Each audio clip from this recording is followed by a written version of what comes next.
Paper 38. Ministering spirits of the local universe. There are three distinct orders of the personalities of the infinite spirit.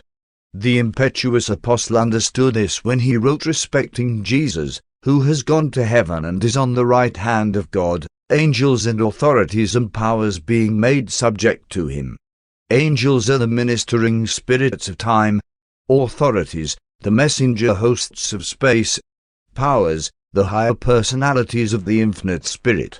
As the supernophim in the central universe and the seconophim in the superuniverse, so the seraphim, with the associated cherubim and cenobim, constitute the angelic core of a local universe. The seraphim are all fairly uniform in design. From universe to universe, throughout all 7 of the superuniverses, they show a minimum of variation. They are the most nearly standard of all the spirit types of personal beings. Their various orders constitute the core of the skilled and common ministers of the local creations. 1.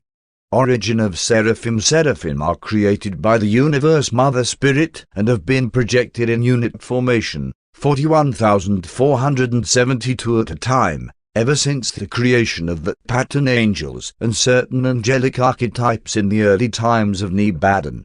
The Creator Sun and the universe representation of the infinite spirit collaborate in the creation of a large number of suns and other universe personalities. Following the completion of this united effort, the Sun engages in the creation of the material suns, the first of the sex creatures, while the universe Mother Spirit concurrently engages in her initial solitary effort at spirit reproduction. Thus begins the creation of the seraphic hosts of a local universe. These angelic orders are projected at the time of planning for the evolution of mortal world creatures. The creation of seraphim dates from the attainment of relative personality by the universe Mother Spirit, not as the later coordinate of the Master Sun, but as the early creative helper of the Creator Sun. Previous to this event, the seraphim on duty in Nebadon were temporarily loaned by a neighboring universe. Seraphim are still being periodically created. The universe of Nebadon is still in the making. The universe Mother Spirit never ceases creative activity in a growing and perfecting universe. 2. Angelic natures. Angels do not have material bodies, but they are definite and discrete beings. They are of spirit nature and origin. Though invisible to mortals, they perceive you as you are in the flesh without the aid of transformers or translators.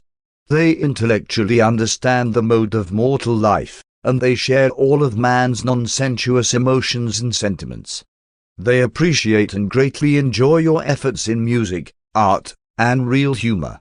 They are fully cognizant of your moral struggles and spiritual difficulties. They love human beings, and only good can result from your efforts to understand and love them. Though seraphim are very affectionate and sympathetic beings, they are not sex-emotion creatures. They are much as you will be on the mansion worlds, where you will neither marry nor be given in marriage, but will be as the angels of heaven. For all who shall be accounted worthy to attain the mansion worlds neither marry nor are given in marriage, neither do they die any more, for they are equal to the angels. Nevertheless, in dealing with sex creatures it is our custom to speak of those beings of more direct descent from the Father and the Son as the sons of God, while referring to the children of the Spirit as the daughters of God. Angels are, therefore, commonly designated by feminine pronouns on the sex planets. The seraphim are so created as to function on both spiritual and literal levels. There are few phases of Urantia or spirit activity which are not open to their ministrations. While in personal status angels are not so far removed from human beings, in certain functional performances seraphim far transcend them. They possess many powers far beyond human comprehension. For example, you have been told that the very hairs of your head are numbered, and it is true they are. But a seraphim does not spend her time counting them and keeping the number corrected up to date. Angels possess inherent and automatic, that is, automatic as far as you could perceive, powers of knowing such things. You would truly regard a seraphim as a mathematical prodigy. Therefore, Numerous duties which would be tremendous tasks for mortals are performed with exceeding ease by Seraphim. Angels are superior to you in spiritual status, but they are not your judges or accusers. No matter what your faults, the angels, although greater in power and might, bring no accusation against you. Angels do not sit in judgment on mankind, neither should individual mortals prejudge their fellow creatures. You do well to love them, but you should not adore them. Angels are not objects of worship.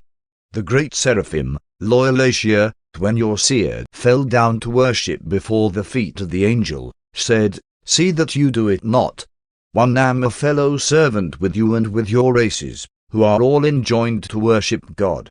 In nature and personality endowment the Seraphim are just a trifle ahead of mortal races in the scale of creature existence. Indeed, when you are delivered from the flesh, you become very much like them. On the mansion worlds you will begin to appreciate the Seraphim, on the constellation spheres to enjoy them, while on Salvington they will share their places of rest and worship with you. Throughout the whole Urantia and subsequent spirit ascent, your fraternity with the Seraphim will be ideal. Your companionship will be superb. 3. Unrevealed angels. Numerous orders of spirit beings function throughout the domains of the local universe that are unrevealed to mortals, because they are in no manner connected with the evolutionary plan of paradise ascension. In this paper the word angel is purposely limited to the designation of those seraphic and associated offspring of the universe mother spirit who are so largely concerned with the operation of the plans of mortal survival. There serve in the local universe 6 other orders of related beings, the unrevealed angels, who are not in any specific manner connected with those universe activities pertaining to the paradise ascent of evolutionary mortals. These 6 groups of angelic associates are never called Seraphim, neither are they referred to as ministering spirits. These personalities are wholly occupied with the administrative and other affairs of Nebadon, engagements which are in no way related to man's progressive career of spiritual ascent and perfection attainment. 4. The seraphic worlds. The 9th group of 7 primary spheres in the Salvington circuit are the worlds of the Seraphim. Each of these worlds has 6 tributary satellites, whereon are the special schools devoted to all phases of seraphic training. While the Seraphim have access to all 49 worlds comprising this group of Salvington spheres, they exclusively occupy only the first cluster of 7. The remaining 6 clusters are occupied by the 6 orders of angelic associates unrevealed on Urantia. Each such group maintains headquarters on one of these 6 primary worlds and carries on specialized activities on the 6 tributary satellites. Each angelic order has free access to all the worlds of these 7 diverse groups. These headquarters worlds are among the magnificent realms of Nebadon. The seraphic estates are characterized by both beauty and vastness. Here each Seraphim has a real home, and home means the domicile of 2 Seraphim. They live in pairs. Though not male and female as are the material sons and the mortal races, Seraphim are negative and positive. In the majority of assignments it requires 2 angels to accomplish the task. When they are not inserted, they can work alone. Neither do they require complements of being when stationary. Ordinarily they retain their original complements of being, but not necessarily. Such associations are primarily necessitated by function. They are not characterized by sex emotion, though they are exceedingly personal and truly affectionate. Besides designated homes, Seraphim also have group, company, battalion, and unit headquarters. They foregather for reunions every millennium and are all present in accordance with the time of their creation. If a Seraphim bears responsibilities which forbid absence from duty, she alternates attendance with her complement, being relieved by a Seraphim of another birth date. Each seraphic partner is thereby present at least every other reunion. 5. Seraphic training. Seraphim spent their first millennium as non-commissioned observers on Salvington and its associated world schools. The second millennium is spent on the seraphic worlds of the Salvington circuit. Their central training school is now presided over by the first 100,000 Nebadon Seraphim, and at their head is the original or firstborn angel of this local universe. The first created group of Nebadon Seraphim were trained by a corps of 1,000 Seraphim from Avalon. Subsequently our angels have been taught by their own seniors. The Melchizedecs also have a large part in the education and training of all local universe angels, Seraphim, Cherubim, and Cenobim. At the termination of this period of training on the seraphic worlds of Salvington, Seraphim are mobilized in the conventional groups and units of the angelic organization and are assigned to some one of the constellations. They are not yet commissioned as ministering spirits, although they have well entered upon the pre-commissioned phases of angelic training. Seraphim are initiated as ministering spirits by serving as observers on the lowest of the evolutionary worlds. After this experience they return to the associate worlds of the headquarters of the assigned constellation to begin their advanced studies and more definitely to prepare for service in some particular local system. Following this general education they are advanced to the service of some one of the local systems. On the architectural worlds associated with the capital of some Nebadon system our Seraphim complete their training and are commissioned as ministering spirits of time. When once Seraphim are commissioned, they may range all Nebadon, even Orvington, on assignment. Their work in the universe is without bounds and limitations.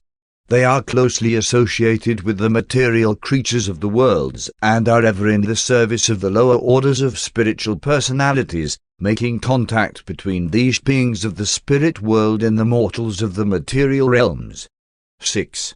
Seraphic organization. After the second millennium of sojourn at Seraphic headquarters, the Seraphim are organized under chiefs into groups of 12 pairs, 24 Seraphim, and 12 such groups constitute a company, 144 pairs, 288 Seraphim, which is commanded by a leader. 12 companies under a commander constitute a battalion, 1,728 pairs, or 3,456 Seraphim, and 12 battalions under a director equal a seraphic unit, 20,736 pairs, or 41,472 individuals, while 12 units, subject to the command of a supervisor, constitute a legion numbering 248,832 pairs, or 497,664 individuals. Jesus alluded to such a group of angels that night in the Garden of Gethsemane when he said, "One can even now ask my Father, and he will presently give me more than 12 legions of angels." 12 legions of angels comprise a host numbering 2,985,984 pairs, or 5,971,968 individuals, and 12 such hosts, 35,831,808 pairs, or 71,663,616 individuals, make up the largest operating organization of Seraphim, an angelic army. A seraphic host is commanded by an archangel or by some other personality of coordinate status, while the angelic armies are directed by the brilliant evening stars or by other immediate lieutenants of Gabriel. And Gabriel is the supreme commander of the armies of heaven, the chief executive of the sovereign of Nebadon, the Lord God of hosts. Though serving under the direct supervision of the infinite spirit is personalized on Salvington, since the bestowal of Michael on Urantia, Seraphim and all other local universe orders have become subject to the sovereignty of the Master Son. Even when Michael was born of the flesh on Urantia, there issued the Superiverse broadcast to all Nebadon which proclaimed, "And let all the angels worship him." All ranks of angels are subject to his sovereignty. They are a part of that group which has been denominated his mighty angels. 7. Cherubim and Cenobim. In all essential endowments Cherubim and Cenobim are similar to Seraphim. They have the same origin, but not always the same destiny. They are wonderfully intelligent, marvelously efficient, touchingly affectionate, and almost human. They are the lowest order of angels, hence all the nearer of kin to the more progressive types of human beings on the evolutionary worlds. Cherubim and Cenobim are inherently associated, functionally united. One is an energy-positive personality, the other, energy-negative. The right-hand deflector, or positively charged angel, is the cherubim, the senior or controlling personality. The left-hand deflector, or negatively charged angel, is the cenobim, the complement of being. Each type of angel is very limited in solitary function. Hence they usually serve in pairs. When serving independently of their seraphic directors, they are more than ever dependent on mutual contact and always function together. Cherubim and Cenobim are the faithful and efficient aids of the seraphic ministers, and all 7 orders of Seraphim are provided with these subordinate assistants. Cherubim and Cenobim serve for ages in these capacities, but they do not accompany Seraphim on assignments beyond the confines of the local universe. The cherubim and cenobim are the routine spirit workers on the individual worlds of the systems. On a non-personal assignment and in an emergency, they may serve in the place of a seraphic pair, but they never function, even temporarily, as attending angels to human beings. That is an exclusive seraphic privilege. When assigned to a planet, cherubim enter the local courses of training, including a study of planetary usages and languages. The ministering spirits of time are all bilingual, speaking the language of the local universe of their origin and that of their native superuniverse. By study in the schools of the realms they acquire additional tongues. Cherubim and cenobim, like Seraphim and all other orders of spirit beings, are continuously engaged in efforts at self-improvement. Only such as the subordinate beings of power control and energy direction are incapable of progression. All creatures having actual or potential personality volition seek new achievements. Cherubim and cenobim are by nature very near the Urantia level of existence, and they prove to be most efficient in the borderland work of the physical, moral, and spiritual domains. These children of the local universe Mother Spirit are characterized by 4th creatures, much as are the Havenesser vitals and the conciliating commissions. Every 4th cherubim and every 4th cenobim are quasi-material, very definitely resembling the Urantia level of existence. These angelic 4th creatures are of great assistance to the Seraphim in the more literal phases of their universe and planetary activities. Such Urantia cherubim also perform many indispensable borderline tasks on the Urantia training worlds and are assigned to the service of the Urantia companions in large numbers. They are to the Urantia spheres about what the midway creatures are to the evolutionary planets. On the inhabited worlds these Urantia cherubim frequently work in liaison with the midway creatures. Cherubim and midway creatures are distinctly separate orders of beings. They have dissimilar origins, but they disclose great similarity in nature and function. 8. Evolution of cherubim and cenobim. Numerous avenues of advancing service are open to cherubim and cenobim, leading to an enhancement of status, which may be still further augmented by the embrace of the divine minister. There are 3 great classes of cherubim and cenobim with regard to evolutionary potential. 1. Ascension candidates. These beings are by nature candidates for seraphic status. Cherubim and cenobim of this order are brilliant, though not by inherent endowment equal to the seraphim. But by application and experience it is possible for them to attain full seraphic standing. 2. Mid-phase cherubim. All cherubim and cenobim are not equal in ascension potential, and these are the inherently limited beings of the angelic creations. Most of them will remain cherubim and cenobim, although the more gifted individuals may achieve limited seraphic service. 3. Urantia cherubim. These 4th creatures of the angelic orders always retain their quasi-material characteristics. They will continue on as cherubim and cenobim, together with the majority of their mid-phase brethren, pending the complete infactualization of the Supreme Being. While the 2nd and 3rd groups are somewhat limited in growth potential, the ascension candidates may attain the heights of universal seraphic service. Many of the more experienced of these cherubim are attached to the seraphic guardians of destiny and are thus placed in direct line for advancement to the status of mansion world teachers when deserted by their seraphic seniors. Guardians of destiny do not have cherubim and cenobim as helpers when their mortal wards attain the Urantia life.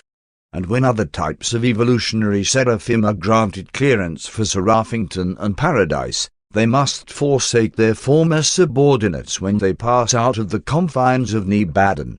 Such deserted cherubim and cenobim are usually embraced by the Universe Mother Spirit, thus achieving a level equivalent to that of a mansion world teacher in the attainment of seraphic status. When, as mansion world teachers, the once embraced cherubim and cenobim have long served on the Urantia spheres, from the lowest to the highest, and when their corps on Salvington is over-recruited, the bright and morning star summons these faithful servants of the creatures of time to appear in his presence. The oath of personality transformation is administered, and thereupon, in groups of 7,000, these advanced and senior cherubim and cenobim are embraced by the Universe Mother Spirit. From this second embrace they emerge as full-fledged seraphim. Henceforth, the full and complete career of a seraphim, with all of its paradise possibilities, is open to such reborn cherubim and cenobim. Such angels may be assigned as guardians of destiny to some mortal being, and if the mortal ward attains survival, then do they become eligible for advancement to Seraphington and the 7 circles of seraphic attainment, even to paradise and the core of the finality. 9. The midway creatures. The midway creatures have a threefold classification. They are properly classified with the ascending sons of God.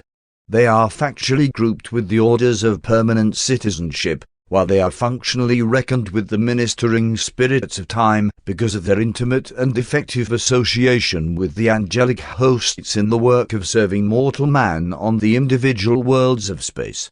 These unique creatures appear on the majority of the inhabited worlds and are always found on the decimal or life experiment planets, such as Urantia. Midways are of 2 types, primary and secondary, and they appear by the following techniques. 1. Primary midways, the more spiritual group, are a somewhat standardized order of beings who are uniformly derived from the modified ascendant mortal staffs of the planetary princes. The number of primary midway creatures is always 50,000, and no planet enjoying their ministry has a larger group. 2. Secondary midways, the more material group of these creatures, vary greatly in numbers on the different worlds, though the average is around 50,000. They are variously derived from the planetary biologic uplifters, the Adams and Eves, or from their immediate progeny. There are no less than 24 diverse techniques involved in the production of these secondary midway creatures on the evolutionary worlds of space. The mode of origin for this group on Urantia was unusual and extraordinary. Neither of these groups is an evolutionary accident. Both are essential features in the predetermined plans of the universe architects, and their appearance on the evolving worlds at the opportune juncture is in accordance with the original designs and developmental plans of the supervising life carriers. Primary midways are energized intellectually and spiritually by the angelic technique and are uniform in intellectual status. The 7 adjutant mind spirits make no contact with them, and only the 6th and the 7th, the spirit of worship and the spirit of wisdom, are able to minister to the secondary group. Secondary midways are physically energized by the Adamic technique, spiritually inserted by the seraphic, and intellectually endowed with the Urantia transition type of mind. They are divided into 4 physical types, 7 orders spiritually, and 12 levels of intellectual response to the joint ministry of the last 2 adjutant spirits and the Urantia mind. These diversities determine the differential of activity and of planetary assignment. Primary midwayers resemble angels more than mortals. The secondary orders are much more like human beings. Each renders invaluable assistance to the other in the execution of their manifold planetary assignments. The primary ministers can achieve liaison cooperation with both Urantia and spirit energy controllers and mind circuitors. The secondary group can establish working connections only with the physical controllers and the material circuit manipulators. But since each order of midwayer can establish perfect synchrony of contact with the other, either group is thereby able to achieve practical utilization of the entire energy gamut extending from the gross physical power of the material worlds up through the transition phases of universe energies to the higher spirituality forces of the celestial realms. The gap between the material and spiritual worlds is perfectly bridged by the serial association of mortal man, secondary midwayer, primary midwayer, Urantia cherubim, mid-phased cherubim, and seraphim. In the personal experience of an individual mortal, these diverse levels are undoubtedly more or less unified and made personally meaningful by the unobserved and mysterious operations of the divine thought adjuster. On normal worlds, the primary midwayers maintain their service as the intelligence core and as celestial entertainers in behalf of the planetary prince, while the secondary ministers continue their cooperation with the Adamic regime of furthering the cause of progressive planetary civilization. In case of the defection of the planetary prince and the failure of the material sun, as occurred on Urantia, the midway creatures become the wards of the system's sovereign and serve under the directing guidance of the acting custodian of the planet. But on only 3 other worlds in Satania do these beings function as one group under unified leadership, as do the united midway ministers of Urantia. The planetary work of both primary and secondary midwayers is varied and diverse on the numerous individual worlds of the universe, but on the normal and average planets their activities are very different from the duties which occupy their time on isolated spheres, such as Urantia. The primary midwayers are the planetary historians who, from the time of the arrival of the planetary prince to the age of settled light and life, formulate the pageants and design the portrayals of planetary history for the exhibits of the planets on the system headquarters worlds. Midwayers remain for long periods on an inhabited world, but if faithful to their trust, they will eventually and most certainly be recognized for their age-long service in maintaining the sovereignty of the Creator Sun. They will be duly rewarded for their patient ministry to the material mortals on their world of time and space. Sooner or later all accredited midway creatures will be mustered into the ranks of the ascending sons of God and will be duly initiated into the long adventure of the paradise ascending company with those very mortals of animal origin, their earth brethren, whom they so jealously guarded and so effectively served during the long planetary sojourn. Presented by a Melchizedek acting by request of the chief of the seraphic hosts of Nebadon. Paper 39. The seraphic hosts, as far as we are cognizant, the infinite spirit, as personalized on the local universe headquarters, intends to produce uniformly perfect seraphim, but for some unknown reason these seraphic offspring are very diverse. This diversity may be a result of the unknown interposition of evolving experiential deity. If so, we cannot prove it. But we do observe that, when seraphim have been subjected to educational tests and training discipline, they unfailingly and distinctly classify into the following 7 groups. 1. Supreme Seraphim. 2. Superior Seraphim. 3. Supervisor Seraphim. 4. Administrator Seraphim. 5. Planetary Helpers. 6. Transition Ministers. 7. Seraphim of the Future. To say that any one seraphim is inferior to an angel of any other group would hardly be true. Nevertheless, every angel is at first service limited to the group of original and inherent classification. My seraphic associate in the preparation of this statement, Menotia, is a supreme seraphim and one time functioned only as a supreme seraphim. By application and devoted service she has, one by one, achieved all 7 of the seraphic services, having functioned in well-nigh every avenue of activity open to a seraphim, and now holds the commission of Associate Chief of Seraphim on Urantia. Human beings sometimes find it hard to understand that a created capacity for higher-level ministry does not necessarily imply ability to function on relatively lower service levels. Man begins life as a helpless infant, hence every mortal attainment must embrace all experiential prerequisites. Seraphim have no such pre-adult life, no childhood. They are, however, experiential creatures, and by experience and through additional education they can augment their divine and inherent endowment of ability by the experiential acquirement of functional skill in one or more of the seraphic services. After being commissioned, Seraphim are assigned to the reserves of their inherent group.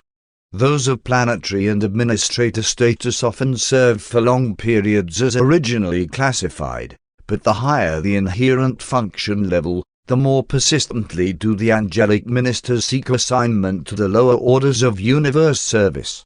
Especially do they desire assignment to the reserves of the planetary helpers, and if successful they enroll in the celestial schools attached to the headquarters of the planetary prince of some evolutionary world.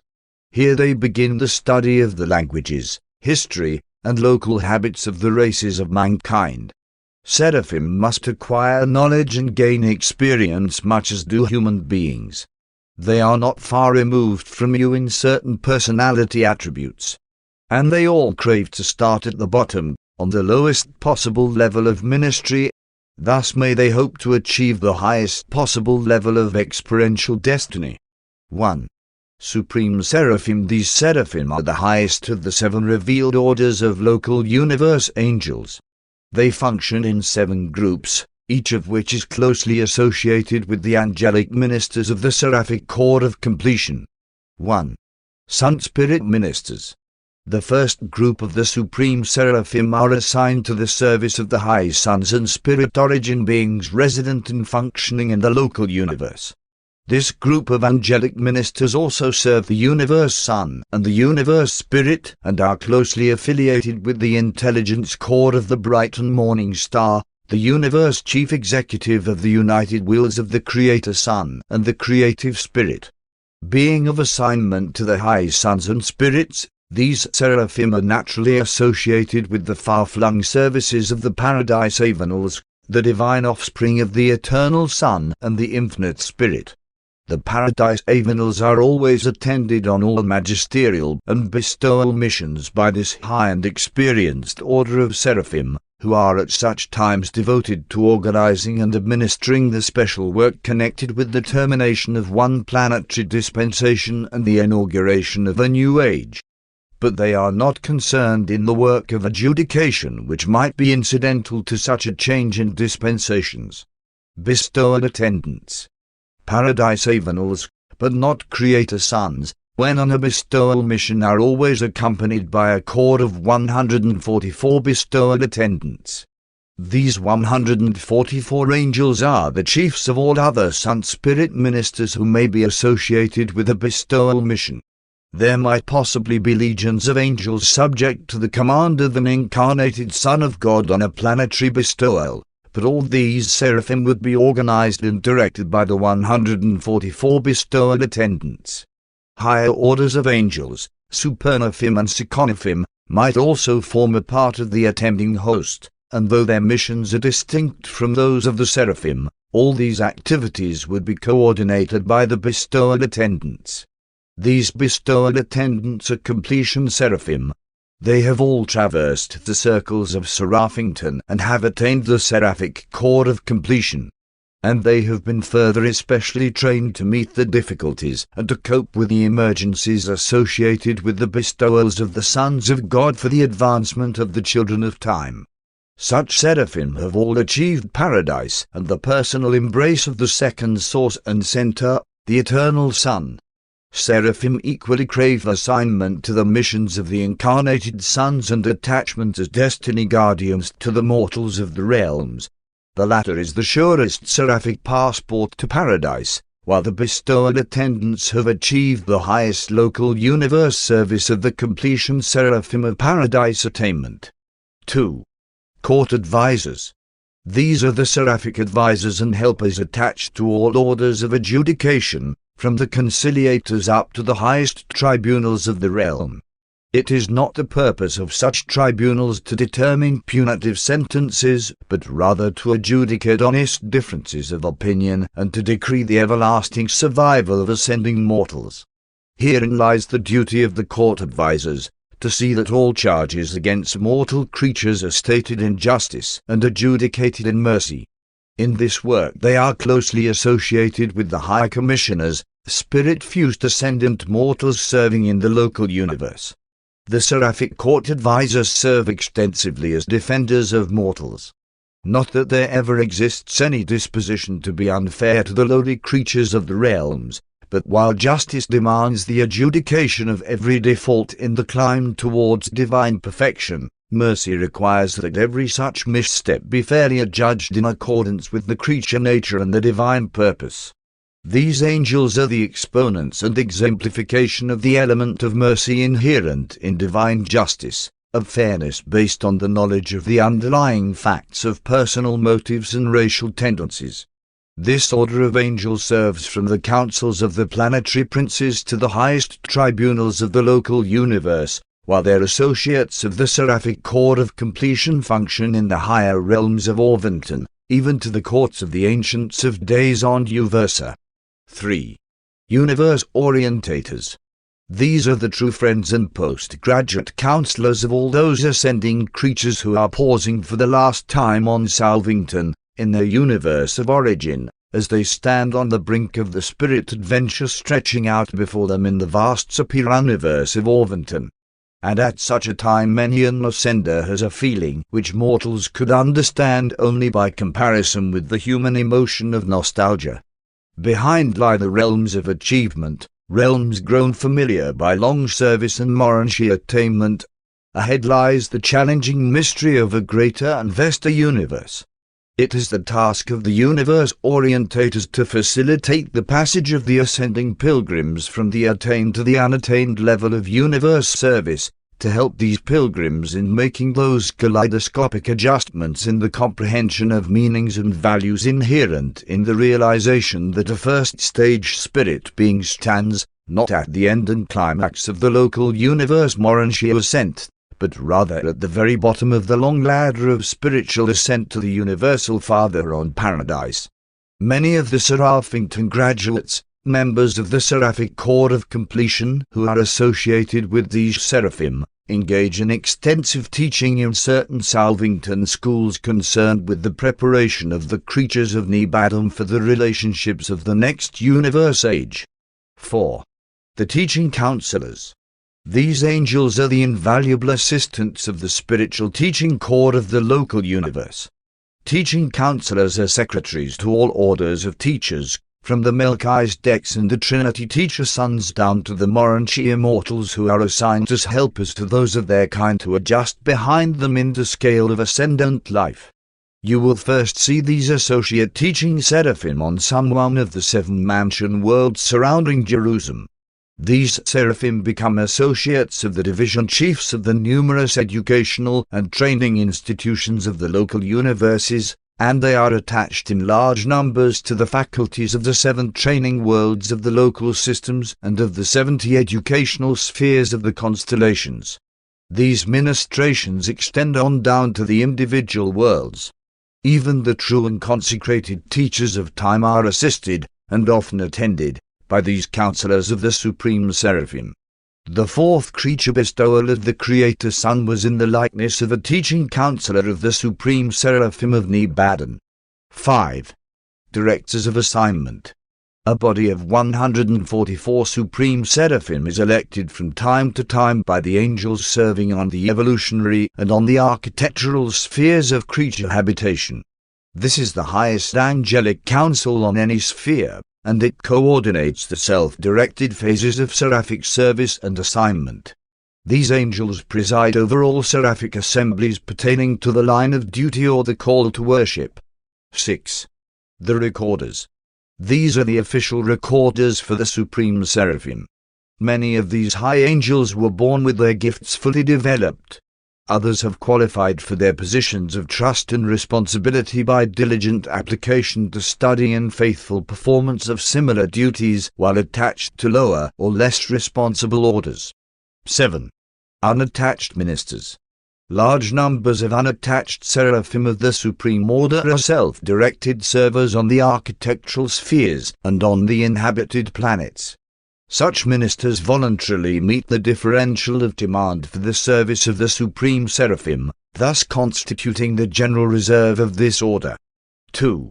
Superior Seraphim. Superior Seraphim receive their name, not because they are in any sense qualitatively superior to other orders of angels, but because they are in charge of the higher activities of a local universe. Very many of the first two groups of this seraphic corps are attainment seraphim, angels who have served in all phases of training and have returned to a glorified assignment as directors of their kind in the spheres of their earlier activities. Being a young universe, Nebadon does not have many of this order. The superior seraphim function in the following 7 groups. 1. The intelligence corps. These seraphim belong to the personal staff of Gabriel, the bright and morning star. They range the local universe, gathering the information of the realms for his guidance in the councils of Nebadon. They are the intelligence corps of the mighty hosts over which Gabriel presides as vicegerent of the Master Sun. These seraphim are not directly affiliated with either the systems or the constellations, and their information pours in direct to Salvington upon a continuous, direct, and independent circuit. The intelligence corps of the various local universes can and do intercommunicate, but only within a given superuniverse. There is a differential of energy which effectively segregates the business and transactions of the various supergovernments. One superuniverse can ordinarily communicate with another superuniverse only through the provisions and facilities of the Paradise Clearinghouse. 2. The voice of mercy. Mercy is the keynote of seraphic service and angelic ministry. It is therefore fitting that there should be a corps of angels who, in a special manner, portray mercy. These seraphim are the real mercy ministers of the local universes. They are the inspired leaders who foster the higher impulses and holier emotions of men and angels. The directors of these legions are now always completion seraphim, who are also graduate guardians of mortal destiny. That is, each angelic pair has guided at least one soul of animal origin during the life in the flesh and has subsequently traversed the circles of Seraphington and has been mustered into the seraphic corps of completion. 3. Spirit coordinators. The third group of superior seraphim are based on Salvington but function in the local universe anywhere they can be of fruitful service. While their tasks are essentially spiritual and therefore beyond the real understanding of human minds, you will perhaps grasp something of their ministry to mortals if it is explained that these angels are entrusted with the task of preparing the ascendant sojourners on Salvington for their last transition in the local universe, from the highest Urantia level to the status of newborn spirit beings.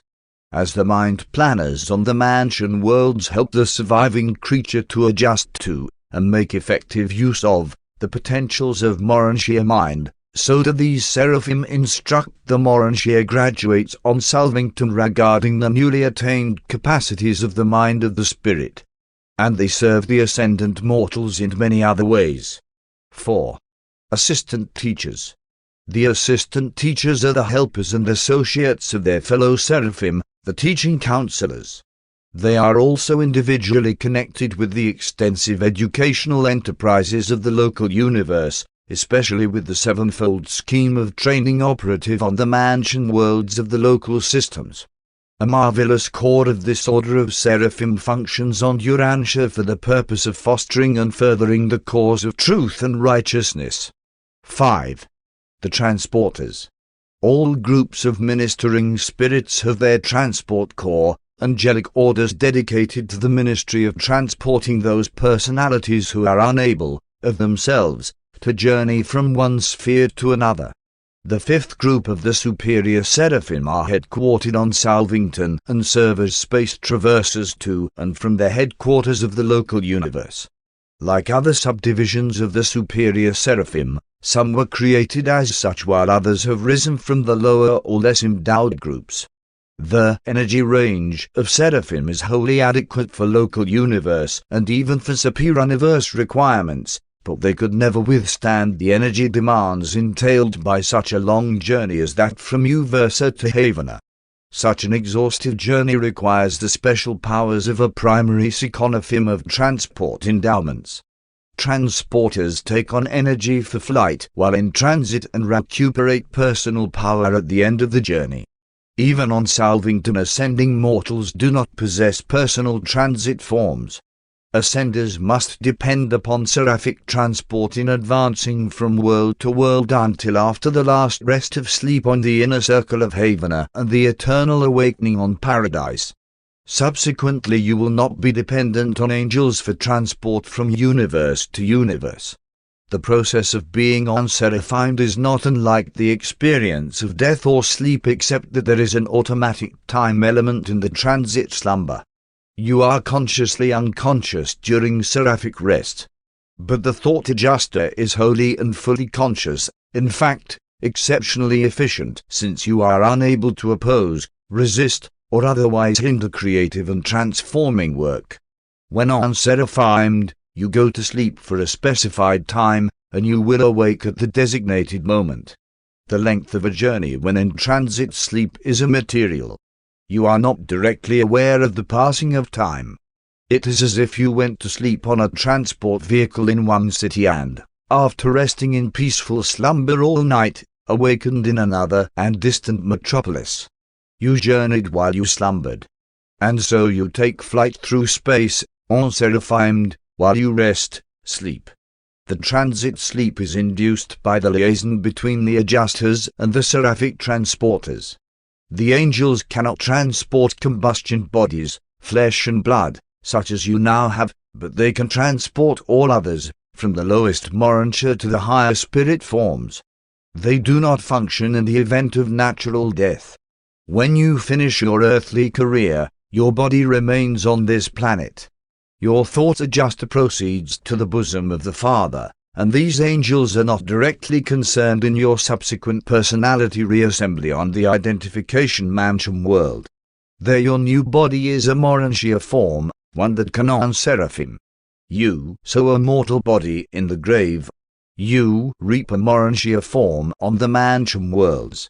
6. The recorders. These personalities are especially concerned with the reception, filing, and redispatch of the records of Salvington and its associated worlds. They also serve as special recorders for resident groups of superuniverse and higher personalities, and as clerks of the courts of Salvington and secretaries to the rulers thereof.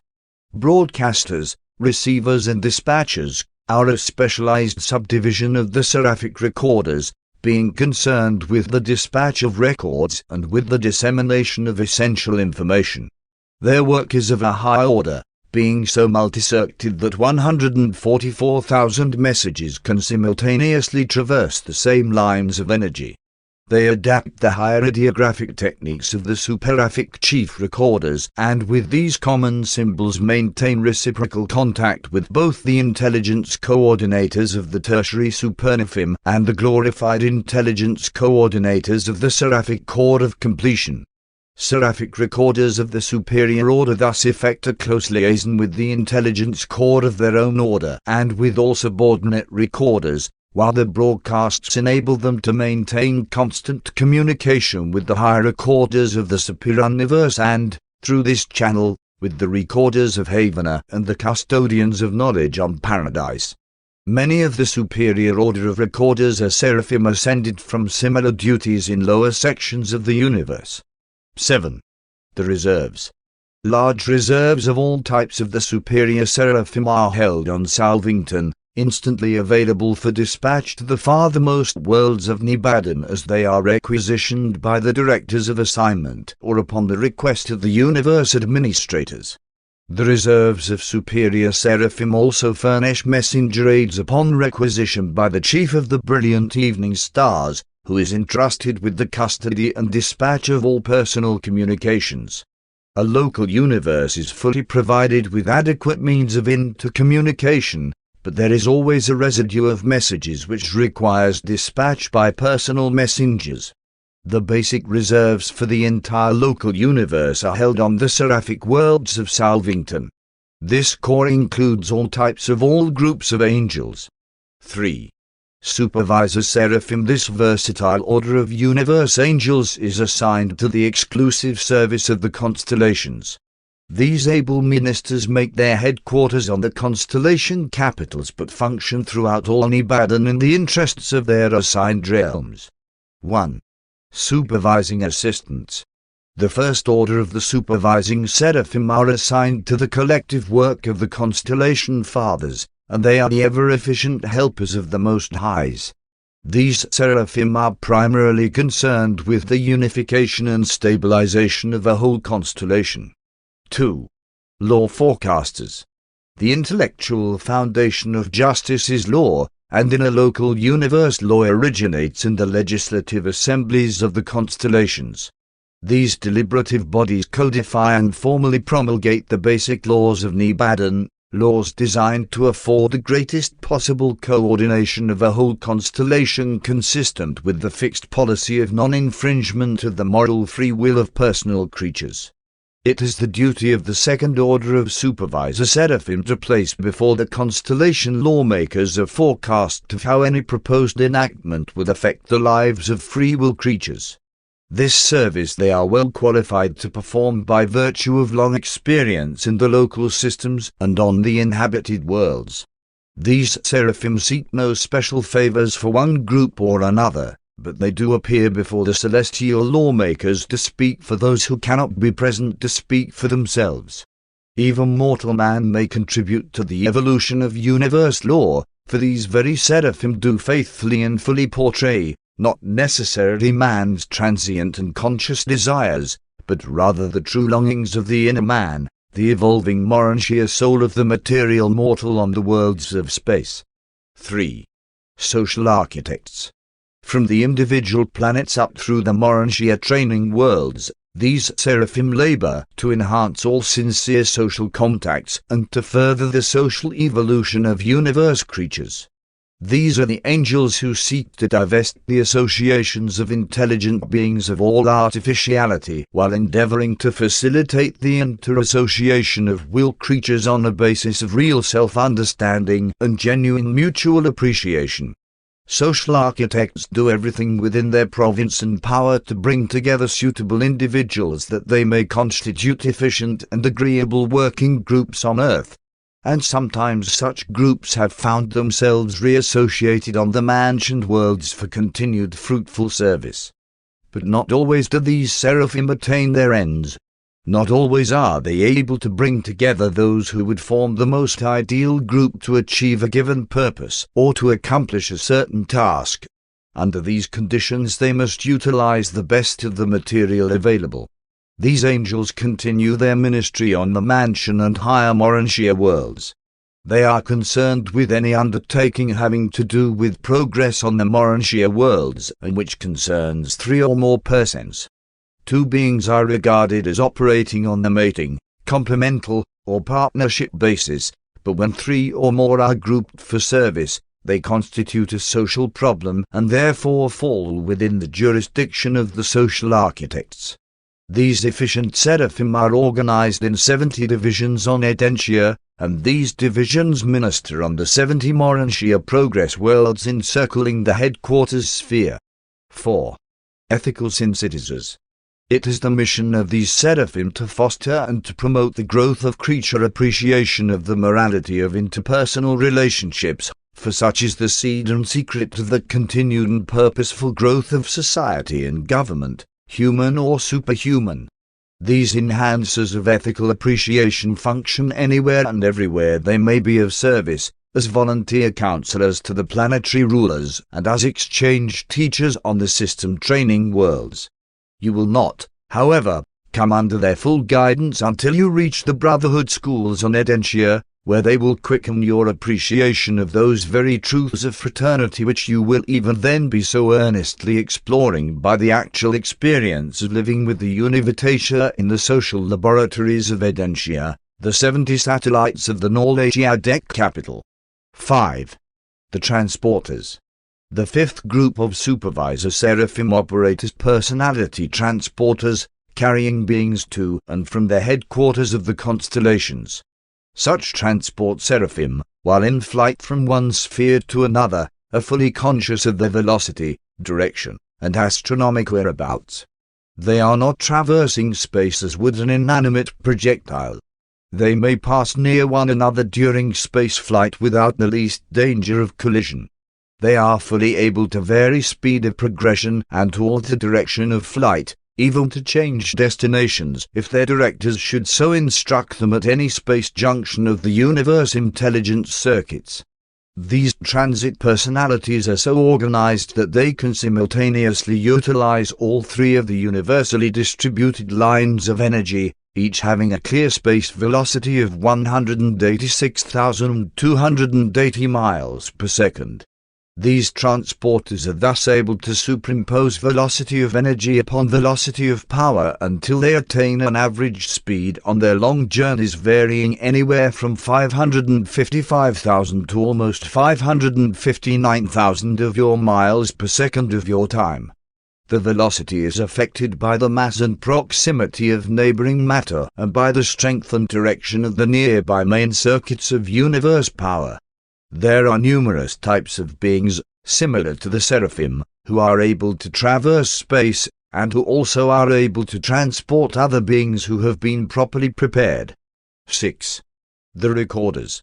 The sixth order of supervising Seraphim act as the special recorders of constellation affairs. A large and efficient core functions on Edentia, the headquarters of the constellation of Urantia, to which your system and planet belong. 7.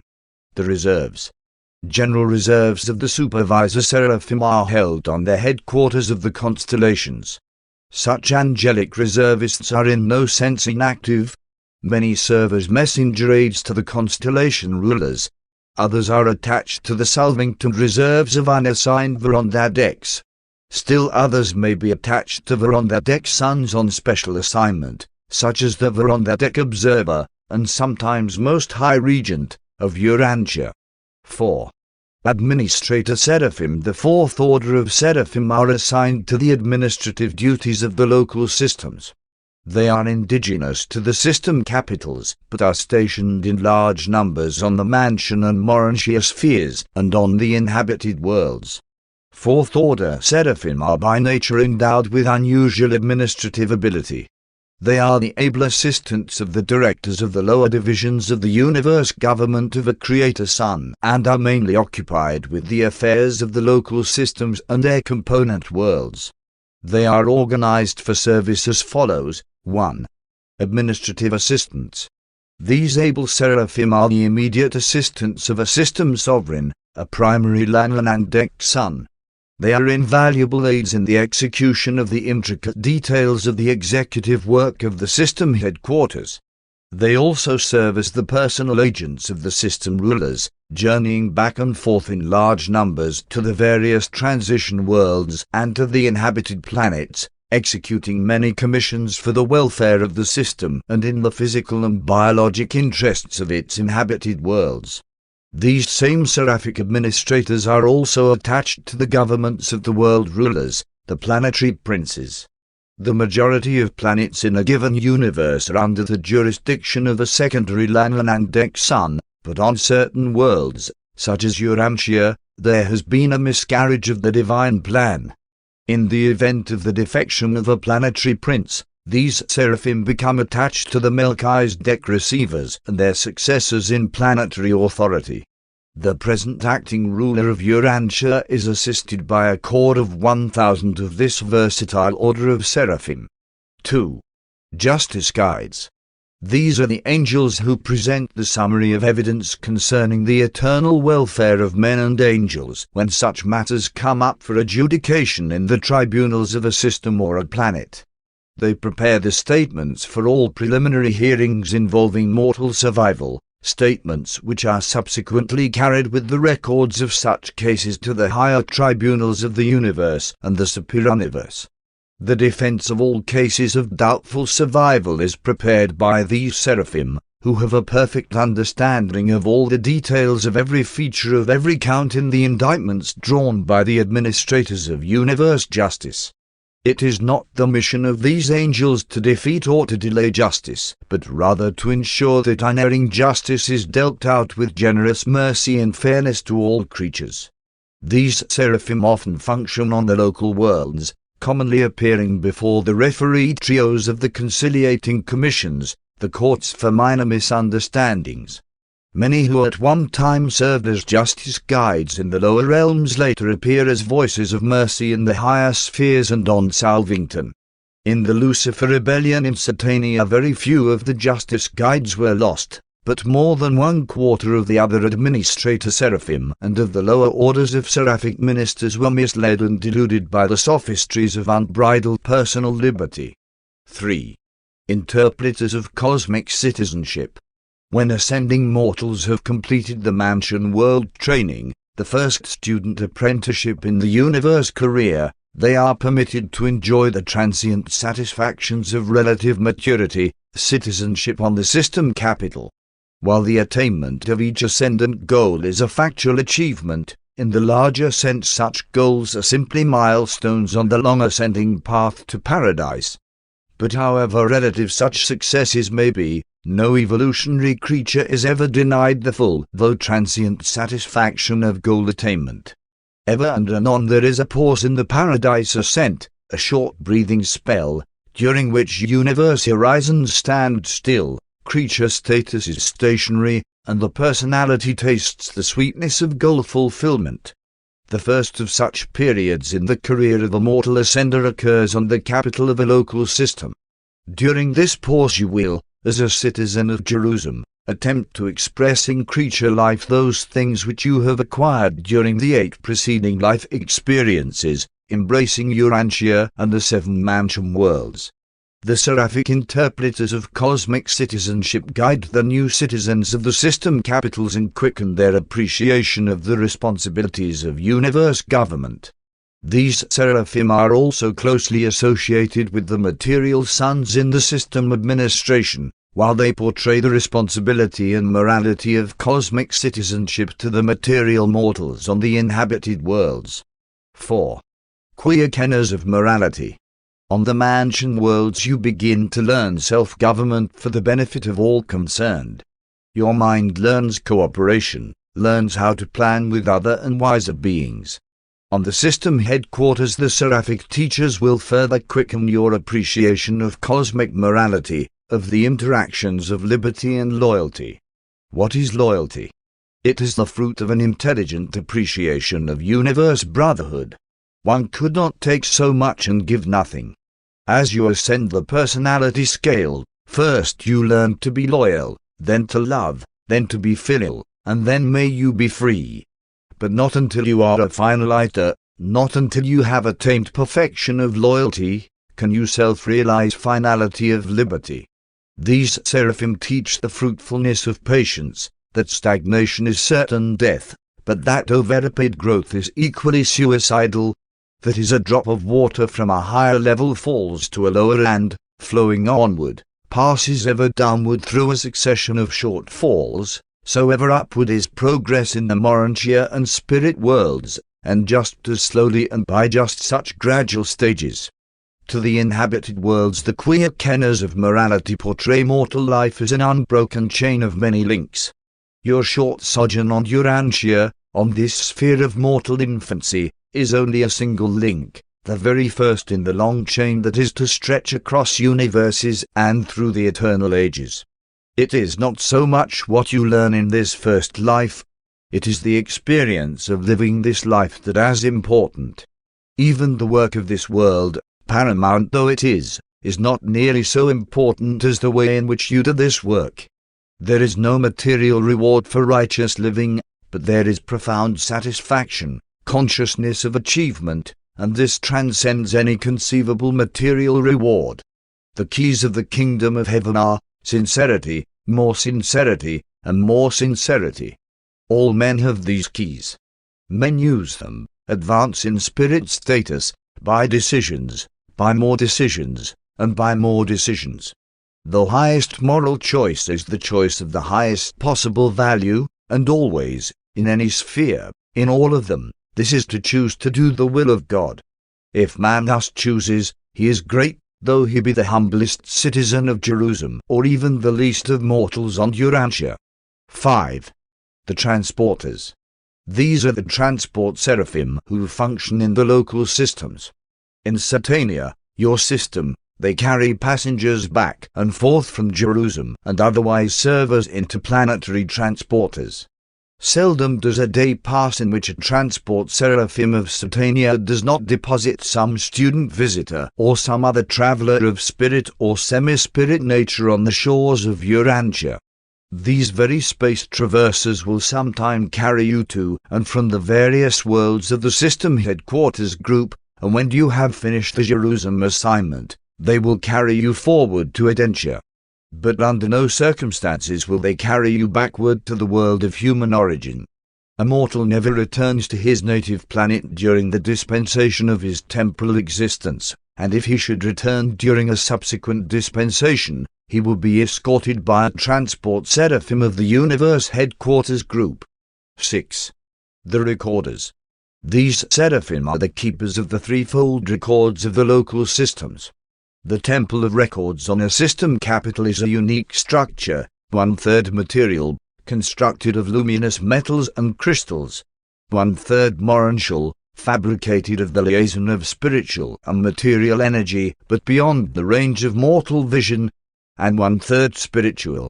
The recorders of this order preside over and maintain this threefold system of records. Ascending mortals will at first consult the material archives, material suns, and the higher transition beings consult those of the morontia halls, while seraphim and the higher spirit personalities of the realm peruse the records of the spirit section. 7. The reserves. The reserve corps of administrator seraphim on Jerusalem spend much of their waiting time in visiting, as spirit companions, with the newly arrived ascending mortals from the various worlds of the system, the accredited graduates of the mansion worlds. One of the delights of your sojourn on Jerusalem will be to talk and visit, during recess periods, with these much-travelled and many-experienced seraphim of the waiting reserve corps. It is just such friendly relationships as these that so endear a system capital to the ascending mortals. On Jerusalem you will find the first intermingling of material sons, angels, and ascending pilgrims. Here fraternize beings who are wholly spiritual and semi-spiritual, and individuals just emerging from material existence. Mortal forms are there so modified and human ranges of light reaction so extended that all are able to enjoy mutual recognition and sympathetic personality understanding. 5. Planetary helpers. These seraphim maintain headquarters on the system capitals and, though closely associated with the resident Adamic citizens, are primarily assigned to the service of the planetary Adams, the biologic or physical uplifters of the material races on the evolutionary worlds. The ministering work of angels becomes of increasing interest as it nears the inhabited worlds, as it nears the actual problems faced by the men and women of time who are preparing themselves for the attempt to attain the goal of eternity. On Urantia the majority of the planetary helpers were removed upon the collapse of the Adamic regime, and the seraphic supervision of your world devolved to a greater extent upon the administrators, the transition ministers, and the guardians of destiny. But these seraphic aides of your defaulting material sons still serve Urantia in the following groups. 1. The voices of the garden. When the planetary course of human evolution is attaining its highest biologic level, there always appear the material sons and daughters, the Adams and Eves, to augment the further evolution of the races by an actual contribution of their superior life plasma. The planetary headquarters of such an Adam and Eve is usually denominated the Garden of Eden, and their personal seraphim are often known as the voices of the garden. These seraphim are of invaluable service to the planetary Adams in all their projects for the physical and intellectual upstepping of the evolutionary races. After the Adamic default on Urantia, some of these seraphim were left on the planet and were assigned to Adam's successors in authority. 2. The spirits of brotherhood.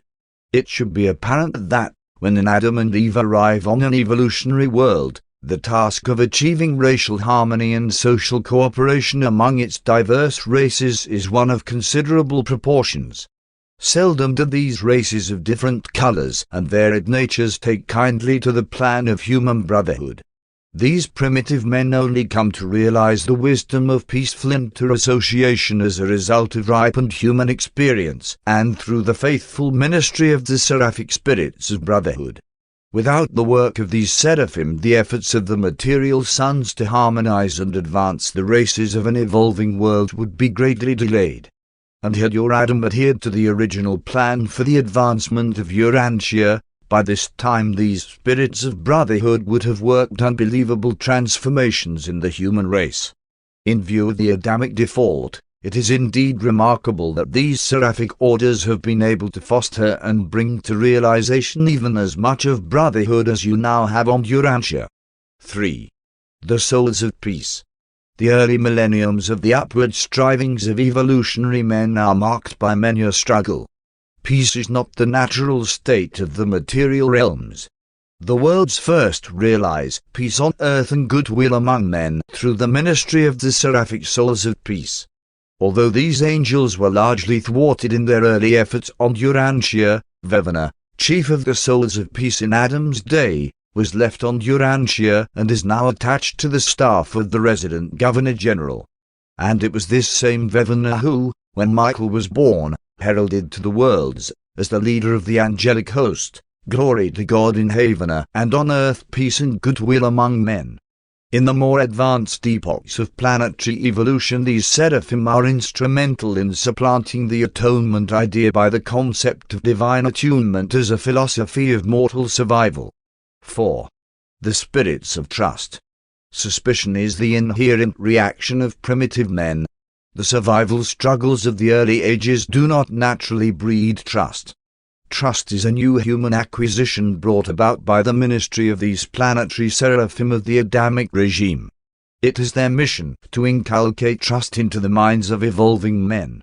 The gods are very trustful. The Universal Father is willing freely to trust himself, the adjuster, to man's association. This entire group of seraphim was transferred to the new regime after the Adamic miscarriage, and they have ever since continued their labors on Urantia. And they have not been wholly unsuccessful, since a civilization is now evolving which embodies much of their ideals of confidence and trust. In the more advanced planetary ages, these seraphim enhance man's appreciation of the truth that uncertainty is the secret of contented continuity. They help the mortal philosophers to realize that, when ignorance is essential to success, it would be a colossal blunder for the creature to know the future.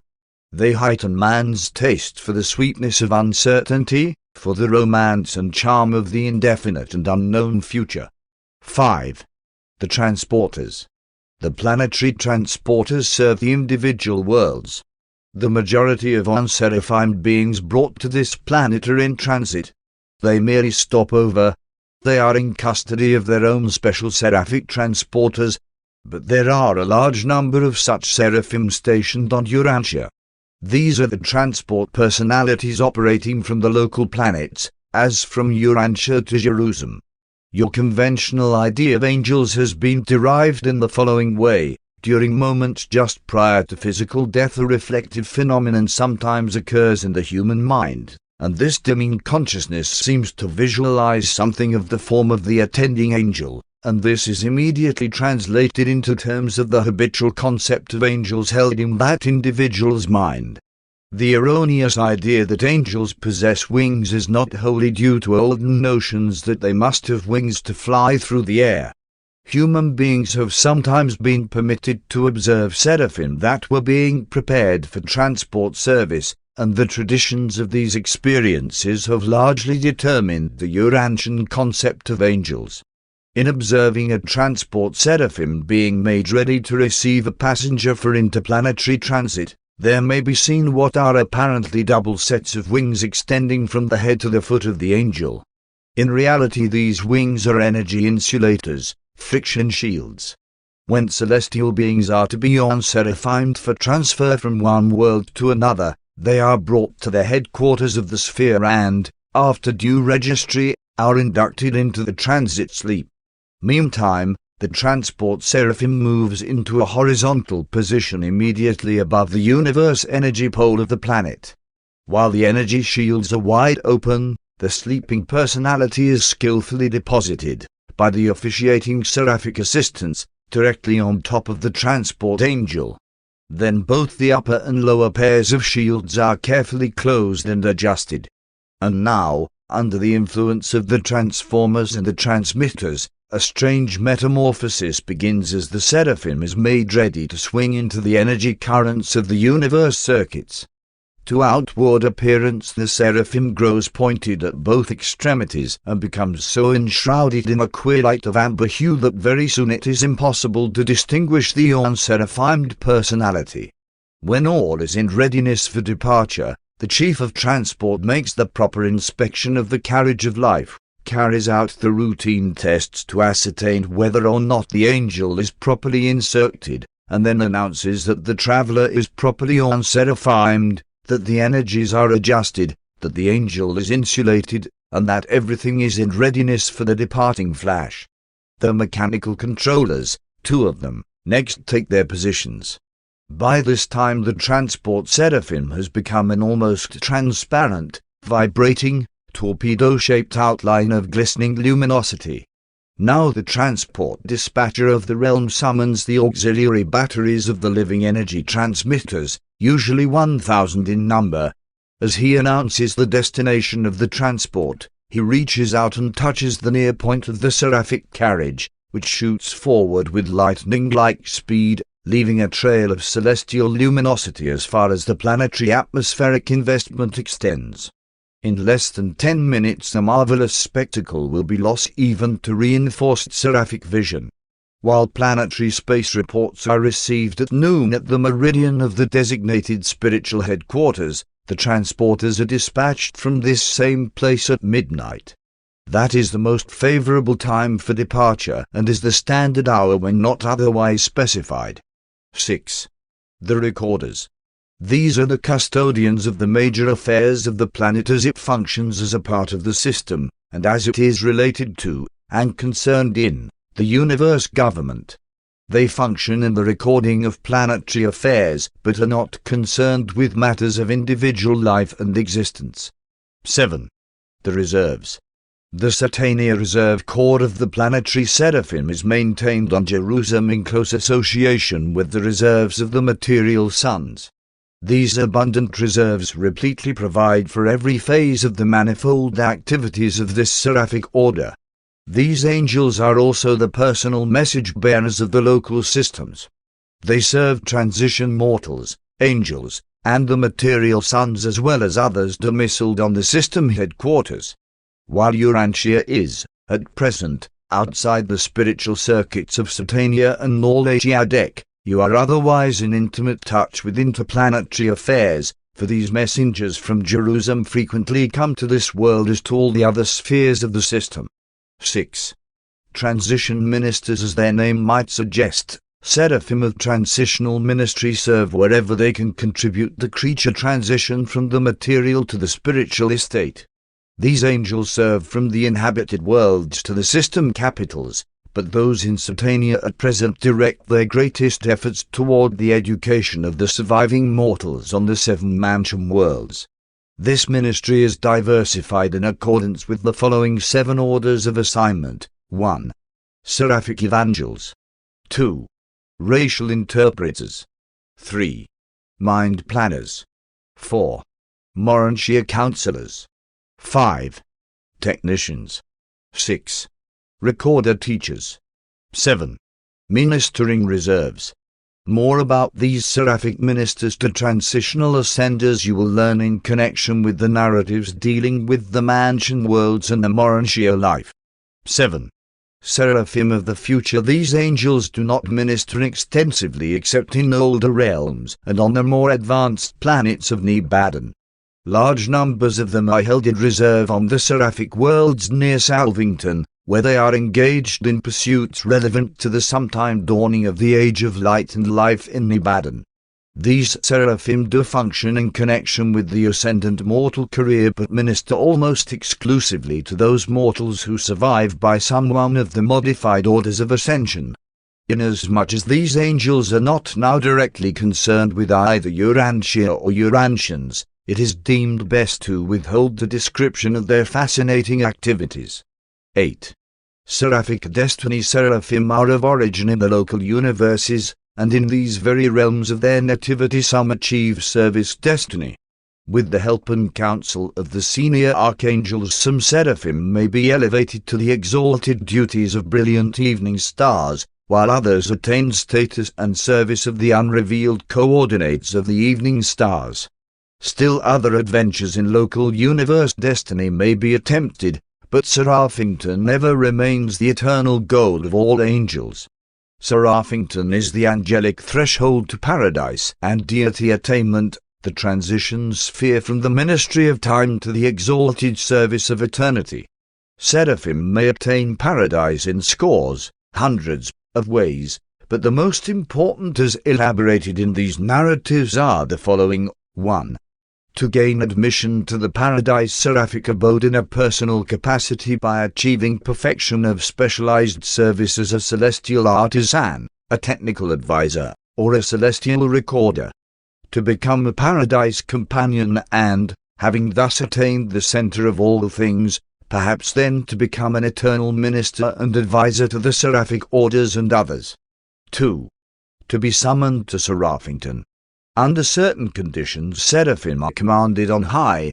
In other circumstances angels sometimes achieve paradise in a much shorter time than mortals. But no matter how fitted any seraphic pair may be, they cannot initiate departure for Seraphington or elsewhere. None but successful destiny guardians can be sure of proceeding to paradise by a progressive path of evolutionary ascent. All others must patiently await the arrival of the paradise messengers of the tertiary supernaphim who come with the summons commanding them to appear on high.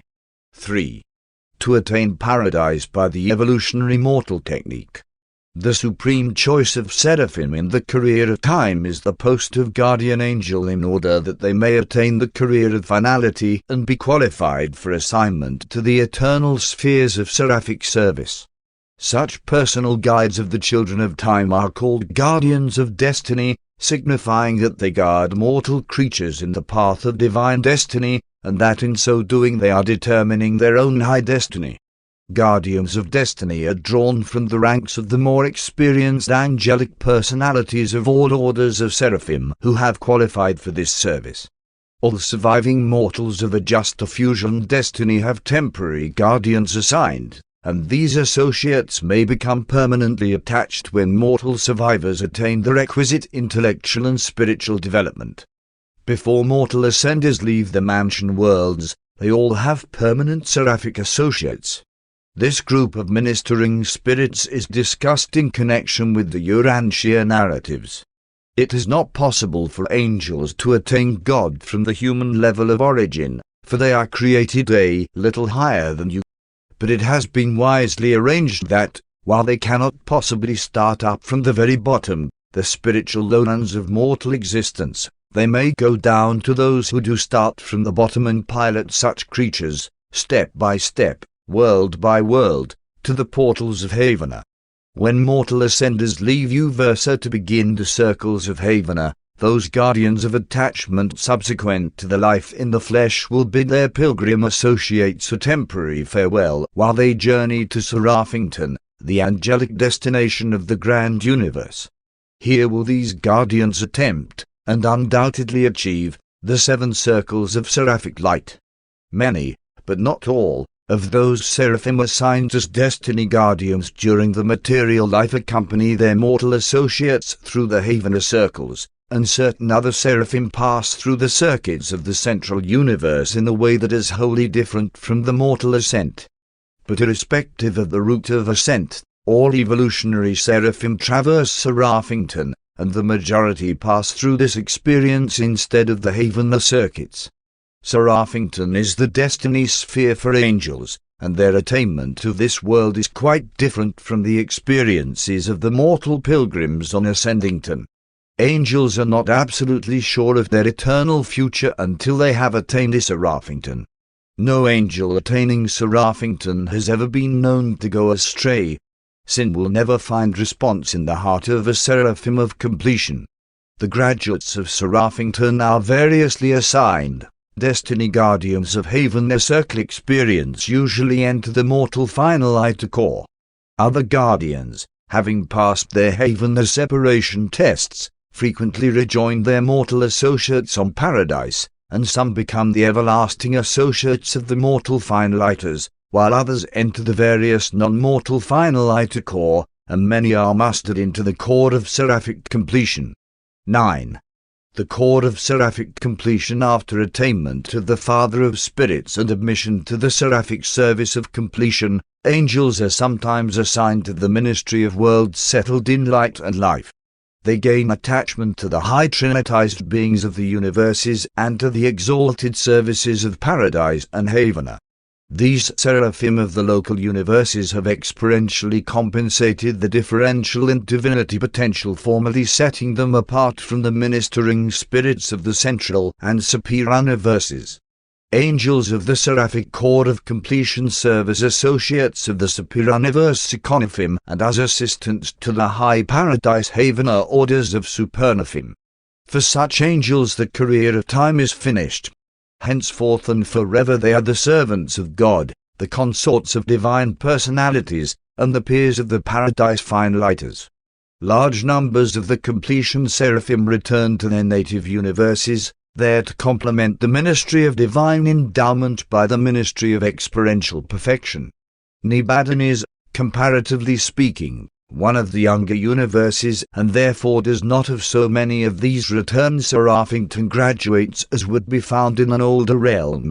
Nonetheless, our local universe is adequately supplied with the completion seraphim, for it is significant that the evolutionary realms disclose increasing need for their services as they near the status of light and life. Completion seraphim now serve more extensively with the supreme orders of seraphim, but some serve with each of the other angelic orders. Even your world enjoys the extensive ministry of 12 specialized groups of the seraphic core of completion. These master seraphim of planetary supervision accompany each newly commissioned planetary prince to the inhabited worlds.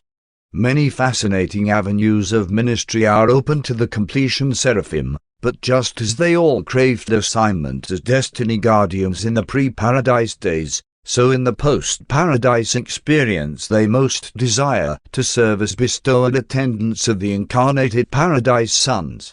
They are still supremely devoted to that universal plan of starting the mortal creatures of the evolutionary worlds out upon the long and enticing journey towards the paradise goal of divinity and eternity. Throughout the whole mortal adventure of finding God and of achieving divine perfection, these spirit ministers of seraphic completion, together with the faithful ministering spirits of time, are always and forever your true friends and unfailing helpers.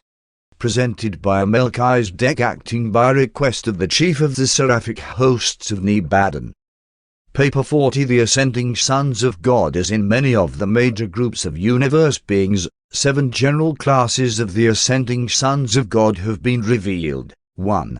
Father-fused mortals. 2. Son-fused mortals. 3. Spirit-fused mortals. 4. Evolutionary seraphim. 5. Ascending material sons. 6. Translated midways. 7. Personalized adjusters. The story of these beings, from the lowly animal origin mortals of the evolutionary worlds to the personalized adjusters of the universal Father, presents a glorious recital of the unstinted bestowal of divine love and gracious condescension throughout all time and in all universes of the far-flung creation of the paradise deities. These presentations began with a description of the deities, and group by group, the narrative has descended the universal scale of living beings until it has reached the lowest order of life endowed with the potential of immortality. And now am one dispatched from Salvington, one time a mortal of origin on an evolutionary world of space, to elaborate and continue the recital of the eternal purpose of the gods respecting the ascending orders of sonship, more particularly with regard to the mortal creatures of time and space. Since the greater part of this narrative will be devoted to a discussion of the three basic orders of ascending mortals, consideration will first be given to the non-mortal ascending orders of sonship, seraphic, Adamic, midwayer, and adjuster. 1. Evolutionary seraphim. Mortal creatures of animal origin are not the only beings privileged to enjoy sonship. The angelic hosts also share the supernal opportunity to attain paradise. Guardian seraphim, through experience and service with the ascending mortals of time, also achieve the status of ascendant sonship. Such angels attain paradise through Seraphington, and many are even mustered into the chord of mortal finality. To climb to the supernal heights of finality sonship with God is a masterly achievement for an angel, an accomplishment far transcending your attainment of eternal survival through the plan of the eternal Son and the ever-present help of the indwelling adjuster. But the guardian seraphim, and occasionally others, do actually effect such ascensions. 2. Ascending material sons. The material sons of God are created in the local universe along with the Melchizedecs and their associates, who are all classified as descending sons. And indeed, the planetary Adams, the material sons and daughters of the evolutionary worlds, are descending sons, coming down to the inhabited worlds from their spheres of origin, the capitals of the local systems. When such an Adam and Eve are wholly successful in their joint planetary mission as biologic uplifters, they share the destiny of the inhabitants of their world. When such a world is settled in the advanced stages of light and life, this faithful material son and daughter are permitted to resign all planetary administrative duties, and after being thus liberated from the descending adventure, they are permitted to register themselves as perfected material sons on the records of the local universe. Likewise, when planetary assignment is long delayed, may the material sons of stationary status, the citizens of the local systems, withdraw from the activities of their status spheres and similarly register as perfected material sons. After these formalities, such liberated Adams and Eves are accredited as ascending sons of God and may immediately begin the long journey to heaven and paradise, starting at the exact point of their then present status and spiritual attainment. And they make this journey in company with the mortal and other ascending sons, continuing until they have found God and have achieved the chord of mortal finality in the eternal service of the paradise deities. 3. Translated midwayers. Although deprived of the immediate benefits of the planetary bestowals of the descending sons of God, though the paradise ascent is long deferred, nevertheless, soon after an evolutionary planet has attained the intermediate epochs of light and life, if not before, both groups of midway creatures are released from planetary duty. Sometimes the majority of them are translated, along with their human cousins, on the day of the descent of the Temple of Light and the elevation of the planetary prince to the dignity of planetary sovereign. Upon being relieved of planetary service, both orders are registered in the local universe as ascending sons of God and immediately begin the long paradise ascent by the very routes ordained for the progression of the mortal races of the material worlds. The primary group are destined to various finality core, but the secondary or Adamic midwayers are all rooted for enrollment in the mortal chord of finality. 4. Personalized adjusters. When the mortals of time fail to achieve the eternal survival of their souls in planetary association with the spirit gifts of the Universal Father, such failure is never in any way due to neglect of duty, ministry, service, or devotion on the part of the adjuster. At mortal death, such deserted monitors return to Divinington, and subsequently, following the adjudication of the non-survivor, they may be reassigned to the worlds of time and space. Sometimes, After repeated services of this sort or following some unusual experience, such as functioning as the indwelling adjuster of an incarnated bestowal Son, these efficient adjusters are personalized by the Universal Father. Personalized adjusters are beings of a unique and unfathomable order. Originally of existential pre-personal status, they have experientialized by participation in the lives and careers of the lowly mortals of the material worlds.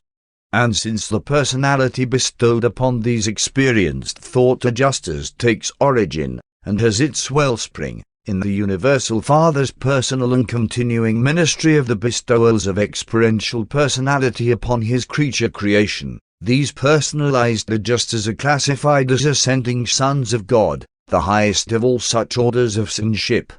5. Mortals of time and space. Mortals represent the last link in the chain of those beings who are called sons of God.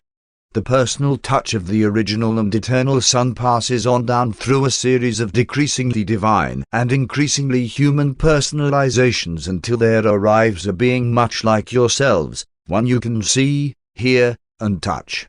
And then you are made spiritually aware of the great truth which your faith may grasp, sonship with the eternal God. Likewise does the original and infinite Spirit, by a long series of decreasingly divine and increasingly human orders, draw nearer and nearer to the struggling creatures of the realms, reaching the limit of expression in the angels, than whom you were created but a little lower, who personally guard and guide you in the life journey of the mortal career of time. God the Father does not, cannot, thus downstep himself to make such near personal contact with the almost limitless number of ascending creatures throughout the universe of universes. But the Father is not deprived of personal contact with his lowly creatures. You are not without the divine presence. Although God the Father cannot be with you by direct personality manifestation, he is in you and of you in the identity of the indwelling thought adjusters, the divine monitors. Thus does the Father, who is the farthest from you in personality and in spirit, draw the nearest to you in the personality circuit and in the spirit touch of inner communion with the very souls of his mortal sons and daughters. Spirit identification constitutes the secret of personal survival and determines the destiny of spiritual ascension. And since the thought adjusters are the only spirits of fusion potential to be identified with man during the life in the flesh, the mortals of time and space are primarily classified in accordance with their relation to these divine gifts, the indwelling mystery monitors. This classification is as follows: 1. Mortals of the transient or experiential adjuster sojourn. 2. Mortals of the non-adjuster fusion types. 3. Mortals of adjuster fusion potential. Series 1. Mortals of the transient or experiential adjuster sojourn. This series designation is temporary for any evolving planet, being used during the early stages of all inhabited worlds except those of the second series. Mortals of Series 1 inhabit the worlds of space during the earlier epochs of the evolution of mankind and embrace the most primitive types of human minds. On many worlds like pre-Adamic Urantia, great numbers of the higher and more advanced types of primitive men acquire survival capacity but fail to attain adjuster fusion. For ages upon ages, before man's ascent to the level of higher spiritual volition, the adjusters occupy the minds of these struggling creatures during their short lives in the flesh, and the moment such will creatures are indwelt by adjusters, the group guardian angels begin to function. While these mortals of the first series do not have personal guardians, they do have group custodians. An experiential adjuster remains with the primitive human being throughout his entire lifetime in the flesh. The adjusters contribute much to the advancement of primitive men, but are unable to form eternal unions with such mortals. This transient ministry of the adjusters accomplishes two things. First, they gain valuable and actual experience in the nature and working of the evolutionary intellect, an experience which will be invaluable in connection with later contacts on other worlds with beings of higher development. Second, the transient sojourn of the adjusters contributes much towards preparing their mortal subjects for possible subsequent spirit fusion. All God-seeking souls of this type achieve eternal life through the spiritual embrace of the Mother Spirit of the local universe, thus becoming ascending mortals of the local universe regime. Many persons from pre-Adamic Urantia were thus advanced to the mansion worlds of Satania. The gods who ordained that mortal man should climb to higher levels of spiritual intelligence through long ages of evolutionary trials and tribulations, take note of his status and needs at every stage of the ascent. And always are they divinely fair and just, even charmingly merciful, in the final judgments of these struggling mortals of the early days of the evolving races. Series 2, Mortals of the Non-Adjuster Fusion Types. These are specialized types of human beings who are not able to effect eternal union with their indwelling adjusters. Type classification among the 1, 2, and 3-brained races is not a factor in adjuster fusion. All such mortals are akin, but these non-adjuster fusion types are a wholly different and markedly modified order of wool creatures. Many of the non-breathers belong to this series, and there are numerous other groups who do not ordinarily fuse with adjusters. Like series number 1, each member of this group enjoys the ministry of a single adjuster during lifetime in the flesh. During temporal life, these adjusters do everything for their subjects of temporary indwelling that is done on other worlds where the mortals are of fusion potential. The mortals of this second series are often indwelt by virgin adjusters, but the higher human types are often in liaison with masterful and experienced monitors. In the ascendant plan for upstepping the animal origin creatures, these beings enjoy the same devoted service of the sons of God as is extended to the Urantia type of mortals. Seraphic cooperation with adjusters on the non-fusion planets is just as fully provided as on the worlds of fusion potential. The guardians of destiny minister on such spheres just as on Urantia and similarly function at the time of mortal survival, at which time the surviving soul becomes spirit fused. When you encounter these modified mortal types on the mansion worlds, you will find no difficulty in communicating with them. There they speak the same system language, but by a modified technique. These beings are identical with your order of creature life in spirit and personality manifestations, differing only in certain physical features and in the fact that they are non-fusible with thought adjusters. As to just why this type of creature is never able to fuse with the adjusters of the Universal Father, one am unable to say. Some of us incline to the belief that the life carriers, in their efforts to formulate beings capable of maintaining existence in an unusual planetary environment, are confronted with the necessity of making such radical modifications in the universe plan of intelligible creatures that it becomes inherently impossible to bring about permanent union with the adjusters. Often have we asked, is this an intended or an unintended part of the ascension plan? But we have not found the answer. Series 3, Mortals of Adjuster Fusion Potential. All father-fused mortals are of animal origin, just like the Urantia races. They embrace mortals of the 1-brained, 2-brained, and 3-brained types of adjuster fusion potential. Urantians are of the intermediate or 2-brained type, being in many ways humanly superior to the 1-brained groups, but definitely limited in comparison with the 3-brained orders. These 3 types of physical brain endowment are not factors in adjuster bestowal, in seraphic service, or in any other phase of spirit ministry. The intellectual and spiritual differential between the 3 brain types characterizes individuals who are otherwise quite alike in mind endowment and spiritual potential, being greatest in the temporal life and tending to diminish as the mansion worlds are traversed one by one. From the system headquarters on, the progression of these 3 types is the same, and their eventual paradise destiny is identical. The unnumbered series.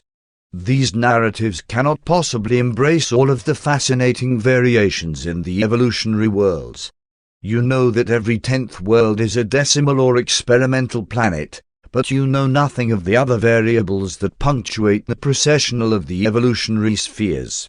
There are differences too numerous to narrate even between the revealed orders of living creatures as between planets of the same group, but this presentation makes clear the essential differences in relation to the ascension career. And the ascension career is the most important factor in any consideration of the mortals of time and space.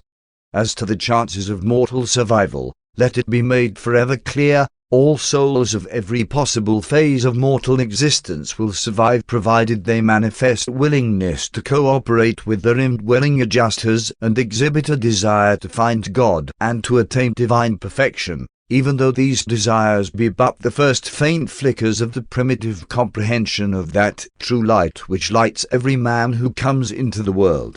6. The faith sons of God, the mortal races, stand as the representatives of the lowest order of intelligent and personal creation. You mortals are divinely beloved, and every one of you may choose to accept the certain destiny of a glorious experience, but you are not yet by nature of the divine order. You are wholly mortal. You will be reckoned as ascending sons the instant fusion takes place, but the status of the mortals of time and space is that of faith sons prior to the event of the final amalgamation of the surviving mortal soul with some type of eternal and immortal spirit. It is a solemn and supernal fact that such lowly and material creatures as Urantia human beings are the sons of God, faith children of the highest. Behold, what manner of love the Father has bestowed upon us that we should be called the sons of God. As many as received him, to them gave he the power to recognize that they are the sons of God. While it does not yet appear what you shall be, even now you are the faith sons of God. For you have not received the spirit of bondage again to fear, but you have received the spirit of sonship, whereby you cry, Our Father. Spoke the prophet of old in the name of the eternal God, even to them will one give in my house a place and a name better than sons. One will give them an everlasting name, one that shall not be cut off. And because you are sons, God has sent forth the Spirit of His Son into your hearts. All evolutionary worlds of mortal habitation harbor these faith sons of God, sons of grace and mercy, mortal beings belonging to the divine family and accordingly called the sons of God. Urantia mortals are entitled to regard themselves as being the sons of God because 1. You are sons of spiritual promise, faith sons. You have accepted the status of sonship. You believe in the reality of your sonship, and thus does your sonship with God become eternally real. 2. A creator son of God became one of you. He is your elder brother in fact. And if in spirit you become truly related brothers of Christ, the victorious Michael, then in spirit must you also be sons of that Father which you have in common, even the universal Father of all. 3. You are sons because the spirit of a son has been poured out upon you, has been freely and certainly bestowed upon all Urantia races. This spirit ever draws you toward the divine Son, who is its source, and toward the Paradise Father, who is the source of that divine Son. 4. Of his divine free willness, the universal Father has given you your creature personalities. You have been endowed with a measure of that divine spontaneity of free will action which God shares with all who may become his sons. 5. There dwells within you a fragment of the universal Father, and you are thus directly related to the divine Father of all the sons of God. 7. Father-fused mortals, the sending of adjusters, their indwelling, is indeed one of the unfathomable mysteries of God the Father. These fragments of the divine nature of the universal Father carry with them the potential of creature immortality.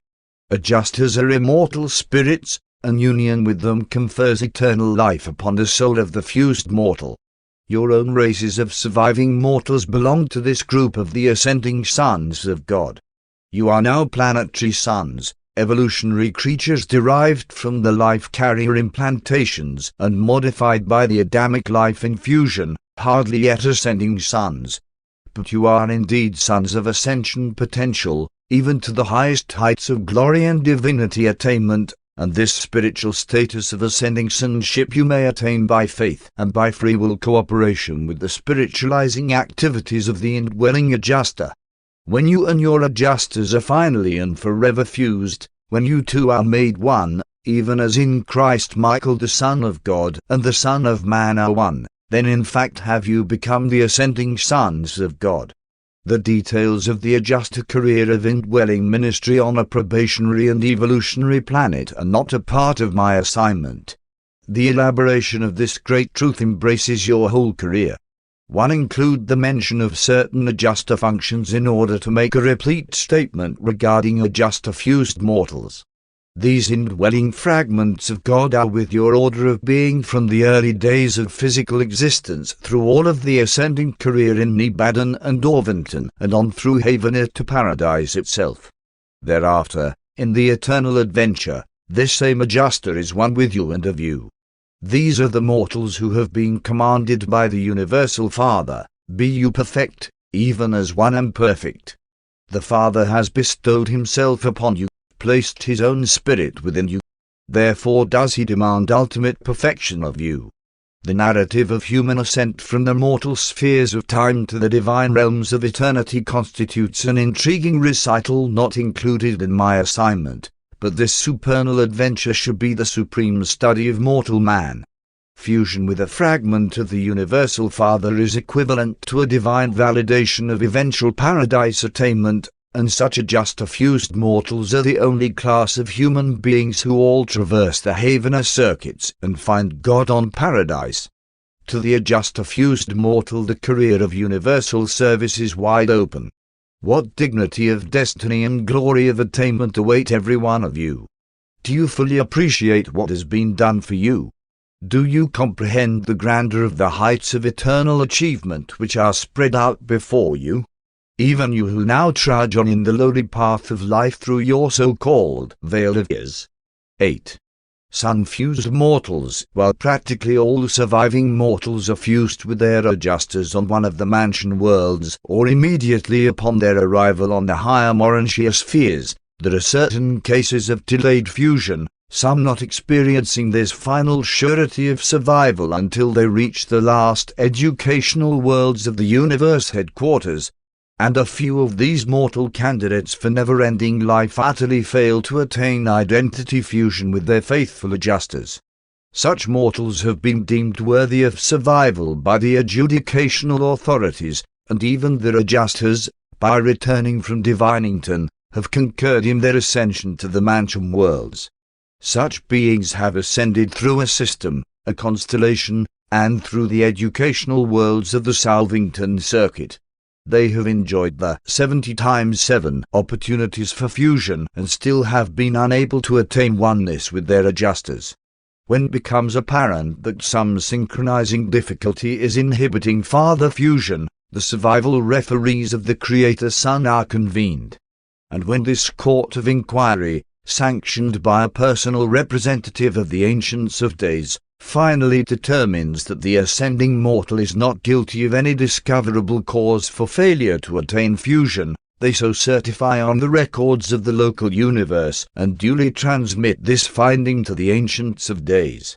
Thereupon does the indwelling adjuster return forthwith to Divinington for confirmation by the personalized monitors, and upon this leave-taking the Urantia mortal is immediately fused with an individualized gift of the spirit of the Creator Son. Much as the Urantia spheres of Nebadon are shared with the spirit-fused mortals, so do these sun-fused creatures share the services of Orvington with their adjuster-fused brethren who are journeying inward towards the far-distant Isle of Paradise. They are truly your brethren, and you will greatly enjoy their association as you pass through the training worlds of the Superuniverse. Sun-fused mortals are not a numerous group, there being less than 1 million of them in the Superuniverse of Orvington. Aside from residential destiny on Paradise, they are in every way the equals of their adjuster-fused associates. They frequently journey to Paradise on Superuniverse assignment, but seldom permanently reside there, being, as a class, confined to the Superuniverse of their nativity. 9. Spirit-fused mortals. Ascending spirit-fused mortals are not third-source personalities. They are included in the Father's personality circuit, but they have fused with individualizations of the premind spirit of the third source and center. Such spirit fusion never occurs during the span of natural life. It takes place only at the time of mortal awakening in the Urantia existence on the mansion worlds. In the fusion experience there is no overlapping. The will creature is either spirit-fused, sun-fused, or father-fused. Those who are adjuster or father-fused are never spirit or sun-fused. The fact that these types of mortal creatures are not adjuster fusion candidates does not prevent the adjusters from indwelling them during the life in the flesh. Adjusters do work in the minds of such beings during the span of material life, but never become everlastingly one with their pupil souls. During this temporary sojourn, the adjusters effectively build up the same spirit counterpart of mortal nature, the soul, that they do in the candidates for adjuster fusion. Up to the time of mortal death, the work of the adjusters is wholly akin to their function in your own races, but upon mortal dissolution the adjusters take eternal leave of these spirit fusion candidates and, proceeding directly to Divinington, the headquarters of all divine monitors, there await the new assignments of their order. When such sleeping survivors are repersonalized on the mansion worlds, the place of the departed adjuster is filled by an individualization of the spirit of the divine minister, the representative of the infinite spirit in the local universe concerned. This spirit infusion constitutes these surviving creatures spirit-fused mortals. Such beings are in every way your equals in mind and spirit, and they are indeed your contemporaries, sharing the mansion and Urantia spheres in common with your order of fusion candidates and with those who are to be sun-fused. There is, however, one particular in which spirit-fused mortals differ from their ascendant brethren. Mortal memory of human experience on the material worlds of origin survives death in the flesh, because the indwelling adjuster has acquired a spirit counterpart, or transcript, of those events of human life which were of spiritual significance.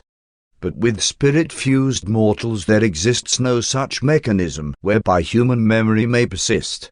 The adjuster transcripts of memory are full and intact, but these acquisitions are experiential possessions of the departed adjusters and are not available to the creatures of their former indwelling, who therefore awaken in the resurrection halls of the Urantia spheres of Nebadon as if they were newly created beings, creatures without consciousness of former existence.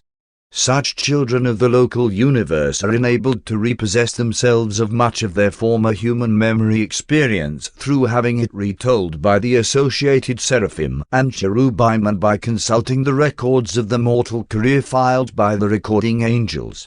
This they can do with undoubted assurance, because the surviving soul, of experiential origin in the material and mortal life, while having no memory of mortal events, does have a residual experiential recognition response to these unremembered events of past experience. When a spirit-fused mortal is told about the events of the unremembered past experience, there is an immediate response of experiential recognition within the soul identity of such a survivor, which instantly invests the narrated event with the emotional tinge of reality and with the intellectual quality of fact. And this dual response constitutes the reconstruction, recognition, and validation of an unremembered facet of mortal experience. Even with adjuster fusion candidates, only those human experiences which were of spiritual value are common possessions of the surviving mortal and the returning adjuster, and hence are immediately remembered subsequent to mortal survival. Concerning those happenings which were not of spiritual significance, even these adjuster fusers must depend upon the attribute of recognition response in the surviving soul. And since any one event may have a spiritual connotation to one mortal but not to another, it becomes possible for a group of contemporary ascenders from the same planet to pool their store of adjuster-remembered events and thus to reconstruct any experience which they had in common, and which was of spiritual value in the life of any one of them. While we understand such techniques of memory reconstruction fairly well, We do not grasp the technique of personality recognition. Personalities of one-time association mutually respond quite independently of the operation of memory, albeit memory itself and the techniques of its reconstruction are necessary to invest such mutual personality response with the fullness of recognition. A spirit-fused survivor is also able to learn much about the life he lived in the flesh by revisiting his nativity world subsequent to the planetary dispensation in which he lived. Such children of spirit fusion are enabled to enjoy these opportunities for investigating their human careers, since they are in general confined to the service of the local universe. They do not share your high and exalted destiny in the paradise court of the finality. Only fused mortals or other especially embraced ascendant beings are mustered into the ranks of those who await the eternal deity adventure. Spirit-fused mortals are the permanent citizens of the local universes. They may aspire to paradise destiny, but they cannot be sure of it. In Nebadon, their universe home is the 8th group of worlds encircling Salvington, a destiny heaven of nature and location much like the one envisioned by the planetary traditions of Urantia. 10. Ascendant destinies. Spirit-fused mortals are, generally speaking, confined to a local universe. Sun-fused survivors are restricted to a superior universe. Fused mortals are destined to penetrate the universe of universes. The spirits of mortal fusion always ascend to the level of origin. Such spirit entities unfailingly return to the sphere of primal source. Spirit-fused mortals are of the local universe. They do not, ordinarily, ascend beyond the confines of their native realm, beyond the boundaries of the space range of the spirit that pervades them. Sun-fused ascenders likewise rise to the source of spirit endowment, for much as the truth spirit of the Creator Sun focalizes in the associated divine minister, so is his fusion spirit implemented in the reflective spirits of the higher universes. Such spirit relationship between the local and the superior universe levels of God the sevenfold may be difficult of explanation but not of discernment, being unmistakably revealed in those children of the reflective spirits, the seraphic voices of the Creator Sons. The thought adjuster, hailing from the Father on paradise, never stops until the mortal son stands face to face with the eternal God. The mysterious variable in associative technique whereby a mortal being does not or cannot become eternally fused with the indwelling thought adjuster may seem to disclose a flaw in the ascension scheme. Sun and spirit fusion do, superficially, resemble compensations of unexplained failures in some detail of the paradise attainment plan. But all such conclusions stand in error. We are taught that all these happenings unfold in obedience to the established laws of the supreme universe rulers. We have analyzed this problem and have reached the undoubted conclusion that the consignment of all mortals to an ultimate paradise destiny would be unfair to the time-space universes, inasmuch as the courts of the Creator Sons and of the Ancients of Days would then be wholly dependent on the services of those who were in transit to higher realms. And it does seem to be no more than fitting that the local and the superior universe governments should each be provided with a permanent group of ascendant citizenship, that the functions of these administrations should be enriched by the efforts of certain groups of glorified mortals who are of permanent status, evolutionary complements of the Abandontas and of the Cessatia. Now it is quite obvious that the present ascension scheme effectively provides the time-space administrations with just such groups of ascendant creatures, and we have many times wondered, does all this represent an intended part of the all-wise plans of the architects of the master universe designed to provide the Creator Sons and the Ancients of Days with a permanent ascendant population? With evolved orders of citizenship that will become increasingly competent to carry forward the affairs of these realms in the universe ages to come. That mortal destinies do thus vary in no wise proves that one is necessarily greater or less so than another, merely that they differ. Fused ascenders do indeed have a grand and glorious career as finaliters spread out before them in the eternal future, but this does not mean that they are preferred above their ascendant brethren.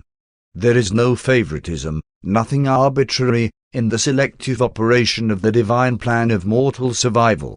While the adjuster fused finalizers obviously enjoy the widest service opportunity of all, the attainment of this goal automatically shuts them off from the chance to participate in the age-long struggle of some one universe or superuniverse, from the earlier and less settled epochs to the later and established eras of relative perfection attainment. Finalizers acquire a marvelous and far-flung experience of transient service in all 7 segments of the grand universe, but they do not ordinarily acquire that intimate knowledge of any one universe which even now characterizes the spirit-fused veterans of the Nebadon Corps of Completion. These individuals enjoy an opportunity to witness the ascending processional of the planetary ages as they unfold one by one on 10 million inhabited worlds. And in the faithful service of such local universe citizens, experience superimposes upon experience until the fullness of time ripens that high quality of wisdom which is engendered by focalized experience, authoritative wisdom, and this in itself is a vital factor in the settling of any local universe. As it is with the spirit fusers, so is it with those sun-fused mortals who have achieved residential status on Uversa. Some of these beings hail from the earliest epochs of Orvanton, and they represent a slowly accumulating body of insight-deepening wisdom which is making ever-augmenting service contributions to the welfare and eventual settlement of the 7th superuniverse.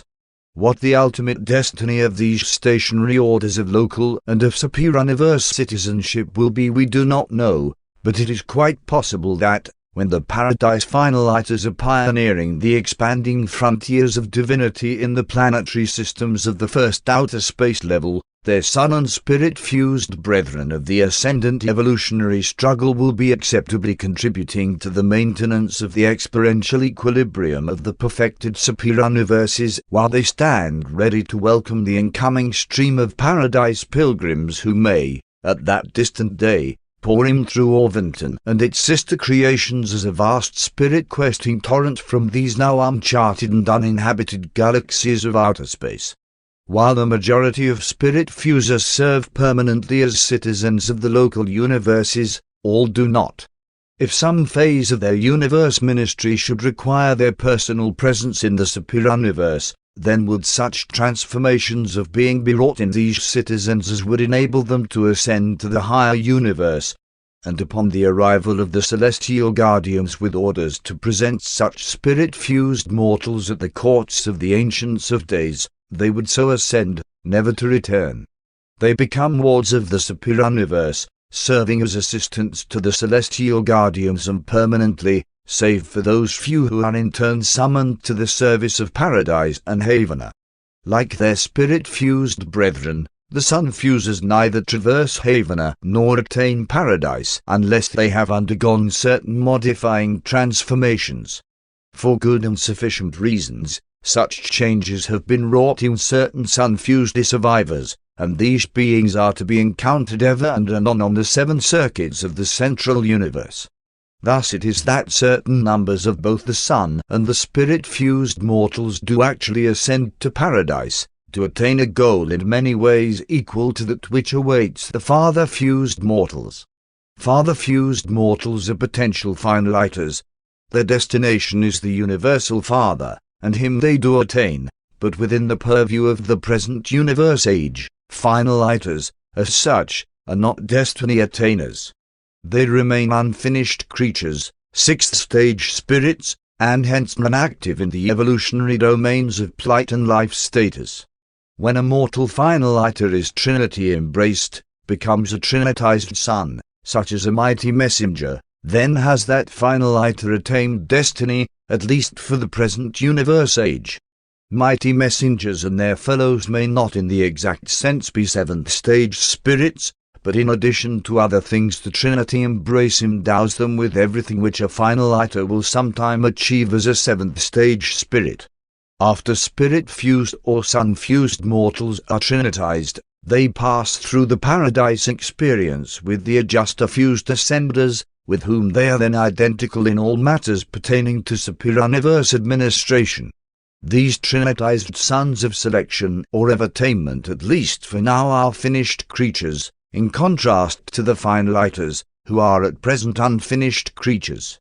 Thus, in the final analysis, it would be hardly proper to use the words greater or lesser in contrasting the destinies of the ascending orders of sonship. Every such son of God shares the fatherhood of God, and God loves each of his creature sons alike. He is no more a respecter of ascendant destinies than is he of the creatures who may attain such destinies. The Father loves each of his sons, and that affection is not less than true, holy, divine, unlimited, eternal, and unique, a love bestowed upon this Son and upon that Son, individually, personally, and exclusively. And such a love utterly eclipses all other facts. Sonship is the supreme relationship of the creature to the Creator. As mortals, you can now recognize your place in the family of divine sonship and begin to sense the obligation to avail yourselves of the advantages so freely provided in and by the paradise plan for mortal survival, which plan has been so enhanced and illuminated by the life experience of a bestowal son. Every facility and all power have been provided for ensuring your ultimate attainment of the paradise goal of divine perfection. Presented by a mighty messenger temporarily attached to the staff of Gabriel of Salvington.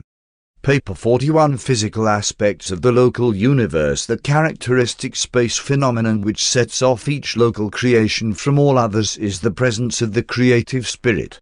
All Nebadon is certainly pervaded by the space presence of the divine minister of Salvington, and such presence just as certainly terminates at the outer borders of our local universe. That which is pervaded by our local universe Mother Spirit is Nebadon. That which extends beyond her space presence is outside Nebadon, being the extra Nebadon space regions of the superior universe of Orvonton, other local universes. While the administrative organization of the grand universe discloses a clear-cut division between the governments of the central, super, and local universes, and while these divisions are astronomically paralleled in the space separation of Havana and the 7 superior universes, no such clear lines of physical demarcation set off the local creations. Even the major and minor sectors of Orvonton are, to us, clearly distinguishable, but it is not so easy to identify the physical boundaries of the local universes. This is because these local creations are administratively organized in accordance with certain creative principles governing the segmentation of the total energy charge of a superior universe, whereas their physical components, the spheres of space, suns, dark islands, planets, etc., take origin primarily from nebulae, and these make their astronomical appearance in accordance with certain precreative, transcendental plans of the architects of the master universe.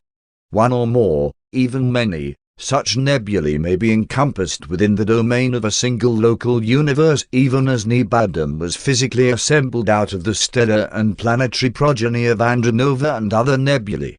The spheres of Nebadon are of diverse nebular ancestry, but they all had a certain minimum commonness of space motion which was so adjusted by the intelligent efforts of the power directors as to produce our present aggregation of space bodies, which travel along together as a contiguous unit over the orbits of the superior universe.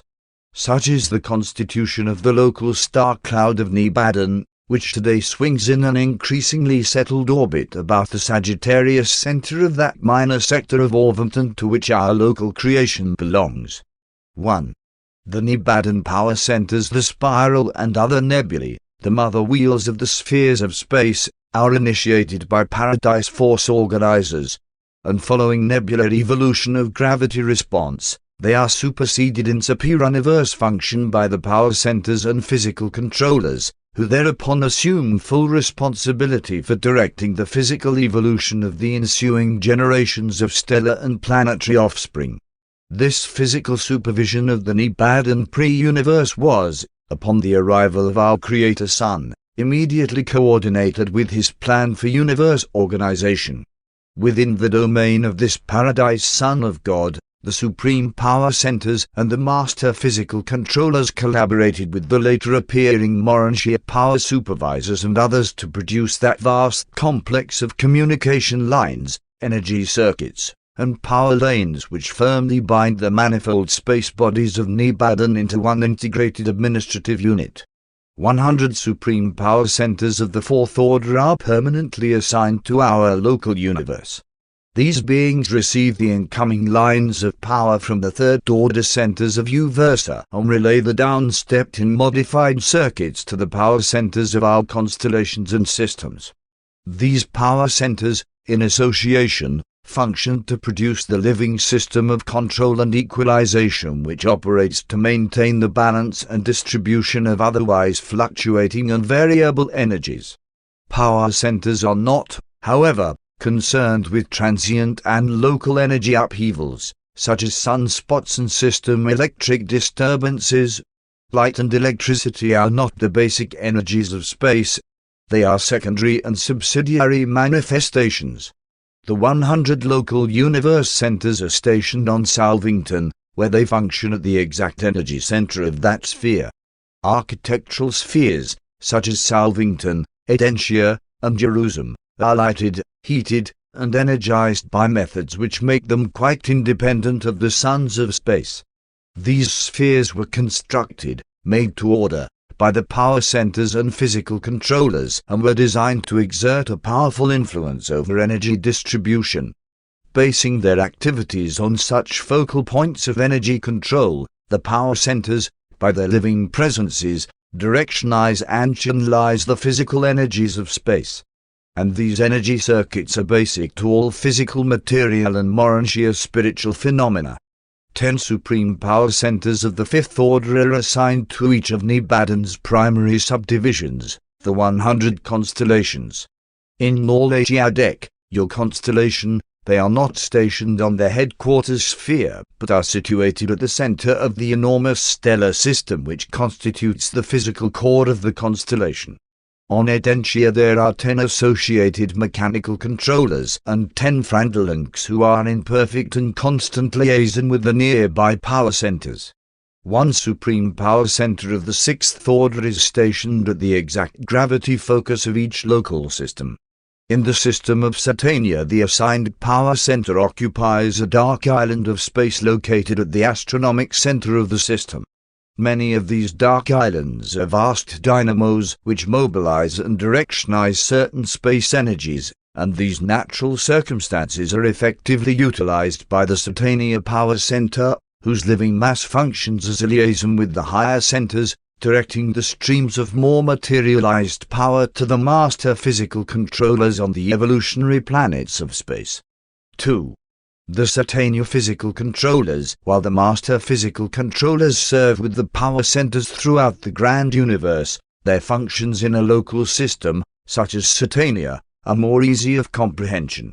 Satania is one of 100 local systems which make up the administrative organization of the constellation of Urantia, having as immediate neighbors the systems of Sandmatia, Asuntia, Porogia, Sartoria, Rantlia, and Glantonia. The Urantia systems differ in many respects, but all are evolutionary and progressive, very much like Satania. Satania itself is composed of over 7,000 astronomical groups, or physical systems, few of which had an origin similar to that of your solar system. The astronomic center of Satania is an enormous dark island of space which, with its attendant spheres, is situated not far from the headquarters of the system government. Except for the presence of the assigned power center, the supervision of the entire physical energy system of Satania is centered on Jerusalem. A master physical controller, stationed on this headquarters sphere, works in coordination with the system power center, serving as liaison chief of the power inspectors headquartered on Jerusalem and functioning throughout the local system. The circuitizing and channelizing of energy is supervised by the 500,000 living and intelligent energy manipulators scattered throughout Satania. Through the action of such physical controllers, the supervising power centers are in complete and perfect control of a majority of the basic energies of space, including the emanations of highly heated orbs and the dark energy-charged spheres. This group of living entities can mobilize, transform, transmute, manipulate, and transmit nearly all of the physical energies of organized space. Life has inherent capacity for the mobilization and transmutation of universal energy. You are familiar with the action of vegetable life in transforming the material energy of light into the varied manifestations of the vegetable kingdom.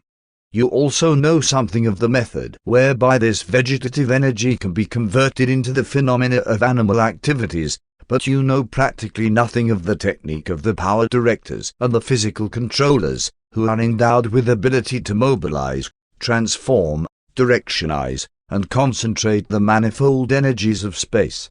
These beings of the energy realms do not directly concern themselves with energy as a component factor of living creatures, not even with the domain of physiological chemistry. They are sometimes concerned with the physical preliminaries of life, with the elaboration of those energy systems which may serve as the physical vehicles for the living energies of elementary material organisms. In a way, the physical controllers are related to the pre-living manifestations of material energy as the adjutant mind spirits are concerned with the pre-spiritual functions of material mind. These intelligent creatures of power control and energy direction must adjust their technique on each sphere in accordance with the physical constitution and architecture of that planet. They unfailingly utilize the calculations and deductions of their respective staffs of physicists and other technical advisors regarding the local influence of highly heated suns and other types of supercharged stars. Even the enormous cold and dark giants of space and the swarming clouds of stardust must be reckoned with. All of these material things are concerned in the practical problems of energy manipulation. The power-energy supervision of the evolutionary inhabited worlds is the responsibility of the master physical controllers, but these beings are not responsible for all energy misbehavior on Urantia. There are a number of reasons for such disturbances, some of which are beyond the domain and control of the physical custodians. Urantia is in the lines of tremendous energies, a small planet in the circuit of enormous masses, and the local controllers sometimes employ enormous numbers of their order in an effort to equalize these lines of energy. They do fairly well with regard to the physical circuits of Satania, but have trouble insulating against the powerful Norlagiadic currents. 3. Our starry associates, there are upward of 2,000 brilliant suns pouring forth light and energy in Satania, and your own sun is an average blazing orb. Of the 30 suns nearest yours, only 3 are brighter. The universe power directors initiate the specialized currents of energy which play between the individual stars and their respective systems. These solar furnaces, together with the dark giants of space, serve the power centers and physical controllers as way stations for the effective concentrating and directionizing of the energy circuits of the material creations. The suns of Nebadon are not unlike those of other universes. The material composition of all suns, dark islands, planets, and satellites, even meteors, is quite identical.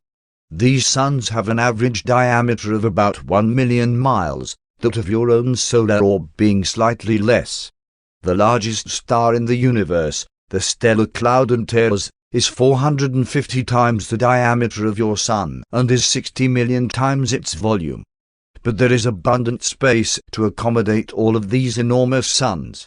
They have just as much comparative elbow room in space as 12 oranges would have if they were circulating about throughout the interior of Urantia, and were the planet a hollow globe. When suns that are too large are thrown off a nebula mother wheel, they soon break up or form double stars. All suns are originally truly gaseous, though they may later transiently exist in a semi-liquid state. When your sun attained this quasi-liquid state of supergas pressure, it was not sufficiently large to split equatorially, this being one type of double star formation. When less than 1/10 the size of your sun, these fiery spheres rapidly contract, condense, and cool. When upwards of 30 times its size, rather 30 times the gross content of actual material. Suns readily split into two separate bodies, either becoming the centers of new systems or else remaining in each other's gravity grasp and revolving about a common center as one type of double star.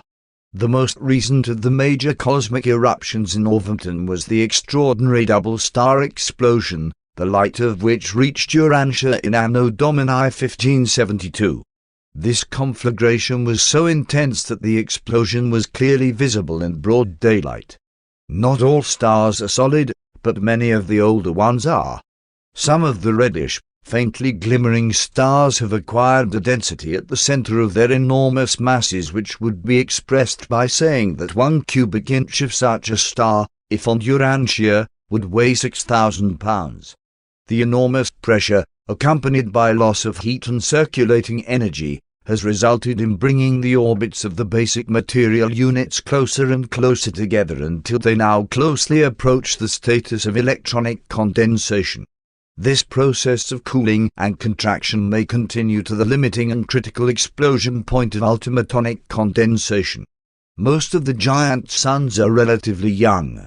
Most of the dwarf stars are old, but not all. The collisional dwarfs may be very young and may glow with an intense white light, never having known an initial red stage of youthful shining. Both very young and very old suns usually shine with the reddish glow. The yellow tinge indicates moderate youth or approaching old age, but the brilliant white light signifies robust and extended adult life. While all adolescent suns do not pass through a pulsating stage, at least not visibly, when looking out into space you may observe many of these younger stars whose gigantic respiratory heaves require from 2 to 7 days to complete a cycle. Your own sun still carries a diminishing legacy of the mighty upswellings of its younger days, but the period has lengthened from the former 3½ day pulsations to the present 11½ year sunspot cycles. Stellar variables have numerous origins. In some double stars the tides caused by rapidly changing distances as the two bodies swing around their orbits also occasion periodic fluctuations of light. These gravity variations produce regular and recurrent flares, just as the capture of meteors by the accretion of energy material at the surface would result in a comparatively sudden flash of light which would speedily recede to normal brightness for that sun. Sometimes a sun will capture a stream of meteors in a line of lessened gravity opposition, and occasionally collisions cause stellar flare-ups, but the majority of such phenomena are wholly due to internal fluctuations. In one group of variable stars the period of light fluctuation is directly dependent on luminosity, and knowledge of this fact enables astronomers to utilize such suns as universe lighthouses or accurate measuring points for the further exploration of distant star clusters. By this technique it is possible to measure stellar distances most precisely up to more than 1 million light-years. Better methods of space measurement and improved telescopic technique will sometime more fully disclose the 10 grand divisions of the superuniverse of Orvington. You will at least recognize 8 of these immense sectors as enormous and fairly symmetrical star clusters. 4. Sun density. The mass of your sun is slightly greater than the estimate of your physicists, who have reckoned it as about 2 octillion, 210,1027 tons. It now exists about halfway between the most dense and the most diffuse stars, having about 1½ times the density of water. But your sun is neither a liquid nor a solid, it is gaseous, and this is true notwithstanding the difficulty of explaining how gaseous matter can attain this and even much greater densities. Gaseous, liquid, and solid states are matters of atomic molecular relationships, but density is a relationship of space and mass. Density varies directly with the quantity of mass in space and inversely with the amount of space in mass, the space between the central cores of matter and the particles which whirl around these centers, as well as the space within such material particles. Cooling stars can be physically gaseous and tremendously dense at the same time. You are not familiar with the solar supergases, but these and other unusual forms of matter explain how even non-solid suns can attain a density equal to iron, about the same as Urantia, and yet be in a highly heated gaseous state and continue to function as suns. The atoms in these dense supergases are exceptionally small. They contain few electrons. Such suns have also largely lost their free ultimatonic stores of energy. One of your nearby suns, which started life with about the same mass as yours, has now contracted almost to the size of Urantia, having become 40,000 times as dense as your sun. The weight of this hot-cold gaseous solid is about 1 ton per cubic inch. And still this sun shines with a faint reddish glow, the senile glimmer of a dying monarch of light. Most of the suns, however, are not so dense. One of your nearer neighbors has a density exactly equal to that of your atmosphere at sea level. If you were in the interior of this sun, you would be unable to discern anything. And temperature permitting, you could penetrate the majority of the suns which twinkle in the night sky and notice no more matter than you perceive in the air of your earthly living rooms. The massive sun of Urantia, one of the largest in Orvington, has a density only 1/1000th that of Urantia's atmosphere. Were it in composition similar to your atmosphere and not superheated, it would be such a vacuum that human beings would speedily suffocate if they were in or on it. Another of the Orvington giants now has a surface temperature a trifle under 3000 degrees. Its diameter is over 300 million miles, ample room to accommodate your sun and the present orbit of the Earth. And yet, for all this enormous size, over 40 million times that of your sun, its mass is only about 30 times greater. These enormous suns have an extending fringe that reaches almost from one to the other. 5. Solar radiation. That the suns of space are not very dense is proved by the steady streams of escaping light energies. Too great a density would retain light by opacity until the light energy pressure reached the explosion point. There is a tremendous light or gas pressure within a sun to cause it to shoot forth such a stream of energy as to penetrate space for millions upon millions of miles to energize, light, and heat the distant planets. 15 feet of surface of the density of Urantia would effectually prevent the escape of all 10 rays and light energies from a sun until the rising internal pressure of accumulating energies resulting from atomic dismemberment overcame gravity with a tremendous outward explosion. Light, in the presence of the propulsive gases, is highly explosive when confined at high temperatures by opaque retaining walls. Light is real. As you value energy and power on your world, sunlight would be economical at $1 million a pound. The interior of your sun is a vast 10-ray generator. The suns are supported from within by the incessant bombardment of these mighty emanations. It requires more than 500,000 years for an 10-ray stimulated electron to work its way from the very center of an average sun up to the solar surface, whence it starts out on its space adventure. Maybe to warm an inhabited planet, to be captured by a meteor, to participate in the birth of an atom, to be attracted by a highly charged dark island of space, or to find its space flight terminated by a final plunge into the surface of a sun similar to the one of its origin. The 10 rays of a sun's interior charge the highly heated and agitated electrons with sufficient energy to carry them out through space, past the hosts of detaining influences of intervening matter and, in spite of divergent gravity attractions, onto the distant spheres of the remote systems.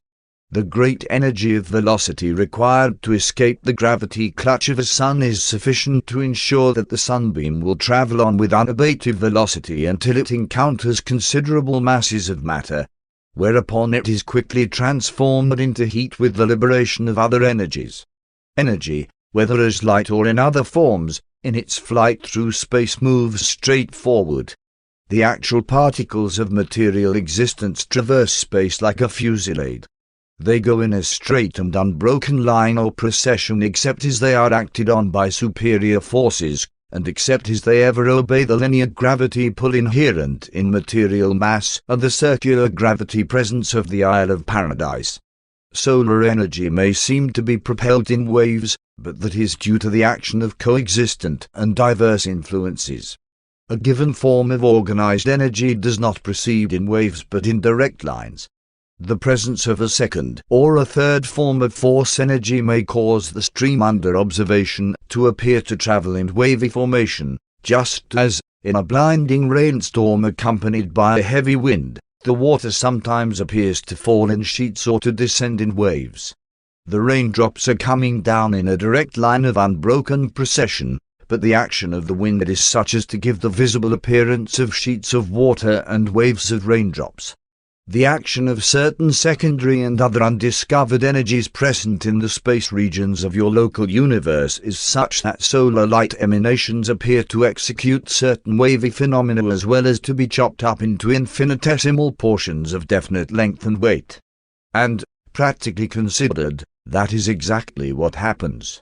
You can hardly hope to arrive at a better understanding of the behavior of light until such a time as you acquire a clearer concept of the interaction and interrelationship of the various space forces and solar energies operating in the space regions of Nebadon. Your present confusion is also due to your incomplete grasp of this problem, as it involves the interassociated activities of the personal and non-personal control of the master universe, the presences, the performances, and the coordination of the conjoint actor and the unqualified absolute. 6. Calcium, the wanderer of space in deciphering spectral phenomena. It should be remembered that space is not empty. That light, in traversing space, is sometimes slightly modified by the various forms of energy and matter which circulate in all organized space. Some of the lines indicating unknown matter which appear in the spectra of your Sun are due to modifications of well-known elements which are floating throughout space in shattered form, the atomic casualties of the fierce encounters of the solar elemental battles. Space is pervaded by these wandering derelicts, especially sodium and calcium. Calcium is, in fact, the chief element of the matter permeation of space throughout Orvington.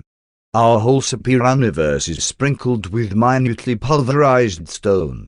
Stone is literally the basic building matter for the planets and spheres of space.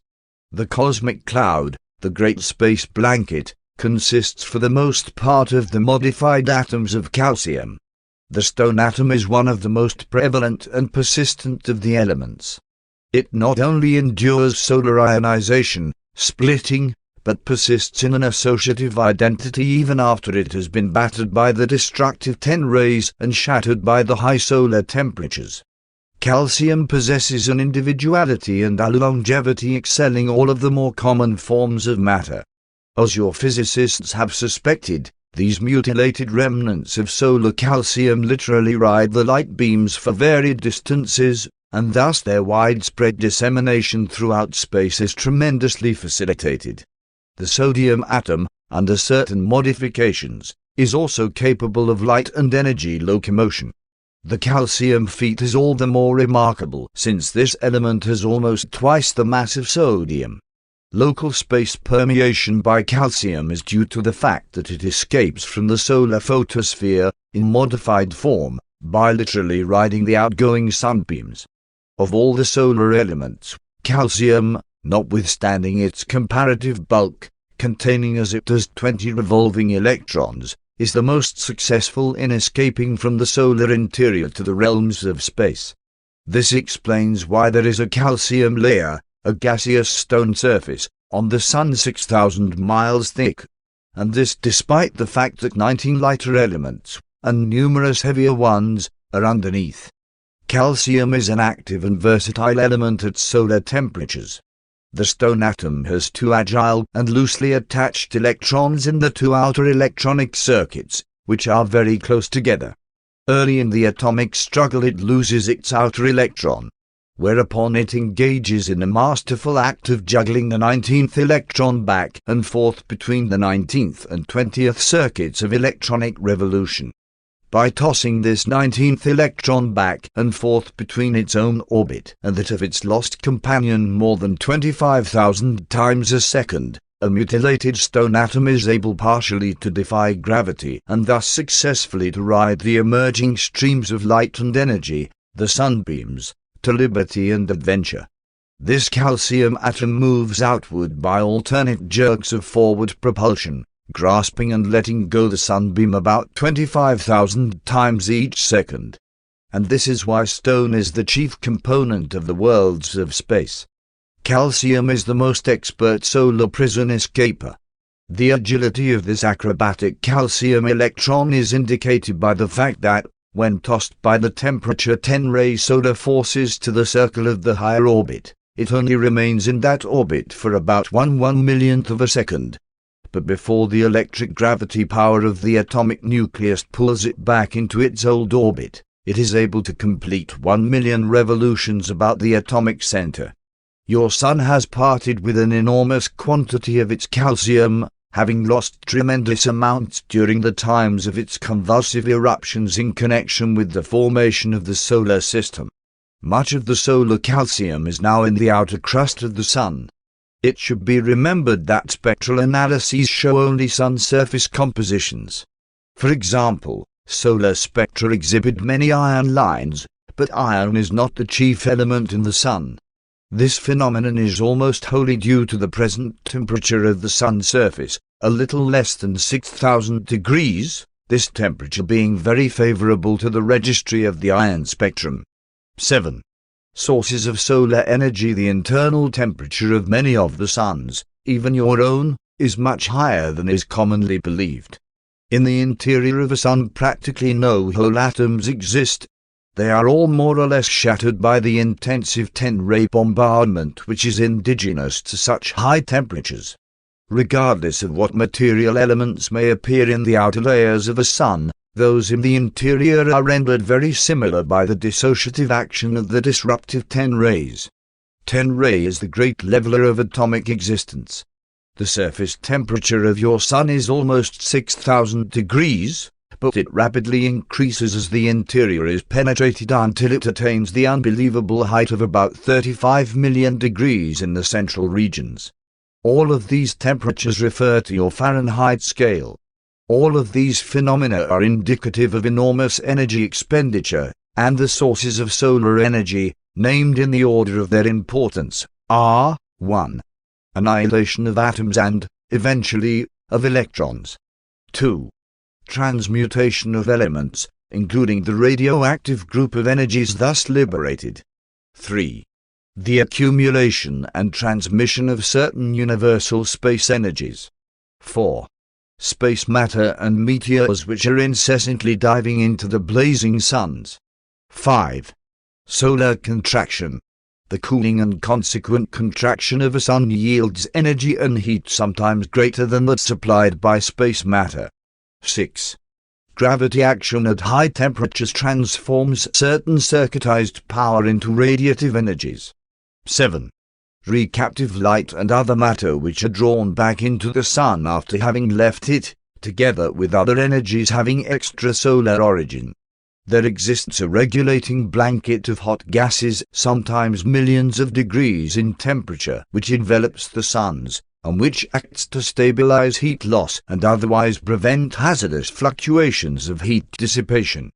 During the active life of a sun, the internal temperature of 35 million degrees remains about the same quite regardless of the progressive fall of the external temperature. You might try to visualize 35 million degrees of heat, in association with certain gravity pressures, as the electronic boiling point. Under such pressure and at such temperature all atoms are degraded and broken up into their electronic and other ancestral components. Even the electrons and other associations of ultimatons may be broken up, but the suns are not able to degrade the ultimatons. These solar temperatures operate to enormously speed up the ultimatons and the electrons, at least such of the latter as continue to maintain their existence under these conditions. You will realize what high temperature means by way of the acceleration of ultimatonic and electronic activities when you pause to consider that one drop of ordinary water contains over 1 billion trillions of atoms. This is the energy of more than 100 horsepower exerted continuously for 2 years. The total heat now given out by the solar system sun each second is sufficient to boil all the water in all the oceans on Urantia in just 1 second of time. Only those suns which function in the direct channels of the main streams of universe energy can shine on forever. Such solar furnaces blaze on indefinitely, being able to replenish their material losses by the intake of space force and analogous circulating energy. But stars far removed from these chief channels of recharging are destined to undergo energy depletion, gradually cool off and eventually burn out. Such dead or dying suns can be rejuvenated by collisional impact or can be recharged by certain luminous energy islands of space or through gravity robbery of nearby smaller suns or systems. The majority of dead suns will experience revivification by these or other evolutionary techniques. Those which are not thus eventually recharged are destined to undergo disruption by mass explosion when the gravity condensation attains the critical level of ultimatonic condensation of energy pressure. Such disappearing suns thus become energy of the rarest form, admirably adapted to energize other more favorably situated suns. 8. Solar energy reactions in those suns which are inserted in the space energy channels. Solar energy is liberated by various complex nuclear reaction chains, the most common of which is the hydrogen-carbon-helium reaction. In this metamorphosis, carbon acts as an energy catalyst since it is in no way actually changed by this process of converting hydrogen into helium. Under certain conditions of high temperature, the hydrogen penetrates the carbon nuclei. Since the carbon cannot hold more than 4 such protons, when this saturation state is attained, it begins to emit protons as fast as new ones arrive. In this reaction, the ingoing hydrogen particles come forth as a helium atom. Reduction of hydrogen content increases the luminosity of a sun. In the suns destined to burn out, the height of luminosity is attained at the point of hydrogen exhaustion. Subsequent to this point, brilliance is maintained by the resultant process of gravity contraction. Eventually, such a star will become a so-called white dwarf, a highly condensed sphere. In large suns, small circular nebulae, when hydrogen is exhausted and gravity contraction ensues, if such a body is not sufficiently opaque to retain the internal pressure of support for the outer gas regions, then a sudden collapse occurs. The gravity-electric changes give origin to vast quantities of tiny particles devoid of electric potential, and such particles readily escape from the solar interior, thus bringing about the collapse of a gigantic sun within a few days. It was such an emigration of these runaway particles that occasioned the collapse of the giant nova of the Andromeda Nebula about 50 years ago. This vast stellar body collapsed in 40 minutes of Urantia time. As a rule, the vast extrusion of matter continues to exist about the residual cooling sun as extensive clouds of nebular gases. And all this explains the origin of many types of irregular nebulae, such as the Crab Nebula, which had its origin about 900 years ago, and which still exhibits the mother sphere as a lone star near the center of this irregular nebular mass. 9. Sun stability. The larger suns maintain such a gravity control over their electrons that light escapes only with the aid of the powerful 10 rays. These help rays penetrate all space and are concerned in the maintenance of the basic ultimatonic associations of energy. The great energy losses in the early days of a sun, subsequent to its attainment of maximum temperature, upwards of 35 million degrees, are not so much due to light escape as to ultimatonic leakage. These ultimaton energies escape out into space, to engage in the adventure of electronic association and energy materialization, as a veritable energy blast during adolescent solar times. Atoms and electrons are subject to gravity. The ultimatons are not subject to local gravity, the interplay of material attraction, but they are fully obedient to absolute or paradise gravity, to the trend, the swing, of the universal and eternal circle of the universe of universes. Ultimatonic energy does not obey the linear or direct gravity attraction of nearby or remote material masses, but it does ever swing true to the circuit of the great ellipse of the far-flung creation. Your own solar center radiates almost 100 billion tons of actual matter annually, while the giant suns lose matter at a prodigious rate during their earlier growth, the first billion years. A sun's life becomes stable after the maximum of internal temperature is reached, and the subatomic energies begin to be released. And it is just at this critical point that the larger suns are given to convulsive pulsations. Sun stability is wholly dependent on the equilibrium between gravity-heat contention, tremendous pressures counterbalanced by unimagined temperatures. The interior gas elasticity of the suns upholds the overlying layers of varied materials, and when gravity and heat are in equilibrium, the weight of the outer materials exactly equals the temperature pressure of the underlying and interior gases. In many of the younger stars, continued gravity condensation produces ever-heightening internal temperatures, and as internal heat increases, the interior 10-ray pressure of supergas winds becomes so great that, in connection with the centrifugal motion, a sun begins to throw its exterior layers off into space, thus redressing the imbalance between gravity and heat. Your own sun has long since attained relative equilibrium between its expansion and contraction cycles, those disturbances which produce the gigantic pulsations of many of the younger stars. Your sun is now passing out of its 6 billionth year. At the present time it is functioning through the period of greatest economy. It will shine on as of present efficiency for more than 25 billion years. It will probably experience a partially efficient period of decline as long as the combined periods of its youth and stabilized function. 10. Origin of inhabited worlds. Some of the variable stars, in or near the state of maximum pulsation, are in process of giving origin to subsidiary systems, many of which will eventually be much like your own sun and its revolving planets. Your sun was in just such a state of mighty pulsation when the massive Angular system swung into near approach, and the outer surface of the sun began to erupt veritable streams, continuous sheets, of matter. This kept up with ever-increasing violence until nearest apposition, when the limits of solar cohesion were reached and the vast pinnacle of matter, the ancestor of the solar system, was disgorged. In similar circumstances, the closest approach of the attracting body sometimes draws off whole planets, even a quarter or third of a sun. These major extrusions form certain peculiar cloud-bound types of worlds, spheres much like Jupiter and Saturn. The majority of solar systems, however, had an origin entirely different from yours, and this is true even of those which were produced by gravity-tidal technique.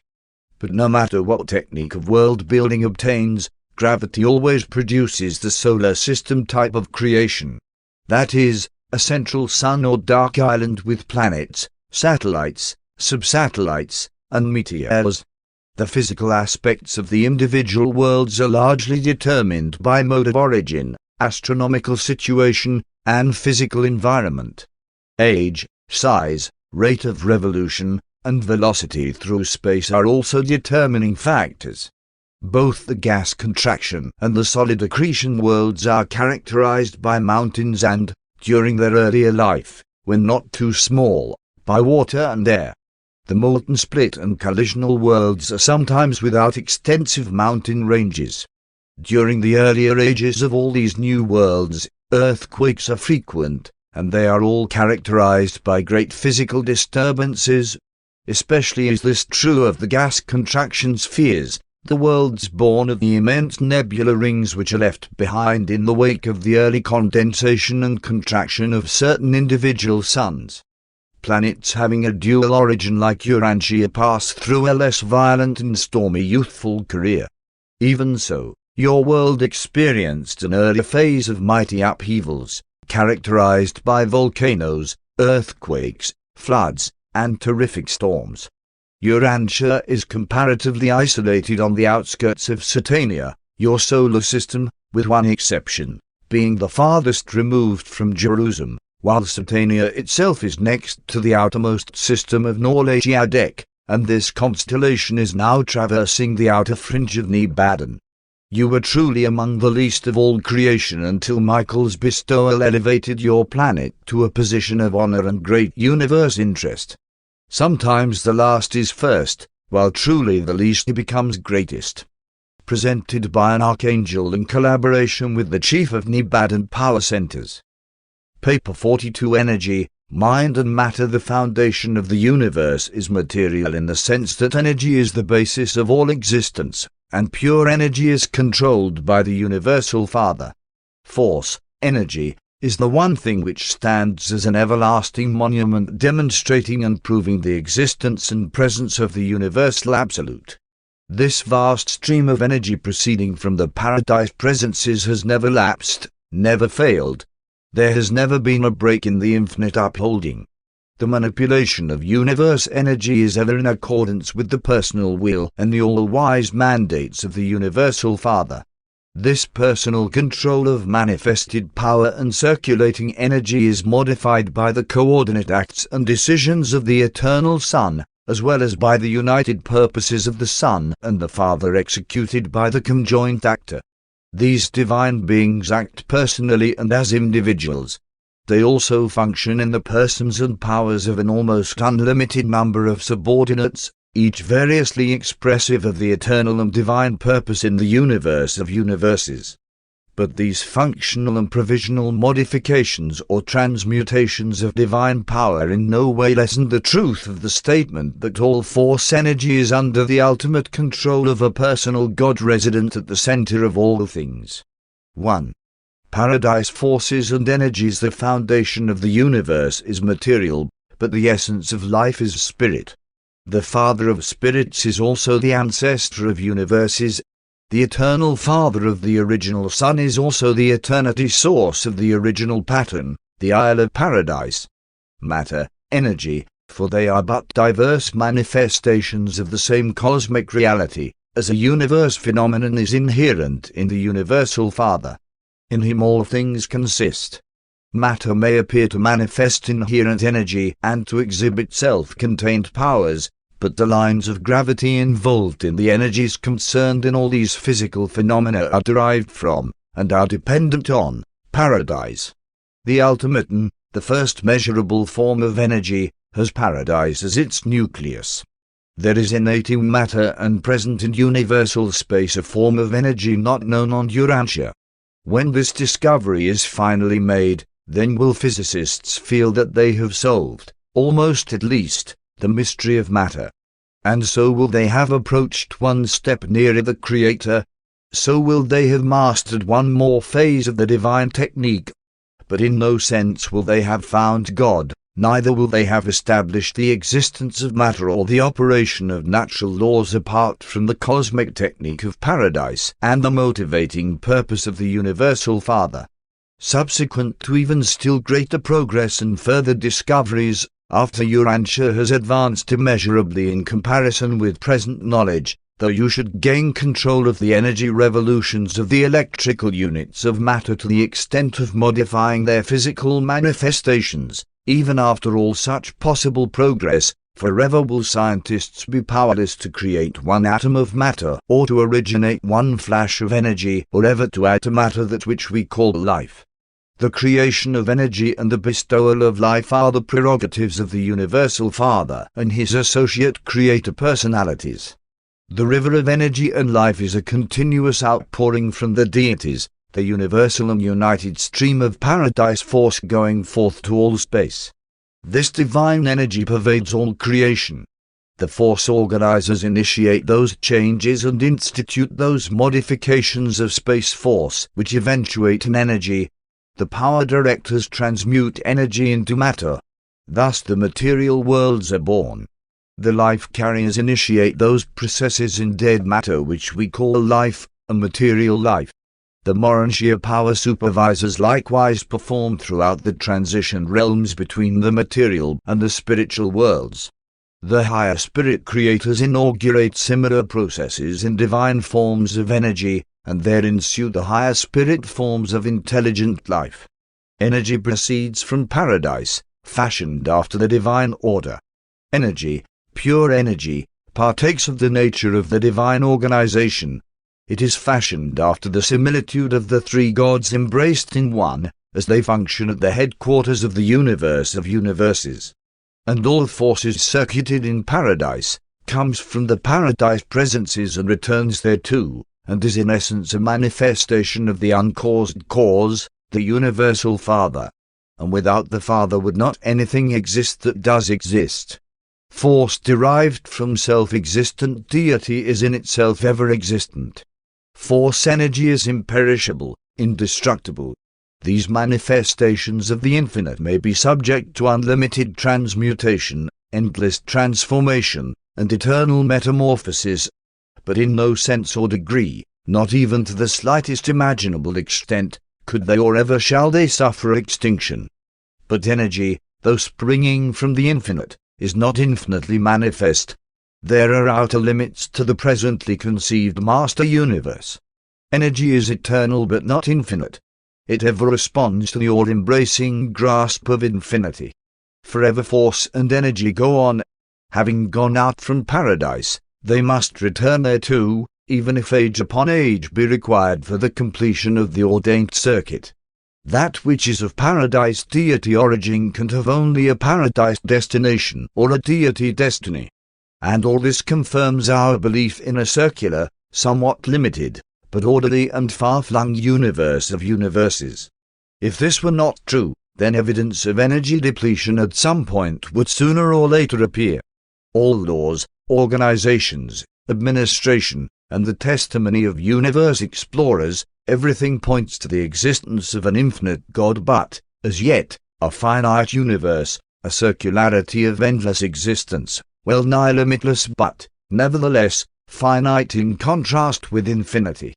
2.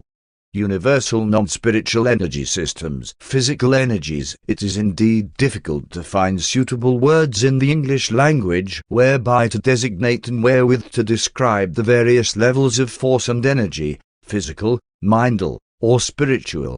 These narratives cannot altogether follow your accepted definitions of force, energy, and power. There is such paucity of language that we must use these terms in multiple meanings.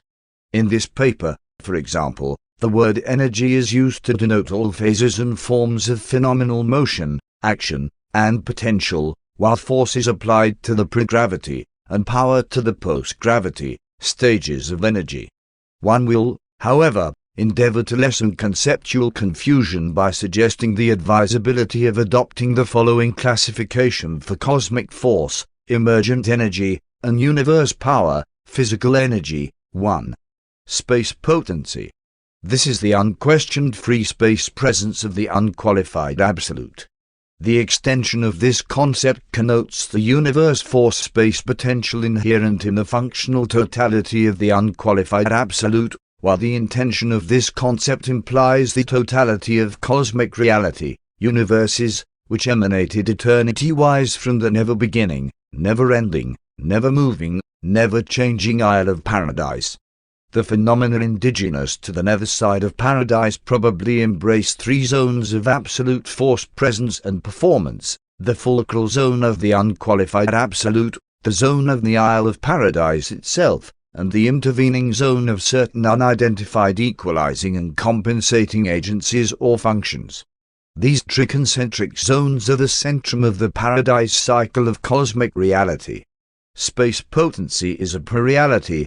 It is the domain of the unqualified absolute and is responsive only to the personal grasp of the universal Father, notwithstanding that it is seemingly modifiable by the presence of the primary master force organizers. On due versa, space potency is spoken of as absolute. 2. Primordial force. This represents the first basic change in space potency and may be one of the nether paradise functions of the unqualified absolute. We know that the space presence going out from nether paradise is modified in some manner from that which is incoming. But regardless of any such possible relationships, the openly recognized transmutation of space potency into primordial force is the primary differentiating function of the tension presence of the living paradise force organizers.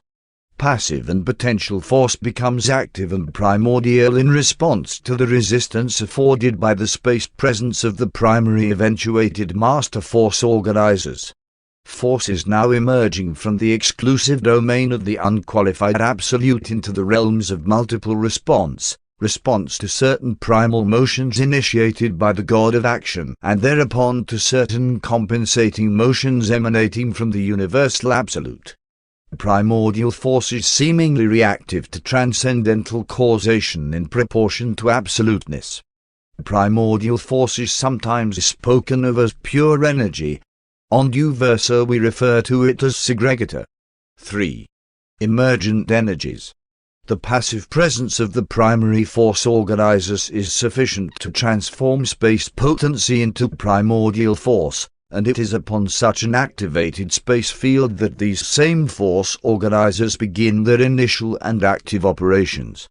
Primordial force is destined to pass through two distinct phases of transmutation in the realms of energy manifestation before appearing as universe power. These two levels of emerging energy are a puissant energy. This is the powerful directional, mass-movemented, mighty tensioned, and forcible reacting energy, gigantic energy systems set in motion by the activities of the primary force organizers. This primary or puissant energy is not at first definitely responsive to the paradise gravity pull, though probably yielding an aggregate mass or space directional response to the collective group of absolute influences operative from the nether side of paradise. When energy emerges to the level of initial response to the circular and absolute gravity grasp of paradise, the primary force organizers give way to the functioning of their secondary associates. B. Gravity energy. The now appearing gravity responding energy carries the potential of universe power and becomes the active ancestor of all universe matter. This secondary or gravity energy is the product of the energy elaboration resulting from the pressure presence and the tension trend set up by the associate transcendental master force organizers. In response to the work of these force manipulators, space energy rapidly passes from the puissant to the gravity stage, thus becoming directly responsive to the circular grasp of paradise absolute gravity while disclosing a certain potential for sensitivity to the linear gravity pull inherent in the soon appearing material mass of the electronic and the post-electronic stages of energy and matter. Upon the appearance of gravity response, the associate master force organizers may retire from the energy cyclones of space provided the universe power directors are assignable to that field of action. We are quite uncertain regarding the exact causes of the early stages of force evolution, but we recognize the intelligent action of the ultimate in both levels of emergent energy manifestation. Puissant and gravity energies, when regarded collectively, are spoken of on due versa as ultimata. 4. Universe power. Space force has been changed into space energy and thence into the energy of gravity control. Thus has physical energy been ripened to that point where it can be directed into channels of power and made to serve the manifold purposes of the universe creators. This work is carried on by the versatile directors, centers, and controllers of physical energy in the grand universe, the organized and inhabited creations. These universe power directors assume the more or less complete control of 21 of the 30 phases of energy constituting the present energy system of the 7 superior universes. This domain of power energy matter is the realm of the intelligent activities of the sevenfold, functioning under the time-space of the control of the Supreme. On due versa we refer to the realm of universe power as gravita. 5. Haven or energy. In concept this narrative has been moving paradiseward as transmuting space force has been followed, level by level, to the working level of the energy power of the universes of time and space. Continuing paradiseward, there is next encountered a pre-existent phase of energy which is characteristic of the central universe. Here the evolutionary cycle seems to turn back upon itself. energy power now seems to begin to swing back towards force, but force of a nature very unlike that of space potency and primordial force. Havener energy systems are not dual. They are triune. This is the existential energy domain of the conjoint actor, functioning in behalf of the Paradise Trinity. On versa, these energies of Havener are known as triata. 6. Transcendental energy. This energy system operates on and from the upper level of paradise and only in connection with the Absonite peoples. On versa, it is denominated Trinosta. 7. Monitor. Energy is close of kin to divinity when it is paradise energy. We incline to the belief that Monitor is the living, non-spirit energy of paradise, an eternity counterpart of the living, spirit energy of the original Son, hence the non-spiritual energy system of the Universal Father.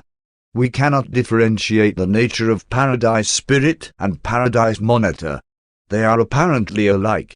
They have different names, but you can hardly be told very much about a reality whose spiritual and whose non-spiritual manifestations are distinguishable only by name. We know that finite creatures can attain the worship experience of the Universal Father through the ministry of God the Sevenfold and the Thought Adjusters, but we doubt that any sub-absolute personality, even power directors, can comprehend the energy infinity of the first great source and center. One thing is certain: if the power directors are conversant with the technique of the metamorphosis of space force, they do not reveal the secret to the rest of us. It is my opinion that they do not fully comprehend the function of the force organizers. These power directors themselves are energy catalyzers. That is, they cause energy to segment, organize, or assemble in unit formation by their presence. And all this implies that there must be something inherent in energy which causes it thus to function in the presence of these power entities. The Nebadon Melchizedek's long since denominated the phenomenon of the transmutation of cosmic force into universe power as one of the 7 infinities of divinity. And that is as far as you will advance on this point during your local universe ascension. Notwithstanding our inability fully to comprehend the origin, nature, and transmutations of cosmic force, we're fully conversant with all phases of emergent energy behavior from the times of its direct and unmistakable response to the action of paradise gravity, about the time of the beginning of the function of the superior universe power directors. 3. Classification of matter. Matter in all universes, excepting in the central universe, is identical. Matter in its physical properties depends on the revolutionary rates of its component members, the number and size of the revolving members, their distance from the nuclear body or the space content of matter, as well as on the presence of certain forces as yet undiscovered on Urantia. In the varied suns, planets, and space bodies there are 10 grand divisions of matter. 1. Ultimatonic matter, the prime physical units of material existence, the energy particles which go to make up electrons. 2. Subelectronic matter, the explosive and repellent stage of the solar supergases. 3. Electronic matter, the electrical stage of material differentiation, electrons, protons, and various other units entering into the varied constitution of the electronic groups. 4. Subatomic matter, matter existing extensively in the interior of the hot suns. 5. Shattered atoms, found in the cooling suns and throughout space. 6. Ionized matter, individual atoms stripped of their outer, chemically active electrons by electrical, thermal, or 10-ray activities and by solvents. 7. Atomic matter, the chemical stage of elemental organization, the component units of molecular or visible matter. 8. The molecular stage of matter, matter as it exists on Urantia in a state of relatively stable materialization under ordinary conditions. 9. Radioactive matter, the disorganizing tendency and activity of the heavier elements under conditions of moderate heat and diminished gravity pressure. 10. Collapsed matter, the relatively stationary matter found in the interior of the cold or dead suns. This form of matter is not really stationary. There is still some automatonic, even electronic activity, but these units are in very close proximity, and their rates of revolution greatly diminished. The foregoing classification of matter pertains to its organization rather than to the forms of its appearance to created beings. Neither does it take into account the pre-emergent stages of energy, nor the eternal materializations on paradise and in the central universe. 4. Energy and matter transmutations: light, heat, electricity, magnetism, chemism, energy, and matter are, in origin, nature, and destiny, one and the same thing, together with other material realities as yet undiscovered on Urantia. We do not fully comprehend the almost endless changes to which physical energy may be subject. In one universe it appears as light, in another as light plus heat, in another as forms of energy unknown on Urantia. In untold millions of years it may reappear as some form of restless, surging electrical energy or magnetic power, and still later on it may again appear in a subsequent universe as some form of variable matter going through a series of metamorphoses, to be followed by its outward physical disappearance in some great cataclysm of the realms. And then, after countless ages and almost endless wandering through numberless universes, again may this same energy re-emerge and many times change its form and potential. And so do these transformations continue through successive ages and throughout countless realms. Thus matter sweeps on, undergoing the transmutations of time, but swinging ever true to the circle of eternity. Even if long prevented from returning to its source, it is ever responsive thereto, and it ever proceeds in the path ordained by the infinite personality who sent it forth.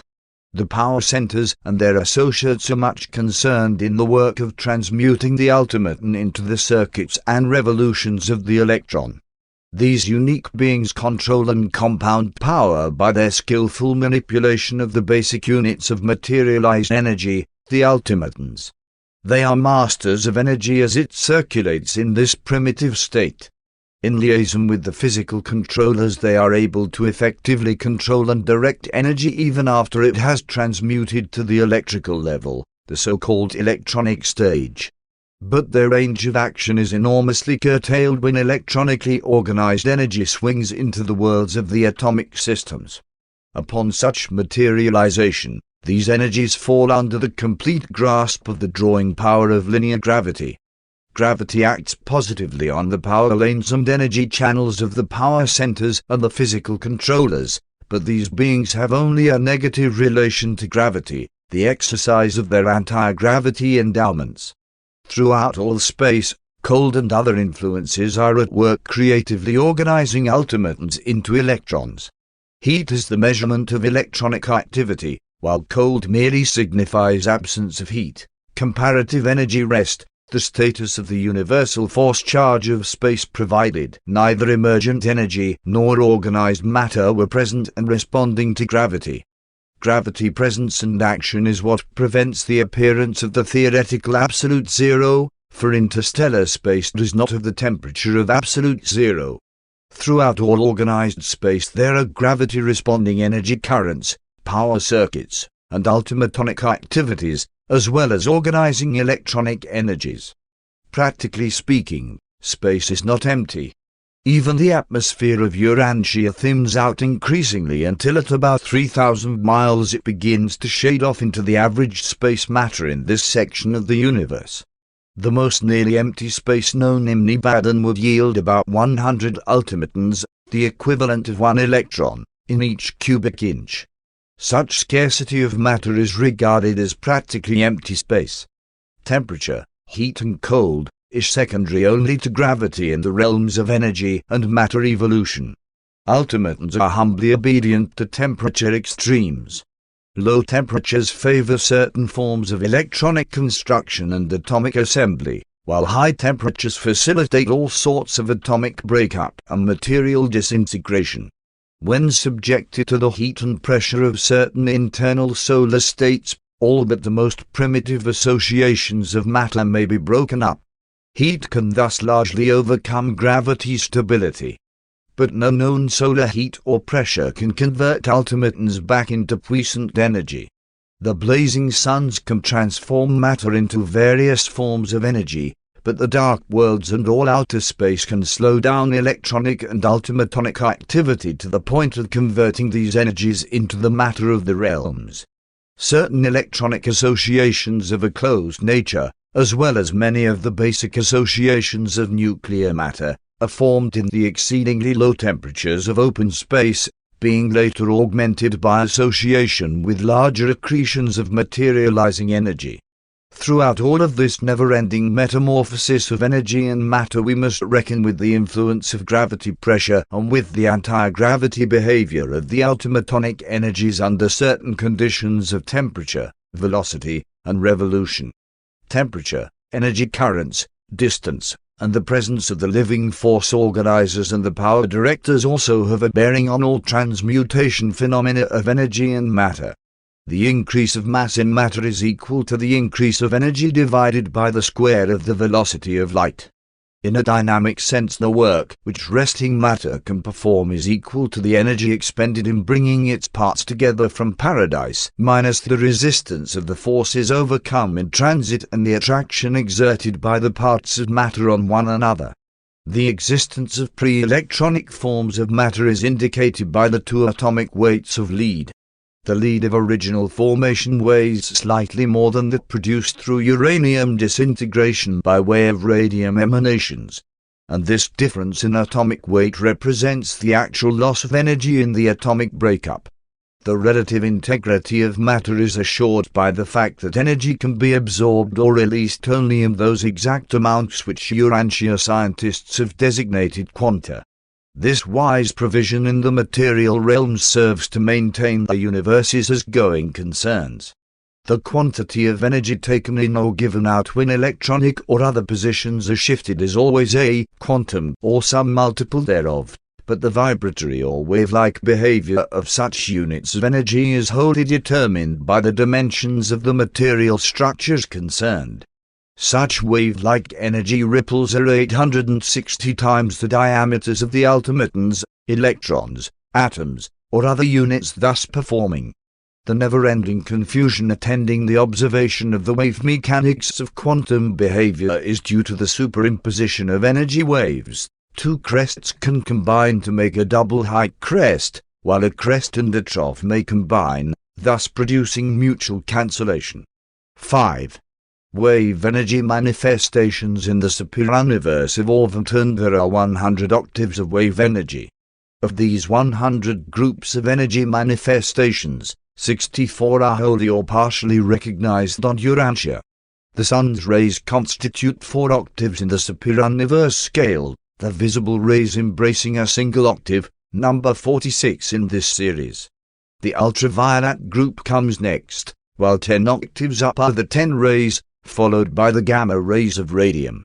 32 octaves above the visible light of the sun are the outer space energy rays, so frequently commingled with their associated highly energized minute particles of matter.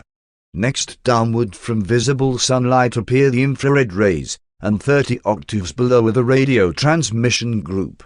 Wave-like energy manifestations, from the standpoint of 20th century Urantia scientific enlightenment, may be classified into the following 10 groups. 1.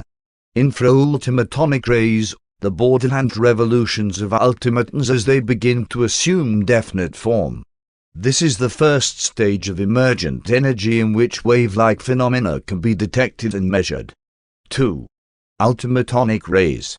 The assembly of energy into the minute spheres of the ultimatons occasions vibrations in the content of space which are discernible and measurable. And long before physicists ever discover the ultimaton, they will undoubtedly detect the phenomena of these rays as they shower in upon Urantia.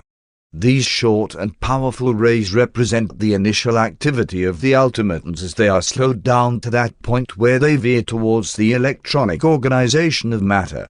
As the ultimatons aggregate into electrons, condensation occurs with a consequent storage of energy. 3. The short space rays. These are the shortest of all purely electronic vibrations and represent the pre-atomic stage of this form of matter. These rays require extraordinarily high or low temperatures for their production. There are two sorts of these space rays, one attendant upon the birth of atoms and the other indicative of atomic disruption. They emanate in the largest quantities from the densest plane of the superuniverse, the Milky Way, which is also the densest plane of the outer universes. 4. The electronic stage. This stage of energy is the basis of all materialization in the 7 superuniverses. When electrons pass from higher to lower energy levels of orbital revolution, quanta are always given off. Orbital shifting of electrons results in the ejection or the absorption of very definite and uniform measurable particles of light energy, while the individual electron always gives up a particle of light energy when subjected to collision. Wave-like energy manifestations also attend upon the performances of the positive bodies and the other members of the electronic stage. 5. Gamma rays, those emanations which characterize the spontaneous dissociation of atomic matter. The best illustration of this form of electronic activity is in the phenomena associated with radium disintegration. 6. The 10-ray group. The next step in the slowing down of the electron yields the various forms of solar 10 rays together with artificially generated 10 rays. The electronic charge creates an electric field. Movement gives rise to an electric current. The current produces a magnetic field. When an electron is suddenly stopped, the resultant electromagnetic commotion produces the 10 ray. The 10 ray is the disturbance. The solar 10 rays are identical with those which are mechanically generated for exploring the interior of the human body, except that they are a trifle longer. 7. The ultraviolet or chemical rays of sunlight and the various mechanical productions. 8. The white light, the whole visible light of the suns. 9. Infrared rays, the slowing down of electronic activity still nearer the stage of appreciable heat. 10. Hertzian waves, those energies utilized on Urantia for broadcasting. Of all these 10 phases of wave-like energy activity, the human eye can react to just 1 octave, the whole light of ordinary sunlight. The so-called ether is merely a collective name to designate a group of force and energy activities occurring in space. Ultimatons, electrons, and other mass aggregations of energy are uniform particles of matter, and in their transit through space they really proceed in direct lines. Light and all other forms of recognizable energy manifestations consist of a succession of definite energy particles which proceed in direct lines except is modified by gravity and other intervening forces. That these processions of energy particles appear as wave phenomena when subjected to certain observations is due to the resistance of the undifferentiated force blanket of all space, the hypothetical ether, and to the intergravity tension of the associated aggregations of matter. The spacing of the particle intervals of matter, together with the initial velocity of the energy beams, establishes the undulatory appearance of many forms of energy matter. The excitation of the content of space produces a wave-like reaction to the passage of rapidly moving particles of matter, just as the passage of a ship through water initiates waves of varying amplitude and interval. Primordial force behavior does give rise to phenomena which are in many ways analogous to your postulated ether. Space is not empty. The spheres of all space whirl and plunge on through a vast ocean of outspread force energy. Neither is the space content of an atom empty. Nevertheless, there is no ether, and the very absence of this hypothetical ether enables the inhabited planet to escape falling into the sun and the encircling electron to resist falling into the nucleus. 6. Ultimatons, electrons, and atoms. While the space charge of universal force is homogeneous and undifferentiated, the organization of evolved energy into matter entails the concentration of energy into discrete masses of definite dimensions and established weight, precise gravity reaction. Local or linear gravity becomes fully operative with the appearance of the atomic organization of matter. Pre-atomic matter becomes slightly gravity responsive when activated by 10-ray and other similar energies, but no measurable linear gravity pull is exerted on free, unattached, and uncharged electronic energy particles or on unassociated ultimatons. Ultimatons function by mutual attraction, responding only to the circular paradise gravity pull. Without linear gravity response, they are thus held in the universal space drift. Ultimatons are capable of accelerating revolutionary velocity to the point of partial anti-gravity behavior, but they cannot, independent of force organizers or power directors, attain the critical escape velocity of deindividuation, return to the puissant energy stage. In nature, ultimatons escape the status of physical existence only when participating in the terminal disruption of a cooled-off and dying sun. The ultimatons, unknown on Urantia, slow down through many phases of physical activity before they attain the revolutionary energy prerequisites to electronic organization. Ultimatons have three varieties of motion: mutual resistance to cosmic force, individual revolutions of anti-gravity potential, and the inter-electronic positions of the 100 mutually interassociated ultimatons. Mutual attraction holds 100 ultimatons together in the constitution of the electron, and there are never more nor less than 100 ultimatons in a typical electron. The loss of one or more ultimatons destroys typical electronic identity, thus bringing into existence one of the 10 modified forms of the electron. Ultimatons do not describe orbits or whirl about in circuits within the electrons, but they do spread or cluster in accordance with their axial revolutionary velocities, thus determining the differential electronic dimensions. This same ultimatonic velocity of axial revolution also determines the negative or positive reactions of the several types of electronic units.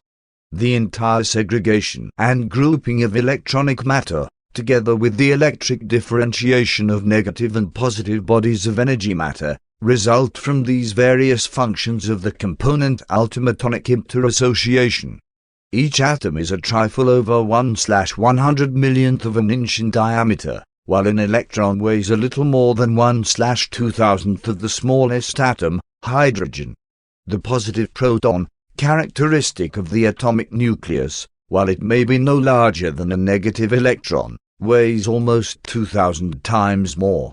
If the mass of matter should be magnified until that of an electron equaled 1/10 of an ounce, then were size to be proportionately magnified, the volume of such an electron would become as large as that of the Earth.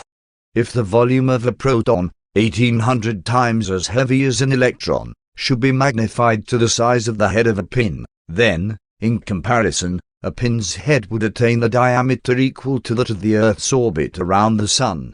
7. Atomic matter. The formation of all matter is on the order of the solar system. There is at the center of every minute universe of energy a relatively stable, comparatively stationary, nuclear portion of material existence.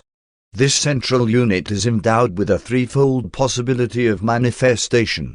Surrounding this energy center there whirl, in endless profusion but in fluctuating circuits, the energy units which are faintly comparable to the planets encircling the Sun of some starry group like your own solar system.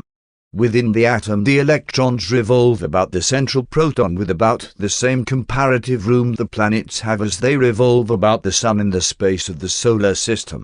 There is the same relative distance, in comparison with actual size, between the atomic nucleus and the inner electronic circuit as exists between the inner planet, Mercury, and your Sun. The electronic axial revolutions and their orbital velocities about the atomic nucleus are both beyond the human imagination, not to mention the velocities of their component ultimatons. The positive particles of radium fly off into space at the rate of 10,000 miles a second, while the negative particles attain a velocity approximating that of light. The local universes are of decimal construction. There are just 100 distinguishable atomic materializations of space energy in a dual universe. That is the maximum possible organization of matter in Nebadon. These 100 forms of matter consist of a regular series in which from 1 to 100 electrons revolve around a central and relatively compact nucleus. It is this orderly and dependable association of various energies that constitutes matter. Not every world will show 100 recognizable elements at the surface, but they are somewhere present, have been present, or are in process of evolution. Conditions surrounding the origin and subsequent evolution of a planet determine how many of the 100 atomic types will be observable. The heavier atoms are not found on the surface of many worlds. Even on Urantia, the known heavier elements manifest a tendency to fly to pieces, as is illustrated by radium behavior. Stability of the atom depends on the number of electrically inactive neutrons in the central body. Chemical behavior is wholly dependent on the activity of the freely revolving electrons. In Orvington, it has never been possible naturally to assemble over 100 orbital electrons in one atomic system. When 101 have been artificially introduced into the orbital field, the result has always been the instantaneous disruption of the central proton with the wild dispersion of the electrons and other liberated energies. While atoms may contain from 1 to 100 orbital electrons, only the outer 10 electrons of the larger atoms revolve about the central nucleus as distinct and discrete bodies, intactly and compactly swinging around on precise and definite orbits. The 30 electrons nearest the center are difficult of observation or detection as separate and organized bodies. This same comparative ratio of electronic behavior in relation to nuclear proximity obtains in all atoms regardless of the number of electrons embraced. The nearer the nucleus, the less there is of electronic individuality. The wave-like energy extension of an electron may so spread out as to occupy the whole of the lesser atomic orbits. Especially is this true of the electrons nearest the atomic nucleus. The 30 innermost orbital electrons have individuality, but their energy systems tend to intermingle, extending from electron to electron and well-nigh from orbit to orbit. The next 30 electrons constitute the second family, or energy zone, and are of advancing individuality, bodies of matter exerting a more complete control over their attendant energy systems. The next 30 electrons, the third energy zone, are still more individualized and circulate in more distinct and definite orbits. The last 10 electrons, presenting only the 10 heaviest elements, are possessed of the dignity of independence and are, therefore, able to escape more or less freely from the control of the mother nucleus. With a minimum variation in temperature and pressure, the members of this fourth and outermost group of electrons will escape from the grasp of the central nucleus, as is illustrated by the spontaneous disruption of uranium and kindred elements. The first 27 atoms, those containing from 1 to 27 orbital electrons, are more easy of comprehension than the rest. From 28 upward we encounter more and more of the unpredictability of the supposed presence of the unqualified absolute. But some of this electronic unpredictability is due to differential ultimatonic axial revolutionary velocities and to the unexplained huddling proclivity of ultimatons. Other influences, physical, electrical, magnetic, and gravitational, also operate to produce variable electronic behavior. Atoms therefore are similar to persons as to predictability. Statisticians may announce laws governing a large number of either atoms or persons, but not for a single individual atom or person. 8. Atomic cohesion. While gravity is one of several factors concerned in holding together a tiny atomic energy system, there is also present in and among these basic physical units a powerful and unknown energy, the secret of their basic constitution and ultimate behavior, a force which remains to be discovered on Urantia. This universal influence permeates all the space embraced within this tiny energy organization. The intelectronic space of an atom is not empty. Throughout an atom this intelectronic space is activated by wave-like manifestations which are perfectly synchronized with electronic velocity and ultimatonic revolutions. This force is not wholly dominated by your recognized laws of positive and negative attraction. Its behavior is therefore sometimes unpredictable. This unnamed influence seems to be a space-force reaction of the unqualified absolute. The charged protons and the uncharged neutrons of the nucleus of the atom are held together by the reciprocating function of the mesotron, a particle of matter 180 times as heavy as the electron. Without this arrangement, the electric charge carried by the protons would be disruptive of the atomic nucleus. As atoms are constituted, neither electric nor gravitational forces could hold the nucleus together. The integrity of the nucleus is maintained by the reciprocal cohering function of the mesotron, which is able to hold charged and uncharged particles together because of superior force mass power, and by the further function of causing protons and neutrons constantly to change places. The mesotron causes the electric charge of the nuclear particles to be incessantly tossed back and forth between protons and neutrons. At one infinitesimal part of a second, the given nuclear particle is a charged proton and the next an uncharged neutron. And these alternations of energy status are so unbelievably rapid that the electric charge is deprived of all opportunity to function as a disruptive influence. Thus does the mesotron function as an energy carrier particle which mightily contributes to the nuclear stability of the atom. The presence and function of the mesotron also explains another atomic riddle. When atoms perform radioactively, they emit far more energy than would be expected. This excess of radiation is derived from the breaking up of the mesotron energy carrier, which thereby becomes a mere electron.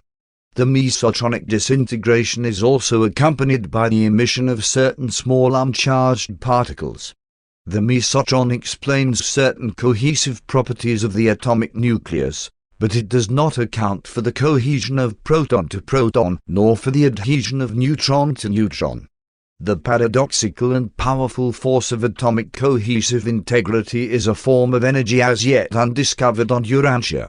These mesotrons are found abundantly in the space rays which so incessantly impinge upon your planet. 9. Natural philosophy. Religion is not alone dogmatic.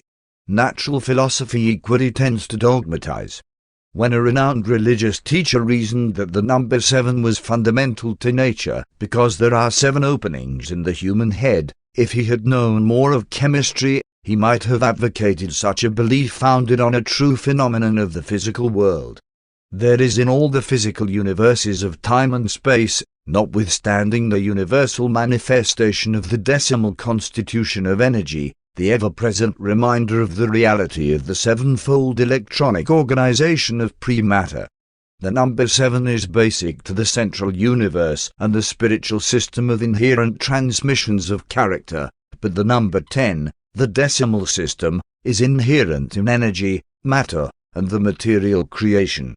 Nevertheless, the atomic world does display a certain periodic characterization which recurs in groups of 7, a birthmark carried by this material world indicative of its far distant spiritual origin. This sevenfold persistence of creative constitution is exhibited in the chemical domains as a recurrence of similar physical and chemical properties in segregated periods of 7 when the basic elements are arranged in the order of their atomic weights. When the Urantia chemical elements are thus arranged in a row, any given quality or property tends to recur by 7s. This periodic change by 7s recurs diminishingly and with variations throughout the entire chemical table, being most markedly observable in the earlier or lighter atomic groupings. Starting from any one element, after noting some one property, such a quality will change for 6 consecutive elements, but on reaching the 8th, it tends to reappear, that is, the 8th chemically active element resembles the 1st, the 9th the 2nd, and so on. Such a fact of the physical world unmistakably points to the sevenfold constitution of ancestral energy and is indicative of the fundamental reality of the sevenfold diversity of the creations of time and space. Man should also note that there are 7 colors in the natural spectrum. But not all the suppositions of natural philosophy are valid. For example, the hypothetical ether, which represents an ingenious attempt of man to unify his ignorance of space phenomena.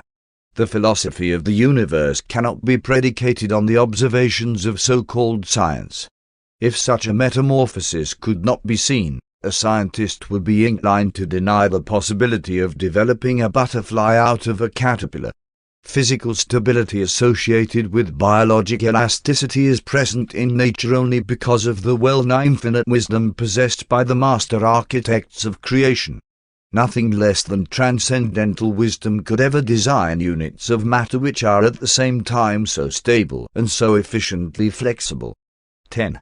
Universal non-spiritual energy systems, material mind systems. The endless sweep of relative cosmic reality, from the absoluteness of paradise monitor to the absoluteness of space potency, is suggestive of certain evolutions of relationship in the non-spiritual realities of the first source and center, those realities which are concealed in space potency, revealed in monitor, and provisionally disclosed on intervening cosmic levels. This eternal cycle of energy, being circuited in the Father of universes, is absolute and, being absolute, is expansile in neither fact nor value. Nevertheless, the primal Father is even now, as always, self-realizing of an ever-expanding arena of time-space, and of time-space transcended meanings, an arena of changing relationships wherein energy matter is being progressively subjected to the over-control of living and divine spirit through the experiential striving of living and personal mind.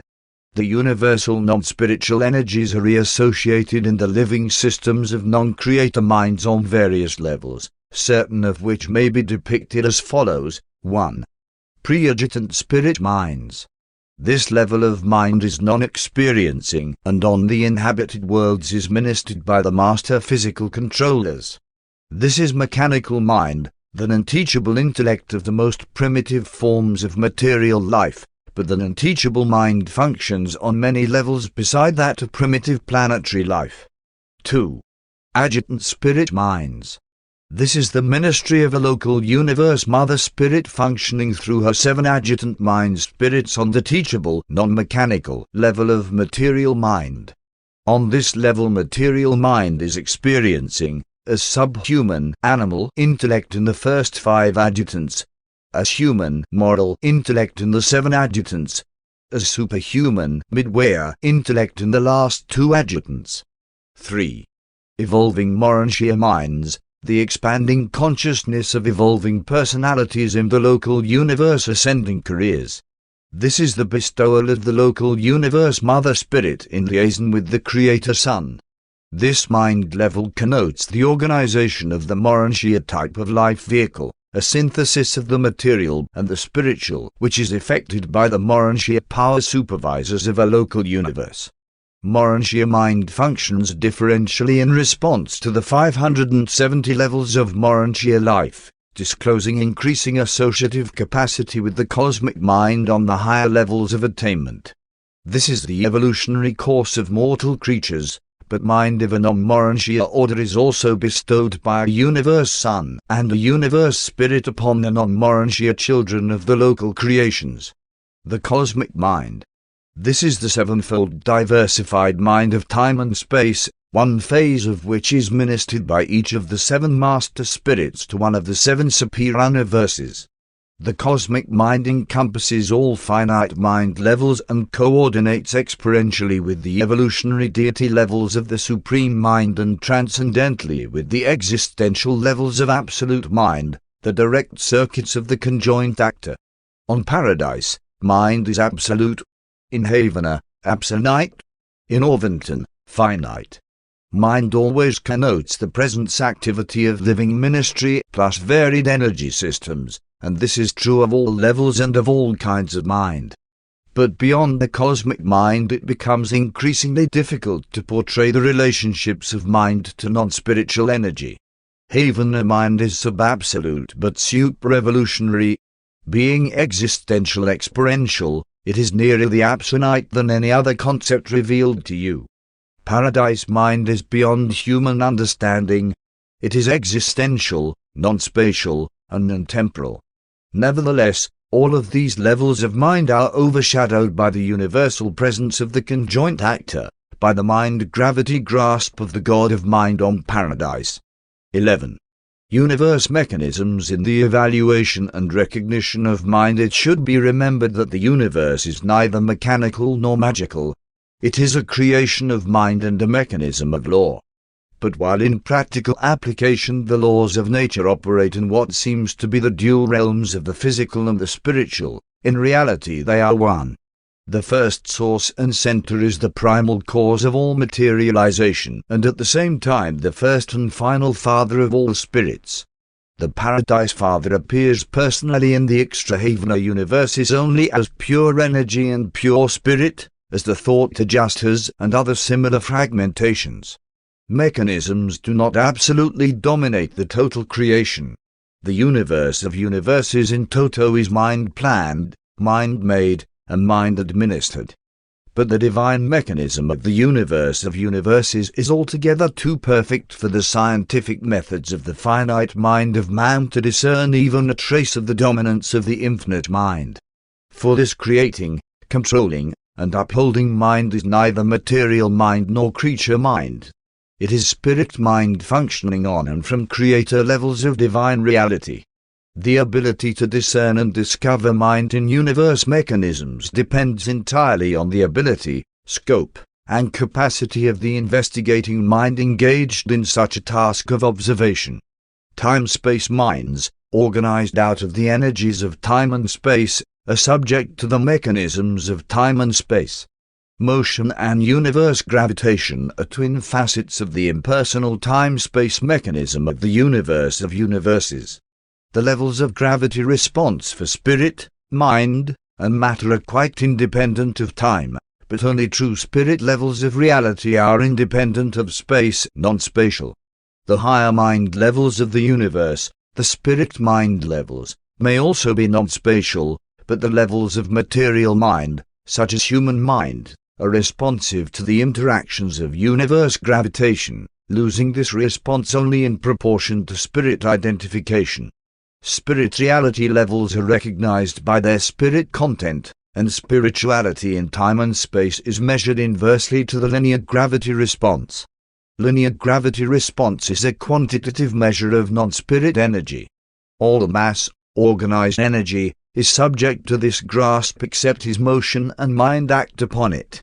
Linear gravity is the short-range cohesive force of the macrocosmos, somewhat as the forces of intra-atomic cohesion are the short-range forces of the microcosmos. Physical materialized energy, organized as so-called matter, cannot traverse space without affecting linear gravity response. Although such gravity response is directly proportional to mass, it is so modified by intervening space that the final result is no more than roughly approximated when expressed as inversely according to the square of the distance. Space eventually conquers linear gravitation because of the presence therein of the anti-gravity influences of numerous supermaterial forces which operate to neutralize gravity action and all responses thereto. Extremely complex and highly automatic appearing cosmic mechanisms always tend to conceal the presence of the originative or creative indwelling mind from any and all intelligences very far below the universe levels of the nature and capacity of the mechanism itself. Therefore is it inevitable that the higher universe mechanisms must appear to be mindless to the lower orders of creatures. The only possible exception to such a conclusion would be the implication of mindedness in the amazing phenomenon of an apparently self-maintaining universe, but that is a matter of philosophy rather than one of actual experience. Since mind coordinates the universe, fixity of mechanisms is non-existent. The phenomenon of progressive evolution associated with cosmic self-maintenance is universal. The evolutionary capacity of the universe is inexhaustible in the infinity of spontaneity. Progress towards harmonious unity, a growing exponential synthesis superimposed on an ever-increasing complexity of relationships, could be effected only by a purposive and dominant mind. The higher the universe mind associated with any universe phenomenon, the more difficult it is for the lower types of mind to discover it. And since the mind of the universe mechanism is creative spirit mind, even the mindedness of the infinite, it can never be discovered or discerned by the lower level minds of the universe, much less by the lowest mind of all, the human. The evolving animal mind, while naturally God-seeking, is not alone and of itself inherently God-knowing. 12. Pattern and form, Mind dominance of the evolution of mechanisms implies and indicates the concealed presence and dominance of creative mind. The ability of the mortal intellect to conceive, design, and create automatic mechanisms demonstrates the superior, creative, and purposive qualities of man's mind as the dominant influence on the planet. Mind always reaches out towards 1. Creation of material mechanisms. 2. Discovery of hidden mysteries. 3. Exploration of remote situations. 4. Formulation of mental systems. 5. Attainment of wisdom goals. 6. Achievement of spirit levels. 7. The accomplishment of divine destinies, supreme, ultimate, and absolute. Mind is always creative. The mind endowment of an individual animal, mortal, Urantian, spirit ascender, or finality attainer is always competent to produce a suitable and serviceable body for the living creature identity. But the presence phenomenon of a personality or the pattern of an identity, as such, is not a manifestation of energy, either physical, mental, or spiritual. The personality form is the pattern aspect of a living being. It connotes the arrangement of energies, and this, plus life and motion, is the mechanism of creature existence. Even spirit beings have form, and these spirit forms, patterns, are real. Even the highest type of spirit personalities have forms, personality presences in every sense analogous to Urantia mortal bodies. Nearly all beings encountered in the 7 superior universes are possessed of forms. But there are a few exceptions to this general rule. Thought adjusters appear to be without form until after fusion with the surviving souls of their mortal associates.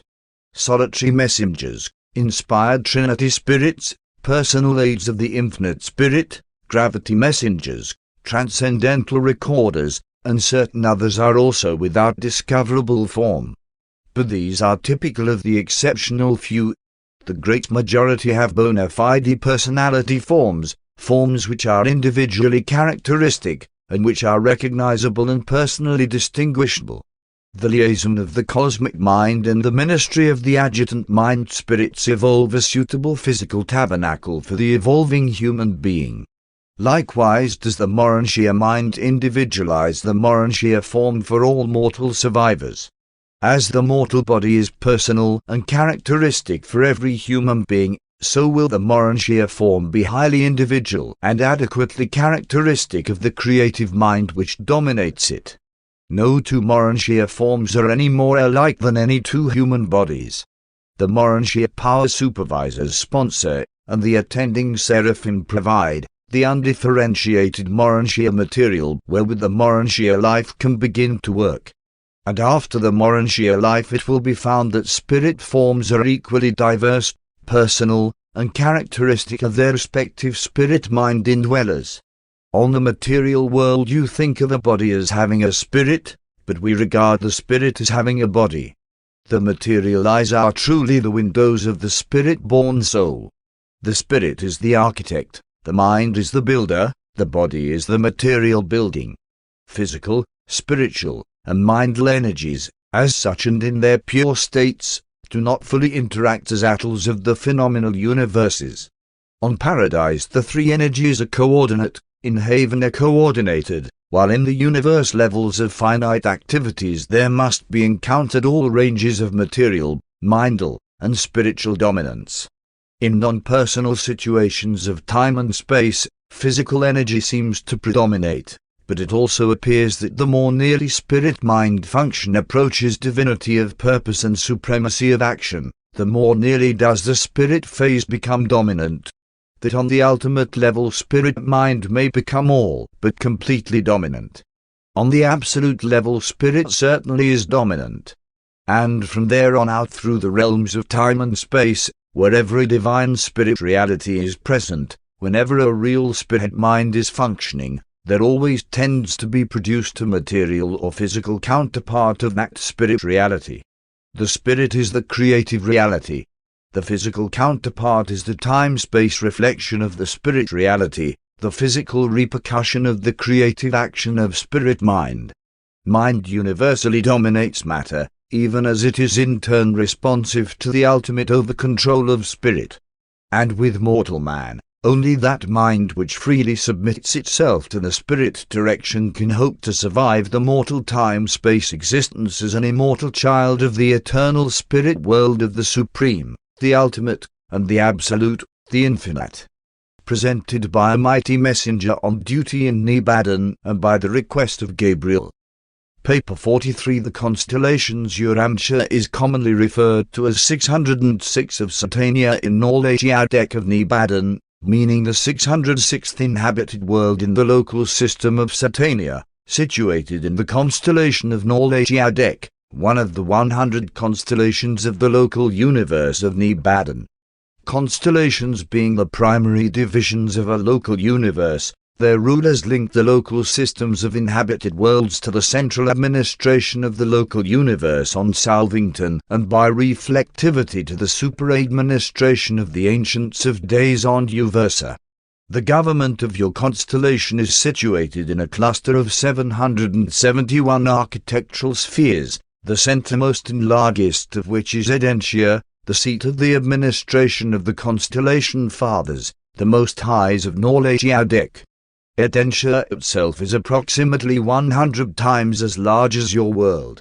The 70 major spheres surrounding Urantia are about 10 times the size of Urantia, while the 10 satellites which revolve around each of these 70 worlds are about the size of Urantia. These 771 architectural spheres are quite comparable in size to those of other constellations.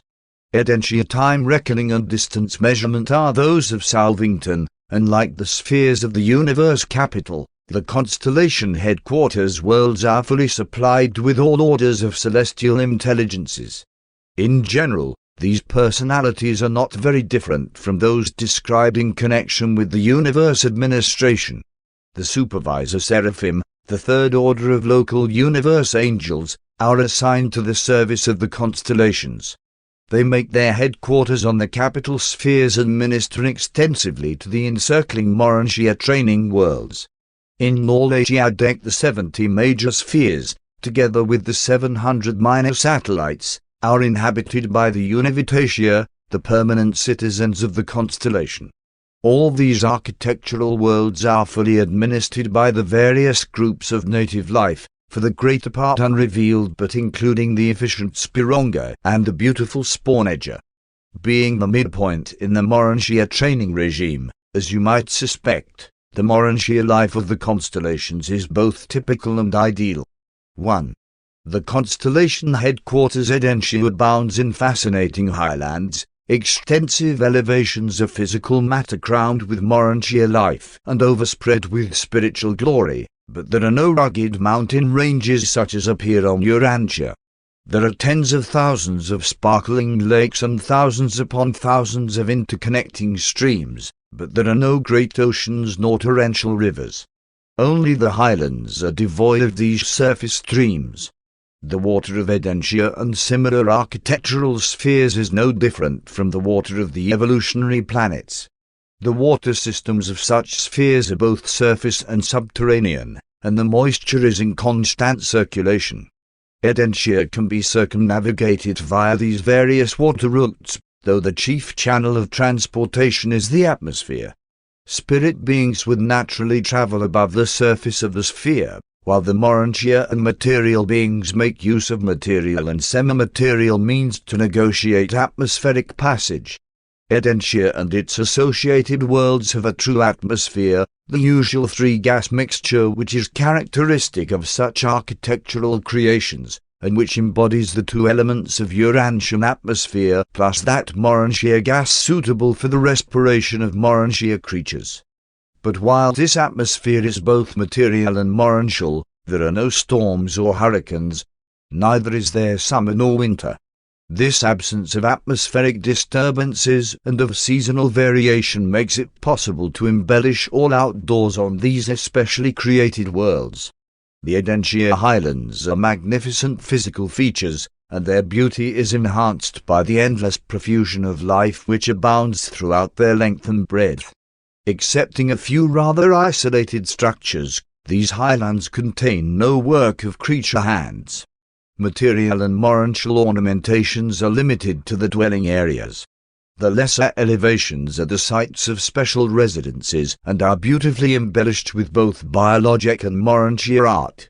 Situated on the summit of the 7th Highland Range are the resurrection halls of Urantia, wherein awakened the ascending mortals of the secondary modified order of ascension.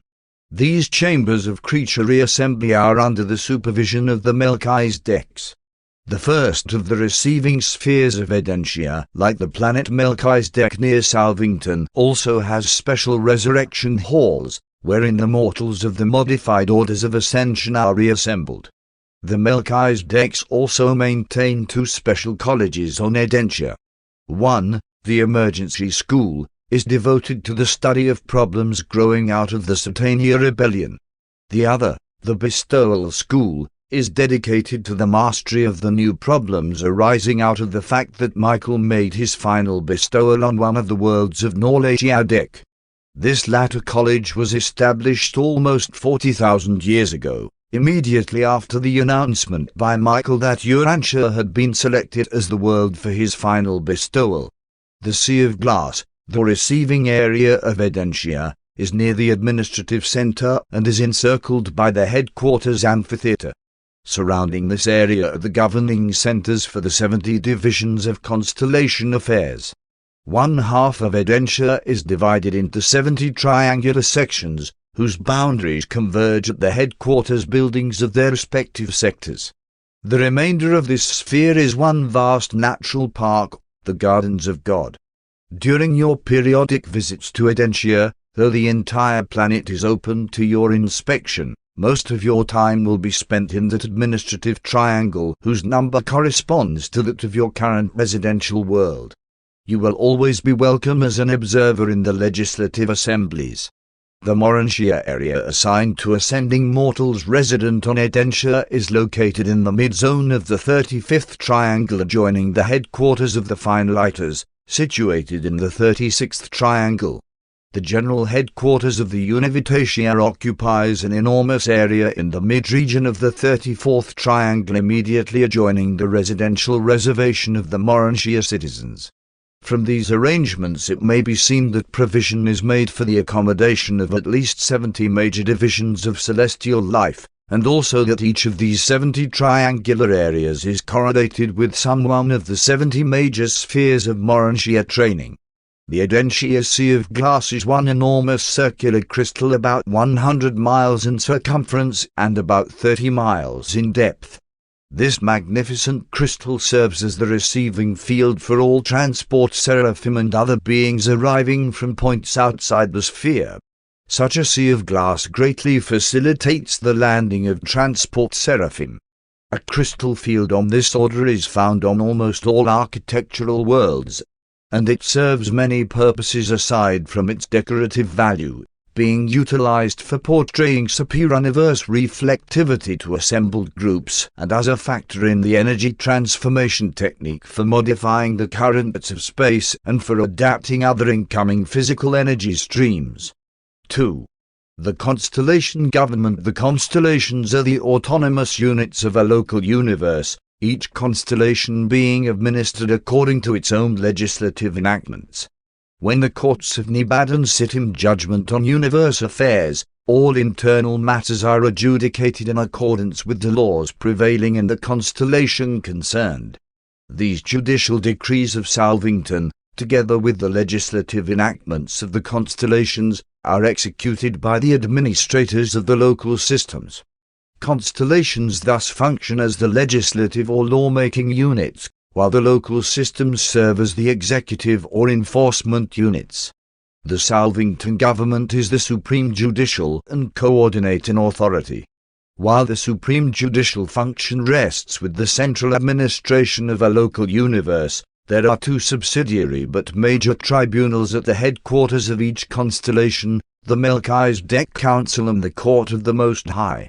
All judicial problems are first reviewed by the Council of the Melchizedeks. 12 of this order who have had certain requisite experience on the evolutionary planets and on the system headquarters worlds are empowered to review evidence, digest pleas, and formulate provisional verdicts, which are passed on to the court of the Most High, the reigning constellation father. The mortal division of this latter tribunal consists of 7 judges, all of whom are ascendant mortals.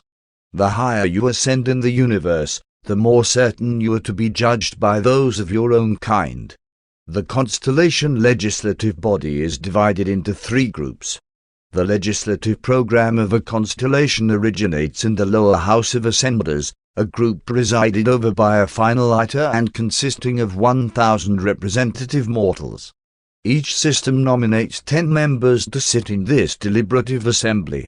On Urantia this body is not fully recruited at the present time. The mid-chamber of legislators is composed of the seraphic hosts and their associates, other children of the local universe Mother Spirit.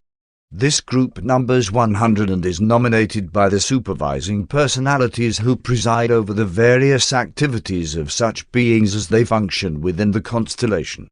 The advisory or highest body of constellation legislators consists of the House of Peers, the House of the Divine Sons. This core is chosen by the Most High Fathers and numbers 10. Only sons of special experience may serve in this upper house. This is the fact-finding and time-saving group which very effectively serves both of the lower divisions of the Legislative Assembly.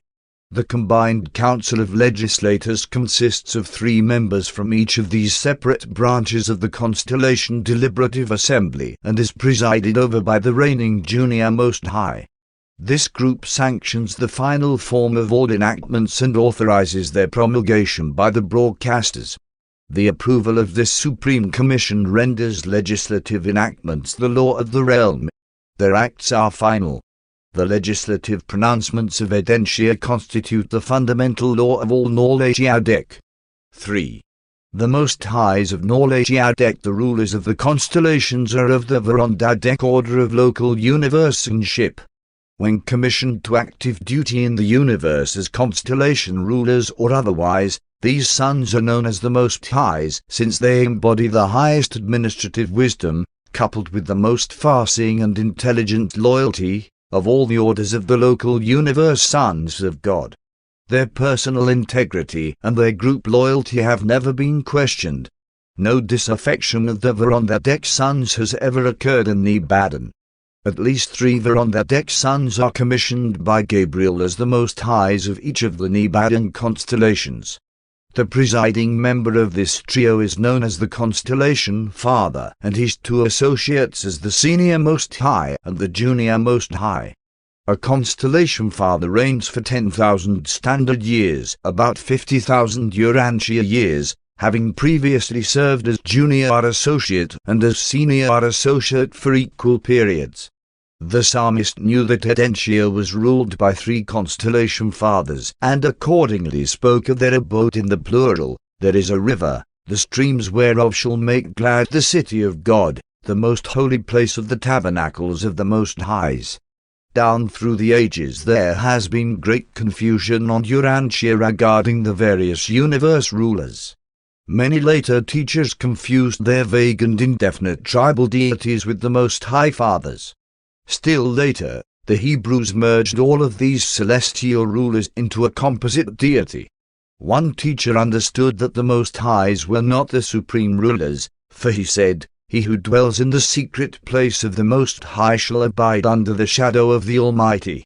In the Urantia records it is very difficult at times to know exactly who is referred to by the term Most High. But Daniel fully understood these matters. He said, "The Most High rules in the kingdom of men, and gives it to whomsoever he will." The constellation fathers are little occupied with the individuals of an inhabited planet, but they are closely associated with those legislative and law-making functions of the constellations which so greatly concern every mortal race and national group of the inhabited worlds. Although the constellation regime stands between you and the universe administration, as individuals you would ordinarily be little concerned with the constellation government. Your great interest would normally center in the local system, Satania. But temporarily, Urantia is closely related to the constellation rulers because of certain system and planetary conditions growing out of the Lucifer rebellion. The Audentia Most High seized certain phases of planetary authority on the rebellious worlds at the time of the Lucifer secession. They have continued to exercise this power, and the Ancients of Days long since confirmed this assumption of control over these wayward worlds. They will no doubt continue to exercise this assumed jurisdiction as long as Lucifer lives. Much of this authority would ordinarily, in a loyal system, be invested in the system sovereign. But there is still another way in which Urantia became peculiarly related to the Most Highs. When Michael, the Creator Son, was on his terminal bestowal mission, since the successor of Lucifer was not in full authority in the local system, all Urantia affairs which concerned the Michael bestowal were immediately supervised by the Most Highs of Norlagiadek. 4. Mount Assembly. The Faithful of Days. The Most Holy Mount of Assembly is the dwelling place of the Faithful of Days, the representative of the Paradise Trinity who functions on Audentia. This Faithful of Days is a Trinity Son of Paradise and has been present on Audentia as the personal representative of Emmanuel since the creation of the headquarters world. Ever the Faithful of Days stands at the right hand of the constellation fathers to counsel them, but never does he proffer advice unless it is asked for. The High Sons of Paradise never participate in the conduct of the affairs of a local universe except upon the petition of the acting rulers of such domains. But all that a union of days is to a Creator Son, a Faithful of Days is to the Most Highs of a constellation. The residence of the Audentia Faithful of Days is the constellation center of the Paradise system of extrauniverse communication and intelligence. These Trinity Sons, with their staffs of Havana and Paradise personalities, in liaison with the supervising Union of Days, are in direct and constant communication with their order throughout all the universes, even to Havana and Paradise. The Most Holy Mount is exquisitely beautiful and marvelously appointed, but the actual residence of the Paradise Son is modest in comparison with the central abode of the Most Highs and the surrounding 70 structures comprising the residential unit of the Verondadek Sons. These appointments are exclusively residential. They are entirely separate from the extensive administrative headquarters buildings wherein the affairs of the constellation are transacted. The residence of the Faithful of Days on Audentia is located to the north of these residences of the Most Highs and is known as the Mount of Paradise Assembly. On this consecrated highland the ascending mortals periodically assemble to hear this Son of Paradise tell of the long and intriguing journey of progressing mortals through the 1 billion perfectioned worlds of Havana and on to the indescribable delights of Paradise.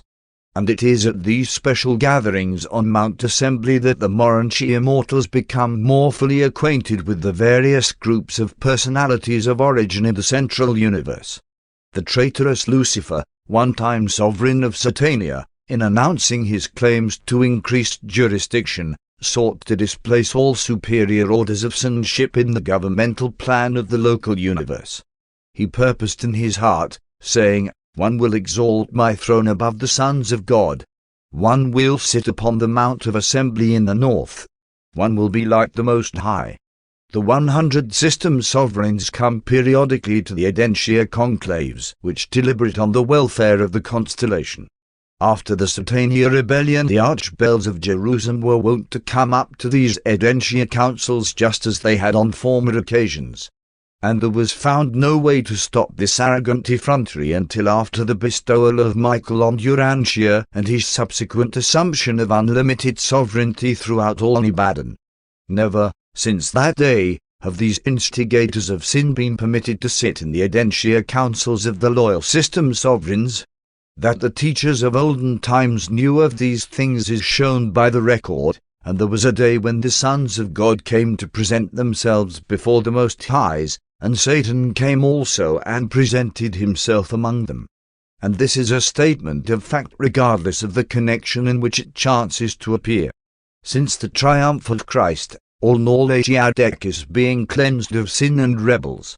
Sometime before Michael's death in the flesh, the fallen Lucifer's associate, Satan, sought to attend such an Urantia conclave, but the solidification of sentiment against the archbells had reached the point where the doors of sympathy were so well nigh universally closed that there could be found no standing ground for the Satania adversaries.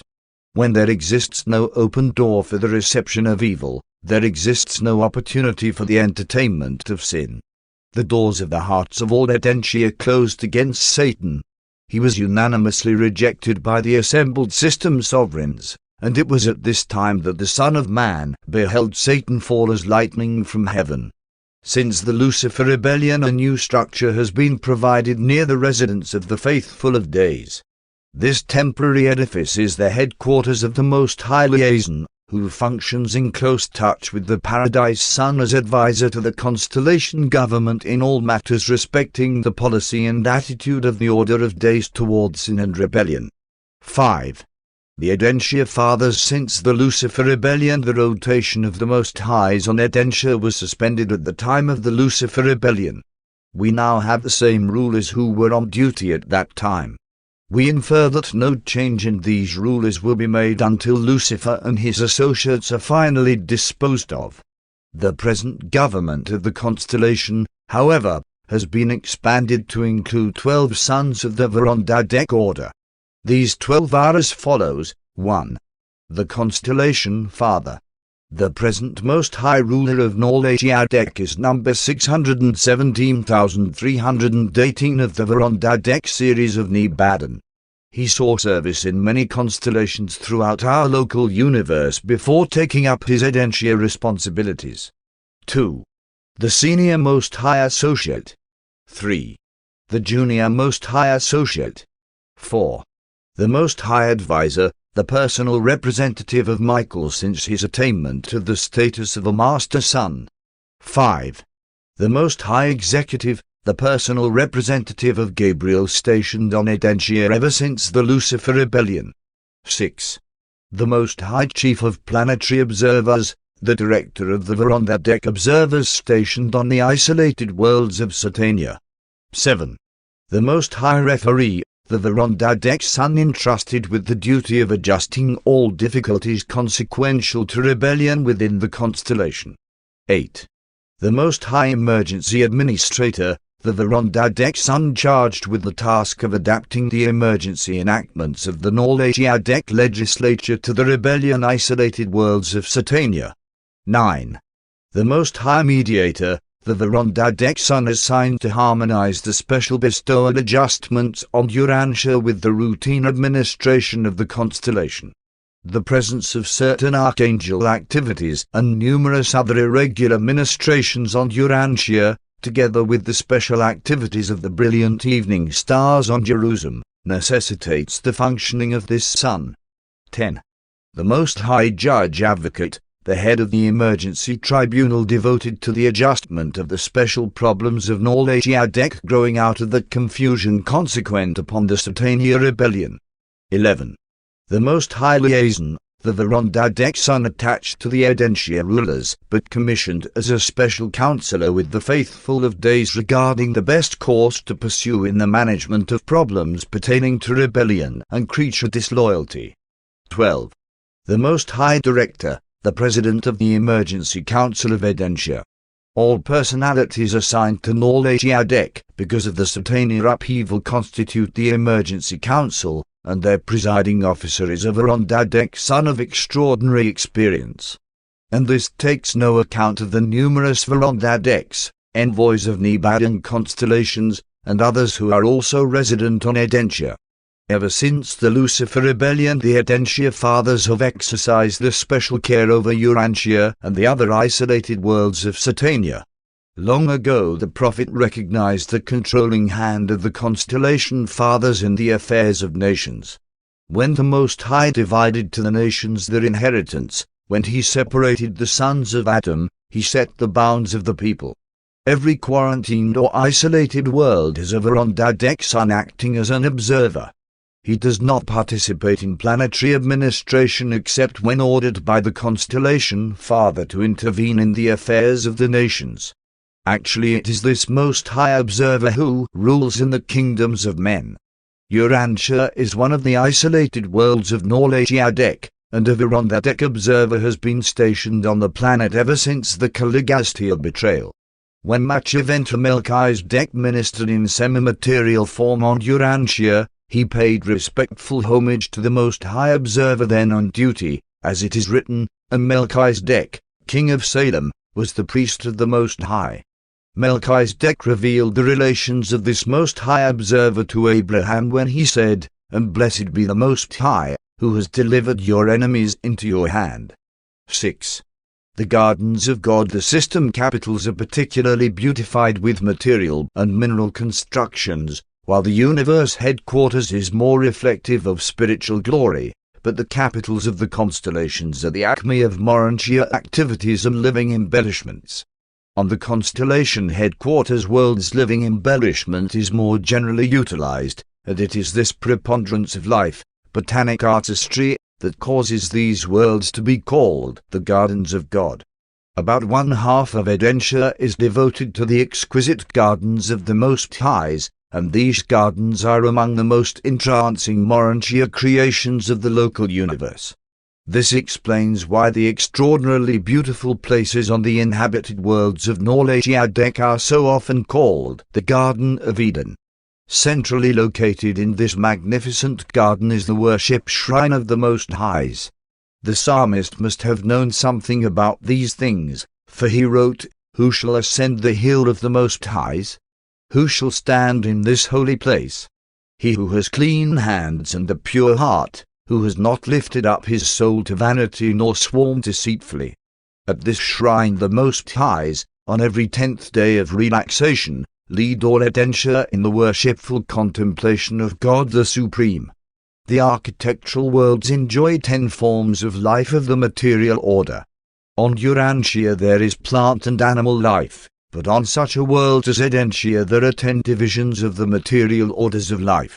Were you to view these 10 divisions of Urantia life, you would quickly classify the first 3 as vegetable and the last 3 as animal, but you would be utterly unable to comprehend the nature of the intervening 4 groups of prolific and fascinating forms of life.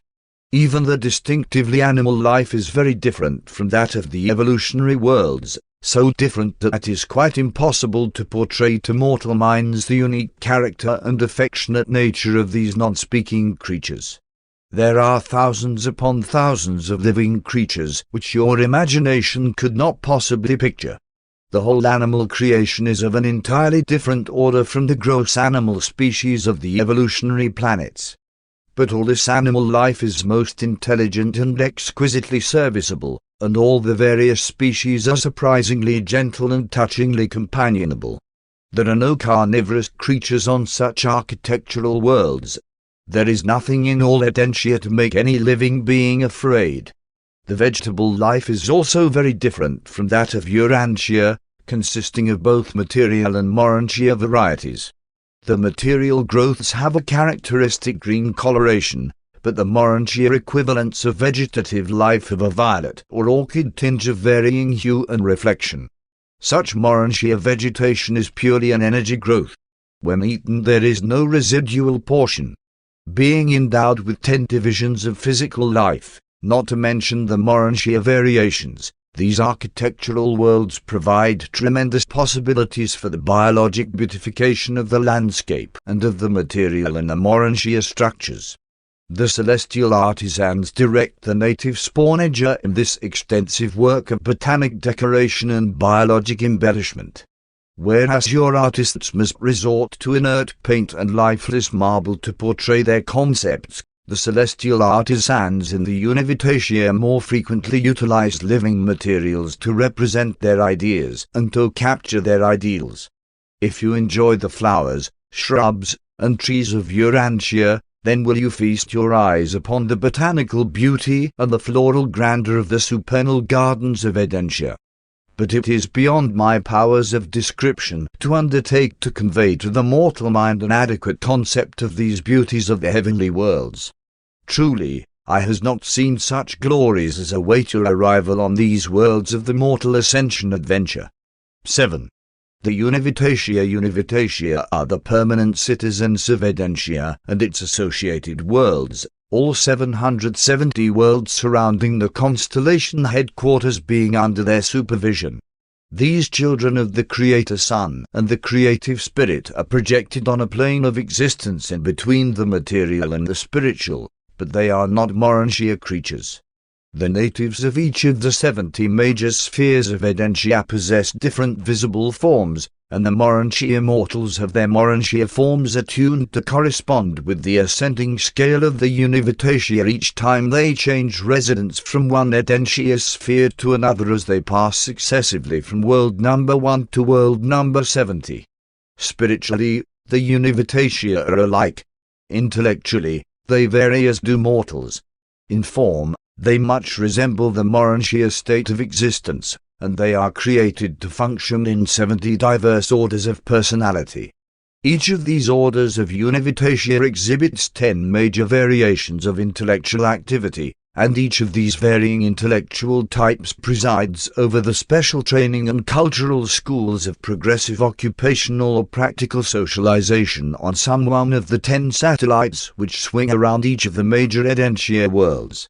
These 700 minor worlds are technical spheres of practical education in the working of the entire local universe and are open to all classes of intelligent beings.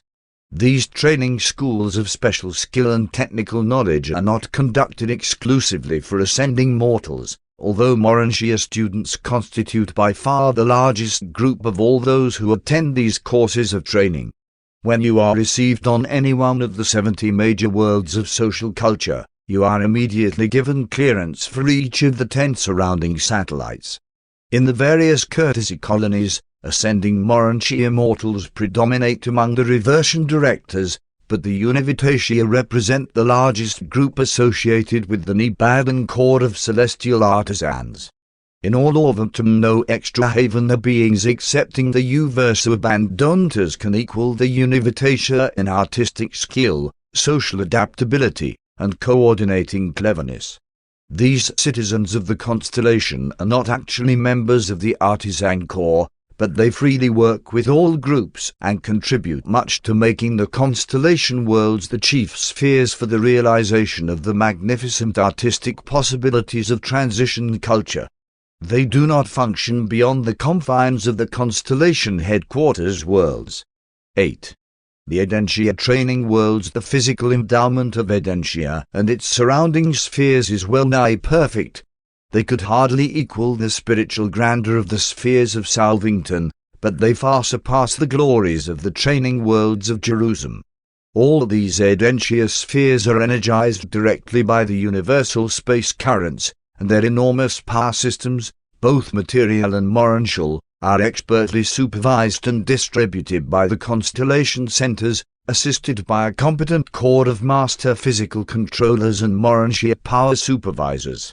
The time spent on the 70 training worlds of transition morantia culture associated with the Edentia age of mortal ascension is the most settled period in an ascending mortal's career up to the status of a finaliter.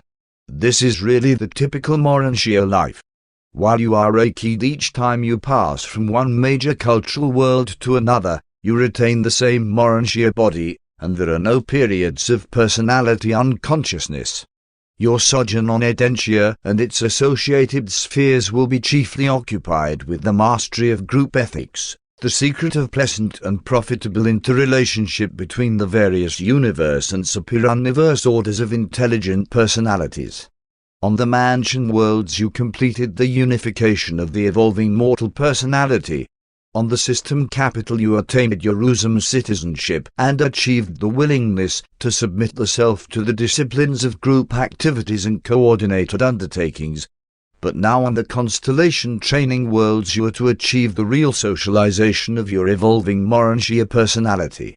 This supernal cultural acquirement consists in learning how to 1. Live happily and work effectively with 10 diverse fellow Morantians, while 10 such groups are associated in companies of 100 and then federated in chord of 1,000. 2. Abide joyfully and cooperate heartily with 10 Univitatia, who, though similar intellectually to Morantia beings, are very different in every other way. And then must you function with this group of 10 as it coordinates with 10 other families, which are in turn confederated into a chord of 1,000 Univitatia. 3. Achieve simultaneous adjustment to both fellow Morantians and these host Univitatia. Acquire the ability voluntarily and effectively to cooperate with your own order of beings in close working association with a somewhat dissimilar group of intelligent creatures. 4. While thus socially functioning with beings like and unlike yourself, achieve intellectual harmony with, and make vocational adjustment to, both groups of associates. 5. While attaining satisfactory socialization of the personality on intellectual and vocational levels, further perfect the ability to live in intimate contact with similar and slightly dissimilar beings with ever-lessening irritability and ever-diminishing resentment. The reversion directors contribute much to this latter attainment through their group play activities. 6. Adjust all of these various socialization techniques to the furtherance of the progressive coordination of the Paradise Ascension career. Augment universe insight by enhancing the ability to grasp the eternal goal meanings concealed within these seemingly insignificant time-space activities. 7. And then, climax all of these procedures of multi-socialization with the concurrent enhancement of spiritual insight as it pertains to the augmentation of all phases of personal endowment through group spiritual association and Morantia coordination. Intellectually, socially, and spiritually, two moral creatures do not merely double their personal potentials of universe achievement by partnership technique, they more nearly quadruple their attainment and accomplishment possibilities. We have portrayed Audentia socialization as an association of a Morantia mortal with a Univitatia family group consisting of 10 intellectually dissimilar individuals concomitant with a similar association with 10 fellow Morantians. But on the first 7 major worlds only one ascending mortal lives with 10 Univitatia. On the second group of 7 major worlds 2 mortals abide with each native group of 10, and so on up until, on the last group of 7 major spheres, 10 Morantia beings are domiciled with 10 Univitatia. As you learn how better to socialize with the Univitatia, you will practice such improved ethics in your relations with your fellow Morantia progressors. As ascending mortals you will enjoy your sojourn on the progress worlds of Audentia, but you will not experience that personal thrill of satisfaction which characterizes your initial contact with universe affairs on the system headquarters, or your farewell touch with these realities on the final worlds of the universe capital. 9. Citizenship on Audentia. After graduation from world number 70, ascending mortals take up residence on Audentia. Ascenders now, for the first time, attend the assemblies of paradise and hear the story of their far-flung career as it is depicted by the faithful of days, the first of the Supreme Trinity origin personalities they have met. This entire sojourn on the constellation training worlds, culminating in Audentia citizenship, is a period of true and heavenly bliss for the Morantia progressors. Throughout your sojourn on the system worlds you are evolving from a neo-animal to a Morantia creature. You are more material than spiritual. On the Salvington spheres you will be evolving from a Morantia being to the status of a true spirit. You will be more spiritual than material. But on Audentia, ascenders are midway between their former and their future estates, midway in their passage from evolutionary animal to ascending spirit.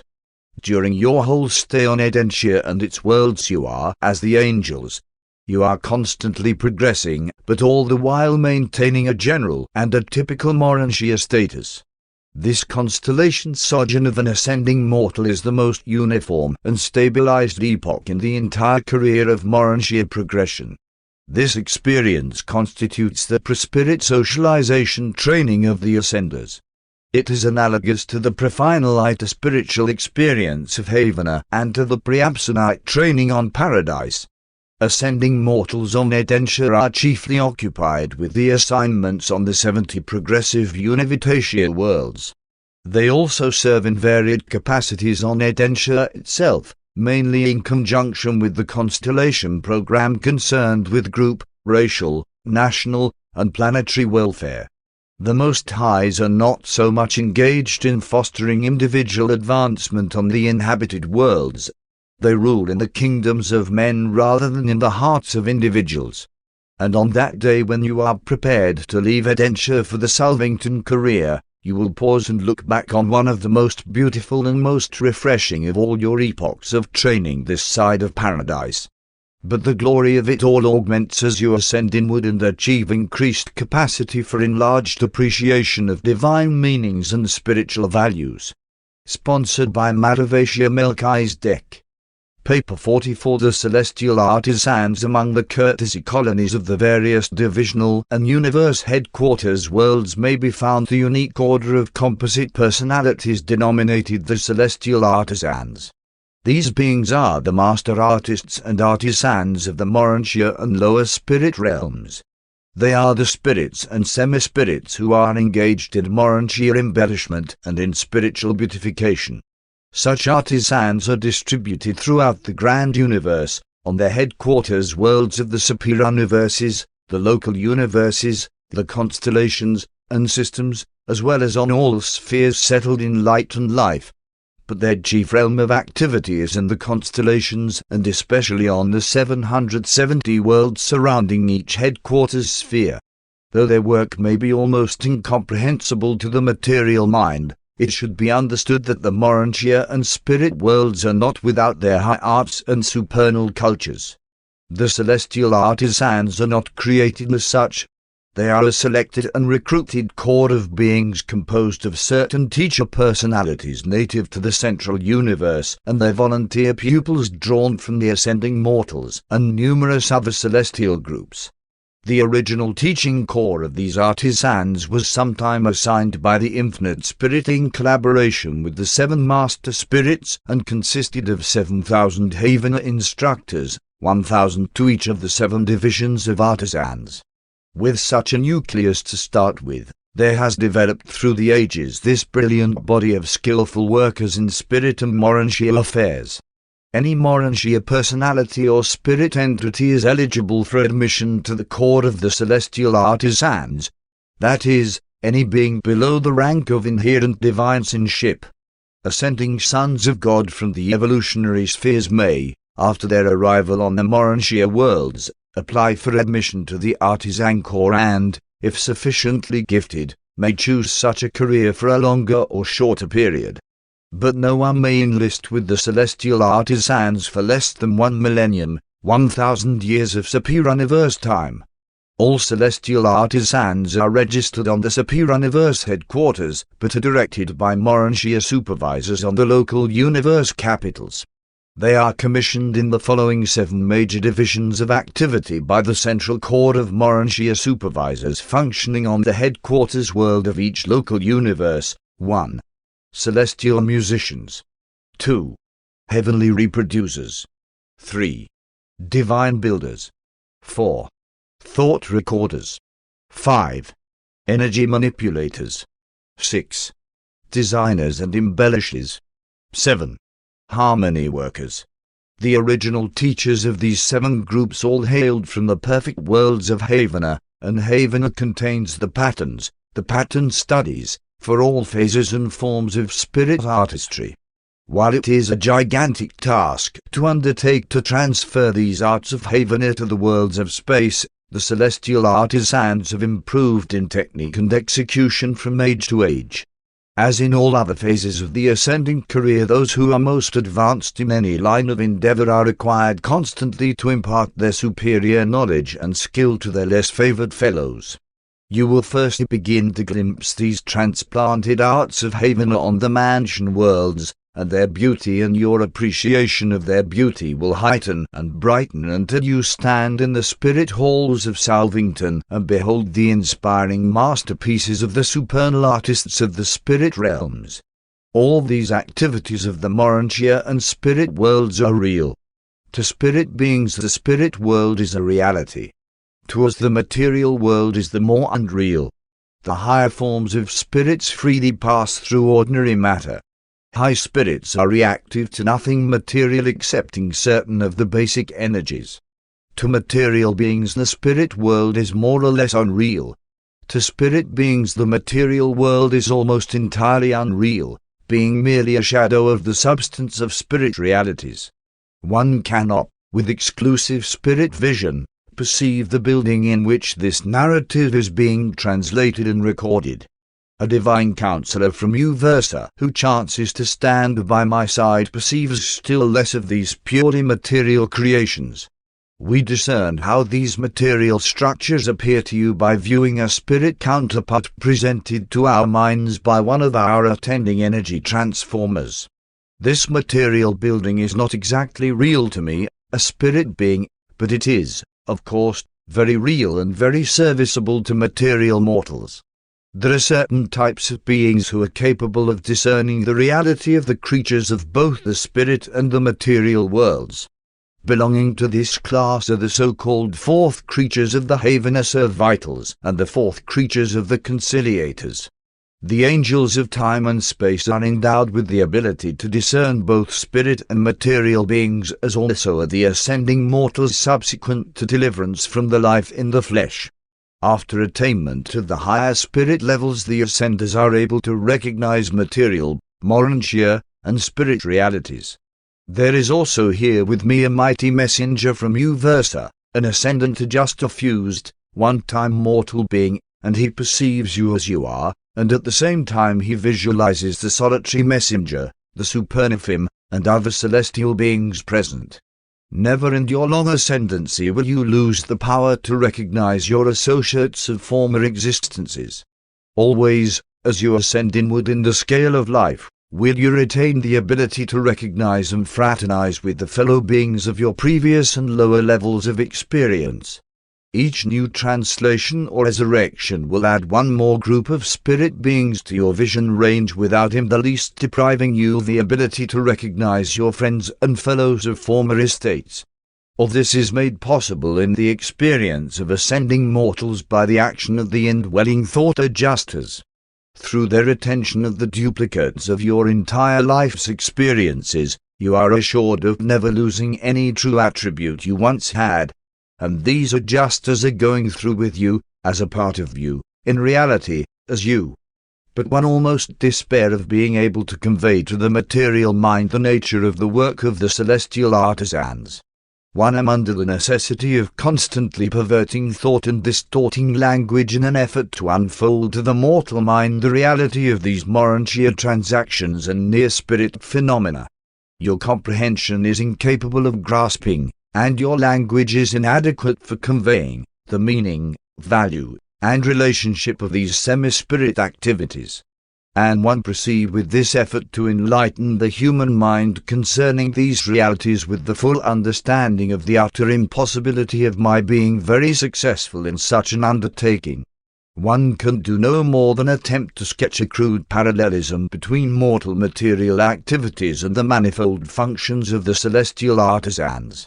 If the Urantia races were more advanced in art and other cultural accomplishments, then could one go that much farther in an effort to project the human mind from the things of matter to those of Urantia. About all one can hope to accomplish is to make emphatic the fact of the reality of these transactions of the Urantia and the spirit worlds. 1. The celestial musicians with the limited range of mortal hearing, you can hardly conceive of Urantia melodies. There is even a material range of beautiful sound unrecognized by the human sense of hearing, not to mention the inconceivable scope of Urantia and spirit harmony. Spirit melodies are not material sound waves but spirit pulsations received by the spirits of celestial personalities. There is a vastness of range and a soul of expression, as well as a grandeur of execution, associated with the melody of the spheres, that are wholly beyond human comprehension. One have seen millions of enraptured beings held in sublime ecstasy, while the melody of the realm rolled in upon the spirit energy of the celestial circuits. These marvelous melodies can be broadcast to the uttermost parts of a universe. The celestial musicians are occupied with the production of celestial harmony by the manipulation of the following spirit forces. 1. Spiritual sound, spirit current interruptions. 2. Spiritual light, the control and intensification of the light of the Urantia and spiritual realms. 3. Energy impingements, melody produced by the skillful management of the Urantia and spirit energies. 4. Color symphonies, melody of Urantia color tones. This ranks among the highest accomplishments of the celestial musicians. 5. Harmony of associated spirits, the very arrangement and association of different orders of Urantia and spirit beings produce majestic melodies. 6. Melody of thought, the thinking of spiritual thoughts can be so perfected as to burst forth in the melodies of Havana. 7. The music of space, by proper attunement the melodies of other spheres can be picked up on the universe broadcast circuits. There are over 100,000 different modes of sound, color, and energy manipulation, techniques analogous to the human employment of musical instruments. Your ensembles of dancing undoubtedly represent a crude and grotesque attempt of material creatures to approach the celestial harmony of being placement and personality arrangement. The other 5 forms of Urantia melody are unrecognized by the sensory mechanism of material bodies. Harmony, the music of the 7 levels of melodious association, is the one universal code of spirit communication. Music, such as Urantia mortals understand, attains its highest expression in the schools of Jerusalem, the system headquarters, where semi-material beings are taught the harmonies of sound. Mortals do not react to the other forms of Urantia melody and celestial harmony. Appreciation of music on Urantia is both physical and spiritual, and your human musicians have done much to elevate musical taste from the barbarous monotony of your early ancestors to the higher levels of sound appreciation. The majority of Urantia mortals react to music so largely with the material muscles and so slightly with the mind and spirit. But there has been a steady improvement in musical appreciation for more than 35,000 years.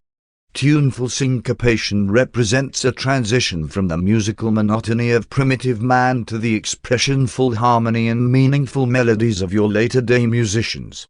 These earlier types of rhythm stimulate the reaction of the music-loving sense without entailing the exertion of the higher intellectual powers of harmony appreciation, and thus more generally appeal to immature or spiritually indolent individuals. The best music of Urantia is just a fleeting echo of the magnificent strains heard by the celestial associates of your musicians, who left but snatches of these harmonies of Urantia forces on record as the musical melodies of sound harmonics. Spirit Urantia music not infrequently employs all 7 modes of expression and reproduction, so that the human mind is tremendously handicapped in any attempt to reduce these melodies of the higher spheres to mere notes of musical sound. Such an effort would be something like endeavoring to reproduce the strains of a great orchestra by means of a single musical instrument. While you have assembled some beautiful melodies on Urantia, you have not progressed musically nearly so far as many of your neighboring planets in Satania. If Adam and Eve had only survived, then would you have had music in reality.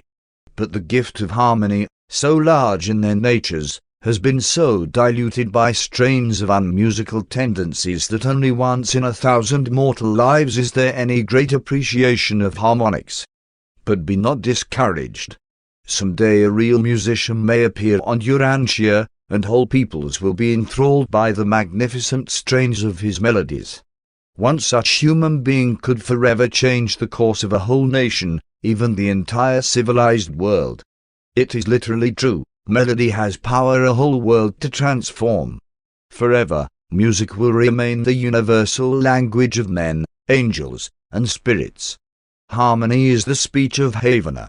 2. The heavenly reproduces mortal man can hardly hope for more than a meager and distorted concept of the functions of the heavenly reproducers, which one must attempt to illustrate through the gross and limited symbolism of your material language. The spirit Urantia world has 1,001 things of supreme value, things worthy of reproduction, but unknown on Urantia, experiences that belong in the category of the activities which have hardly entered into the mind of man, those realities which God has in waiting for those who survive the life in the flesh. There are 7 groups of the heavenly reproducers, and one will attempt to illustrate their work by the following classification. 1. The singers, harmonists who reiterate the specific harmonies of the past and interpret the melodies of the present. But all of this is effected on the Urantia level. 2. The color workers, those artists of light and shade you might call sketchers and painters, artists who preserve passing scenes and transient episodes for future Urantia enjoyment. 3. The light picturizers, the makers of the real semi-spirit phenomena, preservations of which motion pictures would be a very crude illustration. 4. The historic pageanteers, those who dramatically reproduce the crucial events of universe records and history. 5. The prophetic artists, those who project the meanings of history into the future. 6. The life storytellers, those who perpetuate the meaning and significance of life experience. The projection of present personal experiences into future attainment values. 7. The administrative enactors, those who depict the significance of governmental philosophy and administrative technique, the celestial dramatists of sovereignty. Very often and effectively the heavenly reproducers collaborate with the reversion directors in combining memory recapitulation with certain forms of mind rest and personality diversion. Before the Urantia conclaves and spirit assemblies, these reproducers sometimes associate themselves in tremendous dramatic spectacles representative of the purpose of such gatherings. One recently witnessed such a stupendous presentation in which more than 1 million actors produced a succession of 1,000 scenes. The higher intellectual teachers and the transition ministers freely and effectively utilize these various groups of reproducers in their Urantia educational activities. But not all of their efforts are devoted to transient illustration. Much, very much, of their work is of a permanent nature and will forever remain as a legacy to all future time. So versatile are these artisans that, when they function en masse, they are able to reenact in age, and in collaboration with the seraphic ministers they can actually portray the eternal values of the spirit world to the mortal seers of time. 3. The divine builders. There are cities whose builder and maker is God. In spirit counterpart we have all that you mortals are familiar with and inexpressibly more. We have homes, spirit comforts, and Urantia necessities. For every material satisfaction which humans are capable of enjoying, we have thousands of spiritual realities that serve to enrich and enlarge our existence. The divine builders function in 7 groups. 1. The home designers and builders, those who construct and remodel the abodes assigned to individuals and working groups. These Urantia and spirit domiciles are real. They would be invisible to your short-range vision, but they are very real and beautiful to us. To a certain extent, all spirit beings may share with the builders certain details of the planning and creation of their Urantia or spirit abodes. These homes are fitted up and embellished in accordance with the needs of the Urantia or of the spirit creatures who are to inhabit them. There is abundant variety and ample opportunity for individual expression in all these constructions. 2. The vocation builders, those who function in designing and assembling the abodes of the regular and routine workers of the spirit and Urantia realms. These builders are comparable to those who construct the Urantia workshops and other industrial plants. The transition worlds have a necessary economy of mutual ministry and specialized division of labor. We do not all do everything. There is diversity of function among Urantia beings and evolving spirits, and these vocation builders not only build better workshops, but also contribute to the vocational enhancement of the worker. 3. The play builders.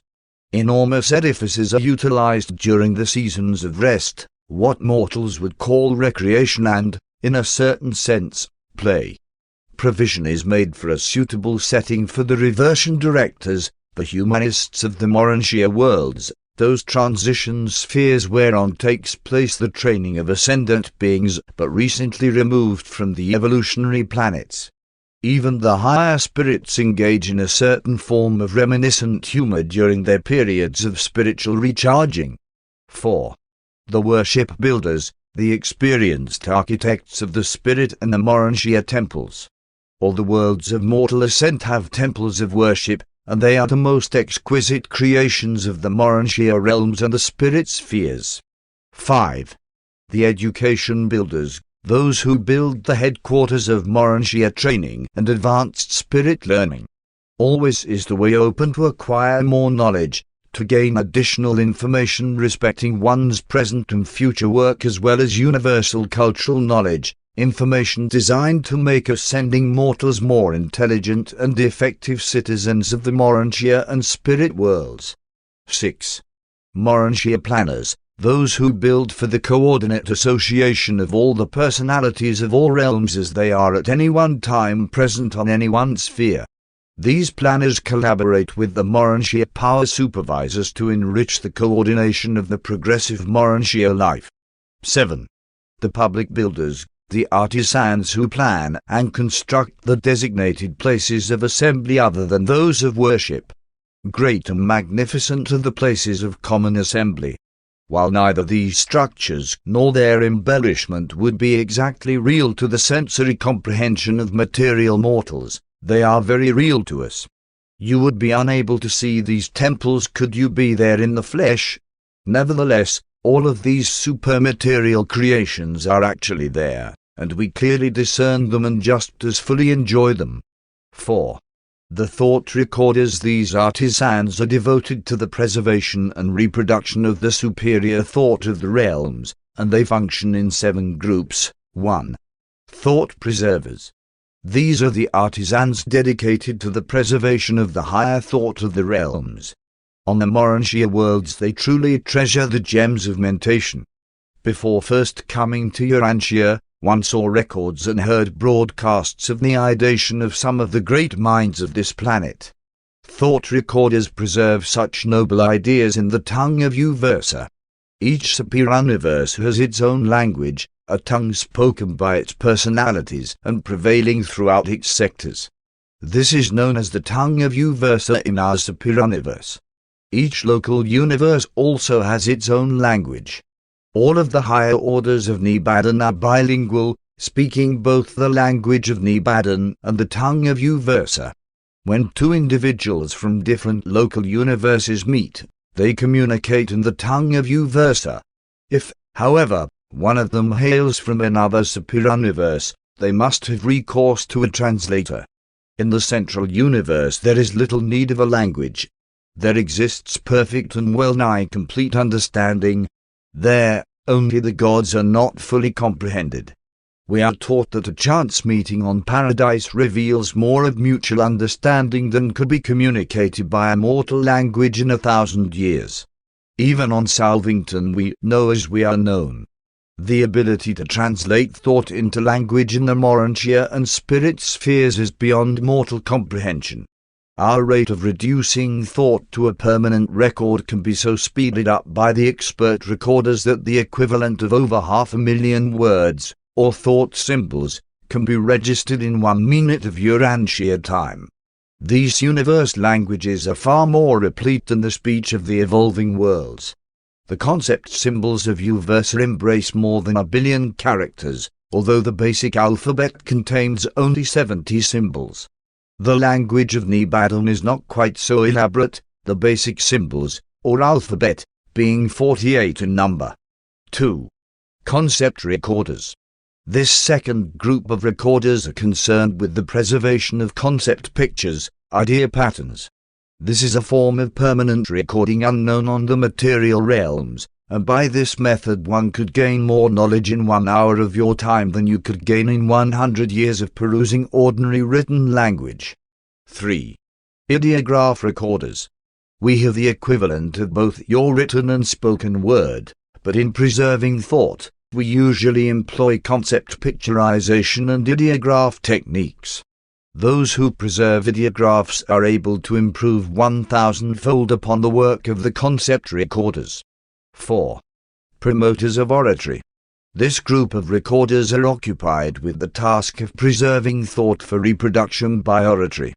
But in the language of Nebadon we could, in a half-hour's address, cover the subject matter of the entire lifetime of a Urantia mortal. Your only hope of comprehending these transactions is to pause and consider the technique of your disordered and garbled dream life, how you can in a few seconds traverse years of experience in these fantasies of the night season.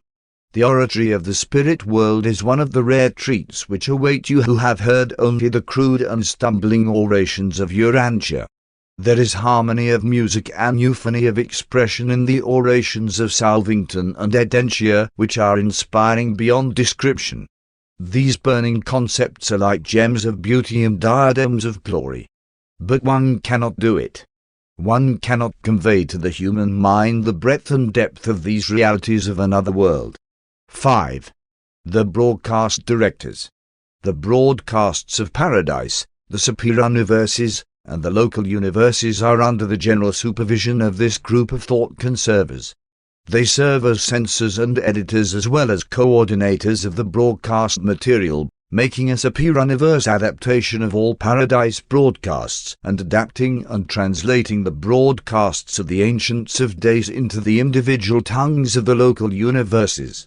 The local universe broadcasts must also be modified for reception by the systems and the individual planets. The transmittal of these space reports is carefully supervised, and there is always a back registry to ensure the proper reception of every report on every world in a given circuit. These broadcast directors are technically expert in the utilization of the currents of space for all purposes of intelligence communication. 6. The rhythm recorders. Urantians would undoubtedly denominate these artisans poets, although their work is very different from, and almost infinitely transcends, your poetic productions. Rhythm is less exhausting to both Urantia and spirit beings, and so an effort is frequently made to increase efficiency, as well as to augment pleasure, by executing numerous functions in rhythmic form. One only wish you might be privileged to hear some of the poetic broadcasts of the Edentia assemblies, and to enjoy the richness of the color and tone of the constellation geniuses who are masters of this exquisite form of self-expression and social harmonization. 7. The Urantia recorders. One am at a loss to know how to depict to the material mind the function of this important group of thought recorders assigned to the work of preserving the ensemble pictures of the various groupings of Urantia affairs and spirit transactions. Crudely illustrated, they are the group photographers of the transition worlds. They save for the future the vital scenes and associations of these progressive epochs, preserving them in the archives of the Urantia halls of records. 5. The energy manipulators. These interesting and effective artisans are concerned with every kind of energy, physical, mental, and spiritual. 1. Physical energy manipulators. The physical energy manipulators serve for long periods with the power directors and are experts in the manipulation and control of many phases of physical energy. They are conversant with the 3 basic currents and the 30 subsidiary energy segregations of the superior universes. These beings are of inestimable assistance to the Urantia power supervisors of the transition worlds. They are the persistent students of the cosmic projections of paradise. 2. Mind energy manipulators. These are the experts of intercommunication between Urantia and other types of intelligent beings. This form of communication between mortals is practically non-existent on Urantia. These are the specialists who promote the ability of the ascending Urantia beings to communicate with one another, and their work embraces numerous unique adventures in intellect liaison which are far beyond my power to portray to the material mind. These artisans are the keen students of the mind circuits of the infinite spirit. 3. Spiritual energy manipulators. The manipulators of spiritual energy are an intriguing group. Spiritual energy acts in accordance with established laws, just as does physical energy. That is, spirit force, when studied, yields dependable deductions and can be precisely dealt with, even as can the physical energies. There are just as certain and reliable laws in the spirit world as obtain in the material realms. During the last few millions of years, many improved techniques for the intake of spiritual energy have been effected by these students of the fundamental laws of the eternal sun governing spirit energy as applied to the Urantia and other orders of celestial beings throughout the universes. 4. The compound manipulators. This is the adventurous group of well-trained beings who are dedicated to the functional association of the three original phases of divine energy manifested throughout the universes as physical, mindal, and spiritual energies. These are the keen personalities who are in reality seeking to discover the universe presence of God the Supreme, for in this deity personality there must occur the experiential unification of all grand universe divinity. And to a certain extent, these artisans have in recent times met with some success. 5.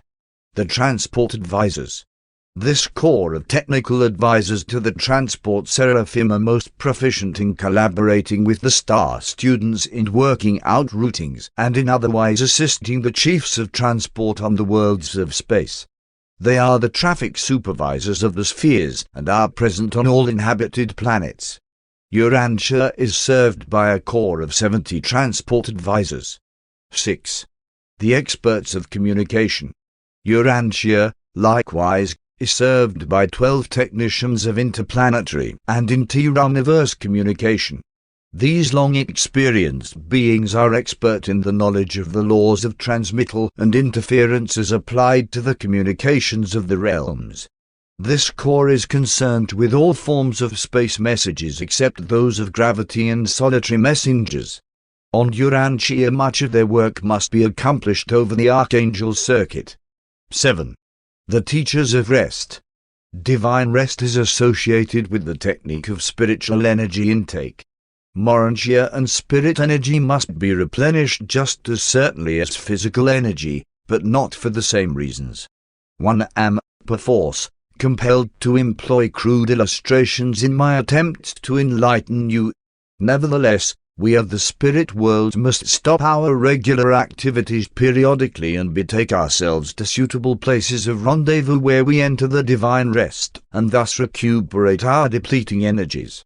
You will receive your first lessons in these matters when you reach the mansion worlds after you have become Urantia beings and have begun to experience the technique of spirit affairs. You know the innermost circle of Haven and that, after the pilgrims of space have traversed the preceding circles, they must be inducted into the long and revivifying rest of paradise. This is not only a technical requirement of transit from the career of time to the service of eternity, but it is also a necessity, a form of rest required to replenish the energy losses incident to the final steps of the ascendant experience and to store reserves of spirit power for the next stage of the endless career. These energy manipulators also function in hundreds of other ways too numerous to catalogue, such as counseling with the Seraphim, Cherubim, and Cenobim regarding the most efficient modes of energy intake and as to the maintenance of the most helpful balances of divergent forces between active Cherubim and passive Cenobim. In many other ways do these experts lend assistance to Urantia and spirit creatures in their efforts to understand the divine rest, which is so essential to the effective utilization of the basic energies of space. 6. The designers and embellishers. How one wish one knew how to portray the exquisite work of these unique artisans. Every attempt on my part to explain the work of spirit embellishment would only recall to material minds your own pitiful but worthy efforts to do these things on your world of mind and matter. This corps, while embracing over 1,000 subdivisions of activity, is grouped under the following 7 major heads. 1. The craft workers of color.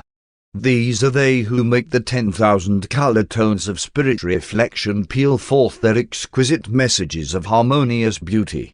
Aside from color perception, there is nothing in human experience to which these activities may be compared. 2. The sound designers. Spirit waves of diverse identity and Morantia appreciation are depicted by these designers of what you would call sound. These impulses are in reality the superb reflections of the naked and glorious spirit souls of the celestial hosts. 3. The emotion designers. These enhancers and conservators of feeling are those who preserve the sentiments of Morantia and the emotions of divinity for the study and edification of the children of time and for the inspiration and beautification of Morantia progressors and advancing spirits. 4. The artists of odor. This comparison of supernal spirit activities to the physical recognition of chemical odors is, indeed, unfortunate. But Urantia mortals could hardly recognize this ministry by any other name. These artisans create their varied symphonies for the edification and delight of the advancing children of light. You have nothing on earth to which this type of spiritual grandeur can be even remotely compared.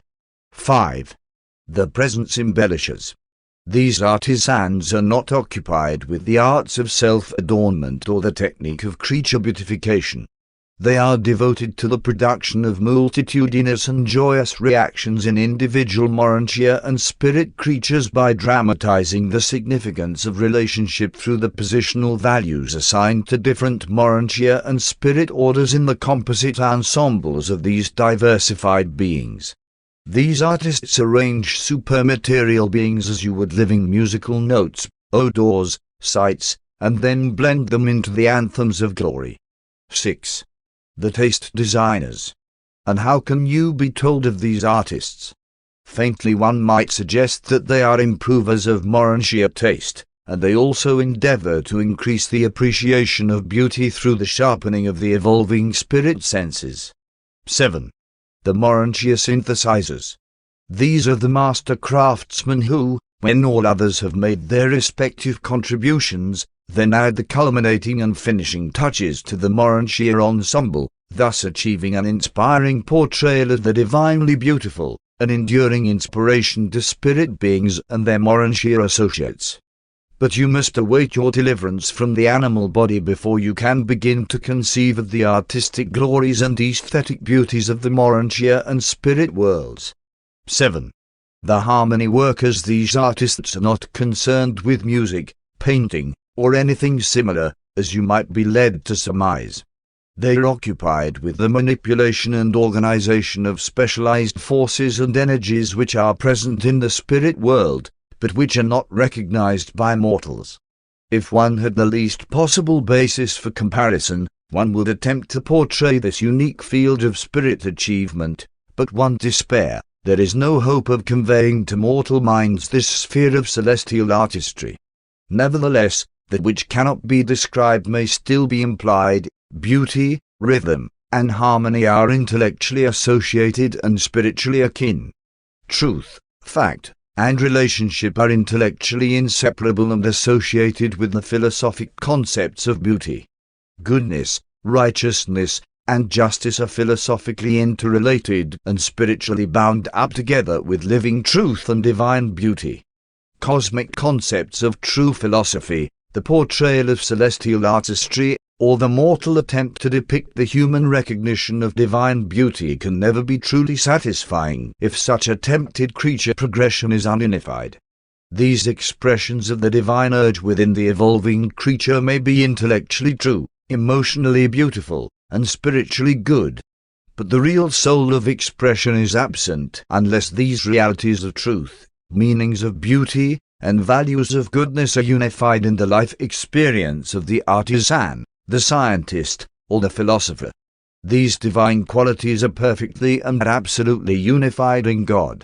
And every God-knowing man or angel possesses the potential of unlimited self-expression on ever-progressive levels of unified self-realization by the technique of the never-ending achievement of godlikeness, the experiential blending in the evolutionary experience of eternal truth, universal beauty, and divine goodness. 8.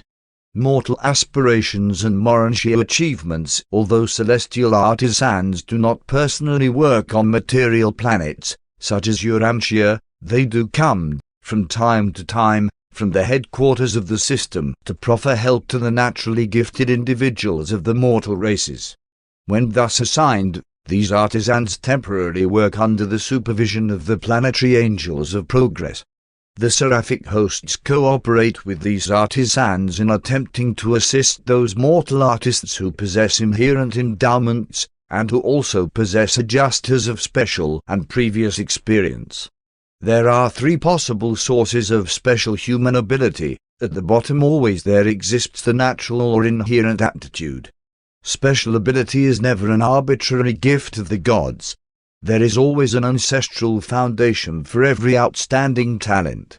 In addition to this natural ability, or rather supplemental thereto, there may be contributed the leadings of the thought adjuster in those individuals whose indwelling adjusters may have had actual and bona fide experiences along such lines on other worlds and in other mortal creatures.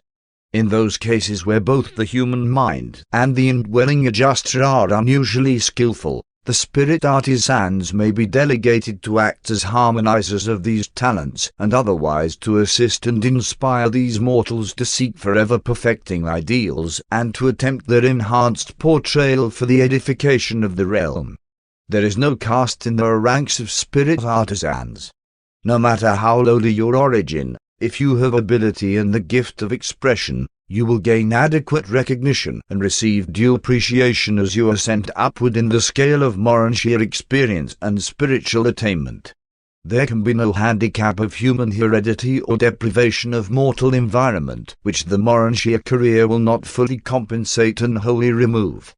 And all such satisfactions of artistic achievement and expression for self-realization will be effected by your own personal efforts in progressive advancement. At last the aspirations of evolutionary mediocrity may be realized. While the gods do not arbitrarily bestow talents and ability upon the children of time, they do provide for the attainment of the satisfaction of all their noble longings and for the gratification of all human hunger for supernal self-expression.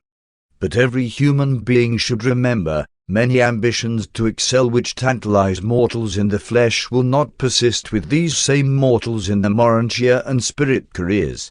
The ascending Urantians learn to socialize their former purely selfish longings and egoistic ambitions. Nevertheless, those things which you so earnestly longed to do on earth and which circumstances so persistently denied you, if, after acquiring true motor insight in the Urantia career, you still desire to do, then will you most certainly be granted every opportunity fully to satisfy your long-cherished desires. Before ascending mortals leave the local universe to embark upon their spirit careers, they will be satiated respecting every intellectual, artistic, and social longing or true ambition whichever characterized their mortal or Urantia planes of existence. This is the achievement of equality of the satisfaction of self-expression and self-realization, but not the attainment of identical experiential status, nor the complete obliteration of characteristic individuality and skill, technique, and expression. But the new spirit differential of personal experiential attainment will not become thus leveled off and equalized until after you have finished the last circle of the Havana career. And then will the paradise residents be confronted with the necessity of adjusting to that absolute differential of personal experience which can be leveled off only by the group attainment of the ultimate of creature status, the seventh stage spirit destiny of the mortal finaliters. And this is the story of the celestial artisans, that cosmopolitan body of exquisite workers who do so much to glorify the architectural spheres with the artistic portrayals of the divine beauty of the paradise creators. Indited by an archangel of Nebadon. Paper 45. The local system administration. The administrative center of Satania consists of a cluster of architectural spheres, 57 in number, Jerusalem itself, the 7 major satellites, and the 49 sub-satellites. Jerusalem, the system capital, is almost 100 times the size of Urantia, although its gravity is a trifle less. Jerusalem's major satellites are the 7 transition worlds, each of which is about 10 times as large as Urantia, while the 7 subsatellites of these transition spheres are just about the size of Urantia. The 7 mansion worlds are the 7 subsatellites of transition world number 1. This entire system of 57 architectural worlds is independently lighted, heated, watered, and energized by the coordination of the Satania Power Center and the master physical controllers in accordance with the established technique of the physical organization and arrangement of these specially created spheres. They are also physically cared for and otherwise maintained by the native spawnager. 1. Transitional culture worlds. The 7 major worlds swinging around Jerusalem are generally known as the transitional culture spheres. Their rulers are designated from time to time by the Jerusalem Supreme Executive Council. These spheres are numbered and named as follows. Number 1. The Finaliter World. This is the headquarters of the Finaliter core of the local system and is surrounded by the receiving worlds, the 7 mansion worlds, dedicated so fully to the scheme of mortal ascension. The Finaliter world is accessible to the inhabitants of all 7 mansion worlds. Transport Seraphim carry ascending personalities back and forth on these pilgrimages, which are designed to cultivate their faith in the ultimate destiny of transition mortals. Although the Finaliters and their structures are not ordinarily perceptible to Urantia vision, you will be more than thrilled, from time to time, when the energy transformers and the Urantia power supervisors enable you momentarily to glimpse these high-spirit personalities who have actually completed the paradise ascension, and who have returned to the very worlds where you are beginning this long journey, as the pledge of assurance that you may and can complete the stupendous undertaking. All mansion world sojourners go to the Finaliter sphere at least once a year for these assemblies of Finaliter visualization. Number 2. The Urantia world. This planet is the headquarters of the supervisors of Urantia life and is surrounded by the 7 spheres whereon the Urantia chiefs train their associates and helpers, both Urantia beings and ascending mortals. In passing through the 7 mansion worlds, you will also progress through these cultural and social spheres of increasing Urantia contact.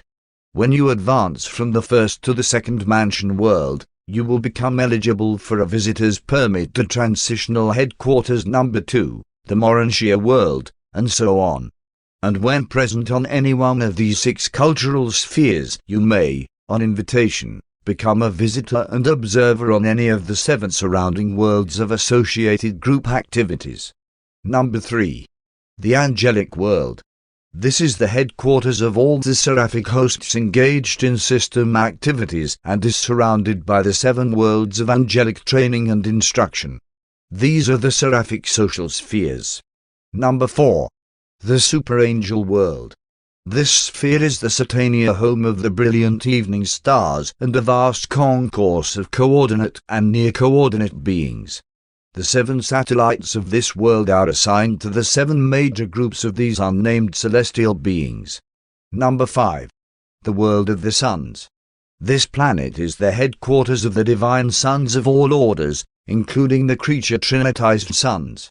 The surrounding 7 worlds are devoted to certain individual groupings of these divinely related suns. Number 6. The world of the spirit. This sphere serves as the system rendezvous of the high personalities of the infinite spirit. Its 7 surrounding satellites are assigned to individual groups of these diverse orders. But on transition world number 6 there is no representation of the spirit, neither is such a presence to be observed on the system capitals. The divine minister of Salvington is everywhere in Nebadon. Number 7. The world of the Father. This is the silent sphere of the system. No group of beings is domiciled on it. The great temple of light occupies a central place, but no one can be discerned therein. All beings of all the system worlds are welcomed as worshippers. The 7 satellites surrounding the Father's world are variously utilized in the different systems. In Satania they are now used as the detention spheres for the interned groups of the Lucifer Rebellion. The constellation capital, Urantia, has no analogous prison worlds.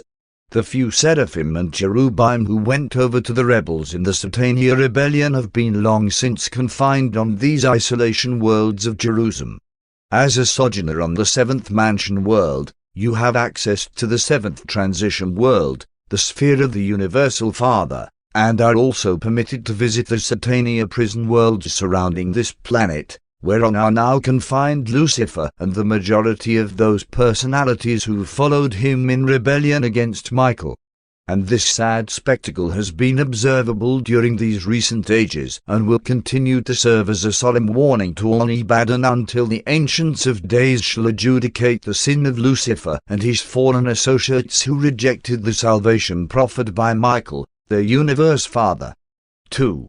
The system sovereign, the chief executive of a local system of inhabited worlds, is a primary Lanlanandek son, the system sovereign. In our local universe, these sovereigns are entrusted with large executive responsibilities, unusual personal prerogatives. Not all universes, even in Orvington, are so organized as to permit the system sovereigns to exercise such unusually wide powers of personal discretion in the direction of system affairs. But in all the history of Nebadon, these untrammeled executives have exhibited disloyalty only 3 times. The Lucifer rebellion in the system of Satania was the last and the most widespread of all. In Satania, even after this disastrous upheaval, absolutely no changes have been made in the technique of system administration. The present system sovereign possesses all the power and exercises all the authority that were invested in his unworthy predecessor, except for certain matters now under the supervision of the Constellation Fathers, which the Ancients of Days have not yet fully restored to Lana Forge, the successor of Lucifer. The present head of Satania is a gracious and brilliant ruler, and he is a rebellion-tested sovereign. When serving as an assistant system sovereign, Lana Forge was faithful to Michael in an earlier upheaval in the universe of Nebadon. This mighty and brilliant Lord of Satania is a tried and tested administrator. At the time of the second system rebellion in Nebadon, when the system sovereign stumbled and fell into darkness, Lana Forge, the first assistant to the erring chief, seized the reins of government and so conducted the affairs of the system that comparatively few personalities were lost either on the headquarters worlds or on the inhabited planets of that unfortunate system. Lana Forge bears the distinction of being the only primary Lanlanandek son in all Nebadon who thus functioned loyally in the service of Michael and in the very presence of the default of his brother of superior authority and antecedent rank. Lana Forge will probably not be removed from Jerusalem until all the results of the former folly have been overcome and the products of rebellion removed from Satania. While all the affairs of the isolated worlds of Satania have not been returned to his jurisdiction, Lana Forge discloses great interest in their welfare, and he is a frequent visitor on Urantia. As in other and normal systems, the sovereign presides over the system council of world rulers, the planetary princes, and the resident governors general of the isolated worlds. This planetary council assembles from time to time on the headquarters of the system, when the sons of God come together. Once a week, every 10 days on Jerusalem, the sovereign holds a conclave with some one group of the various orders of personalities domiciled on the headquarters world. These are the charmingly informal hours of Jerusalem, and they are never to be forgotten occasions. On Jerusalem there exists the utmost fraternity between all the various orders of beings and between each of these groups and the system sovereign. These unique assemblages occur on the Sea of Glass, the great gathering field of the system capital. They are purely social and spiritual occasions. Nothing pertaining to the planetary administration or even to the ascendant plan is ever discussed. Ascending mortals come together at these times merely to enjoy themselves and to meet their fellow Jerusalemites. Those groups which are not being entertained by the sovereign at these weekly relaxations meet at their own headquarters. 3. The system government, the chief executive of a local system, the system sovereign, is always supported by 2 or 3 Lanlanandek sons, who function as first and second assistants.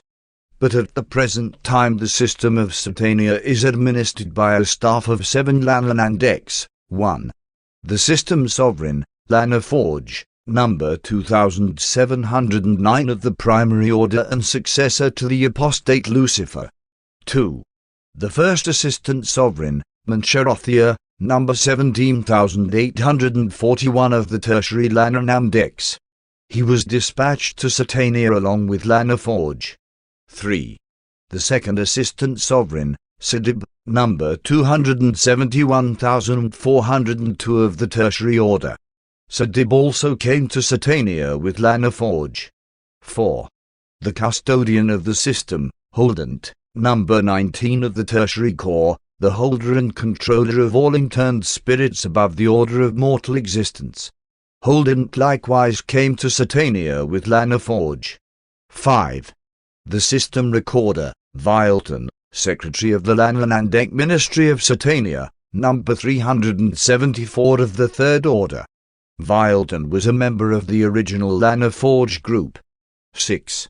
The Bestowal Director, Fortant, number 319,847 of the reserves of the secondary Lananandex, and temporary director of all universe activities transplanted to Jerusalem since Michael's bestowal on Urantia. Fortant has been attached to the staff of Lana Forge for 1900 years of Urantia time. 7. The High Counselor, Hanavad, number 67 of the primary Lananandek sons, and a member of the High Corps of Universe Counselors and Coordinators. He functions as acting chairman of the Executive Council of Satania. Hanavad is the 12th of this order so to serve on Jerusalem since the Lucifer Rebellion. This executive group of 7 Lananandeks constitutes the expanded emergency administration made necessary by the exigencies of the Lucifer Rebellion. There are only minor courts on Jerusalem since the system is the unit of administration, not adjudication, but the Lananandek administration is supported by the Jerusalem Executive Council, the supreme advisory body of Satania. This council consists of 12 members. 1. Hanavad, the Lananandek chairman. 2. Lana Forge, the system sovereign. 3. Urantia, the first assistant sovereign. 4. The chief of Satania Melchizedek. 5. The acting director of the Satania Life Carriers. 6. The chief of the Satania Finaliters. 7. The original Adam of Satania, the supervising head of the material sons. 8. The director of the Satania Seraphic hosts. 9. The chief of the Satania physical controllers. 10. The director of the system Urantia power supervisors. 11. The acting director of system midway creatures. 12. The acting head of the corps of ascending mortals. This council periodically chooses 3 members to represent the local system on the Supreme Council at Universe headquarters, but this representation is suspended by rebellion. Satania now has an observer at the headquarters of the local universe, but since the bestowal of Michael the system has resumed the election of 10 members to the Adentia legislature. 4. The 4 and 20 councillors at the center of the 7 angelic residential circles on Jerusalem is located the headquarters of the Urantia Advisory Council, the 4 and 20 councillors. John the Revelator called them the 4 and 20 elders, and round about the throne were 4 and 20 seats, and upon the seats one saw 4 and 20 elders sitting, clothed in white raiment. The throne in the center of this group is the judgment seat of the presiding archangel, the throne of the resurrection roll call of mercy and justice for all Satania.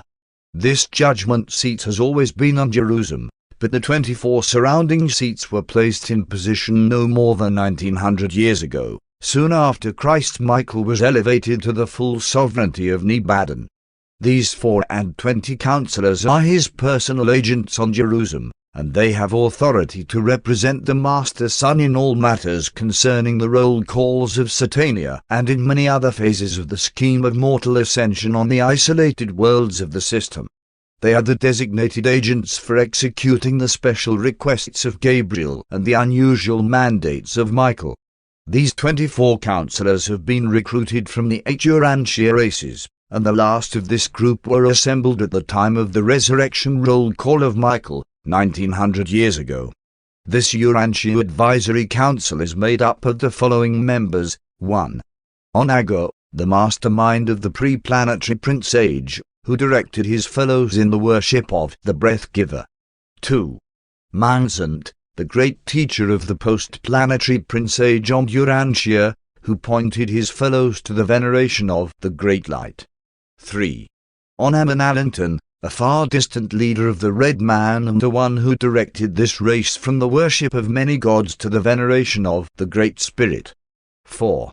Orlandoth, a prince of the Blue Men and their leader in the recognition of the divinity of the Supreme Chief. 5. Ponshunta, the oracle of the extinct Orange race and the leader of this people in the worship of the Great Teacher. 6. Singlangton, the first of the Yellow Men to teach and lead his people in the worship of one truth instead of many. Thousands of years ago the Yellow Man knew of the one God. 7. Fintade, the deliverer of the Green Men from darkness and their leader in the worship of the one source of life. 8. Orvanon, the entertainer of the Indigo races and their leader in the one-time service of the God of Gods. 9.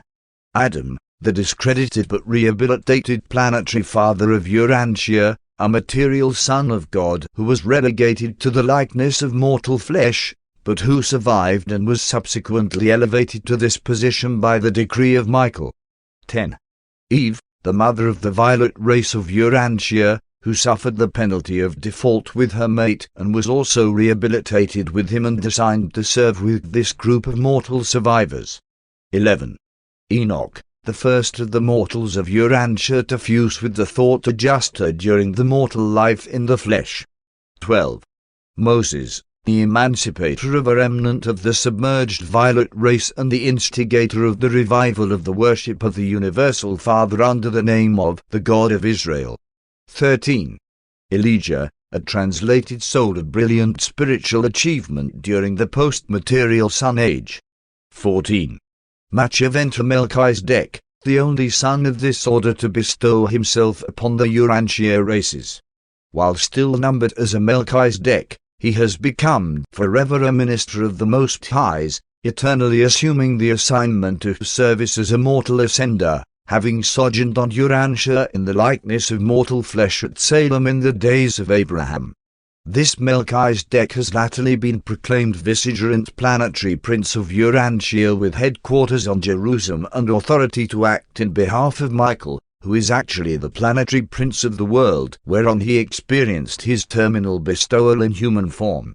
Notwithstanding this, Urantia is still supervised by successive resident governors general, members of the 4 and 20 councillors. 15. John the Baptist, the forerunner of Michael's mission on Urantia and, in the flesh, distant cousin of the Son of Man. 16. 1-2-3 The first, the leader of the loyal midway creatures in the service of Gabriel at the time of the Caligastia betrayal, elevated to this position by Michael soon after his entrance upon unconditioned sovereignty. These selected personalities are exempt from the ascension regime for the time being, on Gabriel's request, and we have no idea how long they may serve in this capacity. Seats numbers 17, 18, 19, and 20 are not permanently occupied. They are temporarily filled by the unanimous consent of the 16 permanent members, being kept open for later assignment to ascending mortals from the present post-bestowal Sun Age on Urantia.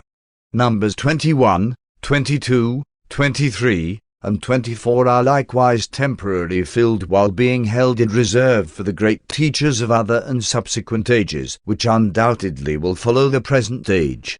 Eras of the magisterial sons and teacher sons and the ages of light and life are to be anticipated on Urantia, regardless of unexpected visitations of divine sons, which may or may not occur.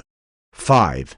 The material sons, the great divisions of celestial life, have their headquarters and immense preserves on Jerusalem, including the various orders of divine sons, high spirits, super angels, angels, and midway creatures. The central abode of this wonderful sector is the chief temple of the material sons. The domain of the Adams is the center of attraction to all new arrivals on Jerusalem. It is an enormous area consisting of 1,000 centers, although each family of material sons and daughters lives on an estate of its own up to the time of the departure of its members for service on the evolutionary worlds of space or until their embarkation upon the paradise ascension career. These material sons are the highest type of sex-reproducing beings to be found on the training spheres of the evolving universes. And they are really material. Even the planetary Adams and Eves are plainly visible to the mortal races of the inhabited worlds. These material sons are the last and physical link in the chain of personalities extending from divinity and perfection above down to humanity and material existence below. These sons provide the inhabited worlds with a mutually contactable intermediary between the invisible planetary prince and the material creatures of the realms. At the last millennial registration on Salvington there were of record in Nebadon 161,432,840 material sons and daughters of citizenship status on the local system capitals. The number of material sons varies in the different systems, and their number is being constantly increased by natural reproduction. In the exercise of their reproductive functions they are not guided wholly by the personal desires of the contacting personalities, but also by the higher governing bodies and advisory councils. These material sons and daughters are the permanent inhabitants of Jerusalem and its associated worlds. They occupy vast estates on Jerusalem and participate liberally in the local management of the capital sphere, administering practically all routine affairs with the assistance of the midwayers and the ascenders. On Jerusalem these reproducing sons are permitted to experiment with the ideals of self-government after the manner of the Melchizedecs, and they are achieving a very high type of society. The higher orders of sonship preserve the veto functions of the realm, but in nearly every respect the Jerusalem Adamites govern themselves by universal suffrage and representative government. Sometime they hope to be granted virtually complete autonomy. The character of the service of the material sons is largely determined by their ages. While they are not eligible for admission to the Melchizedek University of Salvington, being material and ordinarily limited to certain planets, nevertheless, the Melchizedeks maintain strong faculties of teachers on the headquarters of each system for the instruction of the younger generations of material sons. The educational and spiritual training systems provided for the development of the younger material sons and daughters are the acme of perfection in scope, technique, and practicability. 6. Adamic training of ascenders. The material sons and daughters, together with their children, present an engaging spectacle which never fails to arouse the curiosity and intrigue the attention of all ascending mortals. They are so similar to your own material sex races that you both find much of common interest to engage your thoughts and occupy your seasons of fraternal contact. Mortal survivors spend much of their leisure on the system capital observing and studying the life habits and conduct of these superior semiphysical sex creatures, for these citizens of Jerusalem are the immediate sponsors and mentors of the mortal survivors from the time they attain citizenship on their headquarters world until they take leave for adventure. On the seven mansion worlds ascending mortals are afforded ample opportunities for compensating any and all experiential deprivations suffered on their worlds of origin, whether due to inheritance, environment, or unfortunate premature termination of the career in the flesh. This is in every sense true except in the mortal sex life and its attendant adjustments. Thousands of mortals reach the mansion worlds without having benefited particularly from the disciplines derived from fairly average sex relations on their native spheres. The mansion world experience can provide little opportunity for compensating these very personal deprivations. Sex experience in a physical sense is past for these ascenders, put in close association with the material sons and daughters, both individually and as members of their families. These sex-deficient mortals are enabled to compensate the social, intellectual, emotional, and spiritual aspects of their deficiency.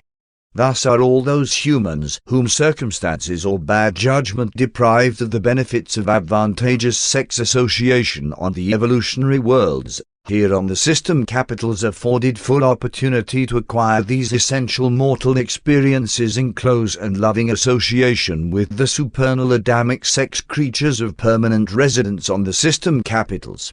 No surviving mortal, midwayer, or seraphim may ascend to paradise, attain the Father, and be mustered into the court of the finality without having passed through that sublime experience of achieving parental relationship to an evolving child of the worlds, or some other experience analogous and equivalent thereto. The relationship of child and parent is fundamental to the essential concept of the universal Father and his universe children. Therefore does such an experience become indispensable to the experiential training of all ascenders. The ascending midway creatures and the evolutionary seraphim must pass through this parenthood experience in association with the material sons and daughters of the system headquarters. Thus do such non-reproducing ascenders obtain the experience of parenthood by assisting the Jerusalem Adams and Eves in rearing and training their progeny. All mortal survivors who have not experienced parenthood on the evolutionary worlds must also obtain this necessary training while sojourning in the homes of the Jerusalem material sons and as parental associates of these superb fathers and mothers. This is true except in so far as such mortals have been able to compensate their deficiencies on the system nursery located on the first transitional culture world of Jerusalem. This probation nursery of Satania is maintained by certain Urantia personalities on the Finalighter's world, one half of the planet being devoted to this work of child-rearing. Here are received and reassembled certain children of surviving mortals, such as those offspring who perished on the evolutionary worlds before acquiring spiritual status as individuals. The ascension of either of its natural parents ensures that such a mortal child of the realms will be accorded repersonalization on the system Finalighter planet, and there be permitted to demonstrate by subsequent free will choice whether or not it elects to follow the parental path of mortal ascension. Children here appear as on the nativity world except for the absence of sex differentiation. There is no reproduction of mortal kind after the life experience on the inhabited worlds. Mansion world students who have one or more children in the probationary nursery on the Finalighter's world, and who are deficient in essential parental experience, may apply for a Melchizedek permit which will effect their temporary transfer from ascension duties on the mansion worlds to the Finalighter world, where they are granted opportunity to function as associate parents to their own and other children. This service of parental ministry may be later accredited on Jerusalem as the fulfillment of one half of the training which such ascenders are required to undergo in the families of the material sons and daughters. The probation nursery itself is supervised by 1,000 couples of material sons and daughters, volunteers from the Jerusalem colony of their order. They are immediately assisted by about an equal number of volunteer Mid-Sinite parental groups who stop off here to render this service on their way from the Mid-Sinite world of Satania to the unrevealed destiny on their special worlds of reservation among the Finalighter spheres of Salvington. 7. The Melchizedek schools. The Melchizedeks are the directors of that large corps of instructors, partially spiritualized will creatures and others, who function so acceptably on Jerusalem and its associated worlds, but especially on the 7 mansion worlds.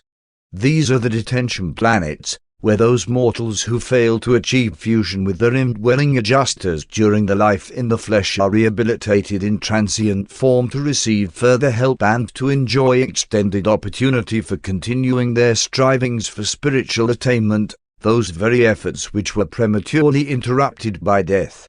Or if, for any other reason of hereditary handicap, unfavorable environment, or conspiracy of circumstances, this soul attainment was not completed, no matter what the reason, all who are true of purpose and worthy in spirit find themselves, as themselves, present on the continuing planets, where they must learn to master the essentials of the eternal career, to possess themselves of traits which they could not, or did not, acquire during the lifetime in the flesh.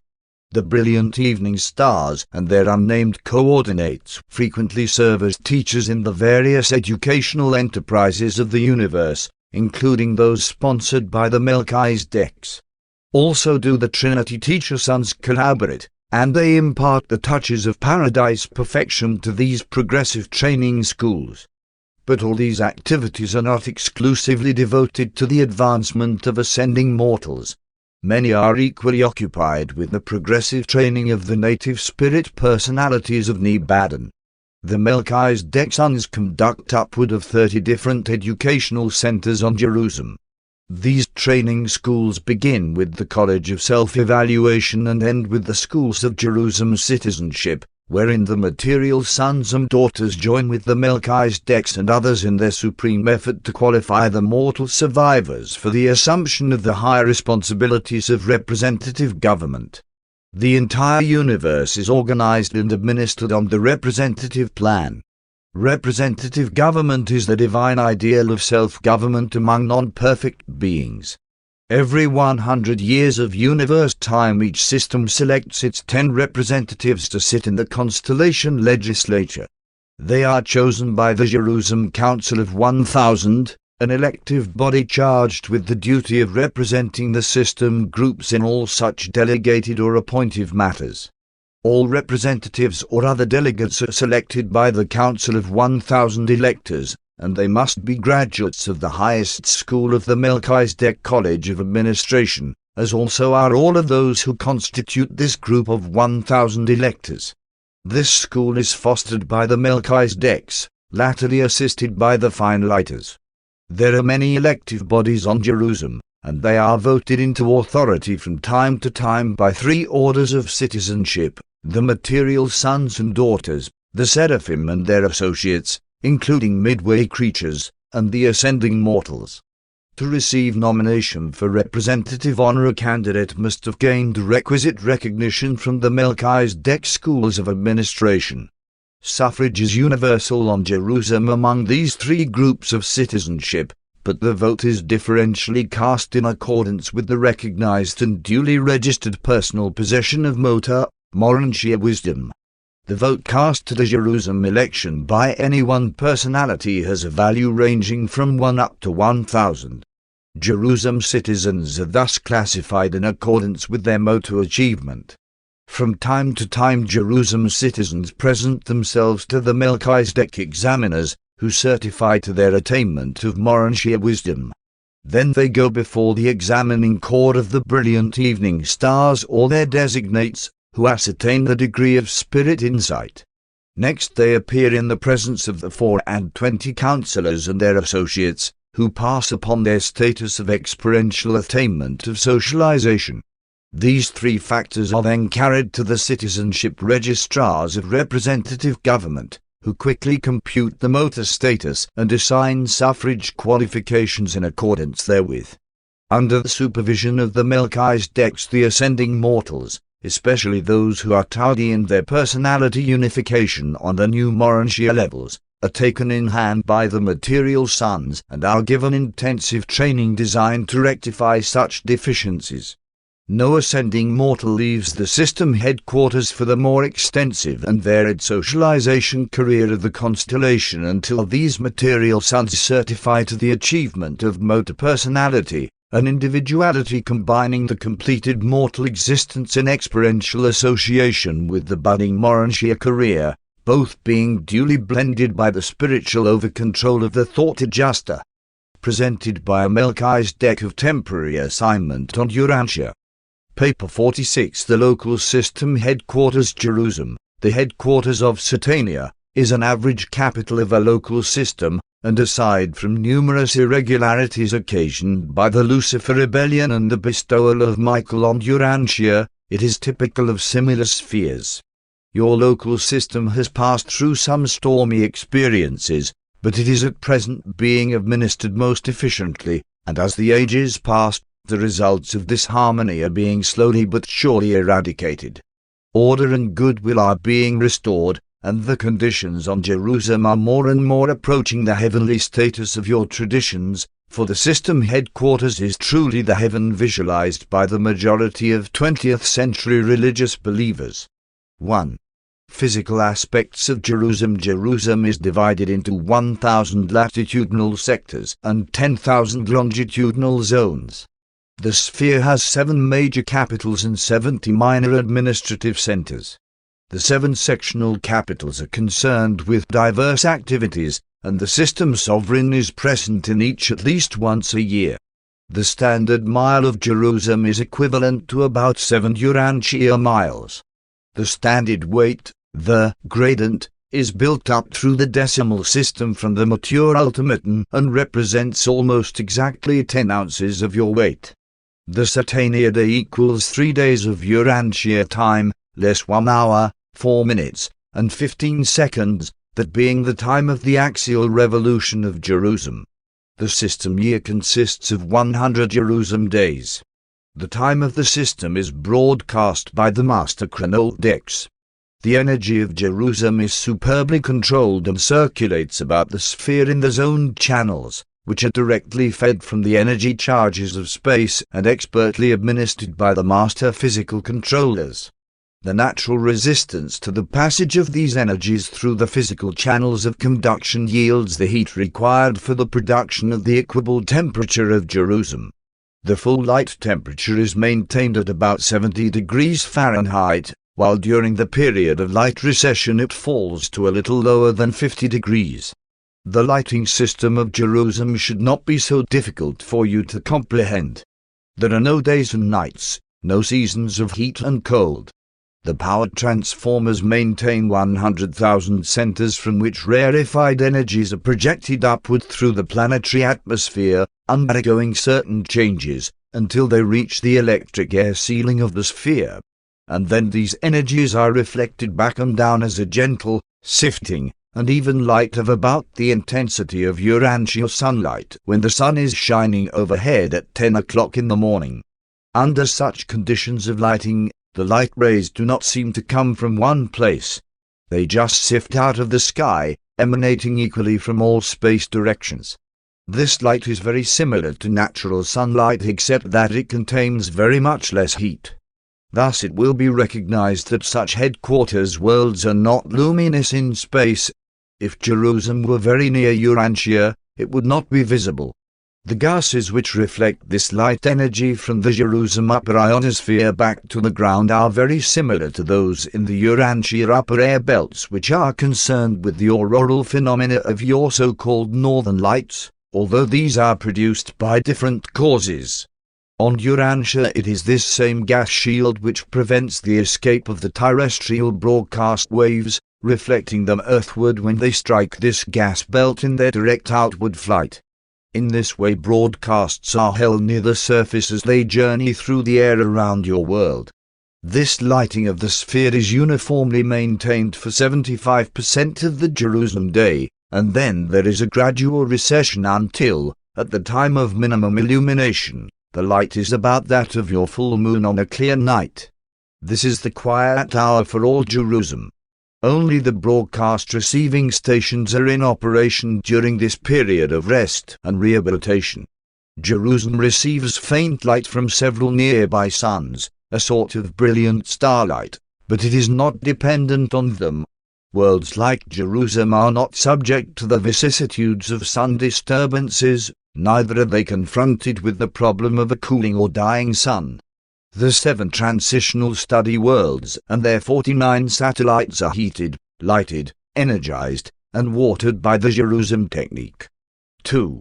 Physical features of Jerusalem. On Jerusalem you will miss the rugged mountain ranges of Urantia and other evolved worlds, since there are neither earthquakes nor rainfalls, but you will enjoy the beauteous highlands and other unique variations of topography and landscape. Enormous areas of Jerusalem are preserved in a natural state, and the grandeur of such districts is quite beyond the powers of human imagination. There are thousands upon thousands of small lakes, but no raging rivers nor expansive oceans. There is no rainfall, neither storms nor blizzards, on any of the architectural worlds, but there is the daily precipitation of the condensation of moisture during the time of lowest temperature attending the light recession. The dew point is higher on a 3-gas world than on a 2-gas planet like Urantia. The physical plant life and the Urantia world of living things both require moisture, but this is largely supplied by the subsoil system of circulation which extends all over the sphere, even up to the very tops of the highlands.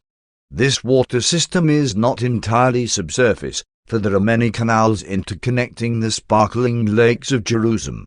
The atmosphere of Jerusalem is a 3-gas mixture. This air is very similar to that of Urantia with the addition of a gas adapted to the respiration of the Urantia order of life. This third gas in no way unfits the air for the respiration of animals or plants of the material orders. The transportation system is allied with the circulatory streams of energy movement, these main energy currents being located at 10-mile intervals. By adjustment of physical mechanisms, the material beings of the planet can proceed at a pace varying from 200 to 500 miles per hour. The transport birds fly at about 100 miles an hour. The air mechanisms of the material suns travel around 500 miles per hour. Material and early Urantia beings must utilize these mechanical means of transport, but spirit personalities proceed by liaison with the superior forces and spirit sources of energy. Jerusalem and its associated worlds are endowed with the 10 standard divisions of physical life characteristic of the architectural spheres of Nebadon. And since there is no organic evolution on Jerusalem, there are no conflicting forms of life, no struggle for existence, no survival of the fittest.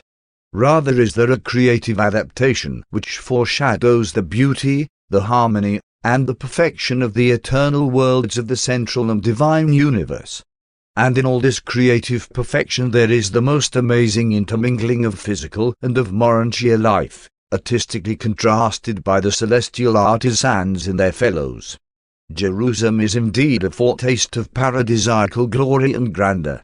But you can never hope to gain an adequate idea of these glorious architectural worlds by any attempted description. There is so little that can be compared with aught on your world, and even then the things of Jerusalem so transcend the things of Urantia that the comparison is almost grotesque.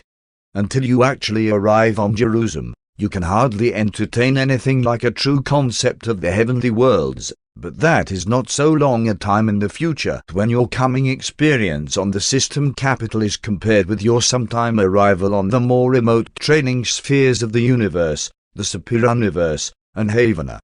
The manufacturing or laboratory sector of Jerusalem is an extensive domain, one which Urantians would hardly recognize since it has no smoking chimneys. Nevertheless, there is an intricate material economy associated with these special worlds, and there is a perfection of mechanical technique and physical achievement which would astonish and even awe your most experienced chemists and inventors. Pause to consider that this first world of detention in the paradise journey is far more material than spiritual.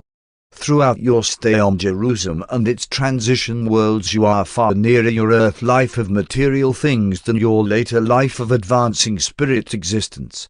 Mount Seraph is the highest elevation on Jerusalem, almost 15,000 feet, and is the point of departure for all transport Seraphim. Numerous mechanical developments are used in providing initial energy for escaping the planetary gravity and overcoming the air resistance.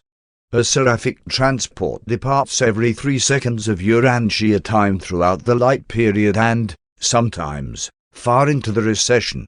The transporters take off at about 25 standard miles per second of Urantia time and do not attain standard velocity until they are over 2,000 miles away from Jerusalem.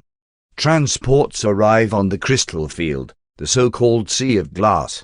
Around this area are the receiving stations for the various orders of beings who traverse space by seraphic transport.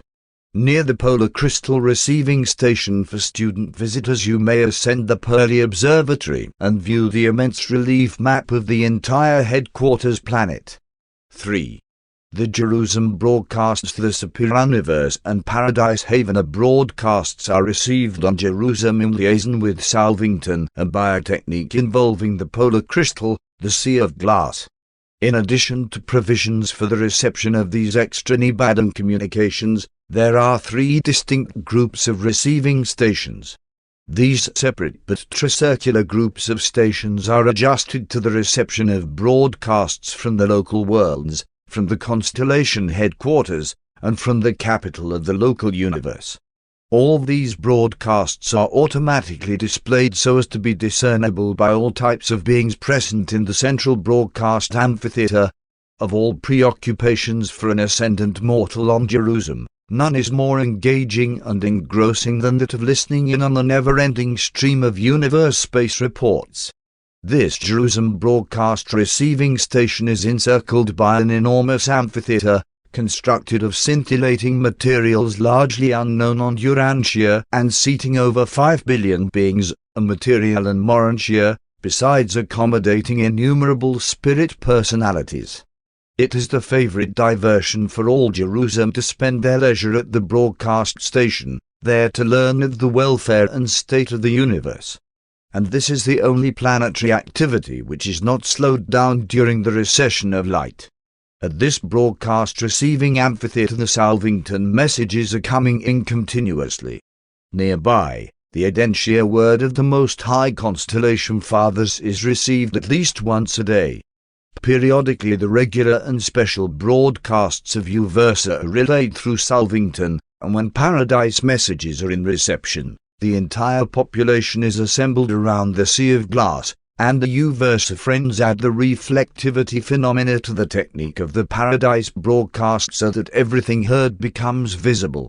And it is in this manner that continual foretastes of advancing beauty and grandeur are afforded the mortal survivors as they journey inward on the eternal adventure.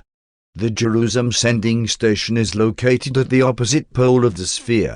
All broadcasts to the individual worlds are relayed from the system capitals except the Michael messages, which sometimes go direct to their destinations over the Archangel circuit. 4. Residential and administrative areas. Considerable portions of Jerusalem are assigned as residential areas, while other portions of the system capital are given over to the necessary administrative functions involving the supervision of the affairs of 619 inhabited spheres, 56 transitional culture worlds, and the system capital itself. On Jerusalem and in Nebadon these arrangements are designed as follows: 1. The circles, the nominative residential areas. 2. The squares, the system executive administrative areas. 3. The rectangles, the rendezvous of the lower native life. 4. The triangles, the local Jerusalem administrative areas. This arrangement of the system activities into circles, squares, rectangles, and triangles is common to all the system capitals of Nebadon. In another universe an entirely different arrangement might prevail. These are matters determined by the diverse plans of the Creator Sons. Our narrative of these residential and administrative areas takes no account of the vast and beautiful estates of the material sons of God, the permanent citizens of Jerusalem. Neither do we mention numerous other fascinating orders of spirit and near-spirit creatures. For example, Jerusalem enjoys the efficient services of the Spironga of Design for System Function. These beings are devoted to spiritual ministry on behalf of the supermaterial residents and visitors. They are a wonderful group of intelligent and beautiful beings who are the transition servants of the higher Morantia creatures and of the Morantia helpers who labor for the upkeep and embellishment of all Morantia creations.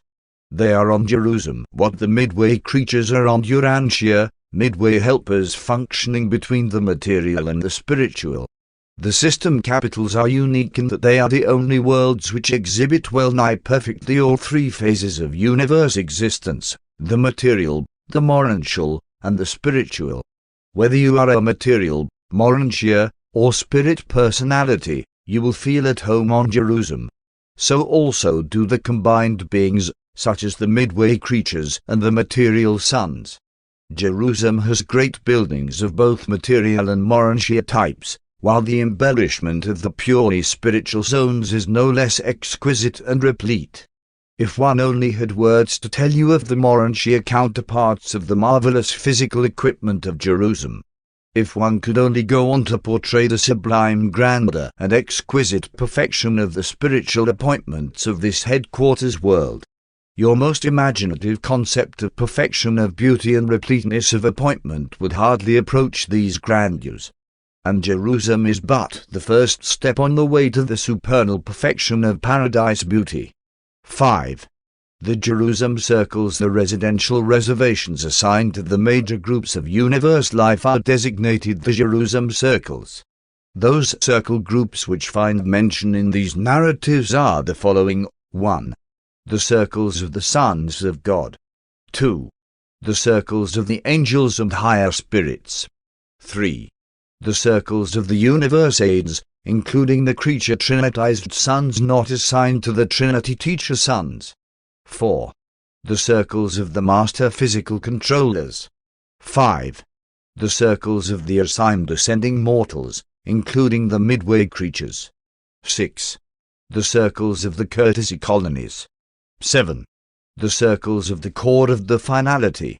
Each of these residential groupings consists of 7 concentric and successively elevated circles.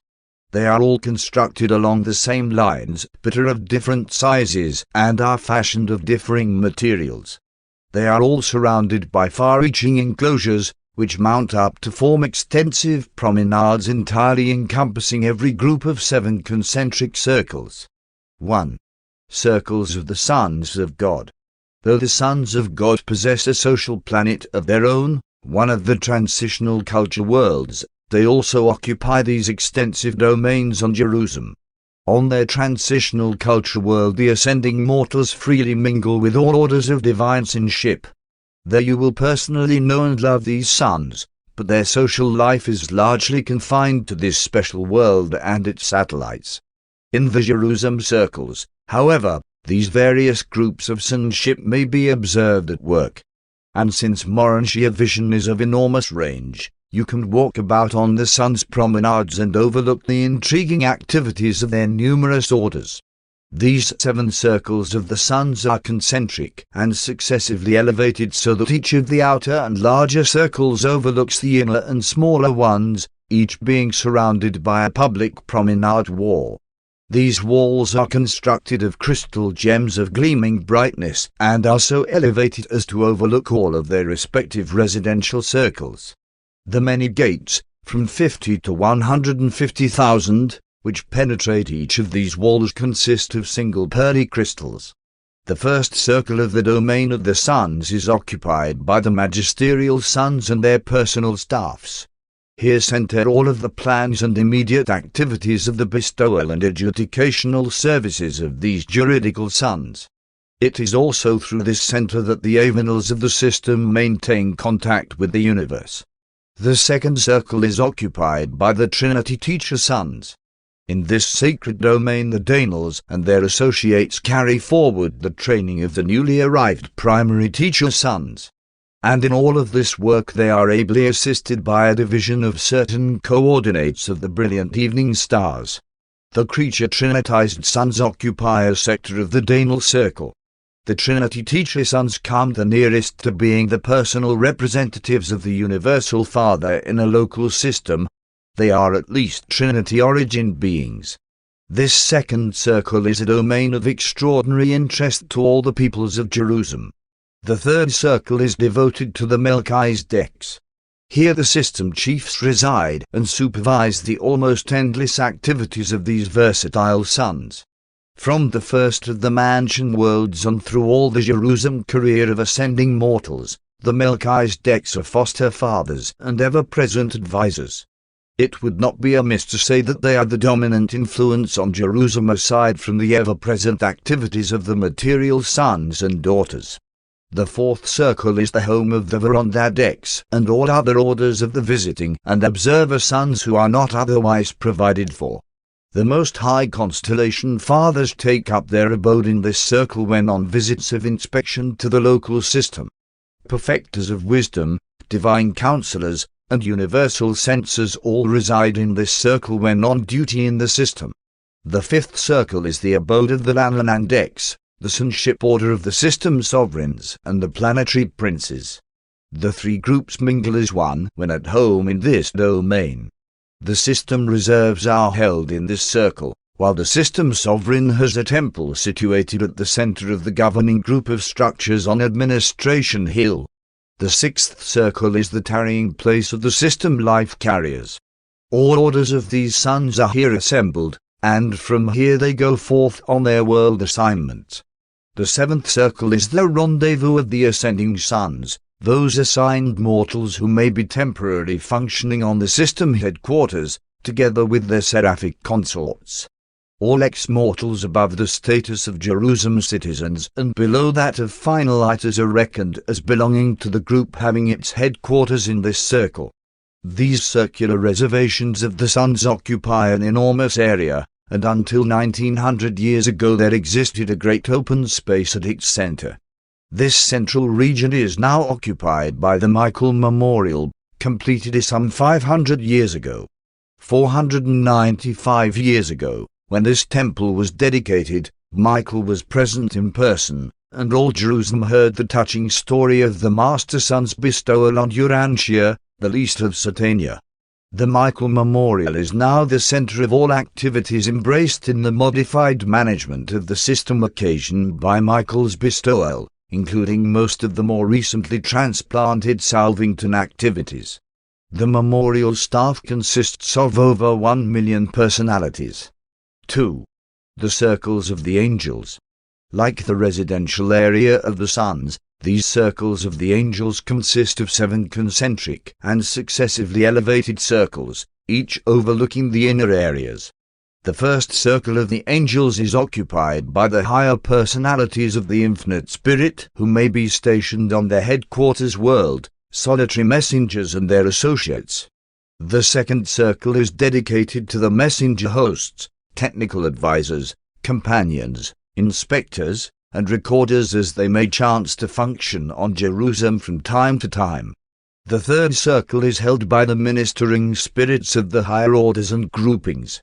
The fourth circle is held by the administrator Seraphim, and the Seraphim serving in a local system like Satania are an innumerable host of angels. The fifth circle is occupied by the planetary Seraphim, while the sixth is the home of the transition ministers. The seventh circle is the tarrying sphere of certain unrevealed orders of Seraphim. The recorders of all these groups of angels do not sojourn with their fellows, being domiciled in the Jerusalem Temple of Records. All records are preserved in triplicate in this threefold hall of archives.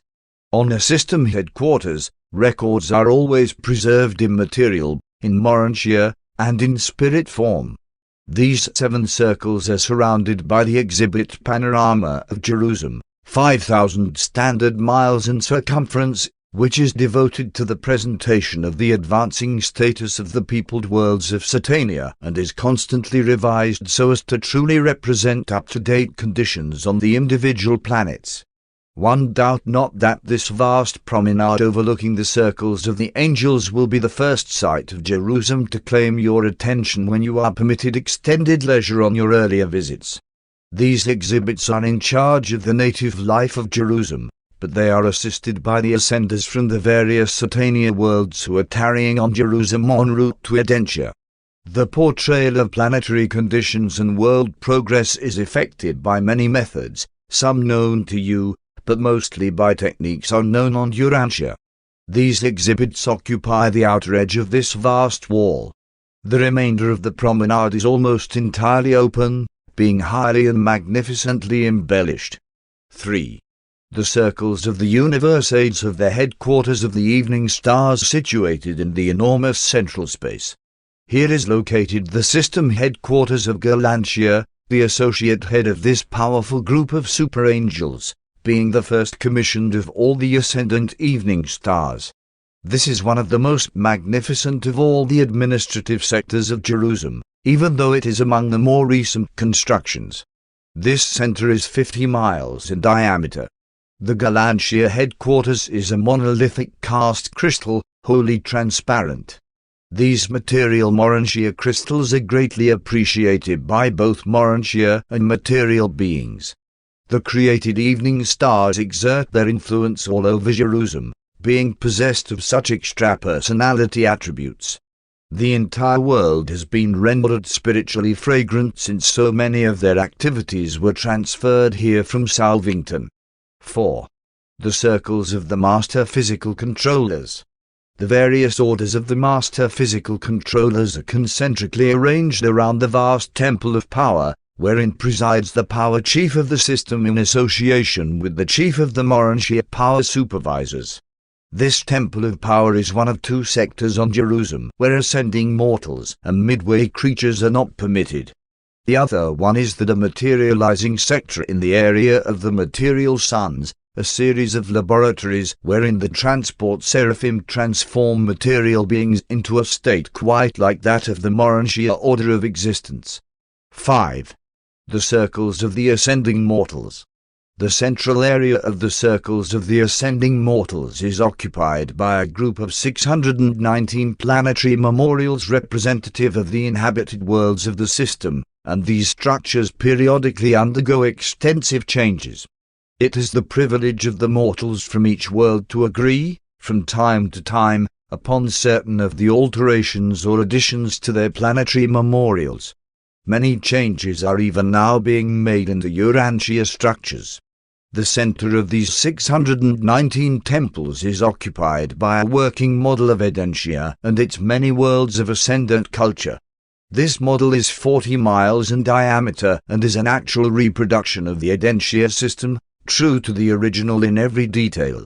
Ascenders enjoy their Jerusalem services and take pleasure in observing the techniques of other groups.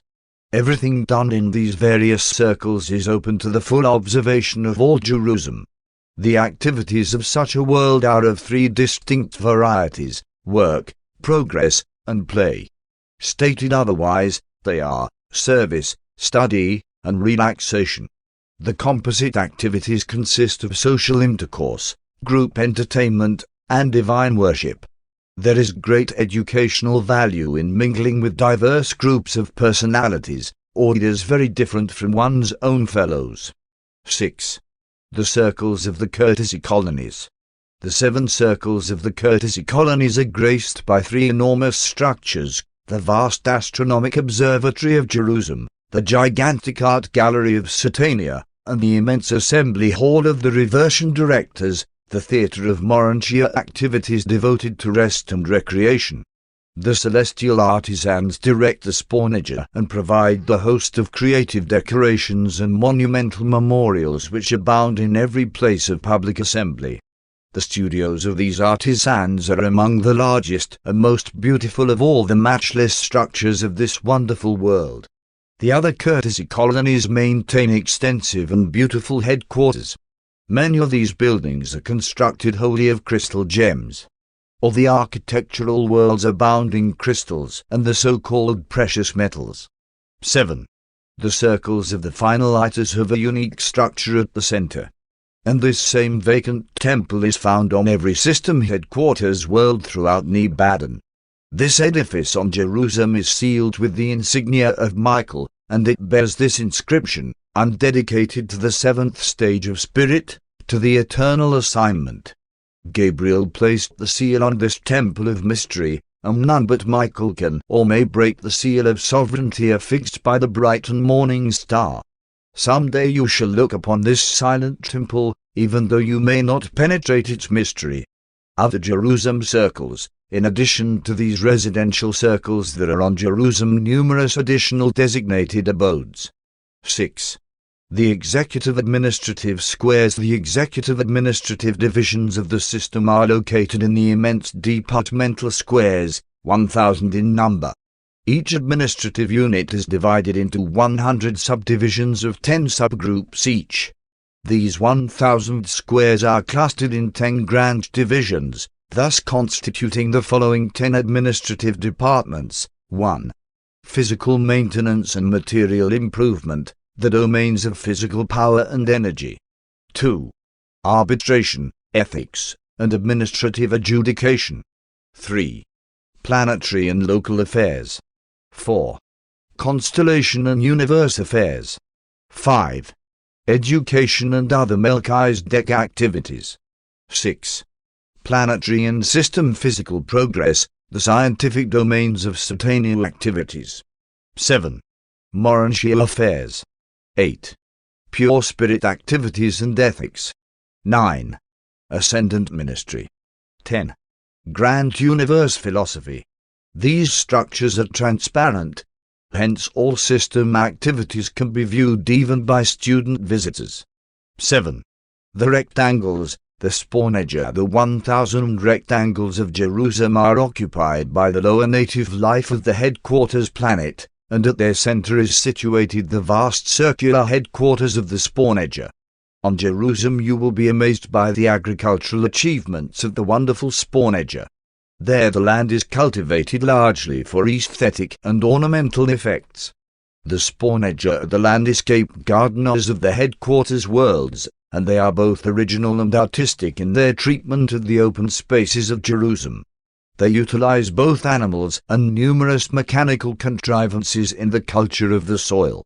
They are intelligently expert in the employment of the power agencies of their realms as well as in the utilization of numerous orders of their lesser brethren of the lower animal creations, many of which are provided them on these special worlds. This order of animal life is now largely directed by the ascending midway creatures from the evolutionary spheres. Spawnedger are not adjuster in wealth. They do not possess survival souls, but they do enjoy long lives, sometimes to the extent of 40 to 50,000 standard years. Their number is legion, and they afford physical ministry to all orders of universe personalities requiring material service. Although Spawnedger neither possess nor evolve survival souls, though they do not have personality, nevertheless, they do evolve an individuality which can experience reincarnation. When, with the passing of time, the physical bodies of these unique creatures deteriorate from usage and age, their creators, in collaboration with the life carriers, fabricate new bodies in which the old Spawnedger re-establish their residences. Spawnedger are the only creatures in all the universe of Nebadon who experience this or any other sort of reincarnation. They are only reactive to the first 5 of the adjutant mind spirits. They are not responsive to the spirits of worship and wisdom. But the 5 adjutant mind equivalates to a totality or 6th reality level, and it is this factor which persists as an experiential identity. One am quite without comparisons in undertaking to describe these useful and unusual creatures, as there are no animals on the evolutionary worlds comparable to them. They are not evolutionary beings, having been projected by the life carriers in their present form and status. They are bisexual and procreate as they are required to meet the needs of a growing population. Perhaps one can best suggest to Urantia minds something of the nature of these beautiful and serviceable creatures by saying that they embrace the combined traits of a faithful horse and an affectionate dog, and manifest an intelligence exceeding that of the highest type of chimpanzee. And they are very beautiful, as judged by the physical standards of Urantia. They are most appreciative of the attention shown them by the material and semi-material sojourners on these architectural worlds. They have a vision which permits them to recognize, in addition to material beings, the Urantia creations, the lower angelic orders, midway creatures, and some of the lower orders of spirit personalities. They do not comprehend worship of the infinite, nor do they grasp the import of the eternal, but they do, through affection for their masters, join in the outward spiritual devotions of their realms. There are those who believe that, in a future universe age, these faithful Spawnedger will escape from their animal level of existence and attain a worthy evolutional destiny of progressive intellectual growth and even spiritual achievement. 8. The Jerusalem triangles. The purely local and routine affairs of Jerusalem are directed from the 100 triangles. These units are clustered around the 10 marvelous structures domiciling the local administration of Jerusalem. The triangles are surrounded by the panoramic depiction of the system headquarters history. At present there is an erasure of over 2 standard miles in this circular story. This sector will be restored upon the readmission of Satania into the constellation family. Every provision for this event has been made by the decrees of Michael, but the tribunal of the Ancients of Days has not yet finished the adjudication of the affairs of the Lucifer rebellion. Satania may not come back into the full fellowship of Urantia so long as it harbors archbells, high created beings who have fallen from light into darkness. When Satania can return to the constellation fold, then will come up for consideration the readmission of the isolated worlds into the system family of inhabited planets, accompanied by their restoration to the spiritual communion of the realms. But even if Urantia were restored to the system circuits, you would still be embarrassed by the fact that your whole system rests under an all-Asiatic quarantine partially segregating it from all other systems. But ere long, the adjudication of Lucifer and his associates will restore the Satania system to the All-Asiatic constellation, and subsequently, Urantia and the other isolated spheres will be restored to the Satania circuits, and again will such worlds enjoy the privileges of interplanetary communication and inter-system communion. There will come an end for rebels and rebellion. The Supreme Rule is a merciful and patient, but the law of deliberately nourished evil is universally and unerringly executed. The wages of sin is death, eternal obliteration. Presented by an Archangel of Nebadon. Paper 47. The Seven Mansion Worlds. The Creator Son, when on Urantia, spoke of the many mansions in the Father's universe. In a certain sense, all 56 of the encircling worlds of Jerusalem are devoted to the transitional culture of ascending mortals, but the 7 satellites of world number 1 are more specifically known as the Mansion Worlds. Transition world number 1 itself is quite exclusively devoted to ascendant activities, being the headquarters of the finalite core assigned to Satania. This world now serves as the headquarters for more than 100,000 companies of finaliters, and there are 1,000 glorified beings in each of these groups. When a system is settled in light and life, and as the mansion worlds one by one cease to serve as mortal training stations, they are taken over by the increasing finaliter population which accumulates in these older and more highly perfected systems. The 7 mansion worlds are in charge of the Urantia supervisors and the Melchizedeks. There is an acting governor on each world who is directly responsible to the Jerusalem rulers. The Uversa conciliators maintain headquarters on each of the mansion worlds, while adjoining is the local rendezvous of the technical advisors. The reversion directors and celestial artisans maintain group headquarters on each of these worlds. The Speronga function from mansion world number 2 onward, while all 7, in common with the other transitional culture planets and their headquarters world, are abundantly provided with spawnage of standard creation. 1. The finaliters world. Although only finaliters and certain groups of salvaged children and their caretakers are resident on transitional world number 1, provision is made for the entertainment of all classes of spirit beings, transition mortals, and student visitors. The spawnager, who function on all of these worlds, are hospitable hosts to all beings whom they can recognize. They have a vague feeling concerning the finaliters but cannot visualize them. They must regard them much as you do the angels in your present physical state. Though the finaliter world is a sphere of exquisite physical beauty and extraordinary Urantia embellishment, the Great Spirit abode located at the center of activities, the temple of the finaliters, is not visible to the unaided material or early Urantia vision. But the energy transformers are able to visualize many of these realities to ascending mortals, and from time to time they do thus function, as on the occasions of the class assemblies of the Mansion World students on this cultural sphere. All through the Mansion World experience you are in a way spiritually aware of the presence of your glorified brethren of paradise attainment, but it is very refreshing, now and then, actually to perceive them as they function in their headquarters abodes. You will not spontaneously visualize finaliters until you acquire true spirit vision. On the first mansion world, all survivors must pass the requirements of the parental commission from their native planets.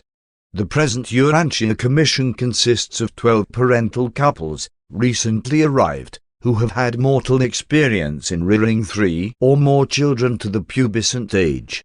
Service on this commission is rotational and is for only 10 years as a rule. All who fail to satisfy these commissioners as to their parental experience must further qualify by service in the homes of the material sons on Jerusalem or in part in the probationary nursery on the finalitas world. But irrespective of parental experience, mansion world parents who have growing children in the probation nursery are given every opportunity to collaborate with the Urantia custodians of such children regarding their instruction and training. These parents are permitted to journey there for visits as often as 4 times a year. And it is one of the most touchingly beautiful scenes of all the ascending career to observe the mansion world parents embrace their material offspring on the occasions of their periodic pilgrimages to the finaliter world. While one or both parents may leave the mansion world ahead of the child, they are quite often contemporary for a season. No ascending mortal can escape the experience of rearing children, their own or others, either on the material worlds or subsequently on the finaliter world or on Jerusalem. Fathers must pass through this essential experience just as certainly as mothers. It is an unfortunate and mistaken notion of modern peoples on Urantia that child culture is largely the task of mothers. Children need fathers as well as mothers, and fathers need this parental experience as much as do mothers. 2. The probationary nursery, the infant receiving schools of Satania are situated on the finaliter world, the first of the Jerusalem transition culture spheres. These infant receiving schools are enterprises devoted to the nurture and training of the children of time, including those who have died on the evolutionary worlds of space before the acquirement of individual status on the universe records.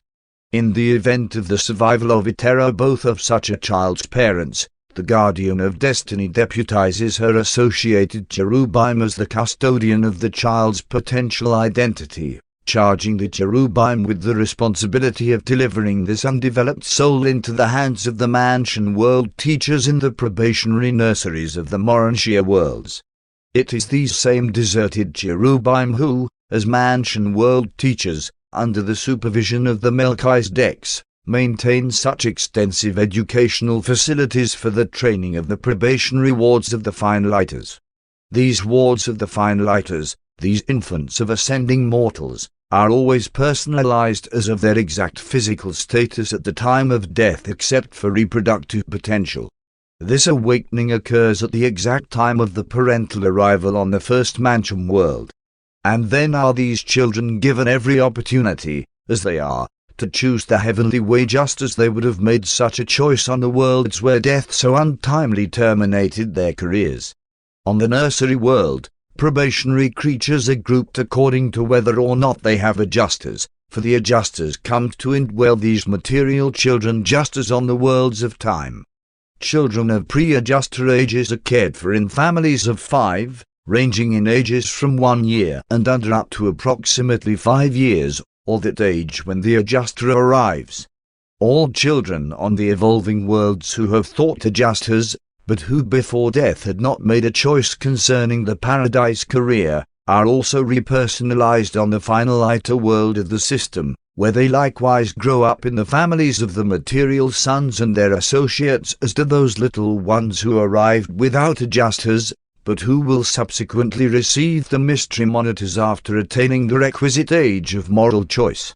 The adjuster indwelt children and youths on the finaliter world are also reared in families of 5, ranging in ages from 6 to 14. Approximately, these families consist of children whose ages are 6, 8, 10, 12, and 14. Any time after 16, if final choice has been made, they translate to the first mansion world and begin their paradise ascent. Some make a choice before this age and go on to the ascension spheres, but very few children under 16 years of age, as reckoned by Urantia standards, will be found on the mansion worlds. The guardian seraphim attend these youths in the probationary nursery on the final outer world, just as they spiritually minister to mortals on the evolutionary planets, while the faithful spawn age minister to their physical necessities. And so do these children grow up on the transition world until such time as they make their final choice. When material life has run its course, if no choice has been made for the ascendant life, or if these children of time definitely decide against the haven or adventure, death automatically terminates their probationary careers. There is no adjudication of such cases. There is no resurrection from such a second death. They simply become as though they had not been. But if they choose the paradise path of perfection, they are immediately made ready for translation to the first mansion world, where many of them arrive in time to join their parents in the haven ascent. After passing through haven and attaining the deities, these salvaged souls of mortal origin constitute the permanent ascendant citizenship of paradise. These children who have been deprived of the valuable and essential evolutionary experience on the worlds of mortal nativity are not mustered into the core of the finality. 3. The first mansion world. On the mansioned worlds, the resurrected mortal survivors resume their lives just where they left off when overtaken by death. When you go from Urantia to the first mansion world, you will notice considerable change. But if you had come from a more normal and progressive sphere of time, you would hardly notice the difference except for the fact that you were in possession of a different body.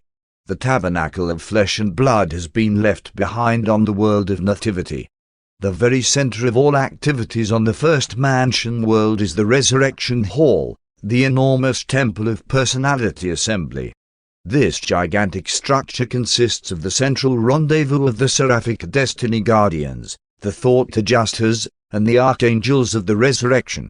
The life carriers also function with these celestial beings in the resurrection of the dead.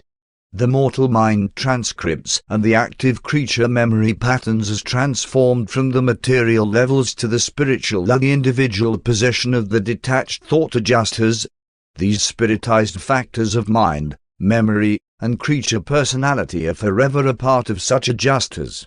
The creature mind matrix and the passive potentials of identity are present in the Urantia soul entrusted to the keeping of the seraphic destiny guardians. And it is the reuniting of the Urantia soul trust of the Seraphim and the spirit mind trust of the adjuster that reassembles creature personality and constitutes resurrection of a sleeping survivor. If a transitory personality of mortal origin should never be thus reassembled, the spirit elements of the non-surviving mortal creature would forever continue as an integral part of the individual experiential endowment of the one-time indwelling adjuster. From the temple of new life there extend 7 radial wings, the resurrection halls of the mortal races. Each of these structures is devoted to the assembly of one of the 7 races of time. There are 100,000 personal resurrection chambers in each of these 7 wings, terminating in the circular class assembly halls, which serve as the awakening chambers for as many as 1 million individuals.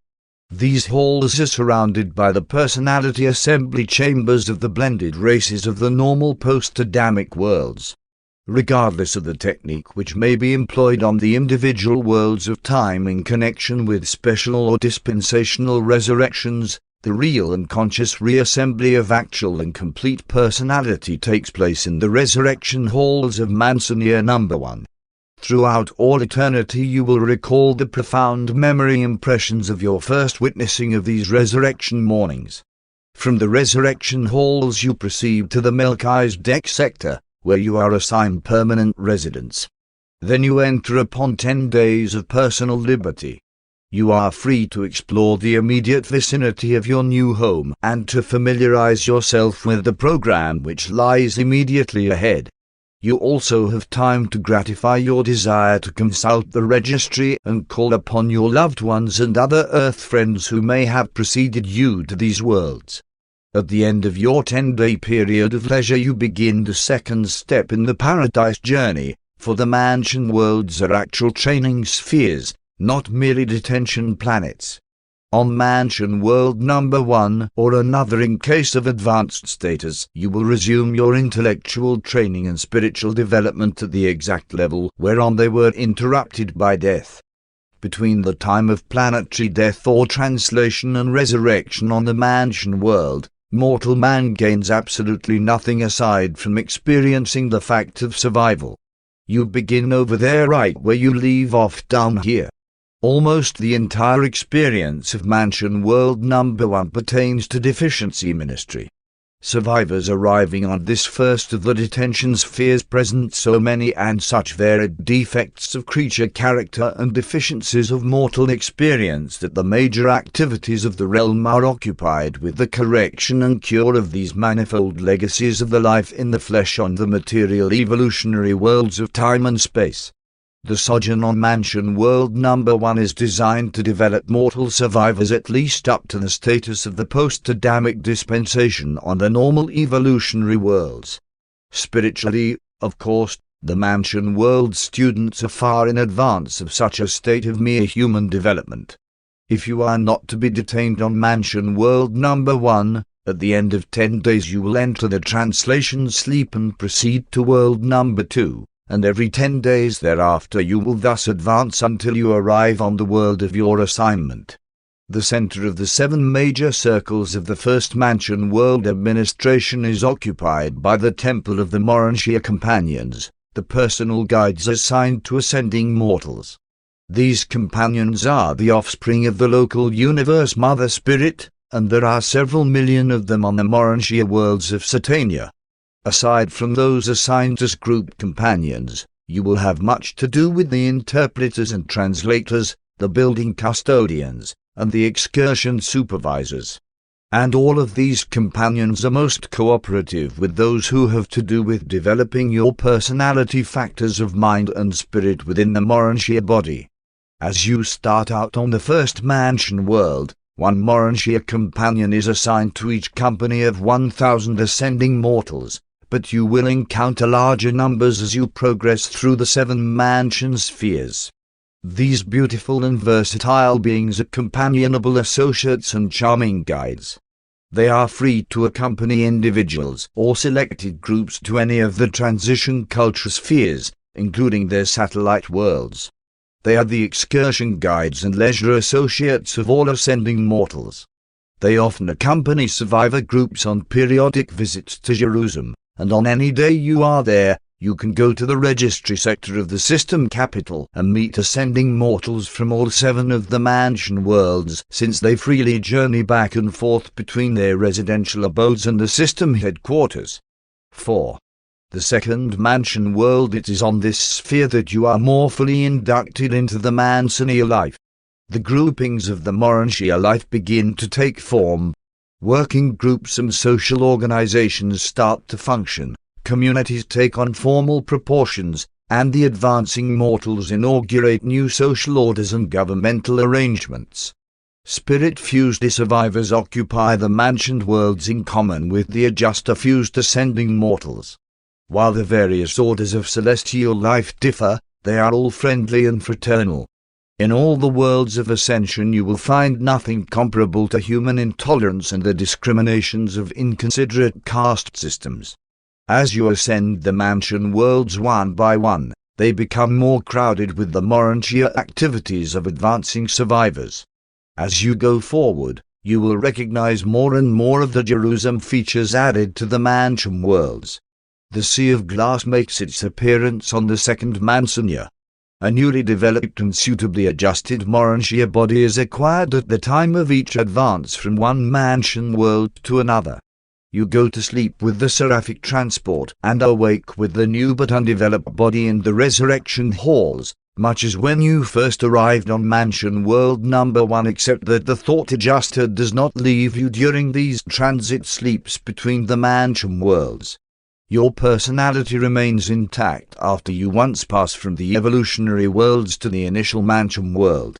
Your adjuster memory remains fully intact as you ascend the Urantia life. Those mental associations that were purely animalistic and wholly material naturally perished with the physical brain, but everything in your mental life which was worthwhile, and which had survival value, was counterparted by the adjuster and is retained as a part of personal memory all the way through the ascendant career. You will be conscious of all your worthwhile experiences as you advance from one mansion world to another and from one section of the universe to another, even to paradise. Though you have Urantia bodies, you continue, through all 7 of these worlds, to eat, drink, and rest. You partake of the Urantia order of food, a kingdom of living energy unknown on the material worlds. Both food and water are fully utilized in the Urantia body. There is no residual waste. Pause to consider. Mansonia number 1 is a very material sphere, presenting the early beginnings of the Urantia regime. You are still a near human and not far removed from the limited viewpoints of mortal life, but each world discloses definite progress. From sphere to sphere you grow less material, more intellectual, and slightly more spiritual. The spiritual progress is greatest on the last 3 of these 7 progressive worlds. Biological deficiencies were largely made up on the first mansion world. Their defects in planetary experiences pertaining to sex life, family association, and parental function were either corrected or were projected for future rectification among the material sun families on Jerusalem. Mansonia number 2 more specifically provides for the removal of all phases of intellectual conflict and for the cure of all varieties of mental disharmony. The effort to master the significance of Urantia Mota, begun on the first mansion world, is here more earnestly continued. The development on Mansonia number 2 compares with the intellectual status of the post-magisterial sun culture of the ideal evolutionary worlds. 5. The third mansion world Mansonia III is the headquarters of the mansion world teachers. Though they function on all 7 of the mansion spheres, they maintain their group headquarters at the center of the school circles of world number 3. There are millions of these instructors on the mansion and higher Urantia worlds. These advanced and glorified cherubim serve as Urantia teachers all the way up from the mansion worlds to the last sphere of local universe ascendant training. They will be among the last to bid you an affectionate adieu when the farewell time draws near, the time when you bid goodbye, at least for a few ages, to the universe of your origin, when you are on Seraphim for transit to the receiving worlds of the minor sector of the Superioniverse. When sojourning on the first mansion world, you have permission to visit the first of the transition worlds, the headquarters of the Finelighters and the system probationary nursery for the nurture of undeveloped evolutionary children. When you arrive on Mansonia number 2, you receive permission periodically to visit transition world number 2, where are located the Urantia supervisor headquarters for all Satania and the training schools for the various Urantia orders. When you reach mansion world number 3, you are immediately granted a permit to visit the third transition sphere, the headquarters of the angelic orders and the home of their various system training schools. Visits to Jerusalem from this world are increasingly profitable and are of ever-heightening interest to the advancing mortals. Mansonia III is a world of great personal and social achievement for all who have not made the equivalent of these circles of culture prior to release from the flesh on the mortal nativity worlds. On this sphere more positive educational work is begun. The training of the first 2 mansion worlds is mostly of a deficiency nature, negative, in that it has to do with supplementing the experience of the life in the flesh. On this third mansion world the survivors really begin their progressive Urantia culture. The chief purpose of this training is to enhance the understanding of the correlation of Urantia Mota and mortal logic, the coordination of Urantia Mota and human philosophy. Surviving mortals now gain practical insight into true metaphysics. This is the real introduction to the intelligent comprehension of cosmic meanings and universe interrelationships. The culture of the third mansion world partakes of the nature of the post-bestowal sun age of a normal inhabited planet. 6. The fourth mansion world When you arrive on the fourth mansion world, you have well entered upon a Urantia career. You have progressed a long way from the initial material existence. Now are you given permission to make visits to Transition World number 4, there to become familiar with the headquarters and training schools of the super angels, including the brilliant evening stars. Through the good offices of these super angels of the fourth transitioned world, the Urantia visitors are enabled to draw very close to the various orders of the sons of God during the periodic visits to Jerusalem, for new sectors of the system capital are gradually opening up to the advancing mortals as they make these repeated visits to their headquarters world. New grandeurs are progressively unfolding to the expanding minds of these ascenders. On the fourth Mansonia, the individual ascender more fittingly finds his place in the group working and class functions of the Urantia life. Ascenders here develop increased appreciation of the broadcasts and other phases of local universe culture and progress. It is during the period of training on world number 4 that the ascending mortals are really first introduced to the demands and delights of the true social life of Urantia creatures. And it is indeed a new experience for evolutionary creatures to participate in social activities which are predicated neither on personal aggrandizement nor on self-seeking conquest. A new social order is being introduced, one based on the understanding sympathy of mutual appreciation, the unselfish love of mutual service, and the overmastering motivation of the realization of a common and supreme destiny, the paradise goal of worshipful and divine perfection. Ascenders are all becoming self-conscious of God-knowing, God-revealing, God-seeking, and God-finding.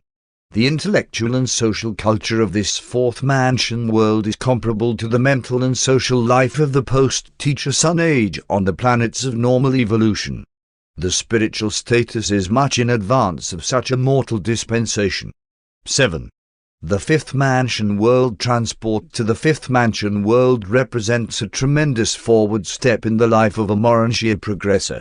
The experience on this world is a real foretaste of Jerusalem life. Here you begin to realize the high destiny of the loyal evolutionary worlds, since they may normally progress to this stage during their natural planetary development. The culture of this mansion world corresponds in general to that of the early era of light and life on the planets of normal evolutionary progress. And from this you can understand why it is so arranged that the highly cultured and progressive types of beings who sometimes inhabit these advanced evolutionary worlds are exempt from passing through one or more, or even all, of the mansion spheres. Having mastered the local universe language before leaving the fourth mansion world, you now devote more time to the perfection of the tongue of Uversa to the end that you may be proficient in both languages before arriving on Jerusalem with residential status. All ascending mortals are bilingual from the system headquarters up to Havana. And then it is only necessary to enlarge the superuniverse vocabulary, still additional enlargement being required for residence on Paradise. Upon arrival on Mansonia number 5, the pilgrim is given permission to visit the transition world of corresponding number, the sun's headquarters. Here the ascendant mortal becomes personally familiar with the various groups of divine sonship. He has heard of these superb beings and has already met them on Jerusalem, but now he comes really to know them. On the fifth Mansonia you begin to learn of the constellation study worlds. Here you meet the first of the instructors who begin to prepare you for the subsequent constellation sojourn. More of this preparation continues on worlds 6 and 7, while the finishing touches are supplied in the sector of the ascending mortals on Jerusalem. A real birth of cosmic consciousness takes place on Mansonia number 5. You are becoming universe-minded. This is indeed a time of expanding horizons. It is beginning to dawn upon the enlarging minds of the ascending mortals that some stupendous and magnificent, some supernal and divine, destiny awaits all who complete the progressive paradise ascension, which has been so laboriously but so joyfully and auspiciously begun. At about this point the average mortal ascender begins to manifest bona fide experiential enthusiasm for the Haven ascent. Study is becoming voluntary, unselfish service natural, and worship spontaneous. A real Urantia character is budding, a real Urantia creature is evolving. 8. The sixth mansion world sojourners on this sphere are permitted to visit transition world number 6, where they learn more about the high spirits of the superior universe, although they are not able to visualize many of these celestial beings. Here they also receive their first lessons in the prospective spirit career, which so immediately follows graduation from the Urantia training of the local universe. The assistant system sovereign makes frequent visits to this world, and the initial instruction is here begun in the technique of universe administration.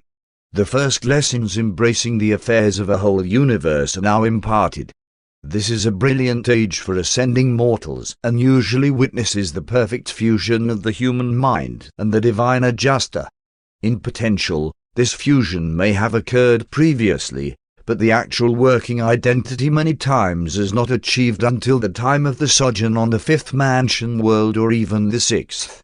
The union of the evolving immortal soul with the eternal and divine adjuster is signalized by the seraphic summoning of the supervising superangel for resurrected survivors and of the archangel of record for those going to judgment on the third day. And then, in the presence of such a survivor's Urantia associates, these messengers of confirmation speak, "This is a beloved son in whom one am well pleased." This simple ceremony marks the entrance of an ascending mortal upon the eternal career of paradise service. Immediately upon the confirmation of adjuster fusion, the new Urantia being is introduced to his fellows for the first time by his new name and is granted the 40 days of spiritual retirement from all routine activities, wherein to commune with himself and to choose some one of the optional routes to Havana and to select from the differential techniques of paradise attainment. But still are these brilliant beings more or less material. They are far from being true spirits. They are more like supermortals, spiritually speaking, still a little lower than the angels. But they are truly becoming marvelous creatures. During the sojourn on world number 6, the mansion world students achieve a status which is comparable with the exalted development characterizing those evolutionary worlds which have normally progressed beyond the initial stage of light and life. The organization of society on this mansion is of a high order. The shadow of the mortal nature grows less and less as these worlds are ascended one by one. You are becoming more and more adorable as you leave behind the coarse vestiges of planetary animal origin. Coming up through great tribulation serves to make glorified mortals very kind and understanding, very sympathetic and tolerant. 9. The seventh mansion world. The experience on this sphere is the crowning achievement of the immediate post-mortal career. During your sojourn here you will receive the instruction of many teachers, all of whom will cooperate in the task of preparing you for residence on Jerusalem. Any discernible differences between those mortals hailing from the isolated and retarded worlds and those survivors from the more advanced and enlightened spheres are virtually obliterated during the sojourn on the seventh mansion world. Here you will be purged of all the remnants of unfortunate heredity, unwholesome environment, and unspiritual planetary tendencies. The last remnants of the mark of the beast are here eradicated. While sojourning on Mansonia number 7, permission is granted to visit transition world number 7, the world of the Universal Father. Here you begin a new and more spiritual worship of the unseen Father, a habit you will increasingly pursue all the way up through your long ascending career. You find the Father's temple on this world of transitional culture, but you do not see the Father. Now begins the formation of classes for graduation to Jerusalem. You have gone from world to world as individuals, but now you prepare to depart for Jerusalem in groups, although, within certain limits, an ascender may elect to tarry on the seventh mansion world for the purpose of enabling a tardy member of his earthly or Mansonia working group to catch up with him. The personnel of the seventh Mansonia assemble on the Sea of Glass to witness your departure for Jerusalem with residential status. Hundreds or thousands of times you may have visited Jerusalem, but always as a guest. Never before have you proceeded toward the system capital in the company of a group of your fellows who were bidding an eternal farewell to the whole Mansonia career as ascending mortals. You will soon be welcomed on the receiving field of the headquarters world as Jerusalem citizens. You will greatly enjoy your progress through the 7 dematerializing worlds. They are really demortalizing spheres. You are mostly human on the first mansion world, just a mortal being minus a material body, a human mind housed in a Urantia form, a material body of the Urantia world, but not a mortal house of flesh and blood. You really pass from the mortal state to the immortal status at the time of a just fusion, and by the time you have finished the Jerusalem career, you will be full-fledged Urantians. 10. Jerusalem citizenship. The reception of a new class of mansion world graduates is the signal for all Jerusalem to assemble as a committee of welcome.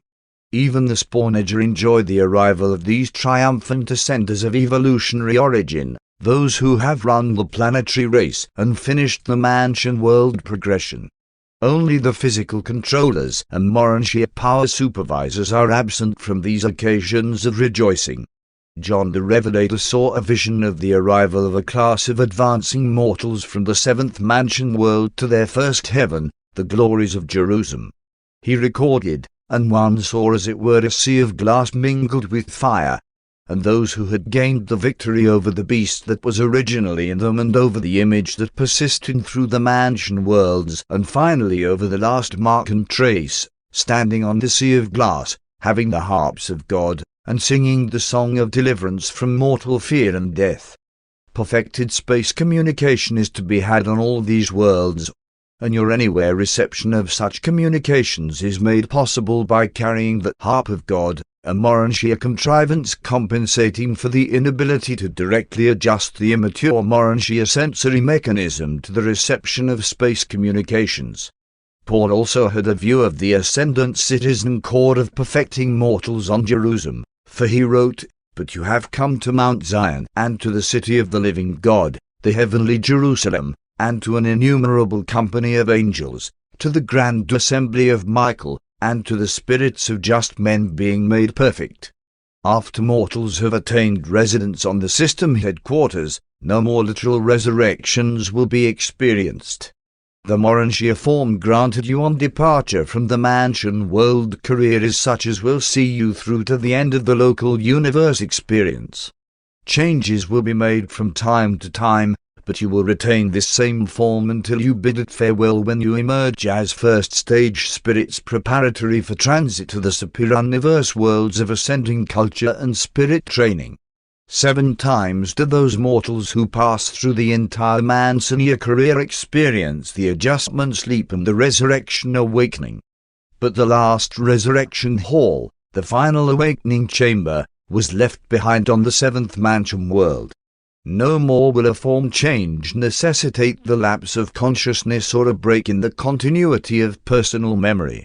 The mortal personality initiated on the evolutionary worlds and tabernacled in the flesh, indwelt by the mystery monitors and invested by the Spirit of Truth, is not fully mobilized, realized, and unified until that day when such a Jerusalem citizen is given clearance for Urantia and proclaimed a true member of the Urantia core of Nebadon, an immortal survivor of a juster association, a paradise ascender, a personality of Urantia status, and a true child of the Most Highs. Mortal death is a technique of escape from the material life in the flesh, and the Mansonia experience of progressive life through 7 worlds of corrective training and cultural education represents the introduction of mortal survivors to the Urantia career, the transition life which intervenes between the evolutionary material existence and the higher spirit attainment of the ascenders of time who are destined to achieve the portals of eternity. Sponsored by a brilliant evening star. Paper 48. The Urantia life. The gods cannot, at least they do not, transform a creature of gross animal nature into a perfected spirit by some mysterious act of creative magic. When the creators desire to produce perfect beings, they do so by direct and original creation, but they never undertake to convert animal origin and material creatures into beings of perfection in a single step. The Urantia life, extending as it does over the various stages of the local universe career, is the only possible approach whereby material mortals could attain the threshold of the spirit world. What magic could death, the natural dissolution of the material body, hold that such a simple step should instantly transform the mortal and material mind into an immortal and perfected spirit? Such beliefs are but ignorant superstitions and pleasing fables. Always this Urantia transition intervenes between the mortal estate and the subsequent spirit status of surviving human beings. This intermediate state of universe progress differs markedly in the various local creations, but in intent and purpose they are all quite similar. The arrangement of the mansion and higher Urantia worlds in Nebadon is fairly typical of the Urantia transition regimes in this part of Orvonton. 1. Urantia materials. The Urantia realms are the local universe liaison spheres between the material and spiritual levels of creature existence. This Urantia life has been known on Urantia since the early days of the planetary prince.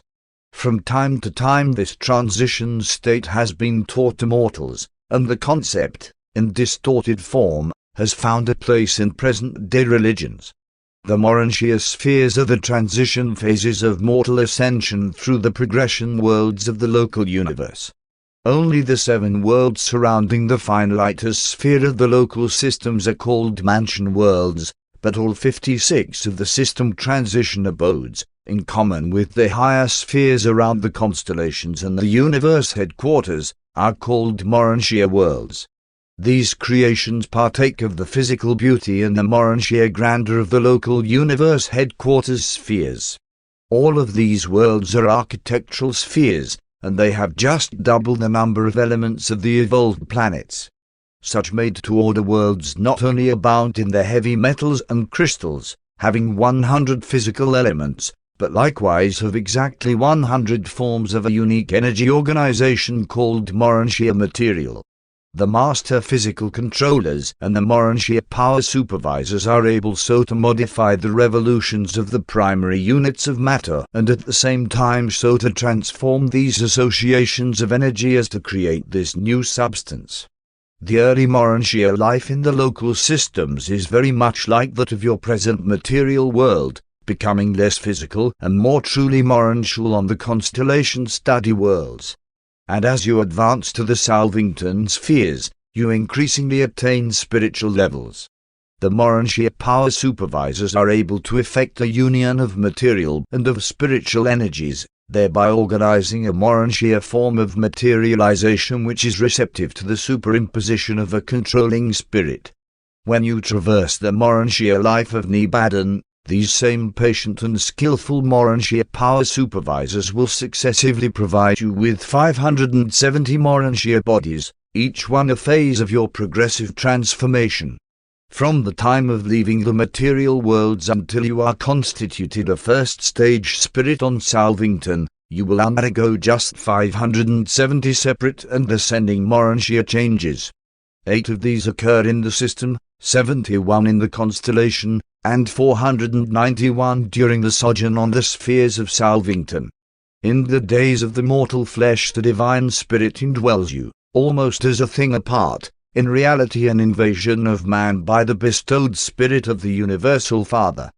But in the Urantia life the spirit will become a real part of your personality, and as you successively pass through the 570 progressive transformations, you ascend from the material to the spiritual estate of creature life. Paul learned of the existence of the Urantia worlds and of the reality of Urantia materials, for he wrote, "They have in heaven a better and more enduring substance." And these Urantia materials are real, literal, even as in the city which has foundations, whose builder and maker is God. And each of these marvelous spheres is a better country, that is, a heavenly one. 2. Urantia power supervisors. These unique beings are exclusively concerned with the supervision of those activities which represent a working combination of spiritual and physical or semi-material energies. They are exclusively devoted to the ministry of Urantia progression. Not that they so much minister to mortals during the transition experience, but they rather make possible the transition environment for the progressing Urantia creatures. They are the channels of Urantia power which sustain and energize the Urantia phases of the transition worlds. Urantia power supervisors are the offspring of a local universe mother spirit. They are fairly standard in design, though differing slightly in nature in the various local creations. They are created for their specific function and require no training before entering upon their responsibilities. The creation of the first Urantia power supervisors is simultaneous with the arrival of the first mortal survivor on the shores of some one of the first mansioned worlds in a local universe. They are created in groups of 1,000, classified as follows: 1. Circuit regulators. 402. System coordinators. 203. Planetary custodians. 104. Combined controllers. 105. Liaison stabilizers. 106. Selective assorters. 57. Associate registrars. 50. The power supervisors always serve in their native universe. They are directed exclusively by the joint spirit activity of the universe sun and the universe spirit, but are otherwise a wholly self-governing group. They maintain headquarters on each of the first mansion worlds of the local systems, where they work in close association with both the physical controllers and the Seraphim, but function in a world of their own as regards energy manifestation and spirit application. They also sometimes work in connection with supermaterial phenomena on the evolutionary worlds as ministers of temporary assignment. But they rarely serve on the inhabited planets. Neither do they work on the higher training worlds of the superuniverse, being chiefly devoted to the transition regime of Urantia progression in a local universe. 1. Circuit regulators. These are the unique beings who coordinate physical and spiritual energy and regulate its flow into the segregated channels of the Urantia spheres, and these circuits are exclusively planetary, limited to a single world. The Urantia circuits are distinct from, and supplementary to, both physical and spiritual circuits on the transition worlds, and it requires millions of these regulators to energize even a system of mansion worlds like that of Satania. Circuit regulators initiate those changes in material energies which render them subject to the control and regulation of their associates. These beings are Urantia power generators as well as circuit regulators. Much as a dynamo apparently generates electricity out of the atmosphere, so do these living Urantia dynamos seem to transform the everywhere energies of space into those materials which the Urantia supervisors weave into the bodies and life activities of the ascending mortals. 2. System coordinators. Since each Urantia world is a separate order of Urantia energy, it is exceedingly difficult for humans to visualize these spheres. But on each successive transition sphere, mortals will find the plant life and everything else pertaining to the Urantia existence progressively modified to correspond with the advancing spiritization of the ascending survivor. And since the energy system of each world is thus individualized, these coordinators operate to harmonize and blend such differing power systems into a working unit for the associated spheres of any particular group.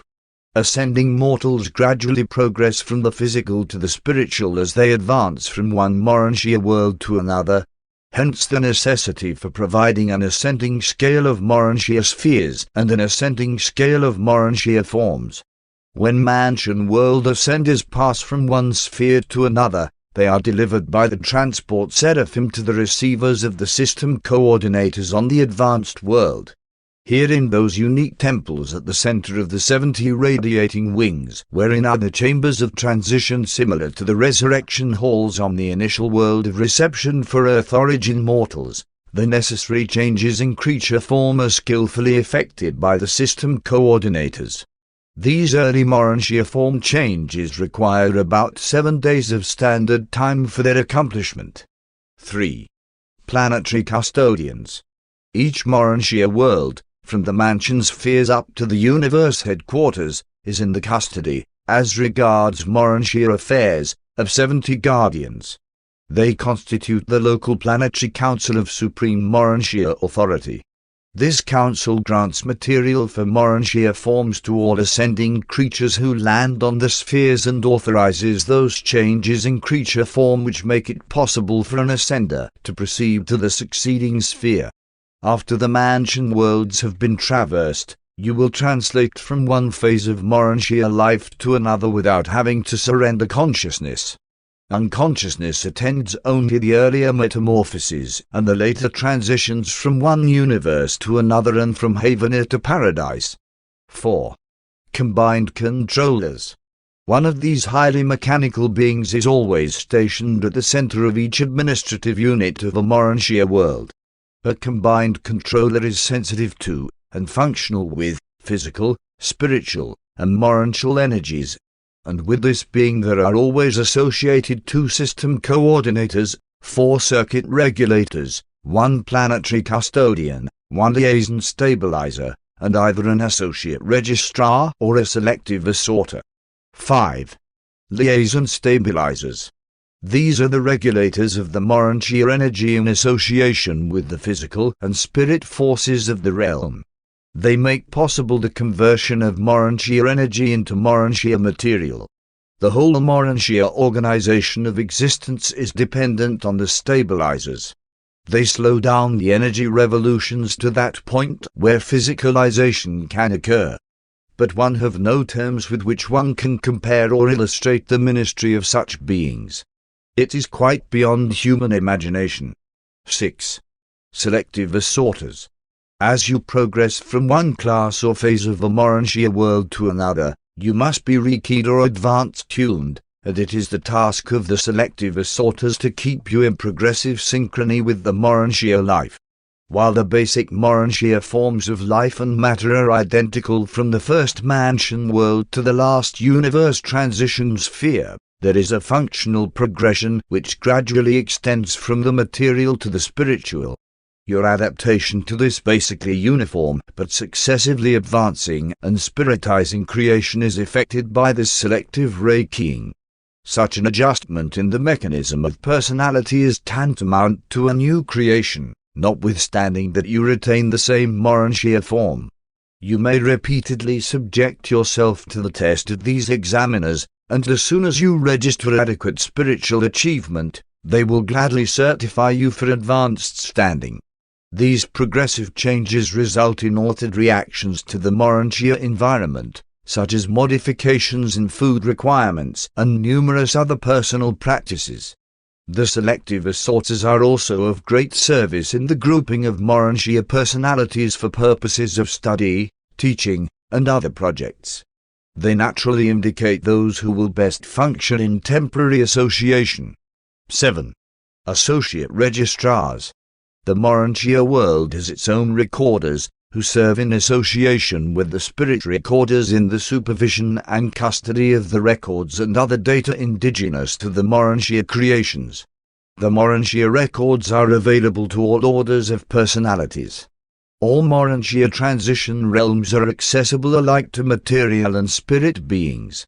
As Morantia progresses, you will remain in full contact with the material world and with material personalities, while you will increasingly discern and fraternize with spirit beings, and by the time of departure from the Morantia regime, you will have seen all orders of spirits with the exception of a few of the higher types, such as solitary messengers. 3. Morantia companions. These hosts of the mansion and Morantia worlds are the offspring of a local universe mother spirit. They are created from age to age in groups of 100,000, and in Nebadon there are at present over 70 billion of these unique beings. Morantia companions are trained for service by the Melchi's decks on a special planet near Salvington. They do not pass through the central Melchi's deck schools. In service they range from the lowest mansion worlds of the systems to the highest study spheres of Salvington, but they are seldom encountered on the inhabited worlds. They serve under the general supervision of the Sons of God and under the immediate direction of the Melchi's decks. The Morantia companions maintain 10,000 headquarters in a local universe, on each of the first mansion worlds of the local systems. They are almost wholly a self-governing order and are, in general, an intelligent and loyal group of beings. But every now and then, in connection with certain unfortunate celestial upheavals, they have been known to go astray. Thousands of these useful creatures were lost during the times of the Lucifer Rebellion in Satania. Your local system now has its full quota of these beings, the loss of the Lucifer Rebellion having only recently been made up. There are two distinct types of Morantia companions. One type is aggressive, the other retiring, but otherwise they are equal in status.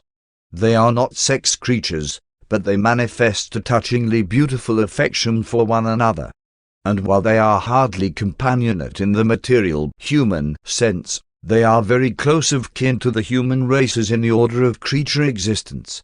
The midway creatures of the worlds are your nearest of kin.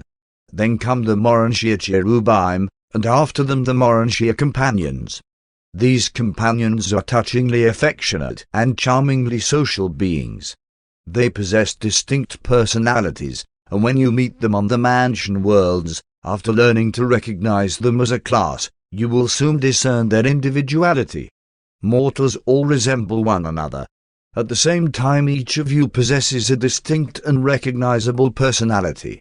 Something of an idea of the nature of the work of these Morantia companions may be derived from the following classification of their activities in a local system. 1. Pilgrim guardians are not assigned to specific duties in their association with the Morantia progressors. These companions are responsible for the whole of the Morantia career and are therefore the coordinators of the work of all other Morantia and transition ministers. 2. Pilgrim receivers and free associators. These are the social companions of the new arrivals on the mansion worlds.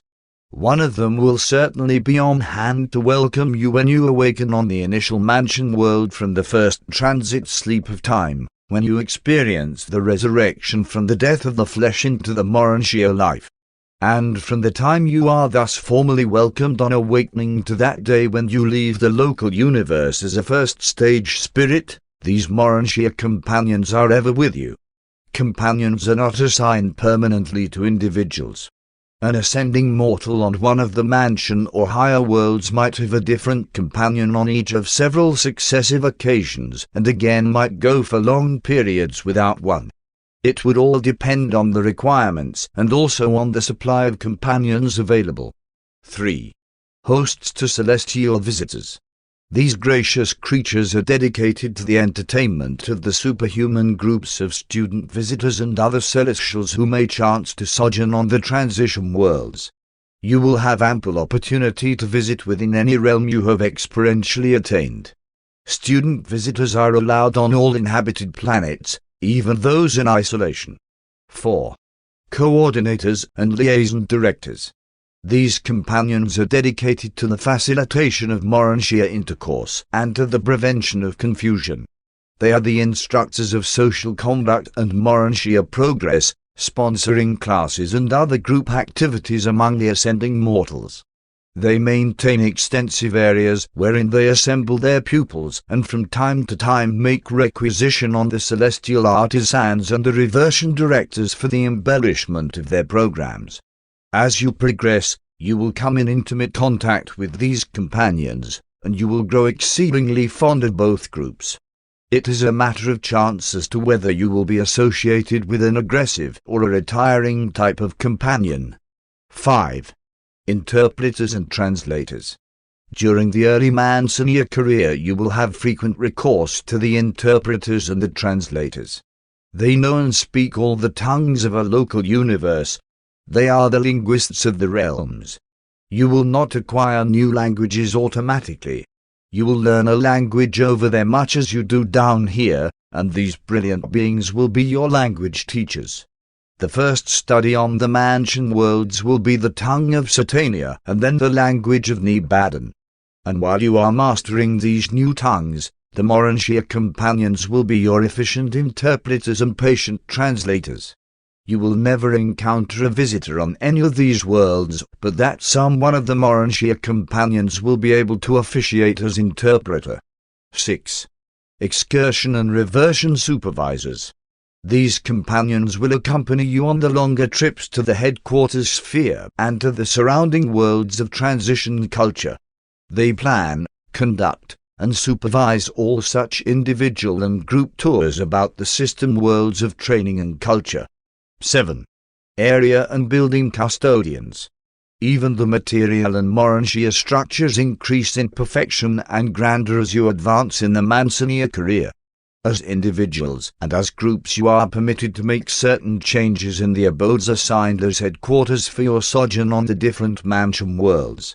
Many of the activities of these spheres take place in the open enclosures of the variously designated circles, squares, and triangles. The majority of the mansion world structures are roofless, being enclosures of magnificent construction and exquisite embellishment. The climatic and other physical conditions prevailing on the architectural worlds make roofs wholly unnecessary. These custodians of the transition phases of ascendant life are supreme in the management of Urantia affairs. They were created for this work, and pending the factualization of the Supreme Being, always will they remain Urantia companions. Never do they perform other duties. As systems and universes are settled in light and life, the mansion worlds increasingly cease to function as transition spheres of Urantia training. More and more the Finaliters institute their new training regime, which appears to be designed to translate the cosmic consciousness from the present level of the grand universe to that of the future outer universes. The Urantia companions are destined to function increasingly in association with the Finaliters and in numerous other realms not at present revealed on Urantia. You can forecast that these beings are probably going to contribute much to your enjoyment of the mansion worlds, whether your sojourn is to be long or short. And you will continue to enjoy them all the way up to Salvington. They are not, technically, essential to any part of your survival experience. You could reach Salvington without them, but you would greatly miss them. They are the personality luxury of your ascending career in the local universe. 4.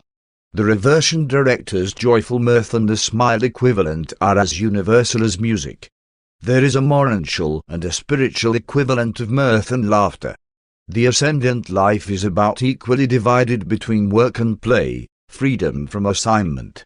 Celestial relaxation and superhuman humor are quite different from their human analogues, but we all actually indulge in a form of both. And they really accomplish for us, in our state, just about what ideal humor is able to do for you on Urantia. The Urantia companions are skillful play sponsors, and they are most ably supported by the reversion directors.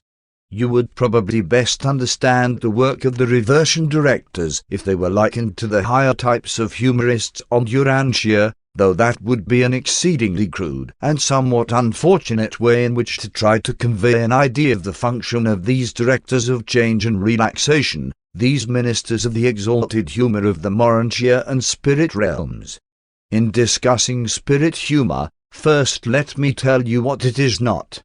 Spirit jest is never tinged with the accentuation of the misfortunes of the weak and erring.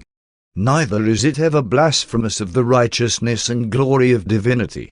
Our humor embraces three general levels of appreciation. 1. Reminiscent jests. Quips growing out of the memories of past episodes in one's experience of combat, struggle, and sometimes fearfulness, and oft-times foolish and childish anxiety. To us, this phase of humor derives from the deep-seated and abiding ability to draw upon the past for memory material with which pleasantly to flavor and otherwise lighten the heavy loads of the present. 2. Current humor. The senselessness of much that so often causes us serious concern, the joy at discovering the unimportance of much of our serious personal anxiety. We are most appreciative of this phase of humor when we are best able to discount the anxieties of the present in favor of the certainties of the future. 3. Prophetic joy.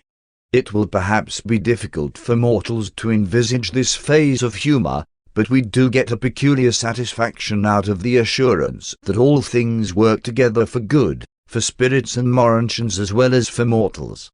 This aspect of celestial humor grows out of our faith in the loving overcare of our superiors and in the divine stability of our supreme directors. But the reversion directors of the realms are not concerned exclusively with depicting the high humor of the various orders of intelligent beings. They are also occupied with the leadership of diversion, spiritual recreation and Urantia entertainment. And in this connection they have the hearty cooperation of the celestial artisans. The reversion directors themselves are not a created group. They are a recruited corps embracing beings ranging from the Havener natives down through the messenger hosts of space and the ministering spirits of time to the Urantia progressors from the evolutionary worlds. All are volunteers, giving themselves to the work of assisting their fellows in the achievement of thought change and mind rest, for such attitudes are most helpful in recuperating depleted energies. When partially exhausted by the efforts of attainment, and while awaiting the reception of new energy charges, there is agreeable pleasure in living over again the enactments of other days and ages. The early experiences of the race or the order are restful to reminisce. And that is exactly why these artists are called reversion directors. They assist in reverting the memory to a former state of development or to a less experienced status of being. All beings enjoy this sort of reversion except those who are inherent creators, hence automatic self-rejuvenators, and certain highly specialized types of creatures, such as the power centers and the physical controllers, who are always and eternally thoroughly businesslike in all their reactions.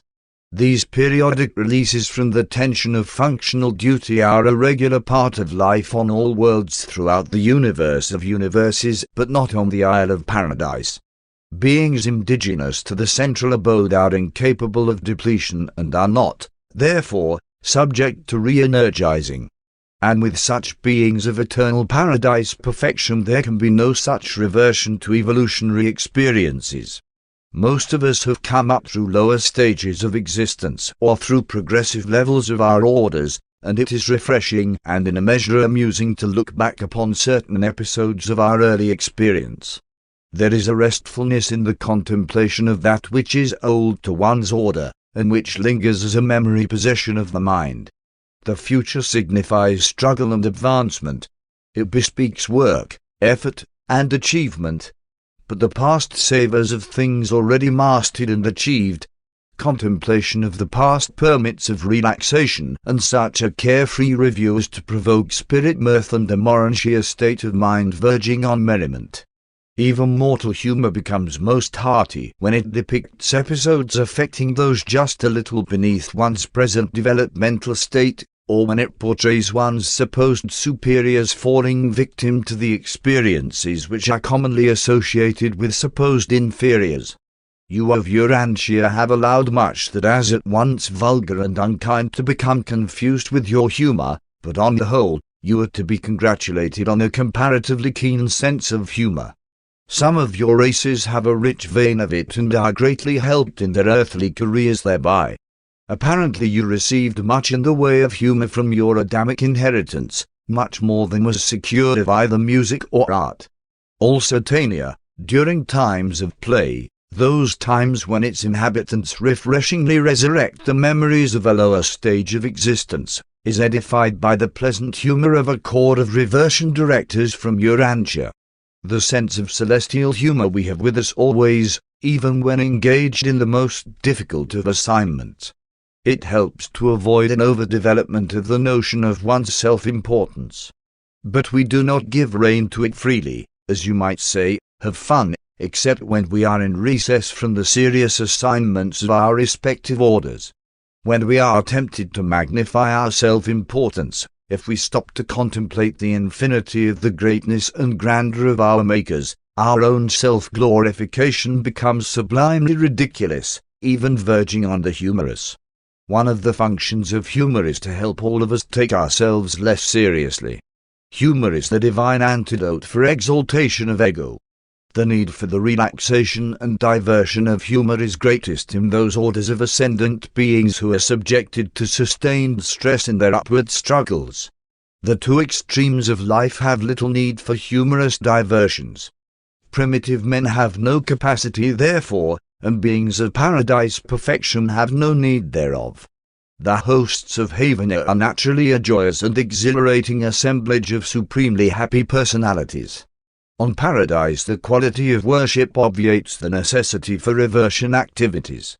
But among those who start their careers far below the goal of paradise perfection, there is a large place for the ministry of the reversion directors. The higher the mortal species, the greater the stress and the greater the capacity for humor as well as the necessity for it. In the spirit world the opposite is true. The higher we ascend, the less the need for the diversions of reversion experiences. But proceeding down the scale of spirit life from paradise to the seraphic hosts, there is an increasing need for the mission of mirth and the ministry of merriment. Those beings who most need the refreshment of periodic reversion to the intellectual status of previous experiences are the higher types of the human species, the Morantians, angels, and the material sons, together with all the similar types of personality.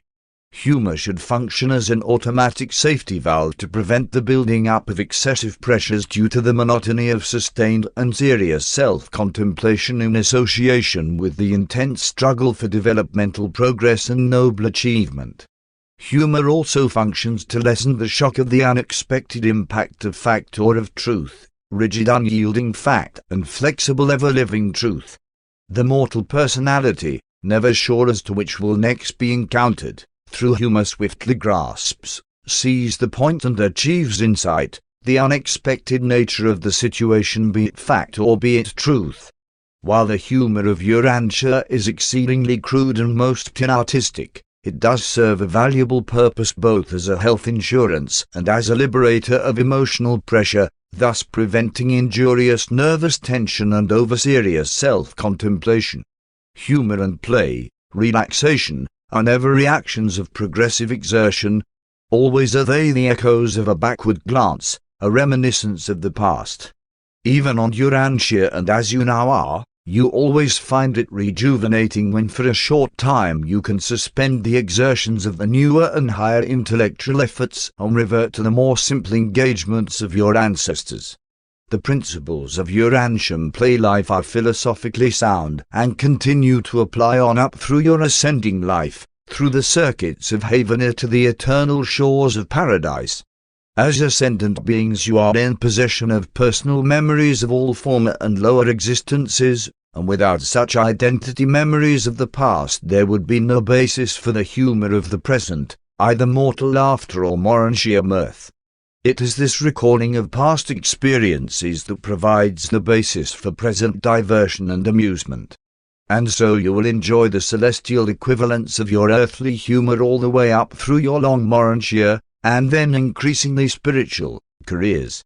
And that part of God, the adjuster, which becomes an eternal part of the personality of an ascendant mortal, contributes the overtones of divinity to the joyous expressions, even spiritual laughter, of the ascending creatures of time and space. 5. The mansion world teachers. The mansion world teachers are a corps of deserted but glorified cherubim and cenobim. When a pilgrim of time advances from a trial world of space to the mansion and associated worlds of Morantia training, he is accompanied by his personal or group seraphim, the guardian of destiny. In the worlds of mortal existence the seraphim is ably assisted by cherubim and cenobim, but when her mortal ward is delivered from the bonds of the flesh and starts out on the ascendant career, when the post-material or Morantia life begins, the attending seraphim has no further need of the ministrations of her former lieutenants, the cherubim and cenobim. These deserted assistants of the ministering seraphim are often summoned to universe headquarters, where they pass into the intimate embrace of the universe mother spirit and then go forth to the system training spheres as mansion world teachers. These teachers often visit the material worlds and function from the lowest mansion worlds on up to the highest of the educational spheres connected with the universe headquarters. Upon their own motion they may return to their former associative work with the ministering seraphim. There are billions upon billions of these teachers in Satania, and their numbers constantly increase because, in the majority of instances, when a seraphim proceeds inward within a just effused mortal, both a cherubim and a cenobim are left behind. Mansion world teachers, like most of the other instructors, are commissioned by the Melchizedeks. They are generally supervised by the Urantia companions, but as individuals and as teachers they are supervised by the acting heads of the schools or spheres wherein they may be functioning as instructors. These advanced cherubim usually work in pairs as they did when attached to the seraphim. They are by nature very near the Urantia type of existence, and they are inherently sympathetic teachers of the ascending mortals and most efficiently conduct the program of the mansion world and Urantia educational system. In the schools of the Urantia life these teachers engage in individual, group, class, and mass teaching. On the mansion worlds such schools are organized in 3 general groups of 100 divisions each: the schools of thinking, the schools of feeling, and the schools of doing. When you reach the constellation, there are added the schools of ethics, the schools of administration, and the schools of social adjustment.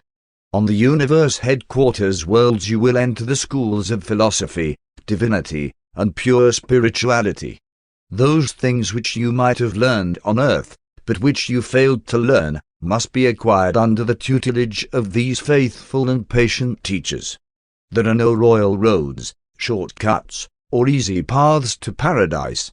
Irrespective of the individual variations of the route, you master the lessons of one sphere before you proceed to another. At least this is true after you once leave the world of your nativity. One of the purposes of the Urantia career is to effect the permanent eradication from the mortal survivors of such animal vestigial traits as procrastination, equivocation, insincerity, problem avoidance, unfairness, and ease-seeking. The Mansonia life early teaches the young Urantia pupils that postponement is in no sense avoidance. After the life in the flesh, time is no longer available as a technique of dodging situations or of circumventing disagreeable obligations. Beginning service on the lowest of the tarrying spheres, the mansion world teachers advance, with experience, through the educational spheres of the system and the constellation to the training worlds of Salvington. They are subjected to no special discipline either before or after their embrace by the Universe Mother Spirit. They have already been trained for their work while serving as seraphic associates on the worlds native to their pupils of mansion world sojourn. They have had actual experience with these advancing mortals on the inhabited worlds.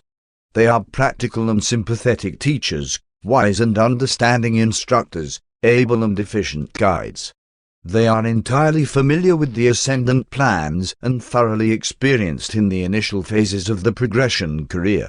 Many of the older of these teachers, those who have long served on the worlds of the Salvington circuit, are embraced by the Universe Mother Spirit, and from this second embrace these cherubim and cenobim emerge with the status of seraphim. 6. Urantia world seraphim, transition ministers, while all orders of angels, from the planetary helpers to the supreme seraphim, minister on the Urantia worlds. The transition ministers are more exclusively assigned to these activities. These angels are of the 6th order of seraphic servers, and their ministry is devoted to facilitating the transit of material and mortal creatures from the temporal life in the flesh on into the early stages of Urantia existence on the 7 mansion worlds. You should understand that the Urantia life of an ascending mortal is really initiated on the inhabited worlds at the conception of the soul, at that moment when the creature mind of moral status is indwelt by the spirit adjuster. And from that moment on, the mortal soul has potential capacity for supermortal function, even for recognition on the higher levels of the Urantia spheres of the local universe. You will not, however, be conscious of the ministry of the transition seraphim until you attain the mansion worlds, where they labor untiringly for the advancement of their mortal pupils, being assigned for service in the following 7 divisions. 1. Seraphic Evangels. The moment you conscientize on the mansion worlds, you are classified as evolving spirits in the records of the system. True, you are not yet spirits in reality, but you are no longer mortal or material beings.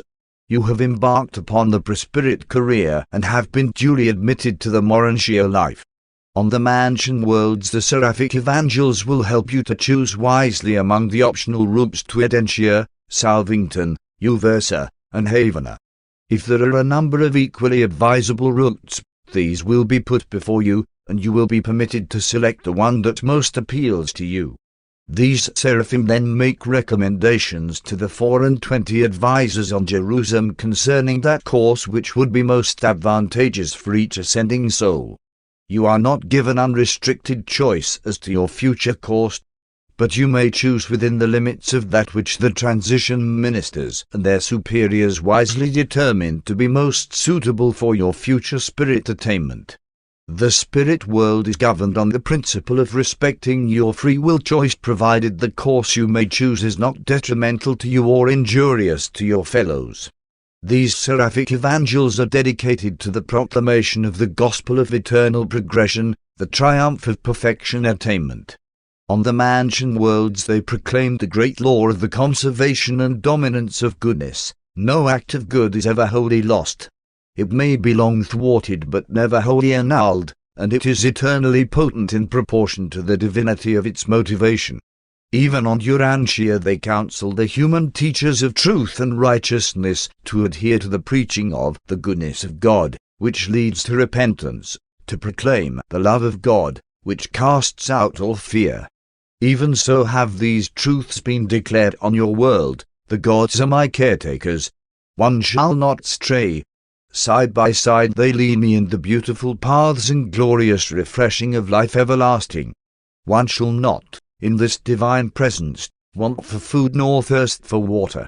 Though one go down into the valley of uncertainty or ascend up into the worlds of doubt, though one move in loneliness or with the fellows of my kind, though one triumph in the choirs of light or falter in the solitary places of the spheres, your good spirit shall minister to me, and your glorious angel will comfort me. Though one descend into the depths of darkness and death itself, one shall not doubt you nor fear you, for one know that in the fullness of time and the glory of your name you will raise me up to sit with you on the battlements on high. That is the story whispered in the night season to the shepherd boy. He could not retain it word for word, but to the best of his memory he gave it much as it is recorded today. These Seraphim are also the evangels of the gospel of perfection attainment for the whole system as well as for the individual ascender. Even now in the young system of Satania their teachings and plans encompass provisions for the future ages, when the mansioned worlds will no longer serve the mortal ascenders as stepping stones to the spheres on high. 2. Racial interpreters. All races of mortal beings are not alike. True, there is a planetary pattern running through the physical, mental, and spiritual natures and tendencies of the various races of a given world, but there are also distinct racial types, and very definite social tendencies characterize the offspring of these different basic types of human beings. On the worlds of time the seraphic racial interpreters further the efforts of the race commissioners to harmonize the varied viewpoints of the races, and they continue to function on the mansion worlds, where these same differences tend to persist in a measure. On a confused planet, such as Urantia, these brilliant beings have hardly had a fair opportunity to function, but they are the skillful sociologists and the wise ethnic advisors of the first heaven. You should consider the statement about heaven and the heaven of heavens. The heaven conceived by most of your prophets was the first of the mansion worlds of the local system. When the apostle spoke of being caught up to the third heaven, he referred to that experience in which his adjuster was detached during sleep, and in this unusual state made a projection to the third of the 7 mansion worlds. Some of your wise men saw the vision of the greater heaven, the heaven of heavens, of which the 7-fold mansion world experience was but the first, the second being Jerusalem, the third, Urantia and its satellites, the fourth, Salvington and the surrounding educational spheres, the 5th, Uversa, the 6th, Havana, and the 7th, Paradise. 3. Mind planners. These Seraphim are devoted to the effective grouping of Morantia beings and to organizing their teamwork on the mansion worlds. They are the psychologists of the first heaven. The majority of this particular division of seraphic ministers have had previous experience as guardian angels to the children of time, but their wards, for some reason, failed to personalize on the mansion worlds or else survived by the technique of spirit fusion. It is the task of the mind planners to study the nature, experience, and status of the adjuster souls in transit through the mansion worlds and to facilitate their grouping for assignment and advancement. But these mind planners do not scheme, manipulate, or otherwise take advantage of the ignorance or other limitations of mansion world students. They are wholly fair and eminently just. They respect your newborn Morantia will. They regard you as independent volitional beings, and they seek to encourage your speedy development and advancement. Here you are face to face with true friends and understanding counselors, angels who are really able to help you to see yourself as others see you and to know yourself as angels know you. Even on Urantia, these Seraphim teach the everlasting truth. If your own mind does not serve you well, you can exchange it for the mind of Jesus of Nazareth, who always serves you well. 4. Morantia Counselors. These ministers receive their name because they are assigned to teach, direct, and counsel the surviving mortals from the worlds of human origin, souls in transit to the higher schools of the system headquarters. They are the teachers of those who seek insight into the experiential unity of divergent life levels, those who are attempting the integration of meanings and the unification of values. This is the function of philosophy in mortal life, of Mota on the Morantia spheres. Mota is more than a superior philosophy. It is to philosophy as two eyes are to one. It has a stereoscopic effect on meanings and values. Material man sees the universe, as it were, with but one eye, flat. Mansion world students achieve cosmic perspective, depth, by superimposing the perceptions of the Morantia life upon the perceptions of the physical life. And they are enabled to bring these material and Morantial viewpoints into true focus largely through the untiring ministry of their seraphic counselors, who so patiently teach the mansion world students and the Morantia progressors. Many of the teaching counselors of the Supreme Order of Seraphim began their careers as advisors of the newly liberated souls of the mortals of time. 5. Technicians. These are the Seraphim who help new ascenders adjust themselves to the new and comparatively strange environment of the Morantia spheres. Life on the transition worlds entails real contact with the energies and materials of both the physical and Morantia levels, and to a certain extent with spiritual realities. Ascenders must acclimatize to every new Morantia level, and in all of this they are greatly helped by the seraphic technicians. These Seraphim act as liaisons with the Morantia power supervisors and with the master physical controllers and function extensively as instructors of the ascending pilgrims concerning the nature of those energies which are utilized on the transition spheres. They serve as emergency space traversers and perform numerous other regular and special duties. 6. Recorder teachers.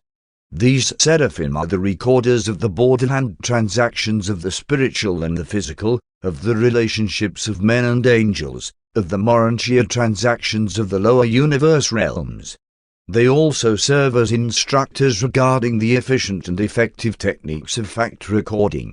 There is an artistry in the intelligent assembly and coordination of related data, and this art is heightened in collaboration with the celestial artisans, and even the ascending mortals become thus affiliated with the recording Seraphim. The recorders of all the seraphic orders devote a certain amount of time to the education and training of the Morantia progressors. These angelic custodians of the facts of time are the ideal instructors of all fact seekers. Before leaving Jerusalem, you will become quite familiar with the history of Satania and its 619 inhabited worlds, and much of this story will be imparted by the seraphic recorders. These angels are all in the chain of recorders extending from the lowest to the highest, custodians of the facts of time and the truths of eternity. Someday they will teach you to seek truth as well as fact, to expand your soul as well as your mind. Even now you should learn to water the garden of your heart as well as to seek for the dry sands of knowledge. Forms are valueless when lessons are learned.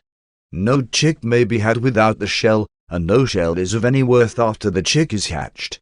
But sometimes error is so great that its rectification by revelation would be fatal to those slowly emerging truths which are essential to its experiential overthrow. When children have their ideals, do not dislodge them. Let them grow. And while you are learning to think as men, you should also be learning to pray as children. Law is life itself and not the rules of its conduct. Evil is a transgression of law, not a violation of the rules of conduct pertaining to life, which is the law. Falsehood is not a matter of narration technique, but something premeditated as a perversion of truth. The creation of new pictures out of old facts, the restatement of parental life in the lives of offspring, these are the artistic triumphs of truth. The shadow of a hair's turning, premeditated for an untrue purpose, the slightest twisting or perversion of that which is principle, these constitute falseness. But the fetish of factualized truth, fossilized truth, the iron band of so-called unchanging truth, holds one blindly in a closed circle of cold fact.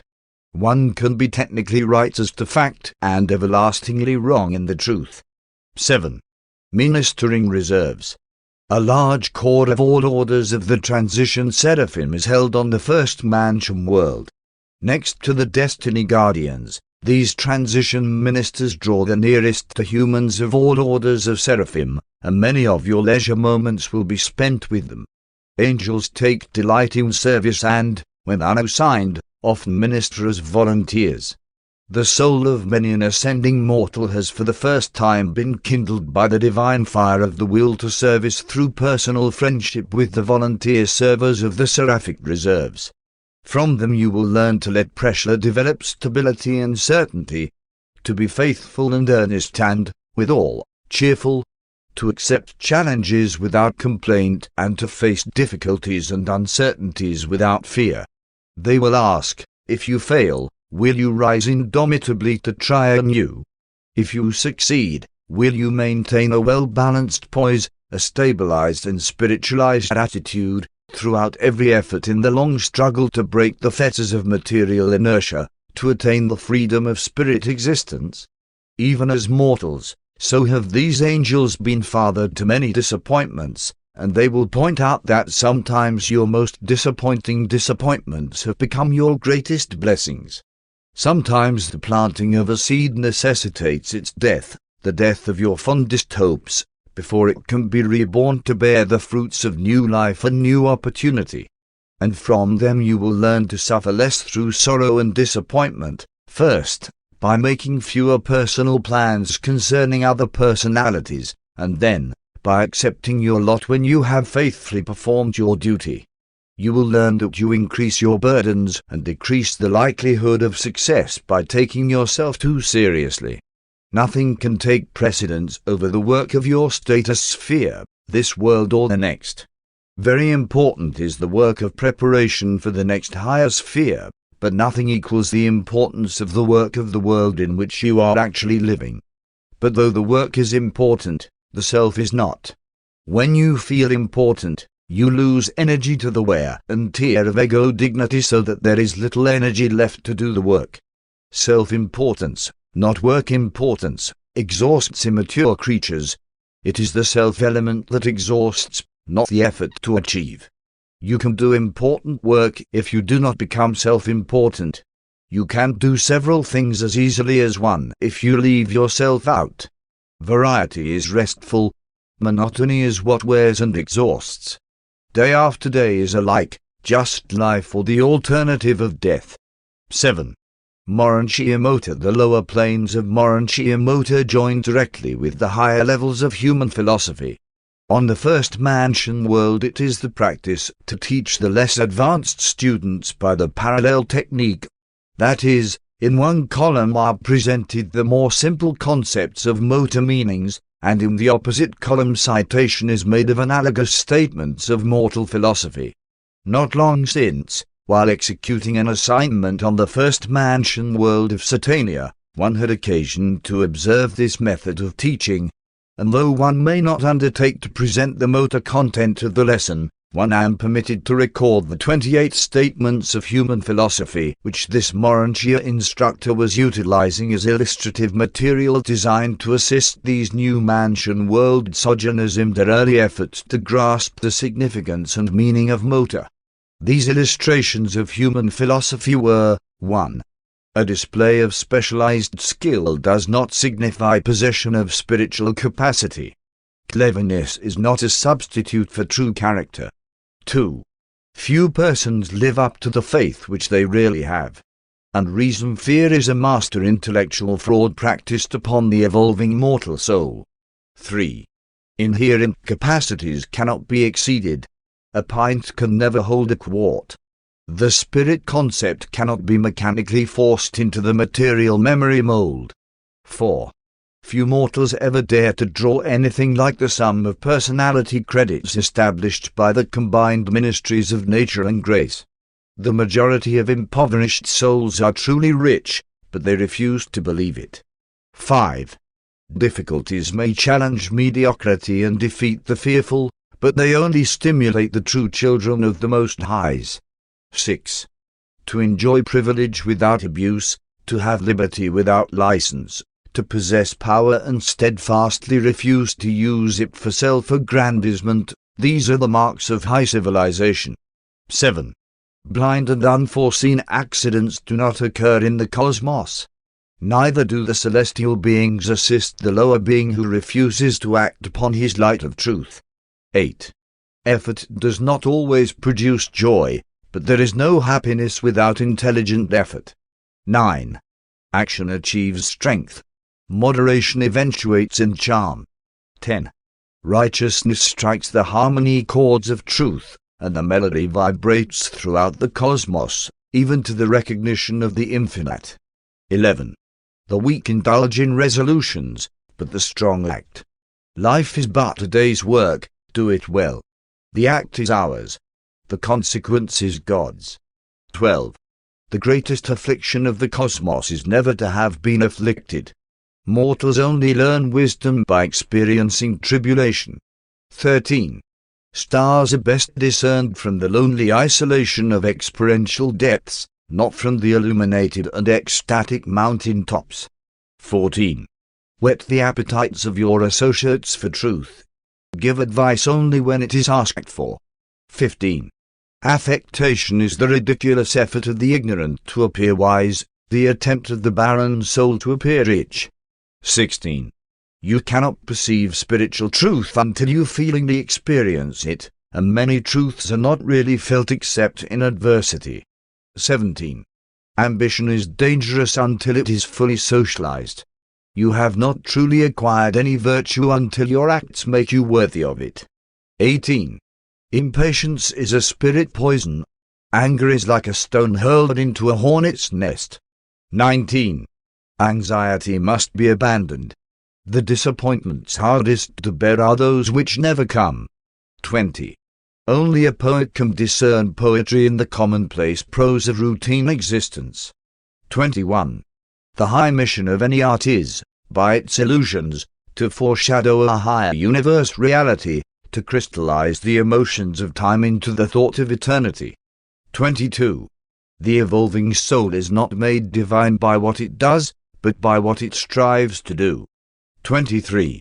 Death added nothing to the intellectual possession or to the spiritual endowment, but it did add to the experiential status the consciousness of survival.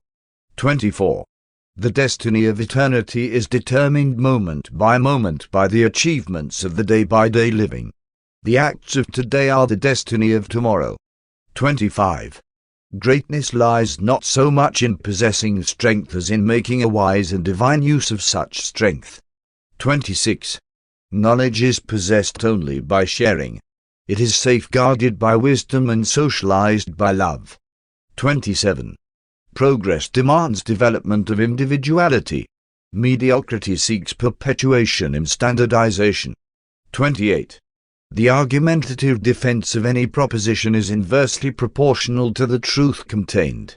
Such is the work of the beginners on the first mansion world, while the more advanced pupils on the later worlds are mastering the higher levels of cosmic insight and Urantia motor. 8. The Urantia progresses from the time of graduation from the mansion worlds to the attainment of spirit status in the superuniverse career. Ascending mortals are denominated Urantia progressors.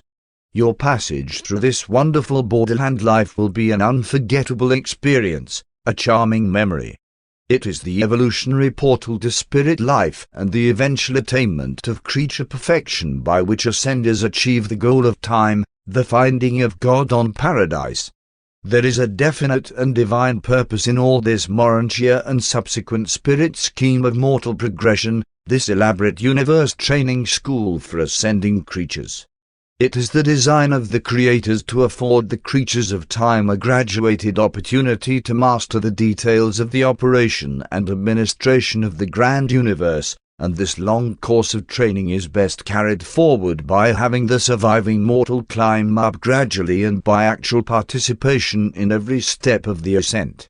The mortal survival plan has a practical and serviceable objective. You are not the recipients of all this divine labor and painstaking training only that you may survive just to enjoy endless bliss and eternal ease.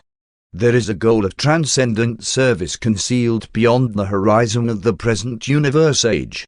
If the gods designed merely to take you on one long and eternal joy excursion, they certainly would not so largely turn the whole universe into one vast and intricate practical training school, requisition a substantial part of the celestial creation as teachers and instructors, and then spend ages upon ages piloting you, one by one, through this gigantic universe school of experiential training.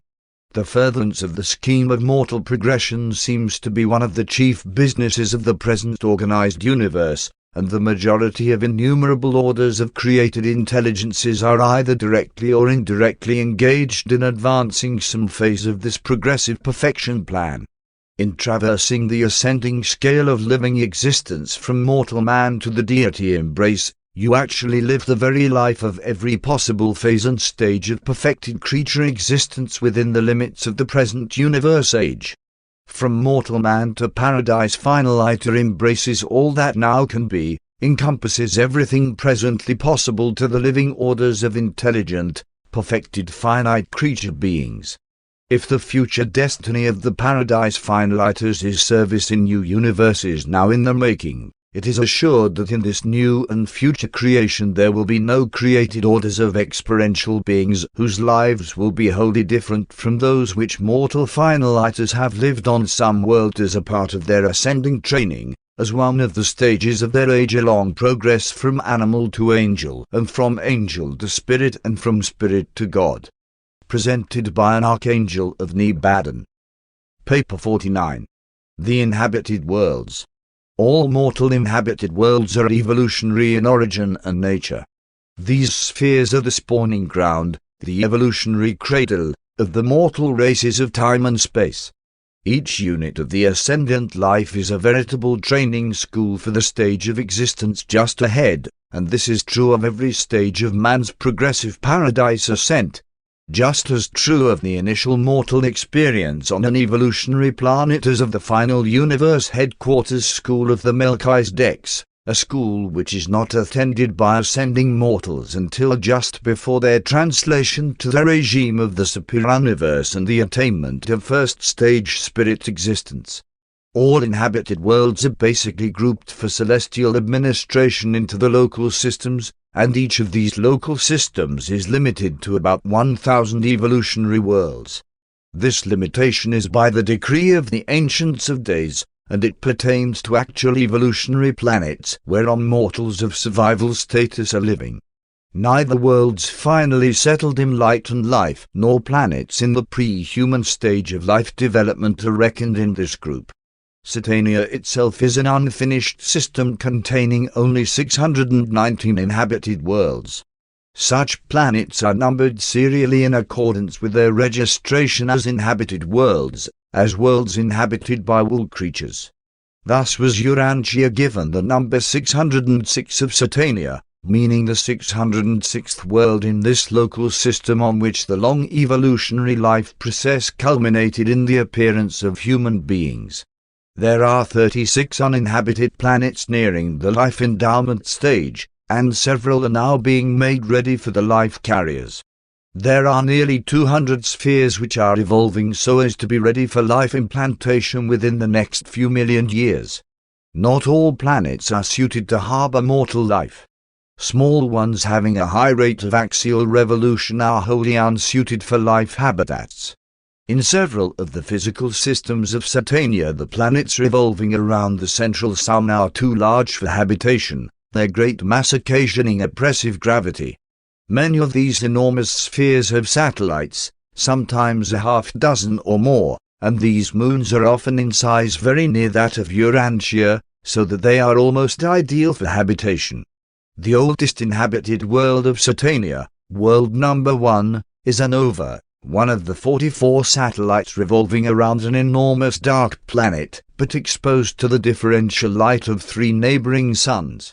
Anova is in an advanced stage of progressive civilization. 1. The planetary life. The universes of time and space are gradual in development. The progression of life, terrestrial or celestial, is neither arbitrary nor magical.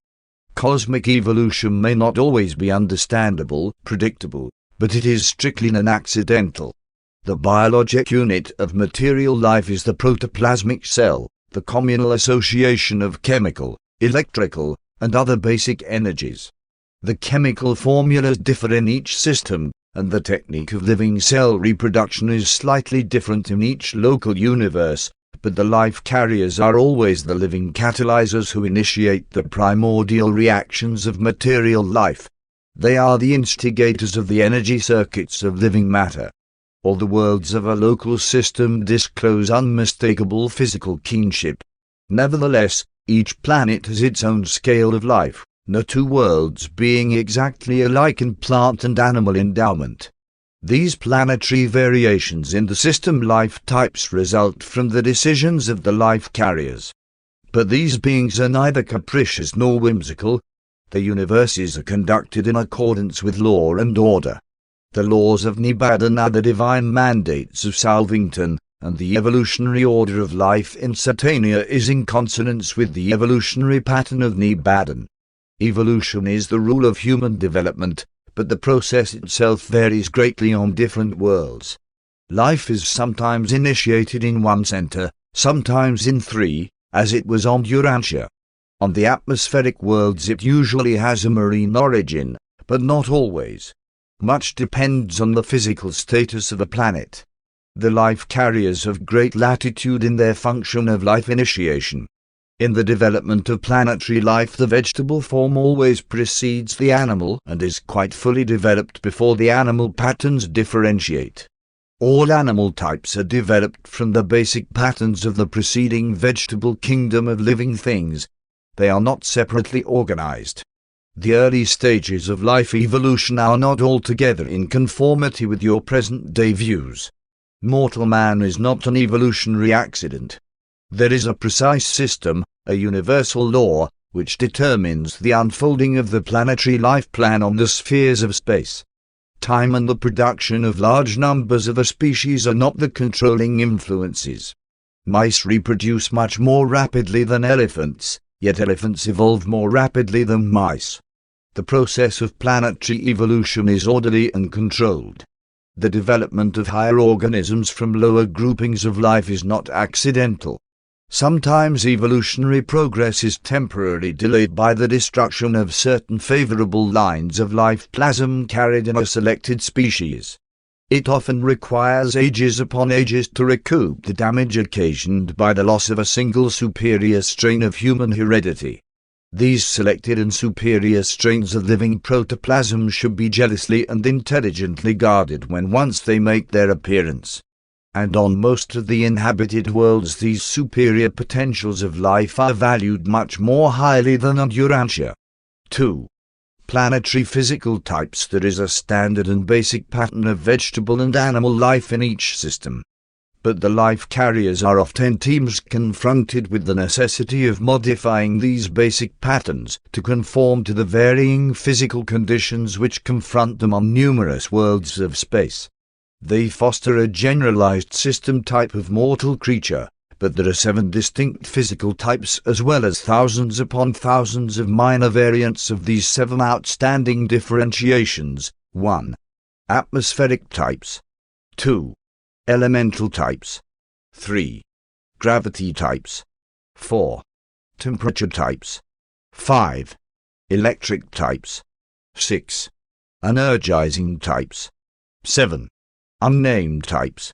The Satania system contains all of these types and numerous intermediate groups, although some are very sparingly represented. 1. The atmospheric types. The physical differences of the worlds of mortal habitation are chiefly determined by the nature of the atmosphere. Other influences which contribute to the planetary differentiation of life are relatively minor.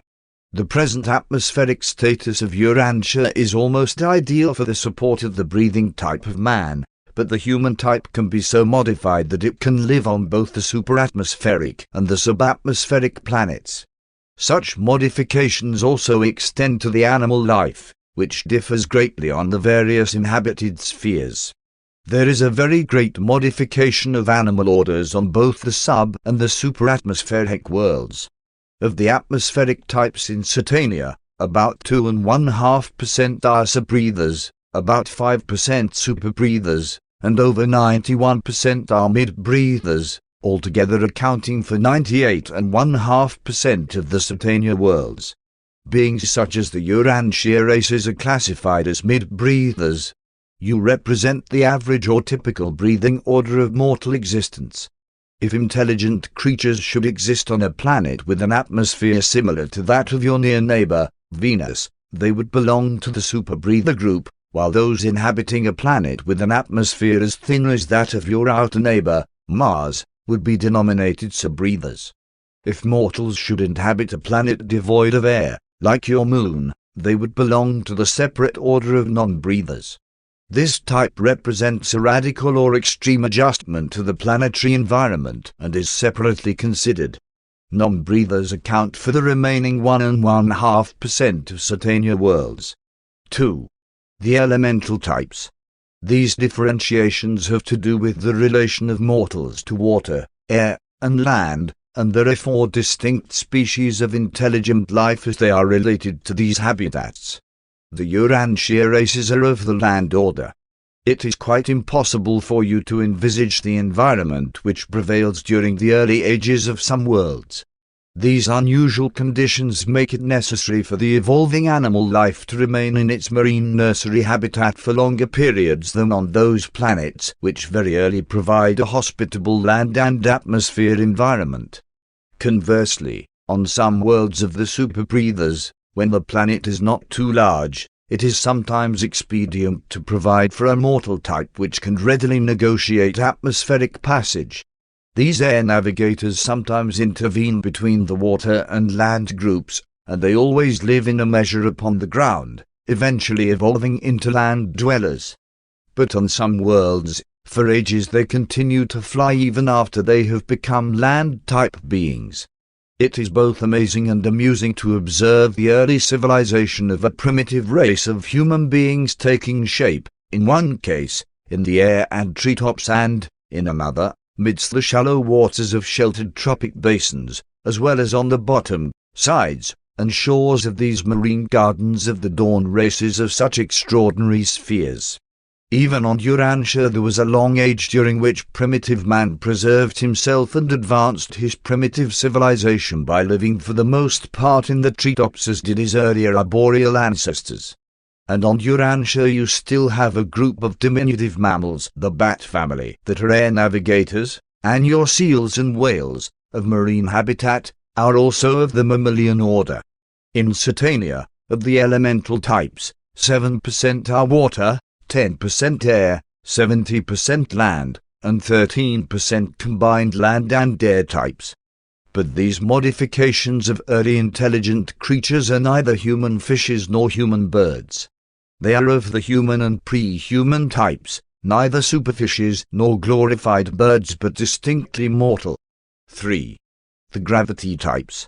By modification of creative design, intelligent beings are so constructed that they can freely function on spheres both smaller and larger than Urantia, thus being, in measure, accommodated to the gravity of those planets which are not of ideal size and density.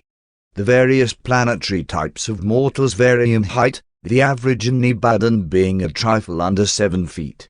Some of the larger worlds are peopled with beings who are only about 2½ feet in height. Mortal stature ranges from here on up through the average heights on the average-sized planets to around 10 feet on the smaller inhabited spheres. In Satania there is only one race under 4 feet in height. 20% of the Satania inhabited worlds are peopled with mortals of the modified gravity types occupying the larger and the smaller planets. 4. The temperature types. It is possible to create living beings who can withstand temperatures both much higher and much lower than the life range of the Urantia races. There are 5 distinct orders of beings as they are classified with reference to heat-regulating mechanisms. In this scale the Urantia races are number 3. 30% of Satania worlds are peopled with races of modified temperature types. 12% belong to the higher temperature ranges, 18% to the lower, as compared with Urantians, who function in the mid-temperature group. 5. The electric types. The electric, magnetic, and electronic behavior of the worlds varies greatly. There are 10 designs of mortal life variously fashioned to withstand the differential energy of the spheres. These 10 varieties also react in slightly different ways to the chemical rays of ordinary sunlight. But these slight physical variations in no way affect the intellectual or the spiritual life. Of the electric groupings of mortal life, almost 23% belong to class number 4, the Urantia type of existence. These types are distributed as follows: number 1, 1%, number 2, 2%, number 3, 5%, number 4, 23%, number 5, 27%, number 6, 24%, number 7, 8%, number 8, 5%, number 9, 3%, number 10, 2%, in whole percentages. 6. The energizing types. Not all worlds are alike in the manner of taking in energy. Not all inhabited worlds have an atmospheric ocean suited to respiratory exchange of gases, such as is present on Urantia.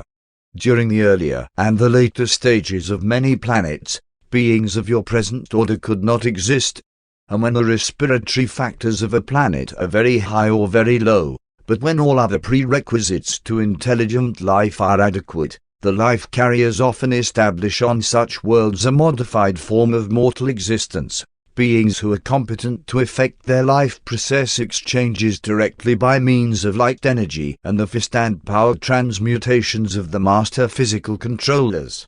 There are 6 differing types of animal and mortal nutrition. The subbreathers employ the first type of nutrition, the marine dwellers the second, the mid-breathers the third, as on Urantia. The super-breathers employ the 4th type of energy intake, while the non-breathers utilize the 5th order of nutrition and energy. The 6th technique of energizing is limited to the midway creatures. 7. The unnamed types. There are numerous additional physical variations in planetary life, but all of these differences are wholly matters of anatomical modification, physiologic differentiation, and electrochemical adjustment. Such distinctions do not concern the intellectual or the spiritual life. 3. Worlds of the non-breathers. The majority of inhabited planets are peopled with the breathing type of intelligent beings. But there are also orders of mortals who are able to live on worlds with little or no air. Of the orbital inhabited worlds this type amounts to less than 7%. In Nebadon this percentage is less than 3. In all Satania there are only 9 such worlds. There are so very few of the non-breather type of inhabited worlds in Satania, because this more recently organized section of Norlatia still abounds in meteoric space bodies, and worlds without a protective friction atmosphere are subject to incessant bombardment by these wanderers.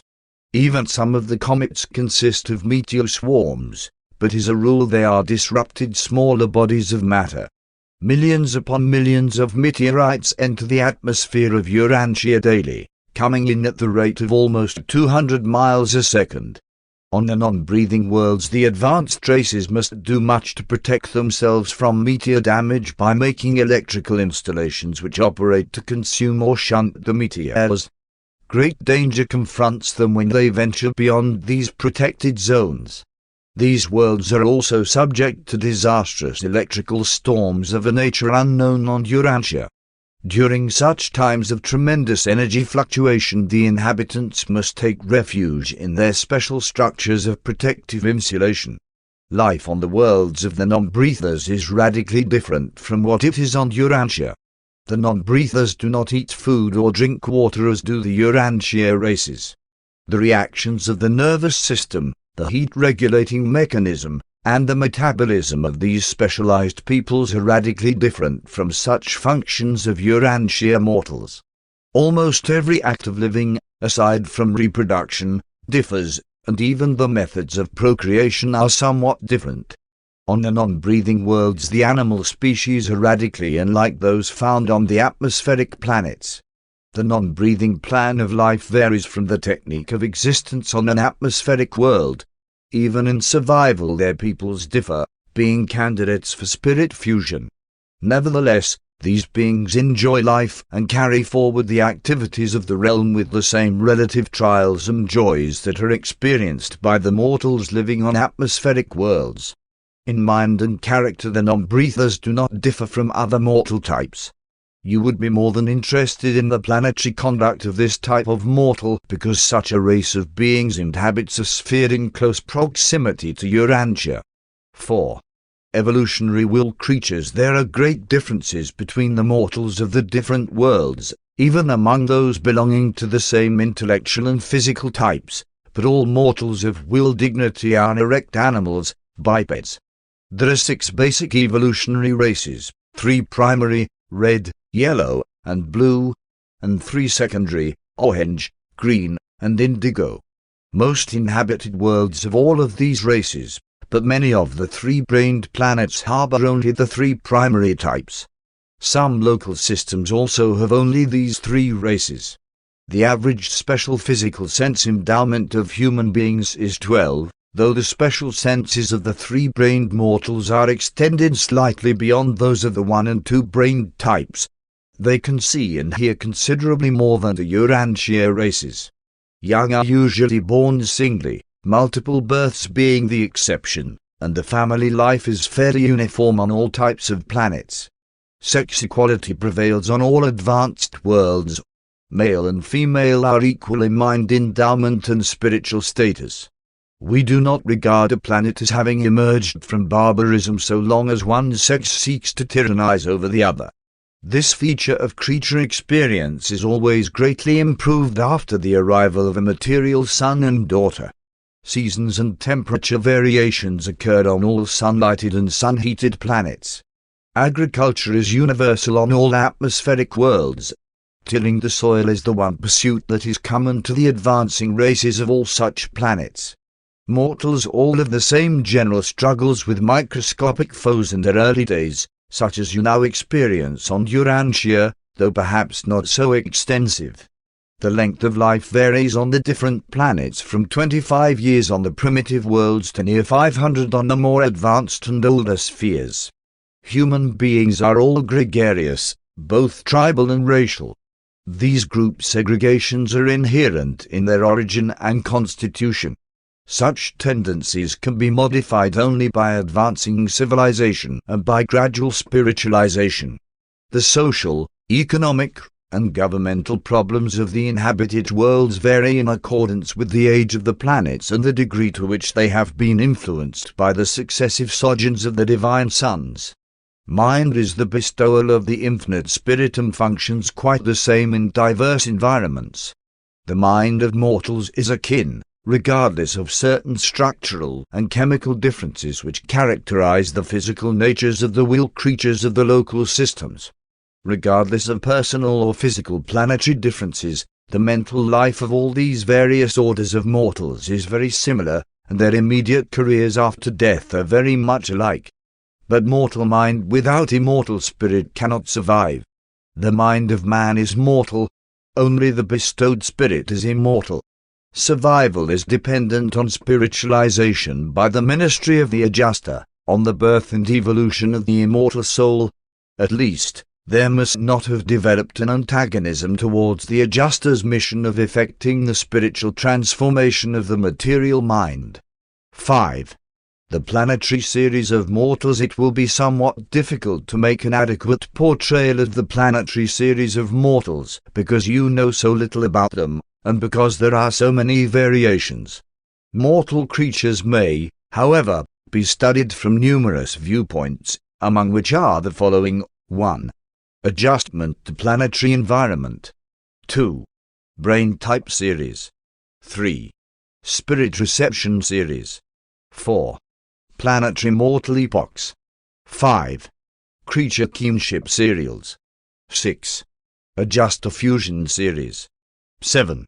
Techniques of terrestrial escape. The inhabited spheres of the 7 superuniverses are peopled with mortals who simultaneously classify in some one or more categories of each of these 7 generalized classes of evolutionary creature life. But even these general classifications make no provision for such beings as midsonites, nor for certain other forms of intelligent life. The inhabited worlds, as they have been presented in these narratives, are peopled with evolutionary mortal creatures, but there are other life forms. 1. Adjustment to planetary environment.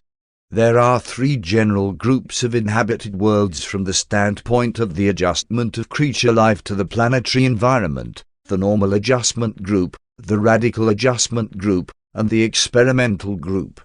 Normal adjustments to planetary conditions follow the general physical patterns previously considered. The worlds of the non-breathers typify the radical or extreme adjustment, but other types are also included in this group. Experimental worlds are usually ideally adapted to the typical life forms, and on these decimal planets the life carriers attempt to produce beneficial variations in the standard life designs. Since your world is an experimental planet, it differs markedly from its sister spheres in Satania. Many forms of life have appeared on Urantia that are not found elsewhere. Likewise are many common species absent from your planet. In the universe of Nebadon, all the life modification worlds are serially linked together and constitute a special domain of universe affairs which is given attention by designated administrators, and all of these experimental worlds are periodically inspected by a corps of universe directors, whose chief is the veteran finaliter known in Satania as Tabermantia.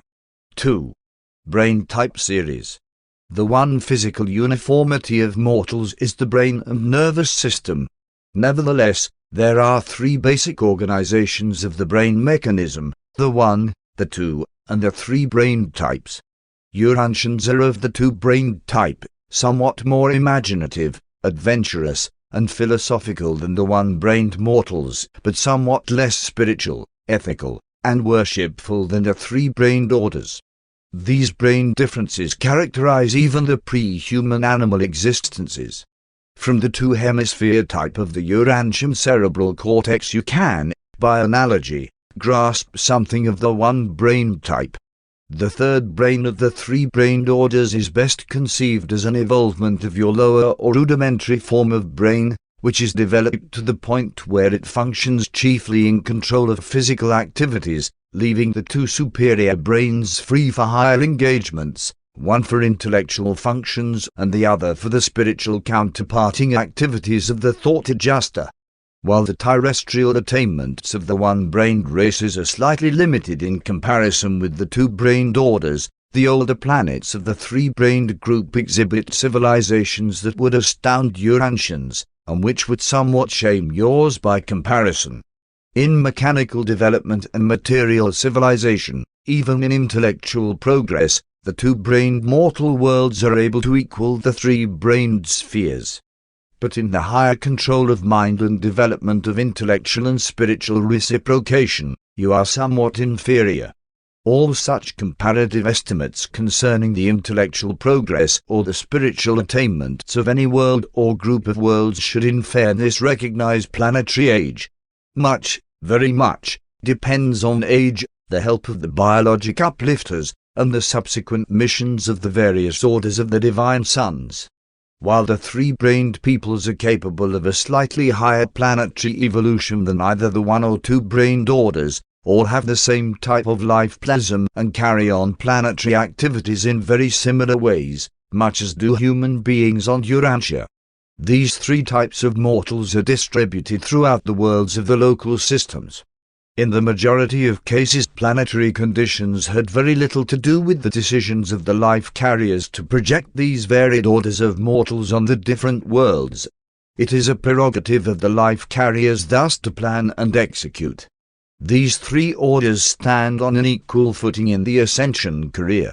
Each must traverse the same intellectual scale of development, and each must master the same spiritual tests of progression. The system administration and the constellation over control of these different worlds are uniformly free from discrimination.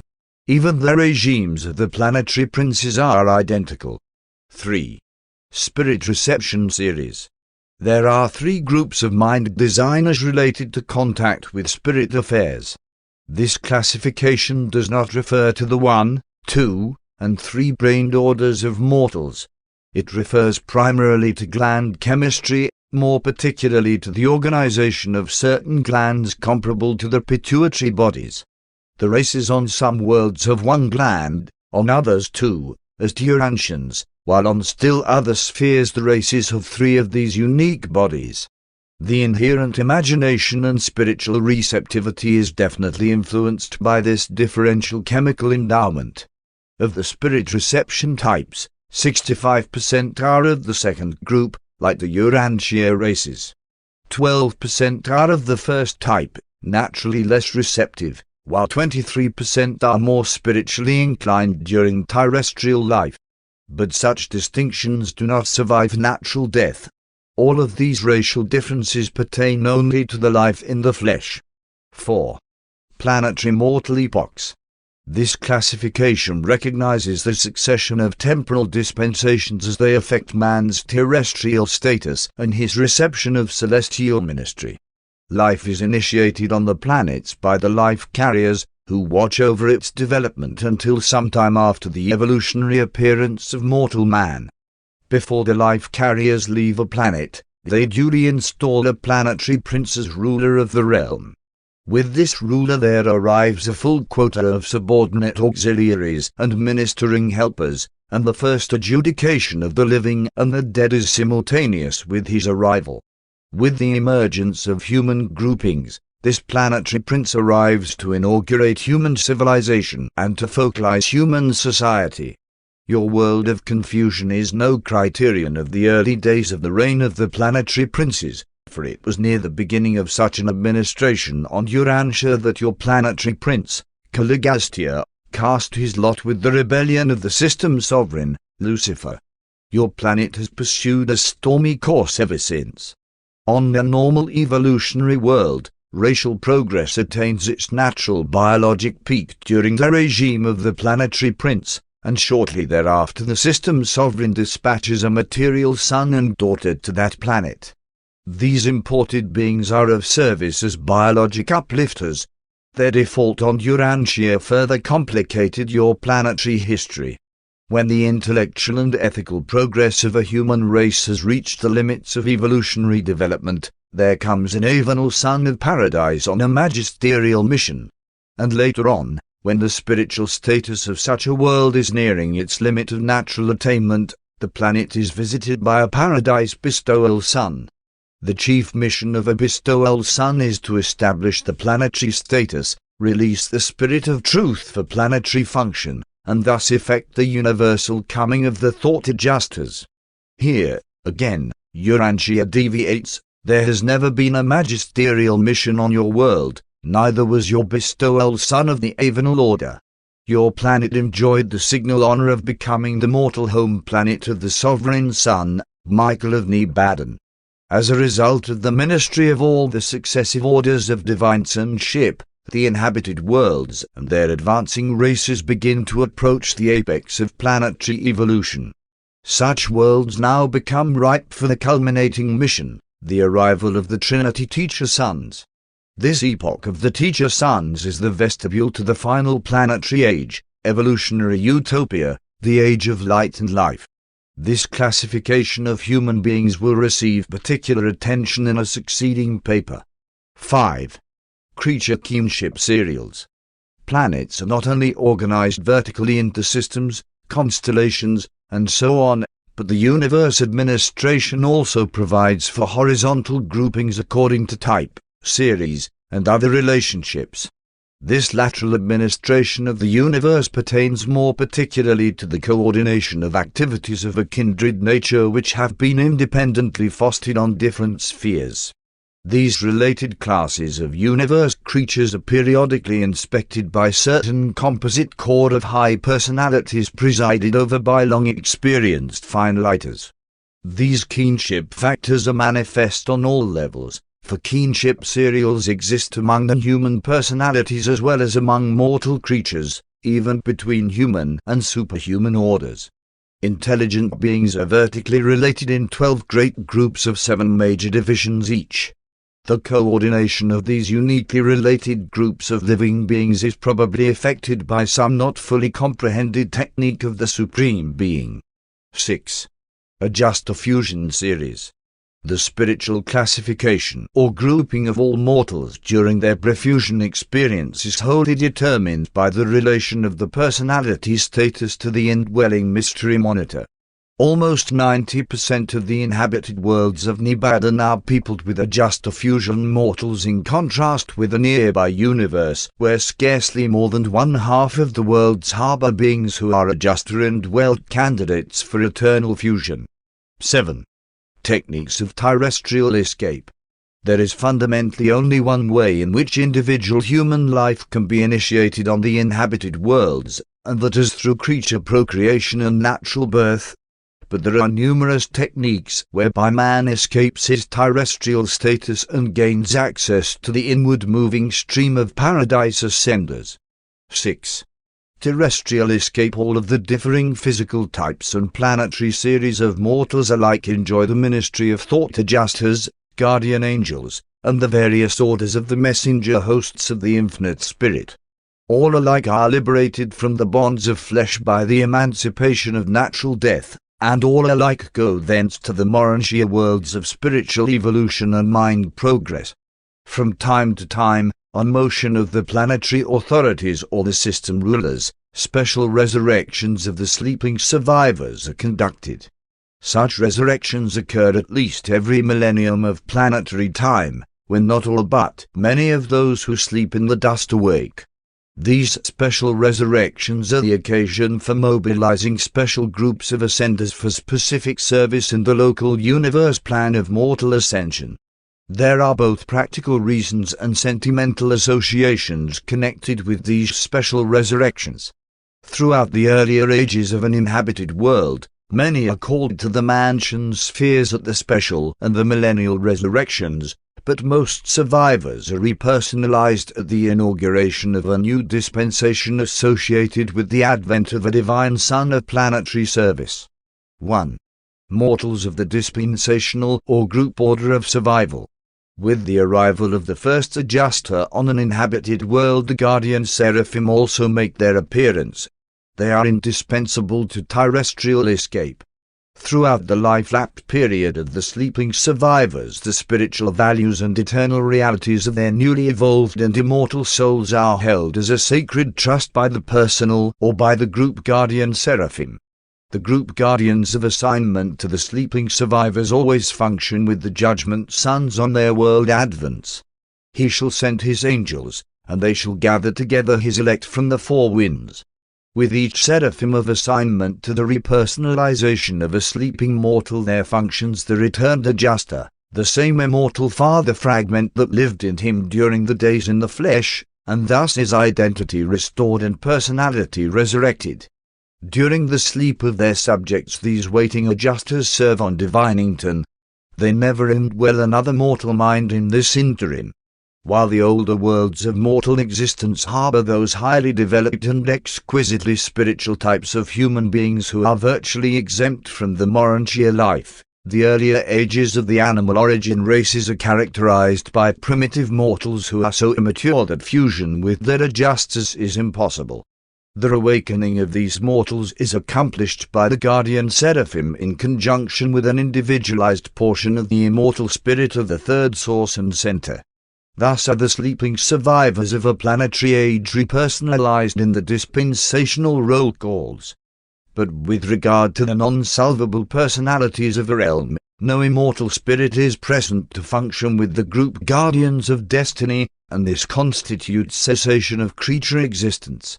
While some of your records have pictured these events as taking place on the planets of mortal death, they all really occurred on the mansion worlds. 2. Mortals of the individual orders of ascension.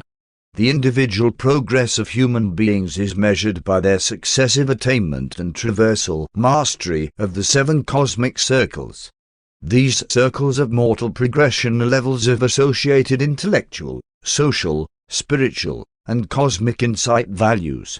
Starting out in the 7th circle, mortals strive for the first, and all who have attained the 3rd immediately have personal guardians of destiny assigned to them. These mortals may be repersonalized in the Urantia life independent of dispensational or other adjudications. Throughout the earlier ages of an evolutionary world, few mortals go to judgment on the 3rd day. But as the ages pass, more and more the personal guardians of destiny are assigned to the advancing mortals, and thus increasing numbers of these evolving creatures are repersonalized on the first mansioned world on the 3rd day after natural death. On such occasions the return of the adjuster signalizes the awakening of the human soul, and this is a repersonalization of the dead just as literally as when the en masse roll is called at the end of a dispensation on the evolutionary worlds. There are 3 groups of individual ascenders. The less advanced land on the initial or first mansion world. The more advanced group may take up the Urantia career on any of the intermediate mansioned worlds in accordance with previous planetary progression. The most advanced of these orders really begin their Urantia experience on the 7th mansion world. 3. Mortals of the probationary dependent orders of ascension. The arrival of an adjuster constitutes identity in the eyes of the universe, and all indwelt beings are on the roll calls of justice. But temporal life on the evolutionary worlds is uncertain, and many die in youth before choosing the paradise career. Such adjuster indwelt children and youths follow the parent of most advanced spiritual status, thus going to the system finalite world, the probationary nursery, on the 3rd day, at the special resurrection, or at the regular millennial and dispensational roll calls. Children who die when too young to have thought adjusters are repersonalized on the finalite world of the local systems concomitant with the arrival of either parent on the mansion worlds. A child acquires physical entity at mortal birth, but in the matter of survival all adjusterless children are reckoned as still attached to their parents. In due course thought adjusters come to indwell these little ones, while the seraphic ministry to both groups of the probationary dependent orders of survival is in general similar to that of the more advanced parent, or is equivalent to that of the parent in case only one survives. Those attaining the 3rd circle, regardless of the status of their parents, are accorded personal guardians. Similar probation nurseries are maintained on the finalite spheres of the constellation and the universe headquarters for the adjusterless children of the primary and secondary modified orders of ascenders. 4. Mortals of the secondary modified orders of ascension. These are the progressive human beings of the intermediate evolutionary worlds. As a rule they are not immune to natural death, but they are exempt from passing through the 7 mansion worlds. the less perfected group awaken on the headquarters of their local system, passing by only the mansion worlds. The intermediate group go to the constellation training worlds. They pass by the entire Urantia regime of the local system. Still farther on in the planetary ages of spiritual striving, many survivors awaken on the constellation headquarters and they begin the paradise ascent.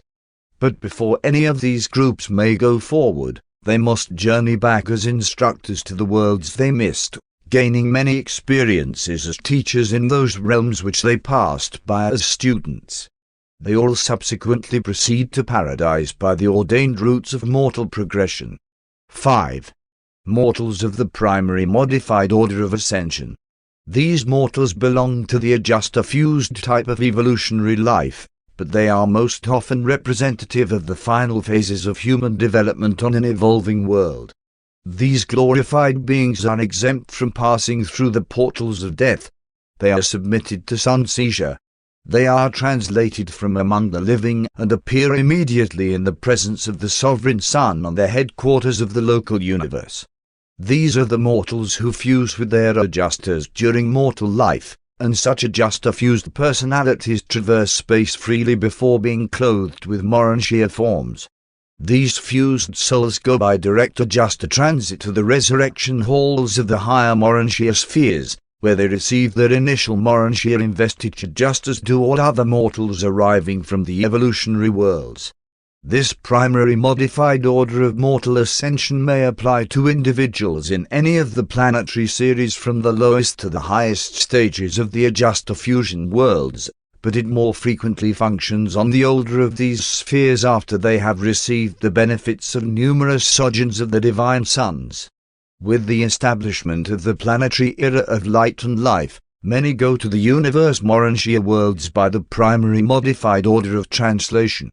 Further along in the advanced stages of settled existence, when the majority of the mortals leaving a realm are embraced in this class, the planet is regarded as belonging to this series. Natural death becomes decreasingly frequent on these spheres long settled in light and life. Presented by a Melchizedek of the Jerusalem School of Planetary Administration. Paper 50. The Planetary Princes. While belonging to the order of Lanlanandek sons, the planetary princes are so specialized in service that they are commonly regarded as a distinct group. After their Melchizedek certification as secondary Lanlanandeks, these local universe sons are assigned to the reserves of their order on the constellation headquarters. From here they are assigned to various duties by the system sovereign and eventually commissioned as planetary princes and sent forth to rule the evolving inhabited worlds. The signal for a system sovereign to act in the matter of assigning a ruler to a given planet is the reception of a request from the life carriers for the dispatch of an administrative head to function on this planet, whereon they have established life and developed intelligent evolutionary beings. All planets which are inhabited by evolutionary mortal creatures have assigned to them a planetary ruler of this order of sonship. 1. Mission of the princes. The planetary prince and his assistant brethren represent the nearest personalized approach, aside from incarnation, that the eternal Son of Paradise can make to the lowly creatures of time and space. True, the Creator Son touches the creatures of the realms through his spirit, but the planetary prince is the last of the orders of personal sons extending out from paradise to the children of men. The infinite spirit comes very near in the persons of the guardians of destiny and other angelic beings. The universal Father lives in man by the pre-personal presence of the mystery monitors. But the planetary prince represents the last effort of the eternal Son and his sons to draw near you. On a newly inhabited world, the planetary prince is the sole representative of complete divinity, springing from the Creator Son, the offspring of the Universal Father and the Eternal Son, and the Divine Minister, the Universe Daughter of the Infinite Spirit. The prince of a newly inhabited world is surrounded by a loyal corps of helpers and assistants, and by large numbers of the ministering spirits. But the directing core of such new worlds must be of the lower orders of the administrators of a system in order to be innately sympathetic with, and understanding of, the planetary problems and difficulties. And all of this effort to provide sympathetic rulership for the evolutionary worlds entails the increased liability that these near-human personalities may be led astray by the exaltation of their own minds over and above the will of the supreme rulers. Being quite alone as representatives of divinity on the individual planets, these sons are tested severely, and Nebadon has suffered the misfortune of several rebellions. In the creation of the system sovereigns and the planetary princes there occurs the personalization of a concept that has been getting farther and farther away from the universal Father and the eternal Son, and there is an increasing danger of losing the sense of proportion as to one's self-importance and a greater likelihood of failure to keep a proper grasp of the values and relationships of the numerous orders of divine beings and their gradations of authority. That the Father is not personally present in the local universe also imposes a certain test of faith and loyalty on all these sons. But not often do these world princes fail in their missions of organizing and administering the inhabited spheres, and their success greatly facilitates the subsequent missions of the material sons, who come to engraft the higher forms of creature life on the primitive men of the worlds. Their rule also does much to prepare the planets for the paradise sons of God, who subsequently come to judge the worlds and to inaugurate successive dispensations. 2. Planetary administration. All planetary princes are under the universe administrative jurisdiction of Gabriel, the chief executive of Michael, while in immediate authority they are subject to the executive mandates of the system sovereigns. The planetary princes may at any time seek the counsel of the Melchisedeks, their former instructors and sponsors, but they are not arbitrarily required to ask for such assistance, and if such aid is not voluntarily requested, the Melchisedeks do not interfere with the planetary administration. These world rulers may also avail themselves of the advice of the 24 counselors, assembled from the bestowal worlds of the system. In Satania these councillors are at present all natives of Urantia, and there is an analogous council of 70 at the constellation headquarters also selected from the evolutionary beings of the realms. The rule of the evolutionary planets in their early and unsettled careers is largely autocratic. The planetary princes organize their specialized groups of assistants from among their corps of planetary aides. They usually surround themselves with a Supreme Council of 12, but this is variously chosen and diversely constituted on the different worlds. A planetary prince may also have as assistants one or more of the third order of his own group of sonship, and sometimes, on certain worlds, one of his own order, a secondary Lanlandek associate. The entire staff of a world ruler consists of personalities of the infinite spirit and certain types of higher evolved beings and ascending mortals from other worlds. Such a staff averages about 1,000, and as the planet progresses, this corps of helpers may be increased up to 100,000 or more. At any time need is felt for more helpers, the planetary princes have only to make request of their brothers, the system sovereigns, and the petition is granted forthwith. Planets vary greatly in nature and organization and in administration, but all provide for tribunals of justice. The judicial system of the local universe has its beginnings in the tribunals of a planetary prince, which are presided over by a member of his personal staff. The decrees of such courts reflect a highly fatherly and discretionary attitude. All problems involving more than the regulation of the planetary inhabitants are subject to appeal to the higher tribunals, but the affairs of his world domain are largely adjusted in accordance with the personal discretion of the prince. The roving commissions of conciliators serve and supplement the planetary tribunals, and both spirit and physical controllers are subject to the findings of these conciliators. But no arbitrary execution is ever carried out without the consent of the constellation Father, for the Most Highs rule in the kingdoms of men. The controllers and transformers of planetary assignment are also able to collaborate with angels and other orders of celestial beings in rendering these latter personalities visible to mortal creatures. On special occasions the seraphic helpers and even the Melchisedeks can and do make themselves visible to the inhabitants of the evolutionary worlds. The principal reason for bringing mortal ascenders from the system capital as a part of the staff of the planetary prince is to facilitate communication with the inhabitants of the realm. 3. The prince's corporeal staff on going to a young world, a planetary prince usually takes with him a group of volunteer ascending beings from the local system headquarters. These ascenders accompany the prince as advisors and helpers in the work of early race improvement. This cord of material helpers constitutes the connecting link between the prince and the world races. The Urantia prince, Caligastia, had a cord of 100 such helpers.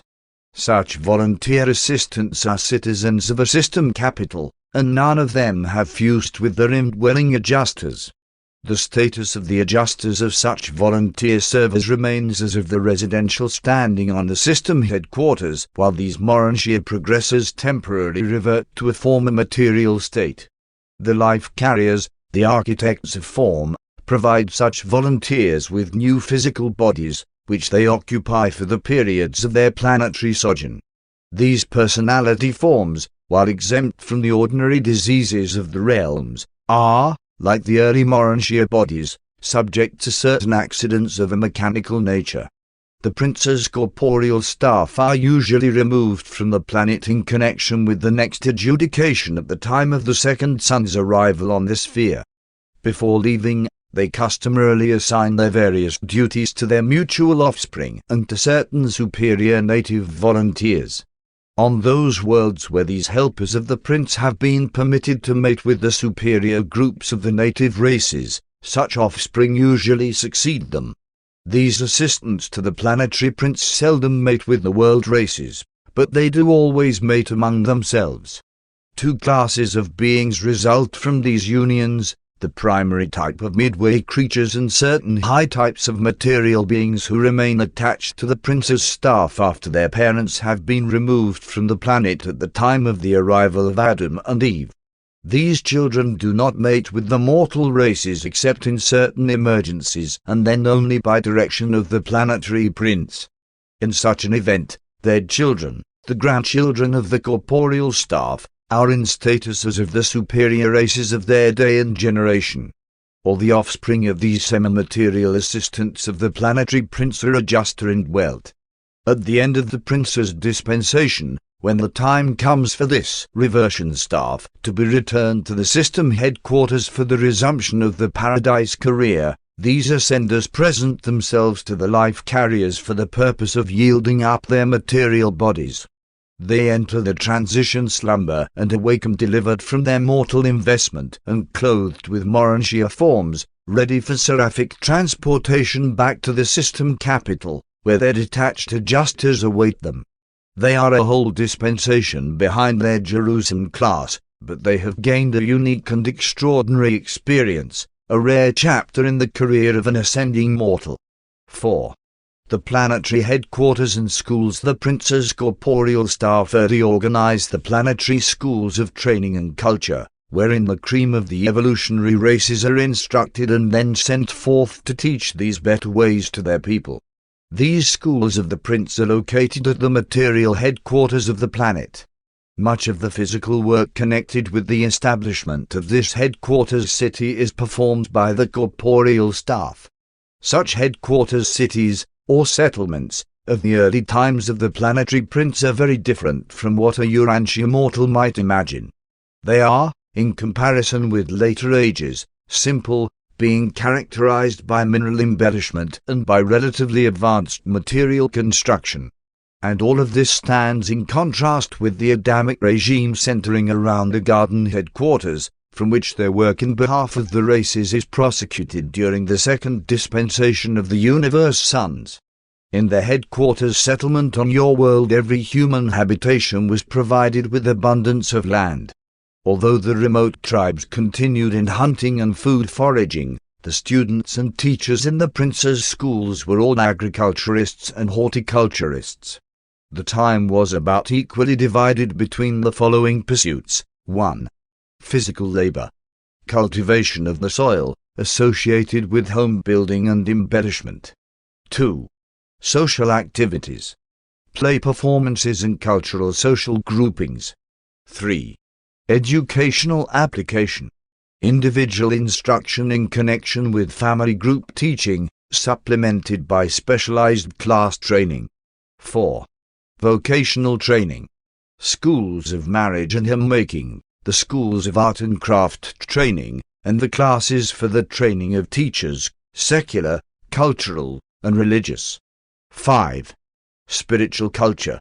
The teacher brotherhood, the enlightenment of childhood and youth groups, and the training of adopted native children as missionaries to their people. A planetary prince is not visible to mortal beings. It is a test of faith to believe the representations of the semi-material beings of his staff. But these schools of culture and training are well adapted to the needs of each planet, and there soon develops a keen and laudatory rivalry among the races of men in their efforts to gain entrance to these various institutions of learning. From such a world center of culture and achievement there gradually radiates to all peoples an uplifting and civilizing influence which slowly and certainly transforms the evolutionary races. Meantime, the educated and spiritualized children of the surrounding peoples who have been adopted and trained in the prince's schools are returning to their native groups and, to the best of their ability, are there establishing new and potent centers of learning and culture which they carry on according to the plan of the prince's schools. On Urantia these plans for planetary progress and cultural advancement were well underway, proceeding most satisfactorily, when the whole enterprise was brought to a rather sudden and most inglorious end by Caligastia's adherence to the Lucifer rebellion. It was one of the most profoundly shocking episodes of this rebellion for me to learn of the callous perfidy of one of my own order of sonship, Caligastia, who, in deliberation and with malice aforethought, systematically perverted the instruction and poisoned the teaching provided in all the Urantia planetary schools in operation at that time. The wreck of these schools was speedy and complete. Many of the offspring of the ascenders of the prince's materialized staff remained loyal, deserting the ranks of Caligastia. These loyalists were encouraged by the Melchizedek receivers of Urantia, and in later times their descendants did much to uphold the planetary concepts of truth and righteousness. The work of these loyal evangels helped to prevent the total obliteration of spiritual truth on Urantia. These courageous souls and their descendants kept alive some knowledge of the Father's rule and preserved for the world races the concept of the successive planetary dispensations of the various orders of divine sons. 5. Progressive civilization. The loyal princes of the inhabited worlds are permanently attached to the planets of their original assignment. Paradise sons and their dispensations may come and go, but a successful planetary prince continues on as the ruler of his realm. His work is quite independent of the missions of the higher sons, being designed to foster the development of planetary civilization. The progress of civilization is hardly alike on any two planets. The details of the unfoldment of mortal evolution are very different on numerous dissimilar worlds. Notwithstanding these many diversifications of planetary development along physical, intellectual, and social lines, all evolutionary spheres progress in certain well-defined directions. Under the benign rule of a planetary prince, augmented by the material sons and punctuated by the periodic missions of the paradise sons, the mortal races on an average world of time and space will successively pass through the following 7 developmental epochs. 1. The nutrition epoch. The pre-human creatures and the dawn races of primitive man are chiefly concerned with food problems. These evolving beings spend their waking hours either in seeking food or in fighting, offensively or defensively. The food quest is paramount in the minds of these early ancestors of subsequent civilization. 2. The security age. Just as soon as the primitive hunter can spare any time from the search for food, he turns this leisure to augmenting his security. More and more attention is devoted to the technique of war. Homes are fortified, and the clans are solidified by mutual fear and by the inculcation of hate for foreign groups. Self-preservation is a pursuit which always follows self-maintenance. 3. The material comfort era. After food problems have been partially solved and some degree of security has been attained, the additional leisure is utilized to promote personal comfort. Luxury vies with necessity in occupying the center of the stage of human activities. Such an age is all too often characterized by tyranny, intolerance, gluttony, and drunkenness. The weaker elements of the race is inclined towards excesses and brutality. Gradually these pleasure-seeking weaklings are subjugated by the more strong and truth-loving elements of the advancing civilization. 4. The quest for knowledge and wisdom. Food, security, pleasure, and leisure provide the foundation for the development of culture and the spread of knowledge. The effort to execute knowledge results in wisdom, and when a culture has learned how to profit and improve by experience, civilization has really arrived. Food, security, and material comfort still dominate society, but many forward-looking individuals are hungering for knowledge and thirsting for wisdom. Every child is provided an opportunity to learn by doing. Education is the watchword of these ages. 5. The epoch of philosophy and brotherhood. When mortals learn to think and begin to profit by experience, they become philosophical. They start out to reason within themselves and to exercise discriminative judgment. The society of this age becomes ethical, and the mortals of such an era are truly becoming moral beings. Wise moral beings are capable of establishing human brotherhood on such a progressing world. Ethical and moral beings can learn how to live in accordance with the Golden Rule. 6. The age of spiritual striving. When evolving mortals have passed through the physical, intellectual, and social stages of development, sooner or later they attain those levels of personal insight which impel them to seek for spiritual satisfactions and cosmic understandings. Religion is completing the ascent from the emotional domains of fear and superstition to the high levels of cosmic wisdom and personal spiritual experience. Education aspires to the attainment of meanings, and culture grasps at cosmic relationships and true values. Such evolving mortals are genuinely cultured, truly educated, and exquisitely God-knowing. 7. The era of light and life. This is the flowering of the successive ages of physical security, intellectual expansion, social culture, and spiritual achievement. These human accomplishments are now blended, associated, and coordinated in cosmic unity and unselfish service. Within the limitations of finite nature and material endowments, there are no bounds set upon the possibilities of evolutionary attainment by the advancing generations who successively live upon these supernal and settled worlds of time and space. After serving their spheres through successive dispensations of world history and the progressing epochs of planetary progress, the planetary princes are elevated to the position of planetary sovereigns upon the inauguration of the era of light and life. 6. Planetary culture. The isolation of Urantia renders it impossible to undertake the presentation of many details of the life and environment of your Satania neighbors.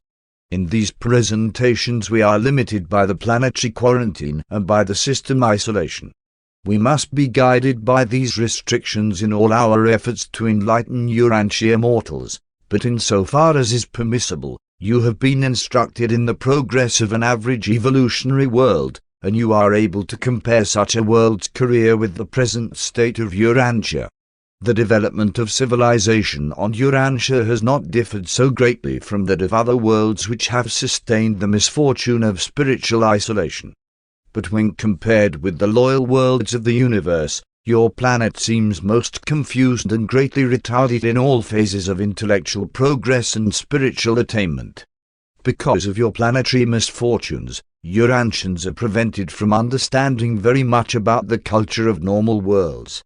But you should not envisage the evolutionary worlds, even the most ideal, as spheres whereon life is a flowery bed of ease. The initial life of the mortal races is always attended by struggle. Effort and decision are an essential part of the acquirement of survival values. Culture presupposes quality of mind. Culture cannot be enhanced unless mind is elevated. superior intellect will seek a noble culture and find some way to attain such a goal. Inferior minds will spurn the highest culture even when presented to them ready-made. Much depends, also, upon the successive missions of the divine sons and upon the extent to which enlightenment is received by the ages of their respective dispensations. You should not forget that for 200,000 years all the worlds of Satania have rested under the spiritual ban of Nebadon in consequence of the Lucifer rebellion. And it will require age upon age to retrieve the resultant handicaps of sin and secession. Your world still continues to pursue an irregular and checkered career as a result of the double tragedy of a rebellious planetary prince and a defaulting material son. Even the bestowal of Christ Michael on Urantia did not immediately set aside the temporal consequences of these serious blunders in the earlier administration of the world. 7. The rewards of isolation. On first thought it might appear that Urantia and its associated isolated worlds are most unfortunate in being deprived of the beneficent presence and influence of such superhuman personalities as a planetary prince and a material son and daughter. But isolation of these spheres affords their races a unique opportunity for the exercise of faith and for the development of a peculiar quality of confidence in cosmic reliability which is not dependent on sight or any other material consideration. It may turn out, eventually, that mortal creatures hailing from the worlds quarantined in consequence of rebellion are extremely fortunate. We have discovered that such ascenders are very early entrusted with numerous special assignments to cosmic undertakings where unquestioned faith and sublime confidence are essential to achievement. On Jerusalem, the ascenders from these isolated worlds occupy a residential sector by themselves and are known as the Agandontas, meaning evolutionary creatures who can believe without seeing, persevere when isolated, and triumph over insuperable difficulties even when alone. This functional grouping of the Agandontas persists throughout the ascension of the local universe and the traversal of the superuniverse. It disappears during the sojourn in Havana, but promptly reappears upon the attainment of paradise, and definitely persists in the core of the mortal finality. Tabermansha is an Agandonta of finaliter status, having survived from one of the quarantine spheres involved in the first rebellion ever to take place in the universes of time and space. All through the paradise career, reward follows effort as the result of causes. Such rewards set off the individual from the average, provide a differential of creature experience, and contribute to the versatility of ultimate performances in the collective body of the finaliters. Presented by a secondary Lanlandek son of the Reserve Corps. Paper 51. The Planetary Atoms.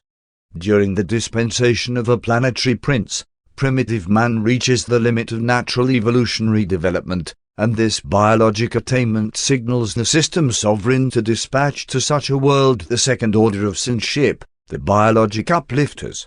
These sons, for there are two of them, the material son and daughter, are usually known on a planet as Adam and Eve. The original material son of Satania is Adam, and those who go to the system worlds as biologic uplifters always carry the name of this first and original son of their unique order. These sons are the material gift of the Creator Son to the inhabited worlds. Together with the planetary prince, they remain on their planet of assignment throughout the evolutionary course of such a sphere. Such an adventure on a world having a planetary prince is not much of a hazard, but on an apostate planet, a realm without a spiritual ruler and deprived of interplanetary communication, such a mission is fraught with grave danger. Although you cannot hope to know all about the work of these sons on all the worlds of Satania and other systems, other papers depict more fully the life and experiences of the interesting pair, Adam and Eve, who came from the core of the biologic uplifters of Jerusalem to upstep the Urantia races. While there was a miscarriage of the ideal plans for improving your native races, still, Adam's mission was not in vain. Urantia has profited immeasurably from the gift of Adam and Eve, and among their fellows and in the councils on high their work is not reckoned as a total loss. 1. Origin and nature of the material sons of God. The material or sex sons and daughters are the offspring of the Creator Son. The Universe Mother Spirit does not participate in the production of these beings who are destined to function as physical uplifters on the evolutionary worlds. The material order of sonship is not uniform throughout the local universe. The Creator Son produces only one pair of these beings in each local system. These original pairs are diverse in nature, being attuned to the life pattern of their respective systems. This is a necessary provision, since otherwise the reproductive potential of the Adams would be non-functional with that of the evolving mortal beings of the worlds of any one particular system. The Adam and Eve who came to Urantia were descended from the original Satania pair of material sons. Material sons vary in height from 8 to 10 feet, and their bodies glow with the brilliance of radiant light of a violet hue. While material blood circulates through their material bodies, they are also surcharged with divine energy and saturated with celestial light. These material sons, the Adams, and material daughters, the Eves, are equal to each other, differing only in reproductive nature and in certain chemical endowments. They are equal but differential, male and female, hence complemental, and are designed to serve on almost all assignments in pairs. The material sons enjoy dual nutrition.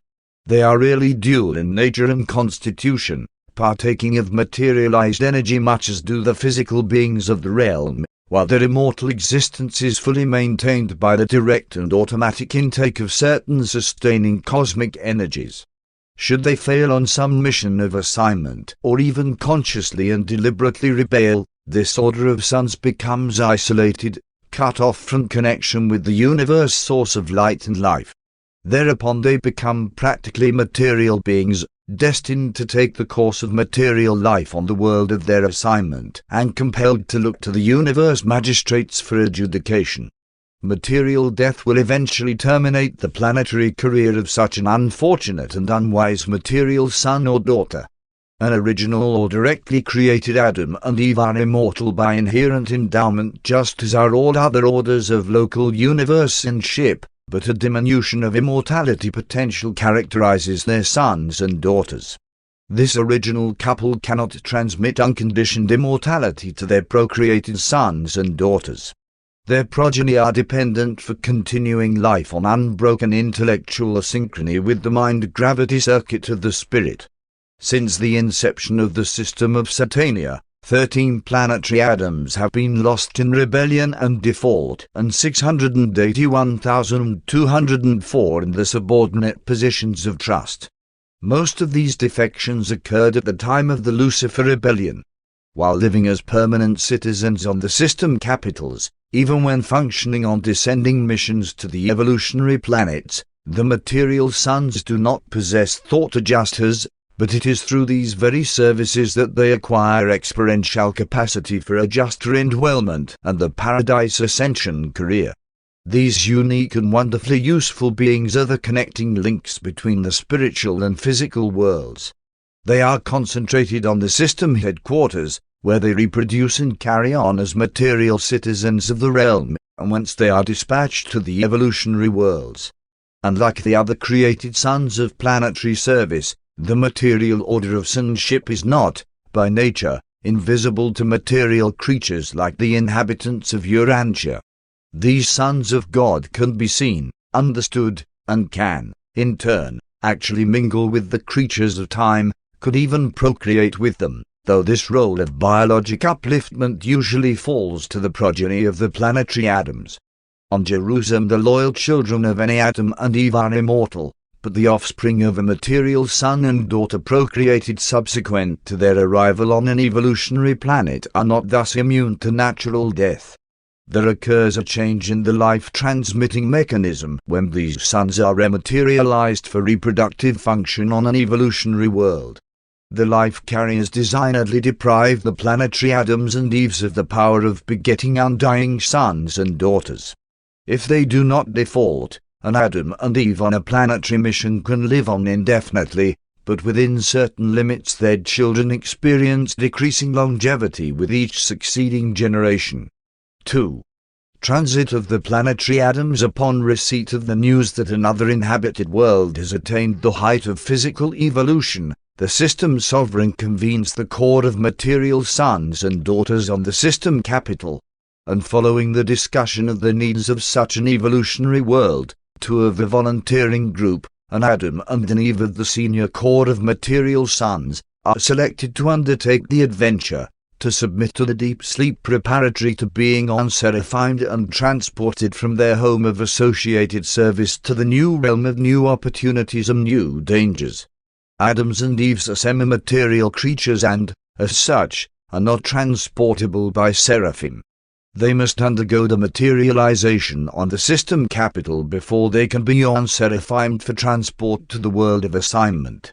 The transport Seraphim are able to effect such changes in the material sons and in other semi-material beings as enable them to be unseraphim and thus to be transported through space from one world or system to another. About 3 days of standard time are consumed in this transport preparation, and it requires the cooperation of a life carrier to restore such a dematerialized creature to normal existence upon arrival at the end of the seraphic transport journey. While there is this dematerializing technique for preparing the Adams for transit from Jerusalem to the evolutionary worlds, there is no equivalent method for taking them away from such worlds unless the entire planet is to be emptied, in which event emergency installation of the dematerialization technique is made for the entire salvable population. If some physical catastrophe should doom the planetary residents of an evolving race, the Melchizedeks and the life carriers would install the technique of dematerialization for all survivors, and by seraphic transport these beings would be carried away to the new world prepared for their continuing existence.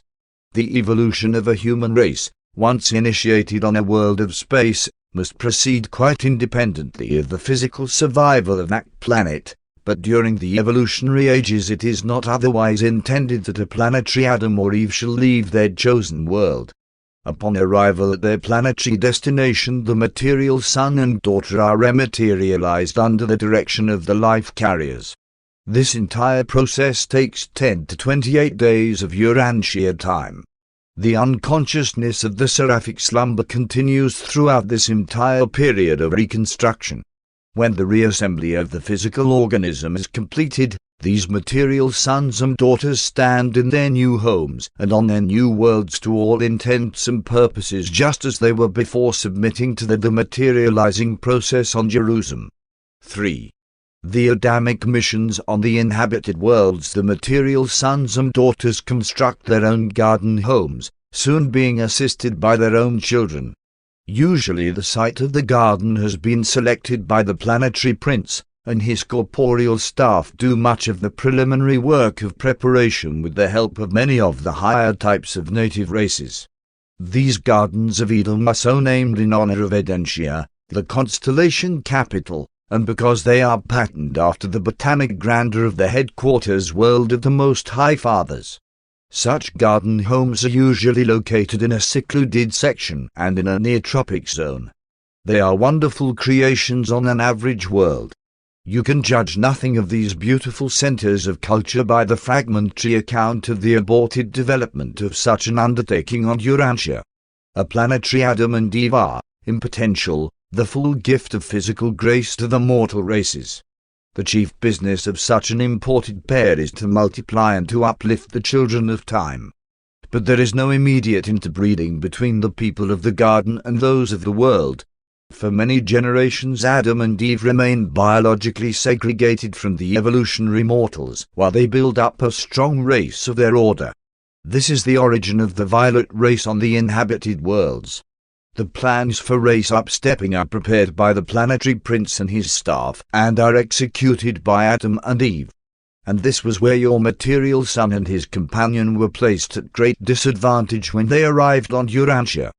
Caligastia offered crafty and effective opposition to the Adamic mission, and notwithstanding that the Melchizedek receivers of Urantia had duly warned both Adam and Eve concerning the planetary dangers inherent in the presence of the rebellious planetary prince, this archbell, by a wily stratagem, outmaneuvered the Edenic pair and entrapped them into a violation of the covenant of their trusteeship as the visible rulers of your world. The traitorous planetary prince did succeed in compromising your Adam and Eve, but he failed in his effort to involve them in the Lucifer rebellion. The fifth order of angels, the planetary helpers, are attached to the Adamic mission, always accompanying the planetary Adams on their world adventures. The core of initial assignment is usually about 100,000. When the work of the Urantia Adam and Eve was prematurely launched, when they departed from the ordained plan, it was one of the seraphic voices of the garden who remonstrated with them concerning their reprehensible conduct. And your narrative of this occurrence well illustrates the manner in which your planetary traditions have tended to ascribe everything supernatural to the Lord God. Because of this, Urantians have often become confused concerning the nature of the Universal Father, since the words and acts of all his associates and subordinates have been so generally attributed to him. In the case of Adam and Eve, the angel of the garden was none other than the chief of the planetary helpers then on duty. This Seraphim, Salonia, proclaimed the miscarriage of the divine plan and requisitioned the return of the Melchizedek receivers to Urantia. The secondary midway creatures are indigenous to the Adamic missions. As with the corporeal staff of the planetary prince, the descendants of the material sons and daughters are of two orders, their physical children and the secondary order of midway creatures.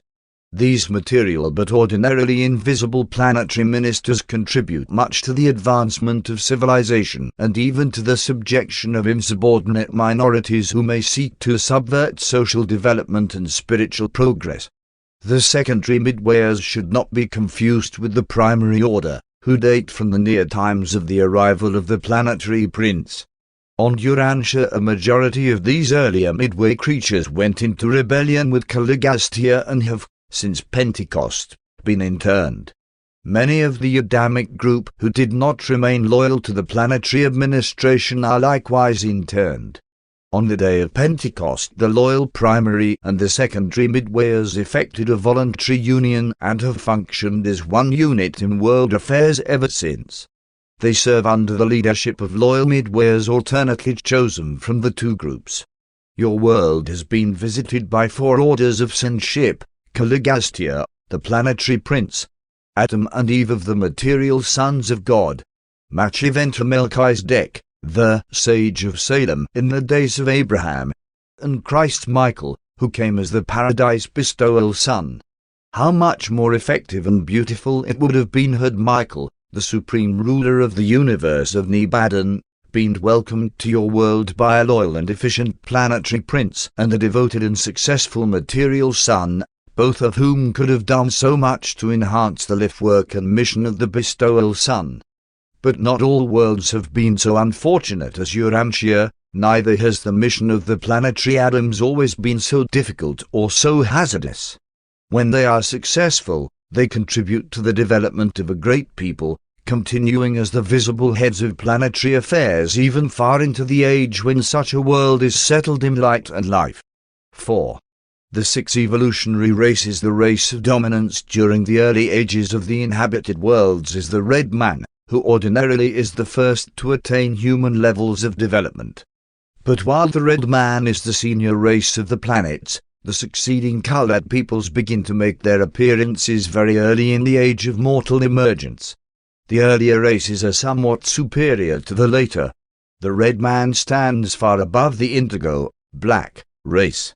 The life carriers impart the full bestowal of the living energies to the initial or red race, and each succeeding evolutionary manifestation of a distinct group of mortals represents variation at the expense of the original endowment.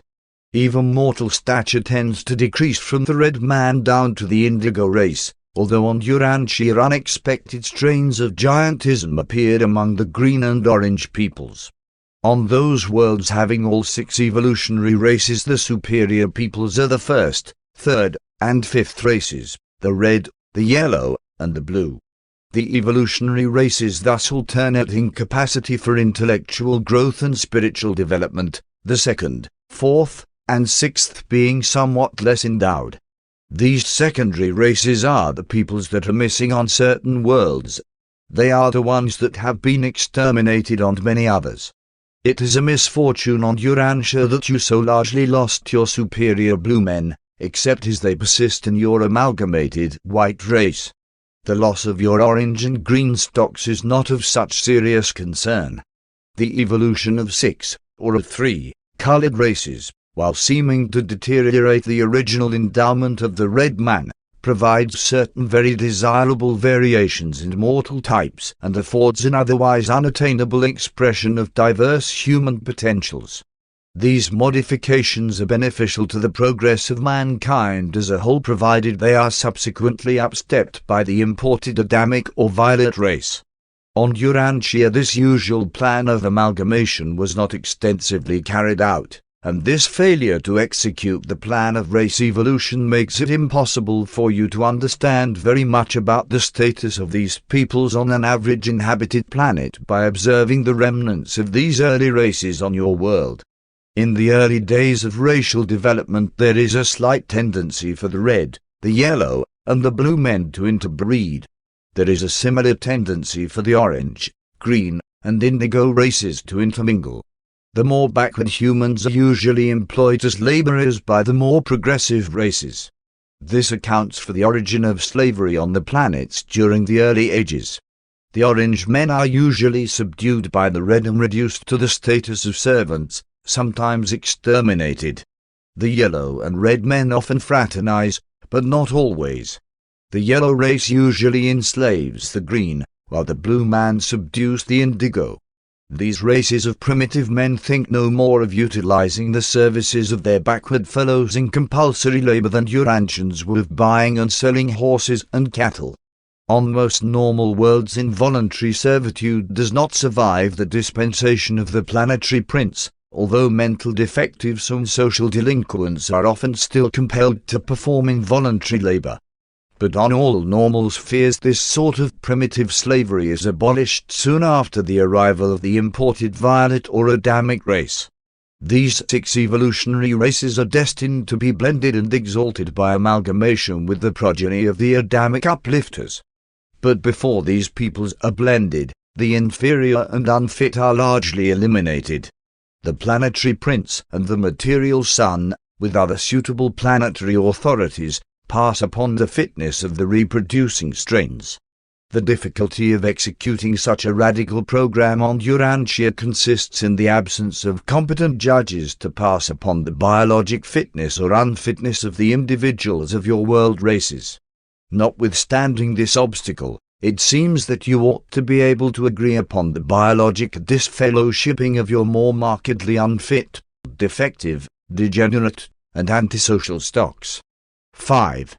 Racial amalgamation, bestowal of the Adamic blood. When a planetary Adam and Eve arrive on an inhabited world, they have been fully instructed by their superiors as to the best way to effect the improvement of the existing races of intelligent beings. The plan of procedure is not uniform.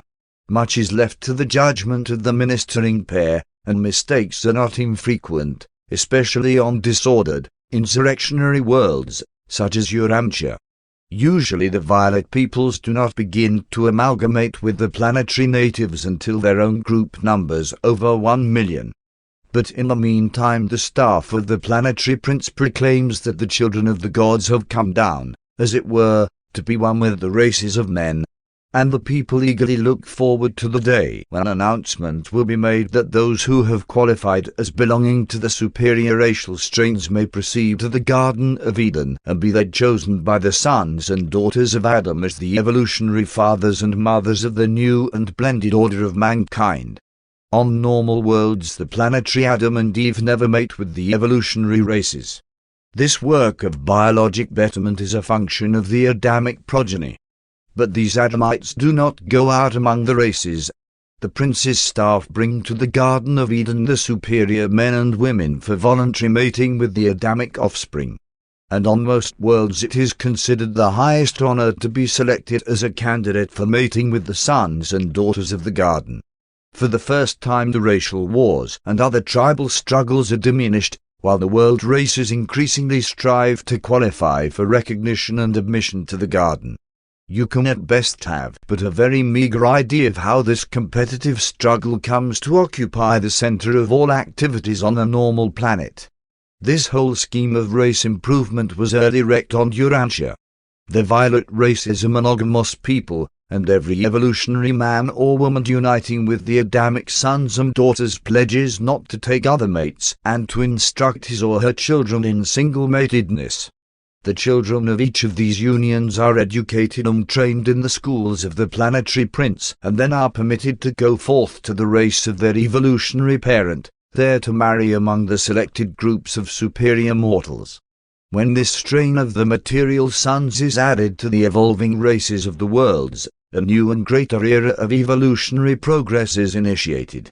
Following this procreative outpouring of imported ability and super-evolutionary traits, there ensues a succession of rapid strides in civilization and racial development. In 100,000 years more progress is made than in 1,000,000 years of former struggle. On your world, even in the face of the miscarriage of the ordained plans, great progress has been made since the gift to your peoples of Adam's life plasma.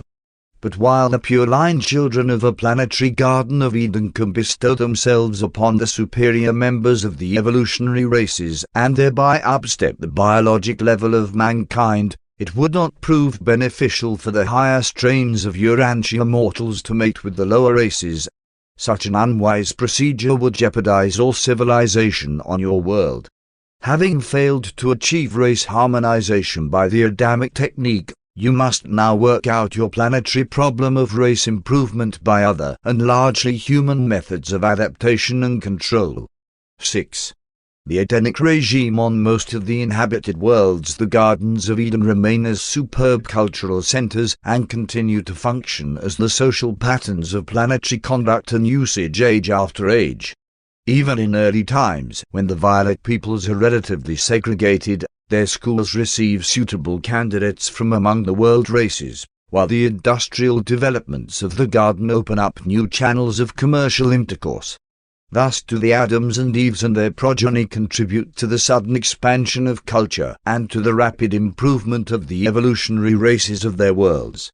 And all of these relationships are augmented and sealed by the amalgamation of the evolutionary races and the sons of Adam, resulting in the immediate upstepping of biologic status, the quickening of intellectual potential, and the enhancement of spiritual receptivity. On normal worlds, the garden headquarters of the violet race becomes the second center of world culture and, jointly with the headquarters city of the planetary prince, sets the pace for the development of civilization. For centuries the city headquarters schools of the planetary prince and the garden schools of Adam and Eve are contemporary.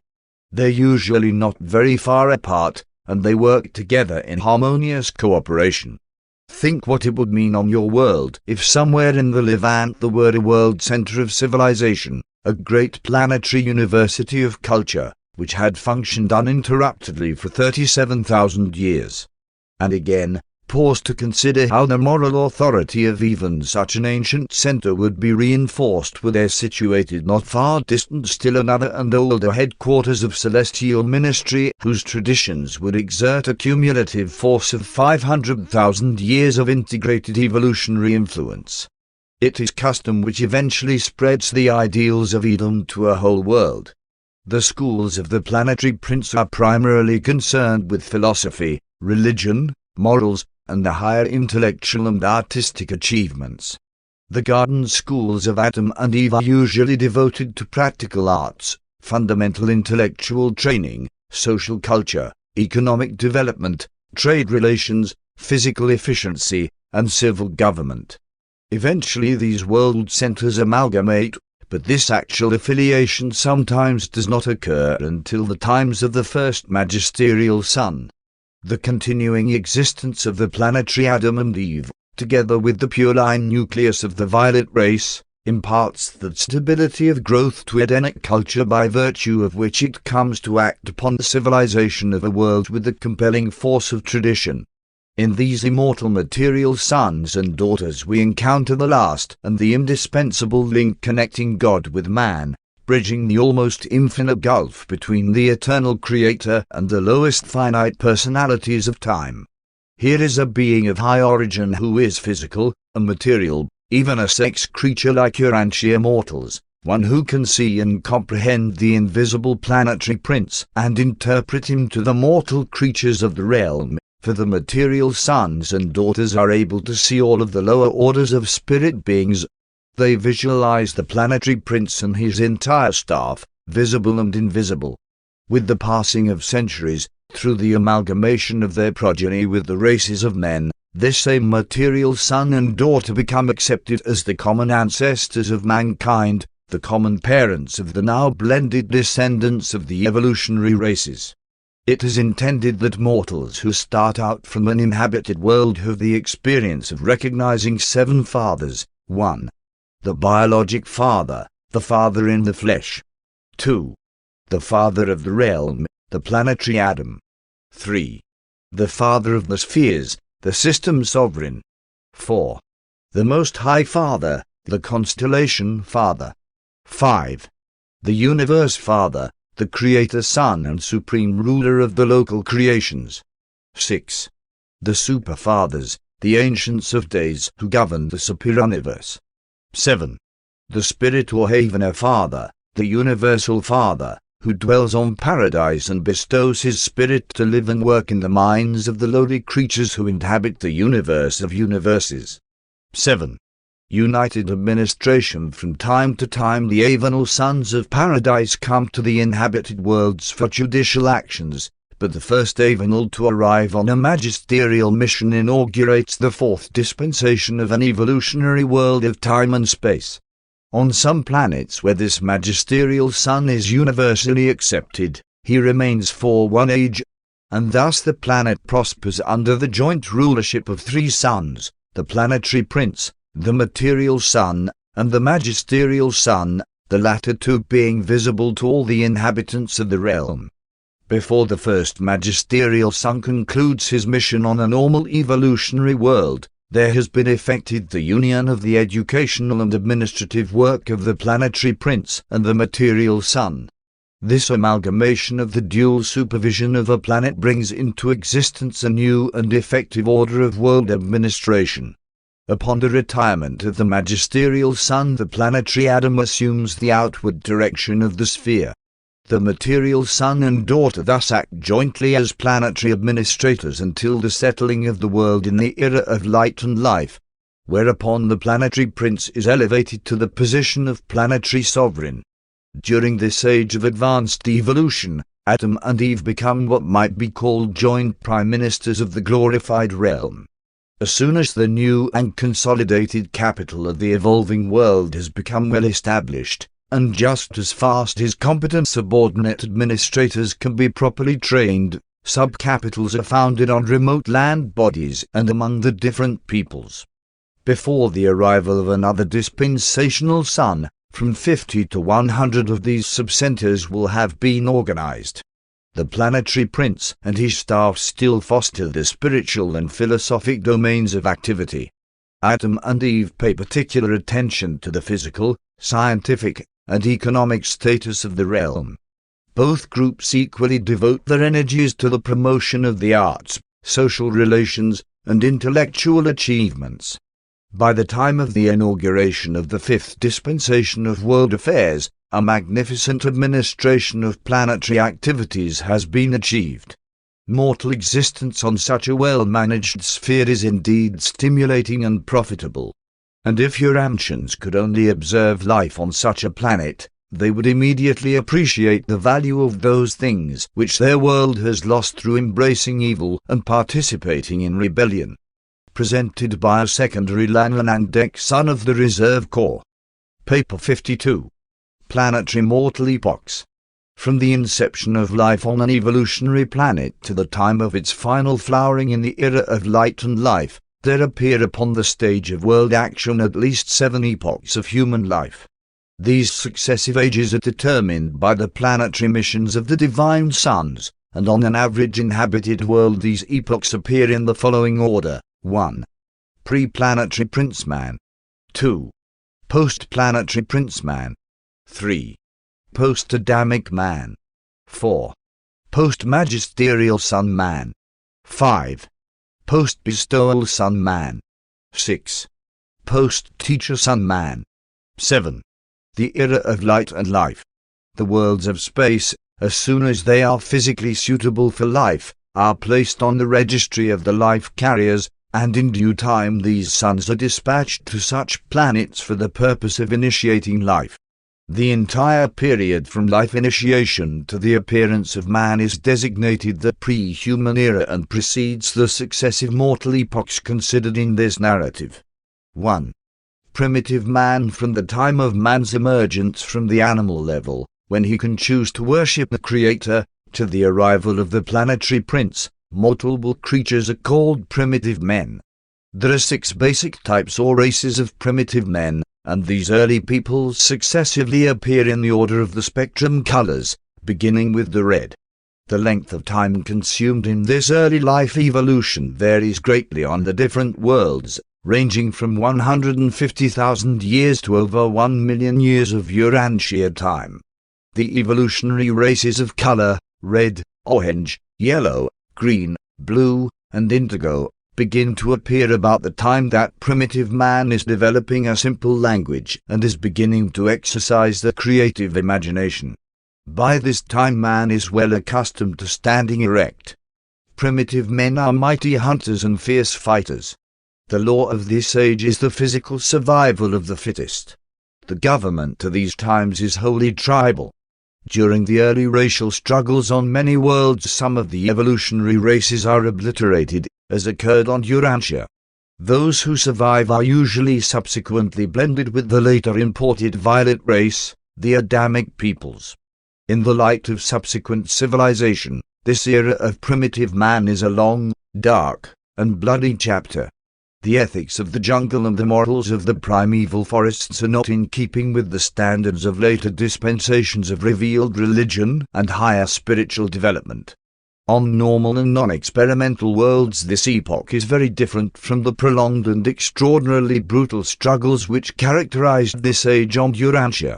When you have emerged from your first world experience, you will begin to see why this long and painful struggle on the evolutionary worlds occurs, and as you go forward in the paradise path, you will increasingly understand the wisdom of these apparently strange doings. But notwithstanding all the vicissitudes of the early ages of human emergence, the performances of primitive man represent a splendid, even a heroic, chapter in the annals of an evolutionary world of time and space. Early evolutionary man is not a colorful creature. In general, these primitive mortals are cave dwellers or cliff residents. They also build crude huts in the large trees. Before they acquire a high order of intelligence, the planets are sometimes overrun with the larger types of animals. But early in this era mortals learn to kindle and maintain fire, and with the increase of inventive imagination and the improvement in tools, evolving man soon vanquishes the larger and more unwieldy animals. The early races also make extensive use of the larger flying animals. These enormous birds are able to carry 1 or 2 average-sized men for a non-stop flight of over 500 miles. On some planets these birds are of great service since they possess a high order of intelligence, often being able to speak many words of the languages of the realm. These birds are most intelligent, very obedient, and unbelievably affectionate. Such passenger birds have been long extinct on Urantia, but your early ancestors enjoyed their services. Man's acquirement of ethical judgment, moral will, is usually coincident with the appearance of early language. Upon attaining the human level, after this emergence of mortal will, these beings become receptive to the temporary indwelling of the divine adjusters, and upon death many are duly elected as survivors and sealed by the archangels for subsequent resurrection and spirit fusion. The archangels always accompany the planetary princes, and a dispensational adjudication of the realm is simultaneous with the prince's arrival. All mortals who are indwelt by thought adjusters are potential worshippers. They have been lighted by the true light, and they possess capacity for seeking reciprocal contact with divinity. Nevertheless, The early or biologic religion of primitive man is largely a persistence of animal fear coupled with ignorant awe and tribal superstition. The survival of superstition in the Urantia races is hardly complementary to your evolutionary development, nor compatible with your otherwise splendid achievements in material progress. But this early fear religion serves a very valuable purpose in subduing the fiery tempers of these primitive creatures. It is the forerunner of civilization and the soil for the subsequent planting of the seeds of revealed religion by the planetary prince and his ministers. Within 100,000 years from the time man acquires erect posture, the planetary prince usually arrives, having been dispatched by the system sovereign upon the report of the life carriers that will is functioning, even though comparatively few individuals have thus developed. Primitive mortals usually welcome the planetary prince and his visible staff. In fact, they often look upon them with awe and reverence, almost with worshipfulness, if they are not restrained. 2. Post-planetary prince man. With the arrival of the planetary prince a new dispensation begins. Government appears on Earth, and the advanced tribal epoch is attained. Great social strides are made during a few thousand years of this regime. Under normal conditions, mortals attain a high state of civilization during this age. They do not struggle so long in barbarism as did the Urantia races. But life on an inhabited world is so changed by rebellion that you can have little or no idea of such a regime on a normal planet.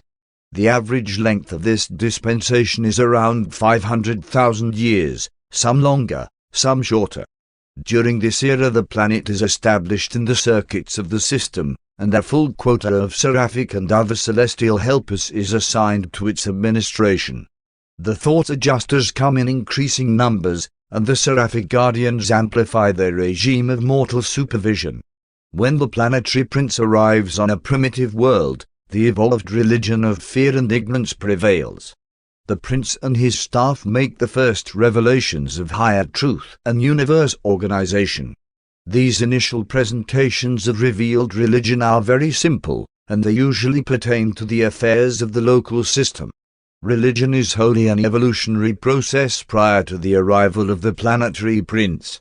Subsequently, religion progresses by graduated revelation as well as by evolutionary growth. Each dispensation, each mortal epoch, receives an enlarged presentation of spiritual truth and religious ethics. The evolution of the religious capacity of receptivity in the inhabitants of a world largely determines their rate of spiritual advancement and the extent of religious revelation. This dispensation witnesses a spiritual dawn, and the different races and their various tribes tend to develop specialized systems of religious and philosophic thought. There uniformly run through all of these racial religions two strains: the early fears of primitive men and the later revelations of the planetary prince. In some respects Urantians do not seem to have wholly emerged from this stage of planetary evolution. As you pursue this study, you will the more clearly discern how far your world departs from the average course of evolutionary progress and development. But the planetary prince is not the Prince of Peace. Racial struggles and tribal wars continue over into this dispensation, but with diminishing frequency and severity. This is the great age of racial dispersion, and it culminates in a period of intense nationalism.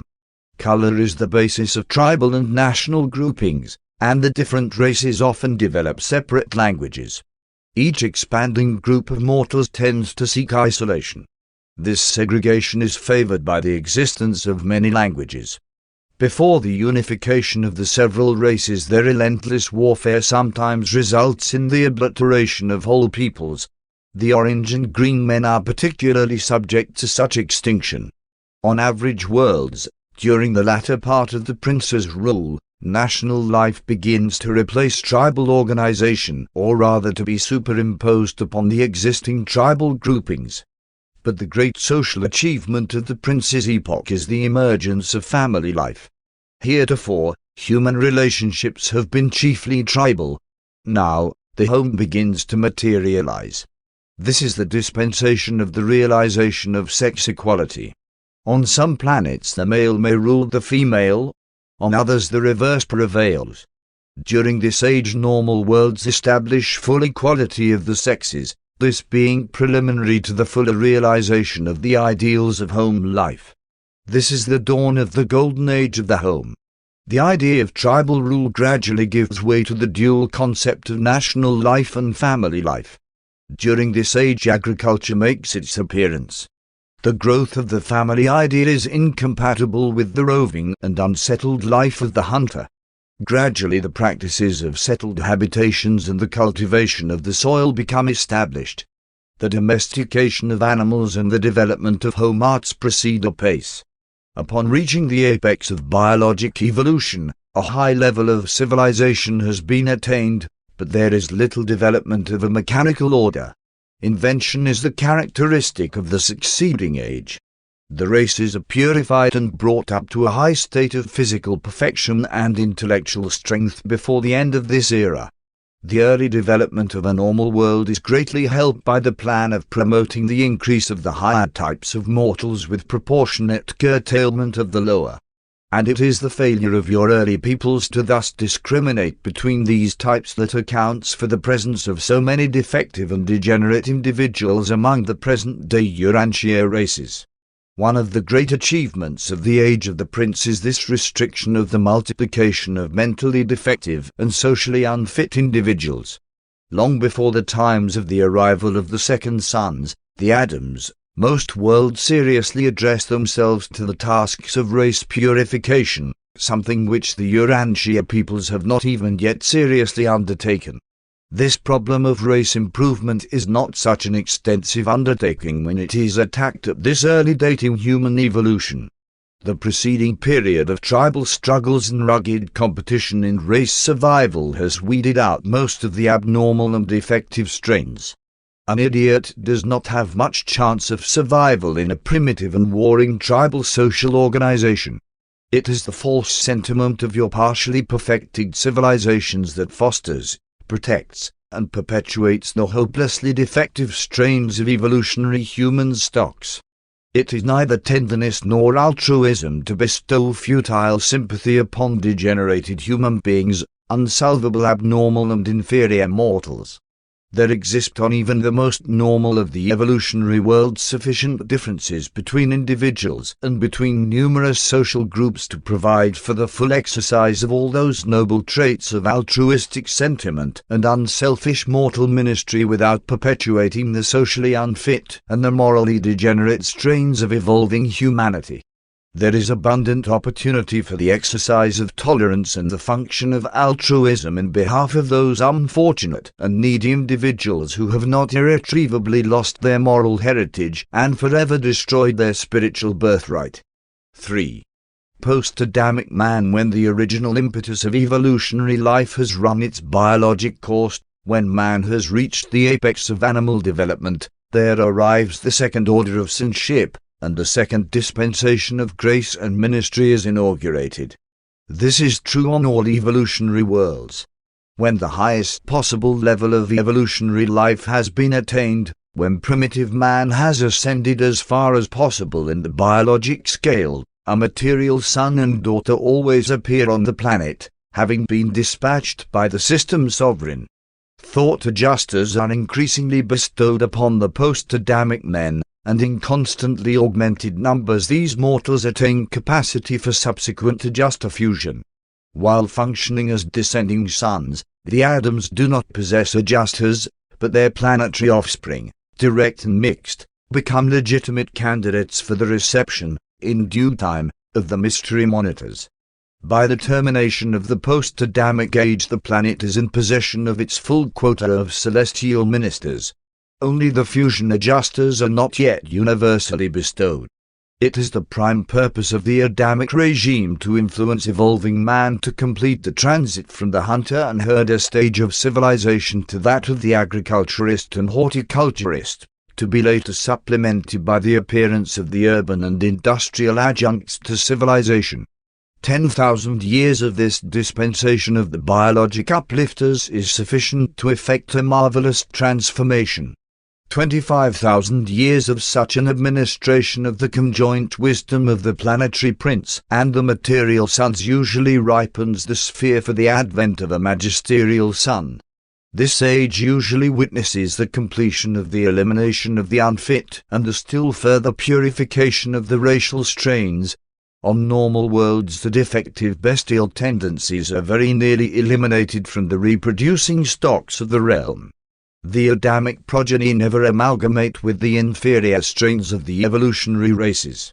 Neither is it the divine plan for the planetary Adam or Eve to mate, personally, with the evolutionary peoples. This race improvement project is the task of their progeny. But the offspring of the material son and daughter are mobilized for generations before the racial amalgamation ministry is inaugurated. The result of the gift of the Adamic life plasm to the mortal races is an immediate upstepping of intellectual capacity and an acceleration of spiritual progress. There is usually some physical improvement also. On an average world, the post-Adamic dispensation is an age of great invention, energy control, and mechanical development. This is the era of the appearance of multiform manufacture and the control of natural forces. It is the golden age of exploration and the final subduing of the planet. Much of the material progress of a world occurs during this time of the inauguration of the development of the physical sciences, just such an epoch as Urantia is now experiencing. Your world is a full dispensation and more behind the average planetary schedule.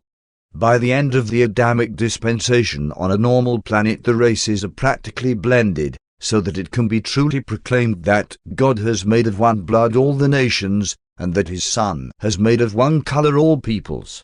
The color of such an amalgamated race is somewhat of an olive shade of the violet hue, the racial white of the spheres. Primitive man is for the most part carnivorous. The material sons and daughters do not eat meat, but their offspring within a few generations usually gravitate to the omnivorous level, although whole groups of their descendants sometimes remain non-flesh eaters. This double origin of the post-Adamic races explains how such blended human stocks exhibit anatomic vestiges belonging to both the herbivorous and carnivorous animal groups. Within 10,000 years of racial amalgamation, the resultant stocks show varying degrees of anatomic blend, some strains carrying more of the marks of the non-flesh-eating ancestry, others exhibiting more of the distinguishing traits and physical characteristics of their carnivorous evolutionary progenitors. The majority of these world races soon become omnivorous, subsisting upon a wide range of viands from both the animal and vegetable kingdoms. The post-Adamic epoch is the dispensation of internationalism. With the near completion of the task of race blending, nationalism wanes, and the brotherhood of man really begins to materialize. Representative government begins to take the place of the monarchical or paternal form of rulership. The educational system becomes worldwide, and gradually the languages of the races give way to the tongue of the violet people. Universal peace and cooperation are seldom attained until the races are fairly well blended, and until they speak a common language. During the closing centuries of the post-Adamic age there develops new interest in art, music, and literature, and this worldwide awakening is the signal for the appearance of a magisterial son. The crowning development of this era is the universal interest in intellectual realities, true philosophy. Religion becomes less nationalistic, becomes more and more a planetary affair. New revelations of truth characterize these ages, and the most highs of the constellations begin to rule in the affairs of men. Truth is revealed up to the administration of the constellations. Great ethical advancement characterizes this era. The brotherhood of man is the goal of its society. Worldwide peace, the cessation of race conflict and national animosity, is the indicator of planetary ripeness for the advent of the third order of sonship, the magisterial son. 4. Post-magisterial sun man on normal and loyal planets. This age opens with the mortal races blended and biologically fit. There are no race or color problems. Literally all nations and races are of one blood. The brotherhood of man flourishes, and the nations are learning to live on earth in peace and tranquility. Such a world stands on the eve of a great and culminating intellectual development. When an evolutionary world becomes thus ripe for the magisterial age, one of the high order of Avenal sons makes his appearance on a magisterial mission. The planetary prince and the material sons are of local universe origin. The magisterial son hails from paradise. When the paradise Avenals come to the mortal spheres on judicial actions, solely as dispensation adjudicators, they are never incarnated. But when they come on magisterial missions, at least the initial one, they are always incarnated, though they do not experience birth, neither do they die the death of the realm. They may live on for generations in those cases where they remain as rulers on certain planets. When their missions are concluded, they yield up their planetary lives and return to their former status of divine sonship. Each new dispensation extends the horizon of revealed religion, and the magisterial sons extend the revelation of truth to portray the affairs of the local universe and all its tributaries. After the initial visitation of a magisterial son, the races soon effect their economic liberation. The daily work required to sustain one's independence would be represented by 2.5 hours of your time. It is perfectly safe to liberate such ethical and intelligent mortals. Such refined peoples well know how to utilize leisure for self-improvement and planetary advancement. This age witnesses the further purification of the racial stocks by the restriction of reproduction among the less fit and poorly endowed individuals. The political government and social administration of the races continue to improve, self-government being fairly well established by the end of this age. By self-government we refer to the highest type of representative government. Such worlds advance and honor only those leaders and rulers who are most fit to bear social and political responsibilities. During this epoch the majority of the world mortals are adjuster in wealth. But even yet the bestowal of divine monitors is not always universal. The adjusters of fusion destiny are not yet bestowed upon all planetary mortals. It is still necessary for the will creatures to choose the mystery monitors. During the closing ages of this dispensation, society begins to return to more simplified forms of living. The complex nature of an advancing civilization is running its course, and mortals are learning to live more naturally and effectively. And this trend increases with each succeeding epoch. This is the age of the flowering of art, music, and higher learning. The physical sciences have already reached their height of development. The termination of this age, on an ideal world, witnesses the fullness of a great religious awakening, a worldwide spiritual enlightenment. And this extensive arousal of the spiritual natures of the races is the signal for the arrival of the bestowal sun and for the inauguration of the fifth mortal epoch. On many worlds it develops that the planet is not made ready for a bestowal sun by one magisterial mission. In that event there will be a second, even a succession of magisterial sons, each of whom will advance the races from one dispensation to another until the planet is made ready for the gift of the bestowal sun. On the second and subsequent missions the magisterial sons may or may not be incarnated. But no matter how many magisterial sons may appear, and they may also come as such after the bestowal sun, the advent of each one marks the end of one dispensation and the beginning of another. These dispensations of the magisterial sons cover anywhere from 25,000 to 50,000 years of Urantia time. Sometimes such an epoch is much shorter, and in rare instances even longer. But in the fullness of time one of these same magisterial sons will be born as the paradise bestowal sun.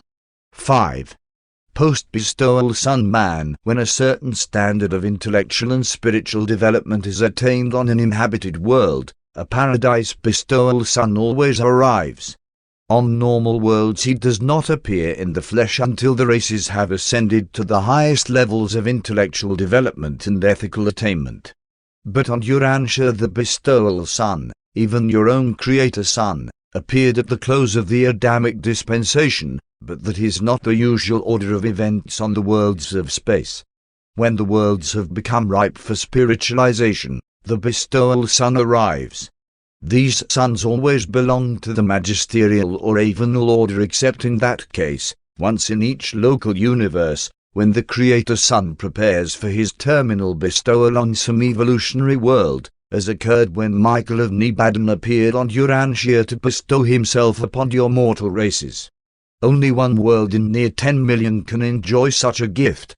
All other worlds are spiritually advanced by the bestowal of a paradise sun of the avenal order.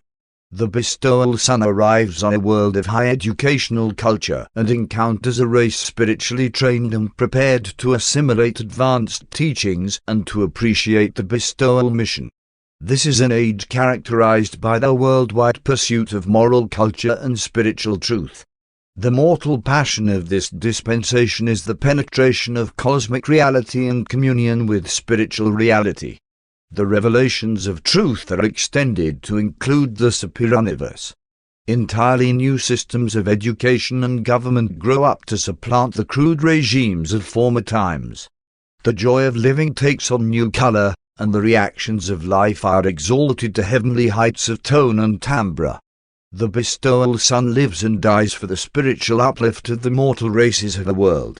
He establishes that new and living way. His life is an incarnation of paradise truth in mortal flesh, that very truth, even the spirit of truth, in the knowledge of which men shall be free. On Urantia the establishment of this new and living way was a matter of fact as well as of truth. The isolation of Urantia in the Lucifer rebellion had suspended the procedure whereby mortals can pass, upon death, directly to the shores of the mansion worlds. Before the days of Christ Michael on Urantia all souls slept on until the dispensational or special millennial resurrections. Even Moses was not permitted to go over to the other side until the occasion of a special resurrection, the fallen planetary prince, Caligastia, contesting such a deliverance. But ever since the day of Pentecost, Urantia mortals again may proceed directly to the Morantia spheres.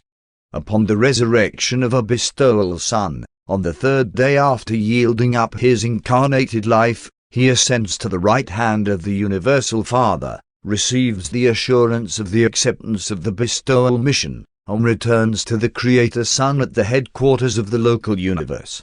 Thereupon the bestowal avenal and the Creator Michael send their joint spirit, the spirit of truth, into the bestowal world. This is the occasion when the spirit of the triumphant Sun is poured out upon all flesh.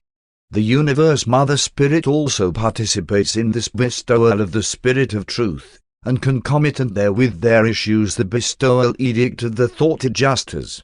Thereafter all normal-minded creatures of that world will receive adjusters as soon as they attain the age of moral responsibility, of spiritual choice. If such a bestowal avenal should return to a world after the bestowal mission, he would not incarnate but would come in glory with the seraphic hosts. The post-bestowal sun age may extend from 10,000 to 100,000 years. There is no arbitrary time allotted to any of these dispensational eras. This is a time of great ethical and spiritual progress. Under the spiritual influence of these ages, human character undergoes tremendous transformations and experiences phenomenal development. It becomes possible to put the golden rule into practical operation.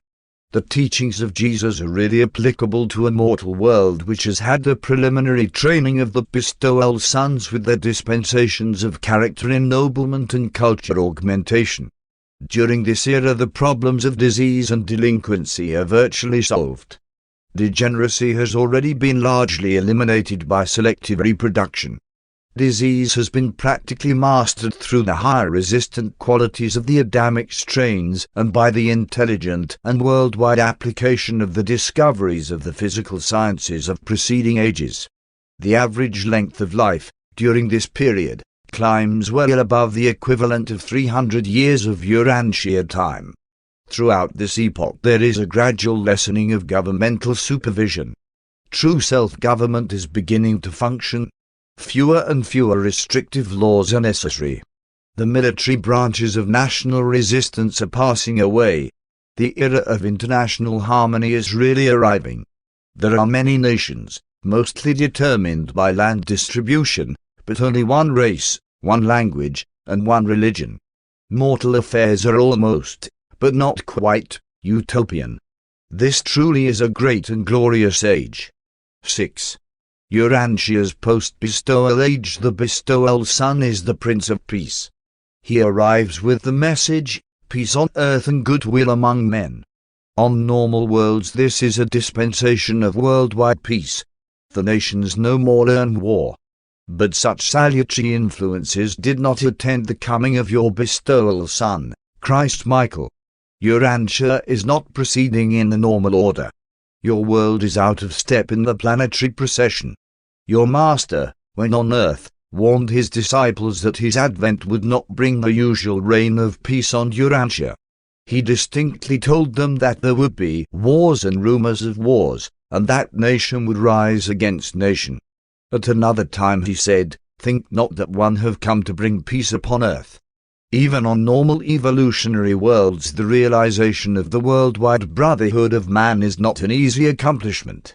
On a confused and disordered planet like Urantia such an achievement requires a much longer time and necessitates far greater effort. Unaided social evolution can hardly achieve such happy results on a spiritually isolated sphere. Religious revelation is essential to the realization of brotherhood on Urantia. While Jesus has shown the way to the immediate attainment of spiritual brotherhood, the realization of social brotherhood on your world depends much on the achievement of the following personal transformations and planetary adjustments. 1. Social fraternity. Multiplication of international and interracial social contacts and fraternal associations through travel, commerce, and competitive play. Development of a common language and the multiplication of multilinguists. The racial and national interchange of students, teachers, industrialists, and religious philosophers. 2. Intellectual cross-fertilization. Brotherhood is impossible on a world whose inhabitants are so primitive that they fail to recognize the folly of unmitigated selfishness. There must occur an exchange of national and racial literature. Each race must become familiar with the thought of all races. Each nation must know the feelings of all nations. Ignorance breeds suspicion, and suspicion is incompatible with the essential attitude of sympathy and love. 3. Ethical awakening. Only ethical consciousness can unmask the immorality of human intolerance and the sinfulness of fratricidal strife. Only a moral conscience can condemn the evils of national envy and racial jealousy. Only moral beings will ever seek for that spiritual insight which is essential to living the golden rule. 4. Political wisdom. Emotional maturity is essential to self-control. Only emotional maturity will ensure the substitution of international techniques of civilized adjudication for the barbarous embitterment of war. Wise statesmen will sometime work for the welfare of humanity even while they strive to promote the interest of their national or racial groups. Selfish political sagacity is ultimately suicidal, destructive of all those enduring qualities which ensure planetary group survival. 5. Spiritual insight. The brotherhood of man is, after all, predicated on the recognition of the fatherhood of God. The quickest way to realize the brotherhood of man on Urantia is to effect the spiritual transformation of present-day humanity. The only technique for accelerating the natural trend of social evolution is that of applying spiritual pressure from above, thus augmenting moral insight while enhancing the soul capacity of every mortal to understand and love every other mortal. Mutual understanding and fraternal love are transcendent civilizers and mighty factors in the worldwide realization of the brotherhood of man. If you could be transplanted from your backward and confused world to some normal planet now in the post-bestowal sun age, you would think you had been translated to the heaven of your traditions. You would hardly believe that you were observing the normal evolutionary workings of a mortal sphere of human habitation. These worlds are in the spiritual circuits of their realm, and they enjoy all the advantages of the universe broadcasts and the reflectivity services of the superuniverse. 7. Post-teacher sun man. The sons of the next order to arrive on the average evolutionary world are the Trinity teacher sons, the divine sons of the Paradise Trinity. Again we find Urantia out of step with its sister spheres, and that your Jesus has promised to return. That promise he will certainly fulfill, but no one knows whether his second coming will precede or follow the appearances of magisterial or teacher sons on Urantia. The teacher sons come in groups to the spiritualizing worlds. A planetary teacher sun is assisted and supported by 70 primary suns, 12 secondary suns, and 3 of the highest and most experienced of the supreme order of Daniels. This core will remain for some time on the world, long enough to effect the transition from the evolutionary ages to the era of light and life, not less than 1,000 years of planetary time, and often considerably longer.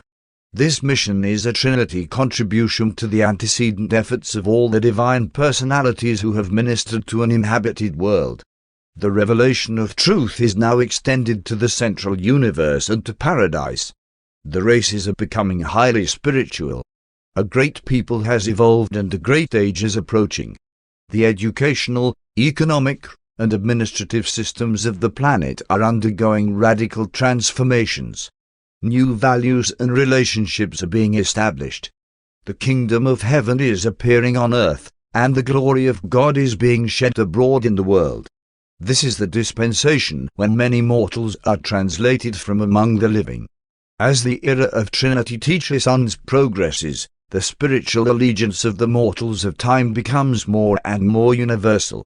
Natural death becomes less frequent as the adjusters increasingly fuse with their subjects during the lifetime in the flesh. The planet eventually is classed as of the primary modified order of mortal ascension. Life during this era is pleasant and profitable. Degeneracy and the antisocial end products of the long evolutionary struggle have been virtually obliterated. The length of life approaches 500 Urantia years, and the reproductive rate of racial increase is intelligently controlled. An entirely new order of society has arrived. There are still great differences among mortals, but the state of society more nearly approaches the ideals of social brotherhood and spiritual equality. Representative government is vanishing, and the world is passing under the rule of individual self-control. The function of government is chiefly directed to collective tasks of social administration and economic coordination. The Golden Age is coming on apace. The temporal goal of the long and intense planetary evolutionary struggle is in sight. The reward of the ages is soon to be realized. The wisdom of the gods is about to be manifested. The physical administration of a world during this age requires about 1 hour each day on the part of every adult individual. That is, the equivalent of 1 Urantia hour. The planet is in close touch with universe affairs, and its people scan the latest broadcasts with the same keen interest you now manifest in the latest editions of your daily newspapers. These races are occupied with 1,000 things of interest unknown on your world. Increasingly, true planetary allegiance to the Supreme Being grows. Generation after generation, more and more of the race step into line with those who practice justice and live mercy. Slowly but surely the world is being won to the joyous service of the sons of God. The physical difficulties and material problems have been largely solved. The planet is ripening for advanced life and a more settled existence. From time to time throughout their dispensation, teacher sons continue to come to these peaceful worlds. They do not leave a world until they observe that the evolutionary plan, as it concerns that planet, is working smoothly.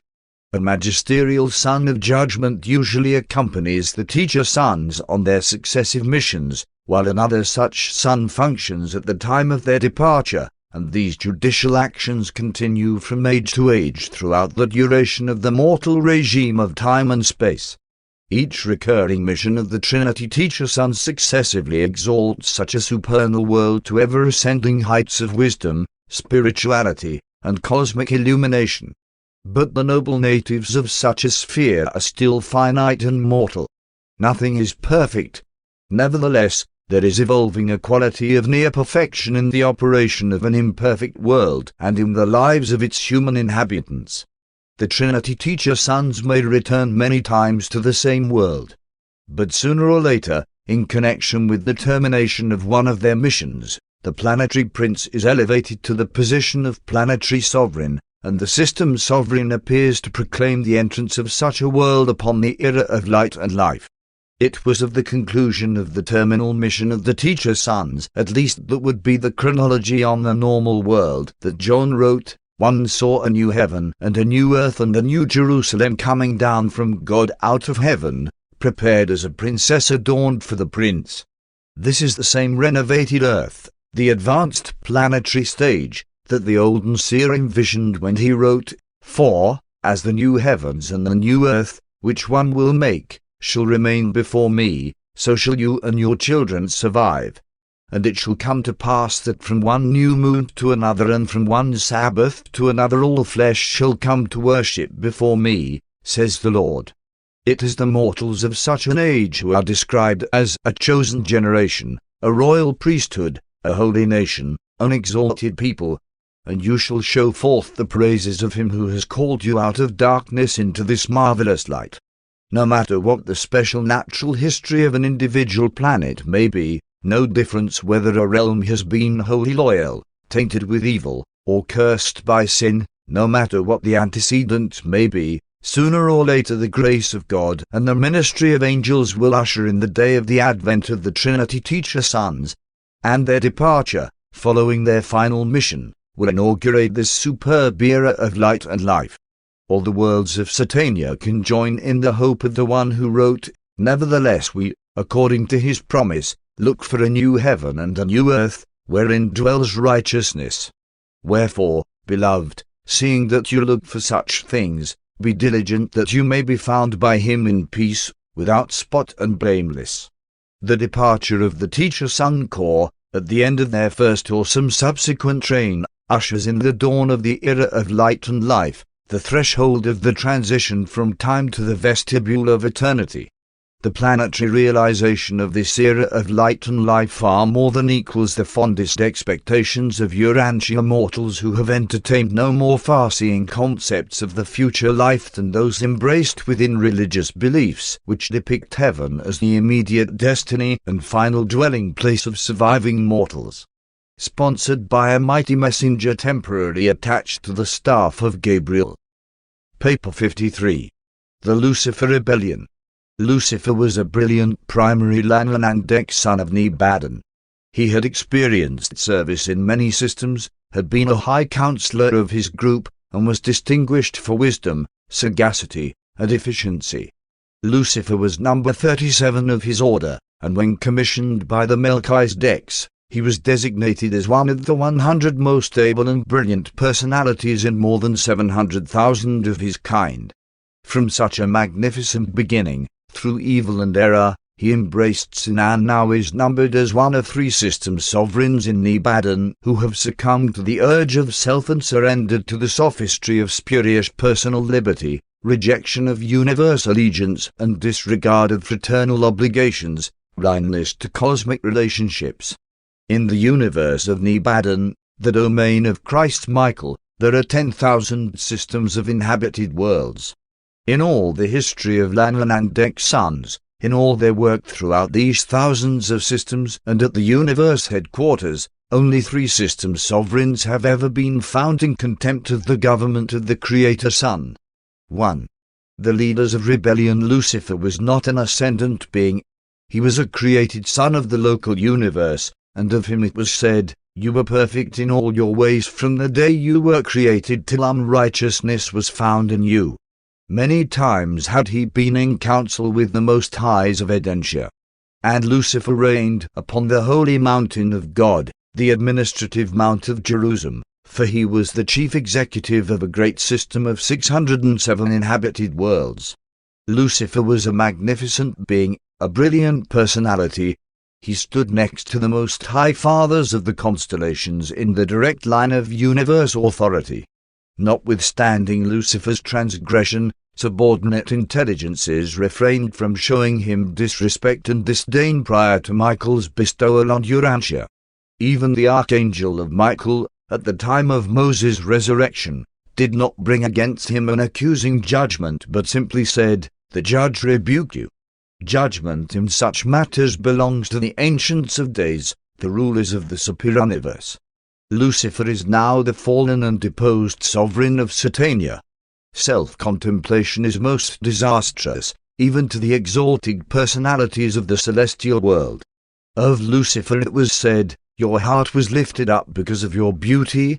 You corrupted your wisdom because of your brightness." Your olden prophet saw his sad estate when he wrote, "How are you fallen from heaven, O Lucifer, son of the morning? How are you cast down, you who dared to confuse the worlds?"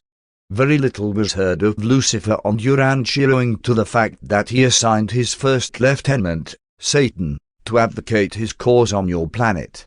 Satan was a member of the same primary group of Lanandex, but had never functioned as a system sovereign. He entered fully into the Lucifer insurrection. The devil is none other than Caligastia, the deposed planetary prince of Urantia and the son of the secondary order of Lanandex. At the time Michael was on Urantia in the flesh, Lucifer, Satan, and Caligastia were leagued together to effect the miscarriage of his bestowal mission. But they signally failed. Nebadon was the chief of the staff of Caligastia. He followed his master into rebellion and has ever since acted as chief executive of the Urantia rebels. Beelzebub was the leader of the disloyal midway creatures who allied themselves with the forces of the traitorous Caligastia. The dragon eventually became the symbolic representation of all these evil personages. Upon the triumph of Michael, Gabriel came down from Salvington and bound the dragon or the rebel leaders for an age. Of the Jerusalem seraphic rebels it is written, "And the angels who kept not their first estate but left their own habitation, he has reserved in sure chains of darkness to the judgment of the great day." 2. The causes of rebellion. Lucifer and his first assistant, Satan, had reigned on Jerusalem for more than 500,000 years when in their hearts they began to array themselves against the universal Father and his then vicegerent son, Michael. There were no peculiar or special conditions in the system of Satania which suggested or favored rebellion. It is our belief that the idea took origin and form in Lucifer's mind, and that he might have instigated such a rebellion no matter where he might have been stationed. Lucifer first announced his plans to Satan, but it required several months to corrupt the mind of his able and brilliant associate. However, when once converted to the rebel theories, he became a bold and earnest advocate of self-assertion and liberty. No one ever suggested rebellion to Lucifer.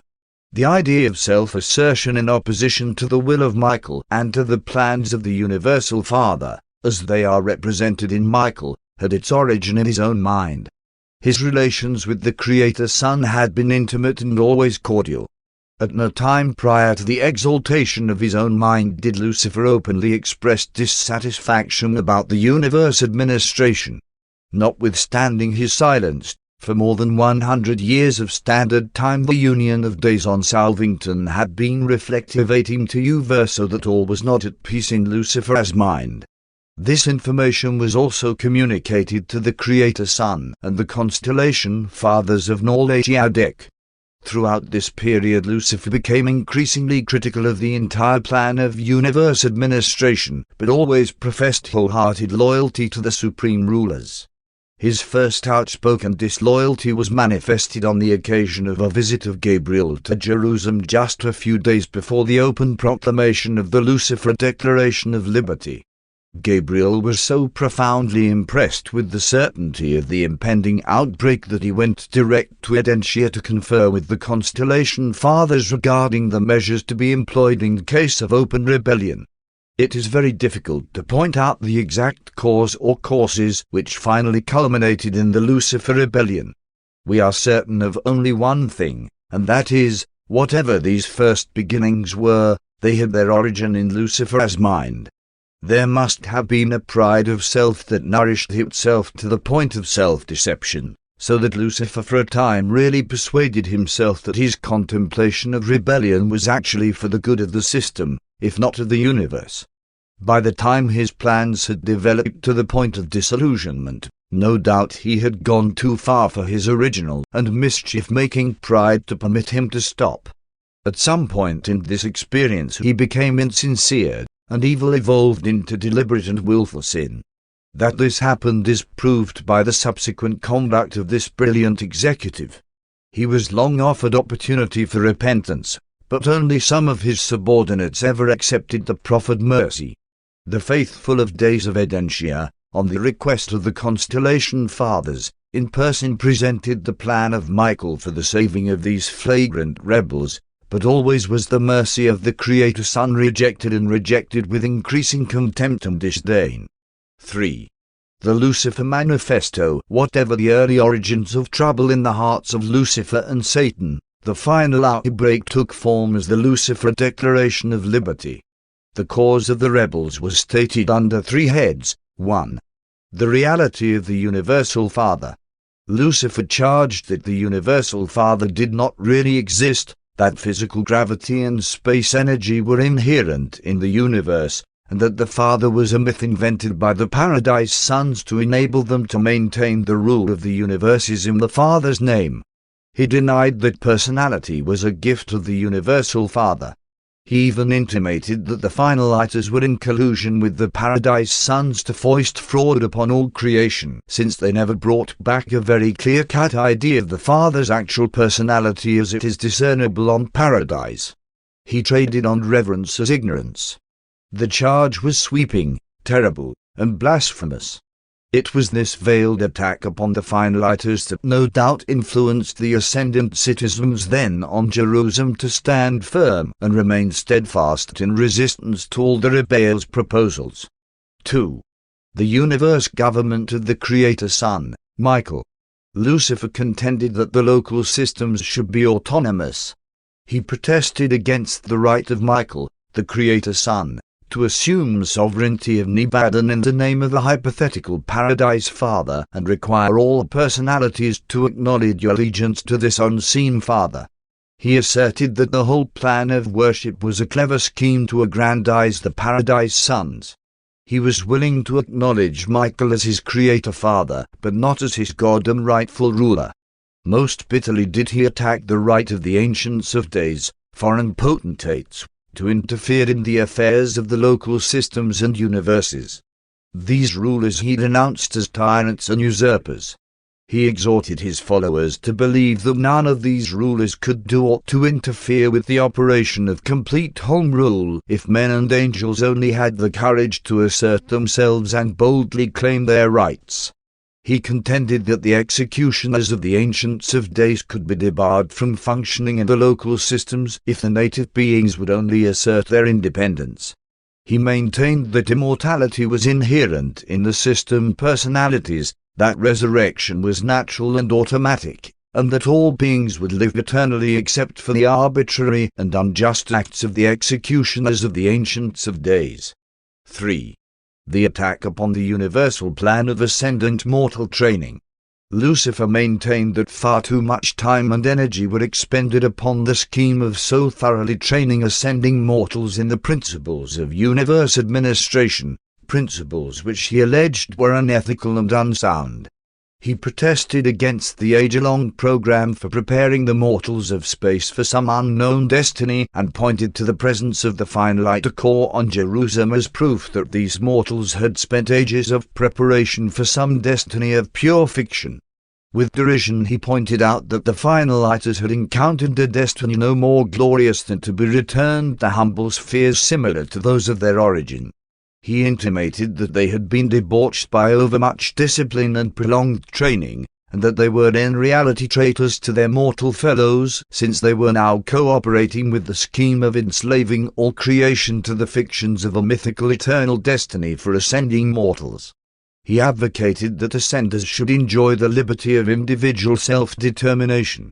He challenged and condemned the entire plan of mortal ascension as sponsored by the Paradise Sons of God and supported by the Infinite Spirit.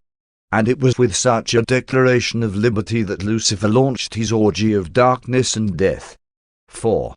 Outbreak of the rebellion. The Lucifer Manifesto was issued at the annual conclave of Satania on the Sea of Glass, in the presence of the assembled hosts of Jerusalem, on the last day of the year, about 200,000 years ago, Urantia time.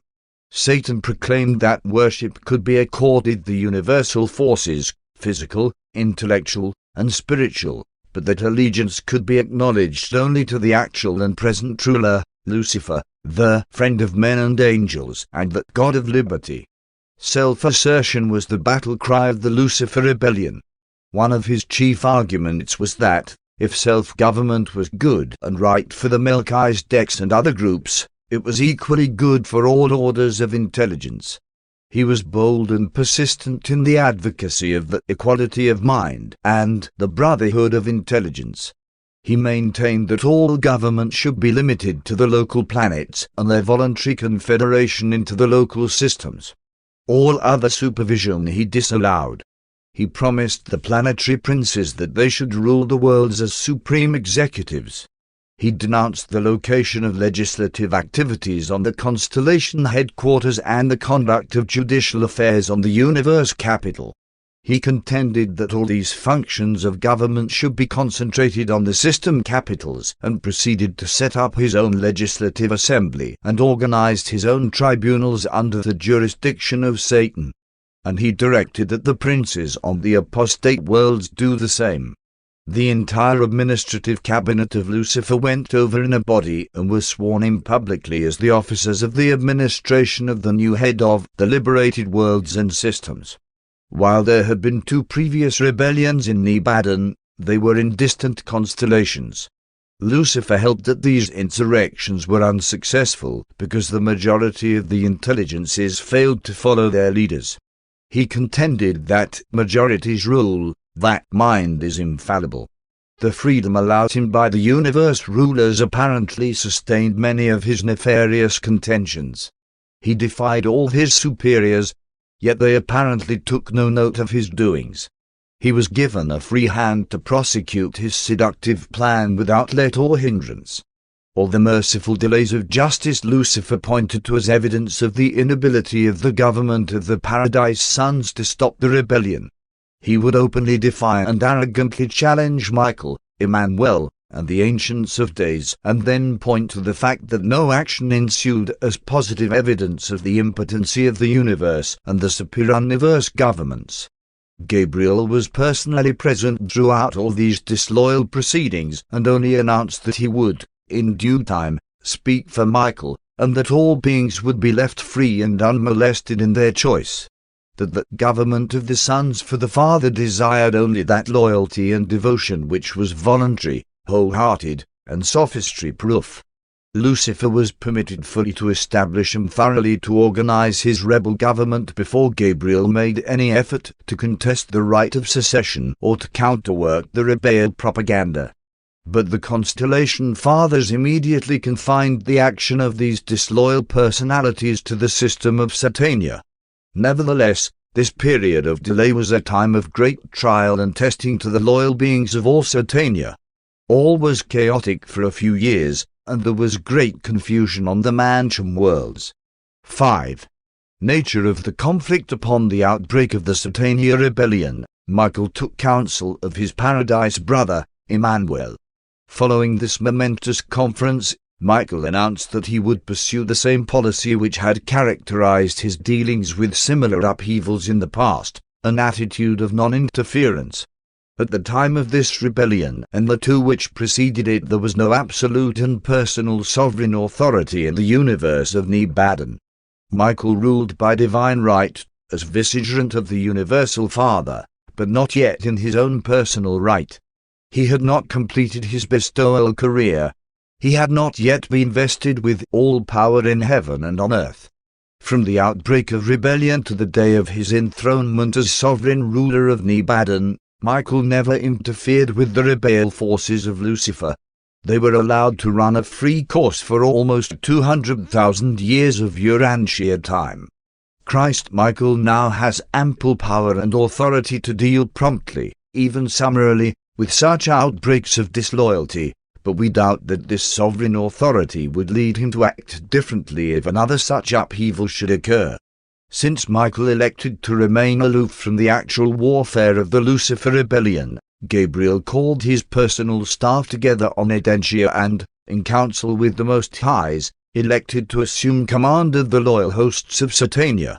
Michael remained on Salvington while Gabriel proceeded to Jerusalem, and establishing himself on the sphere dedicated to the Father, the same universal Father whose personality Lucifer and Satan had questioned, in the presence of the foregathered hosts of loyal personalities, he displayed the banner of Michael, the material emblem of the Trinity government of all creation, the three azure blue concentric circles on a white background.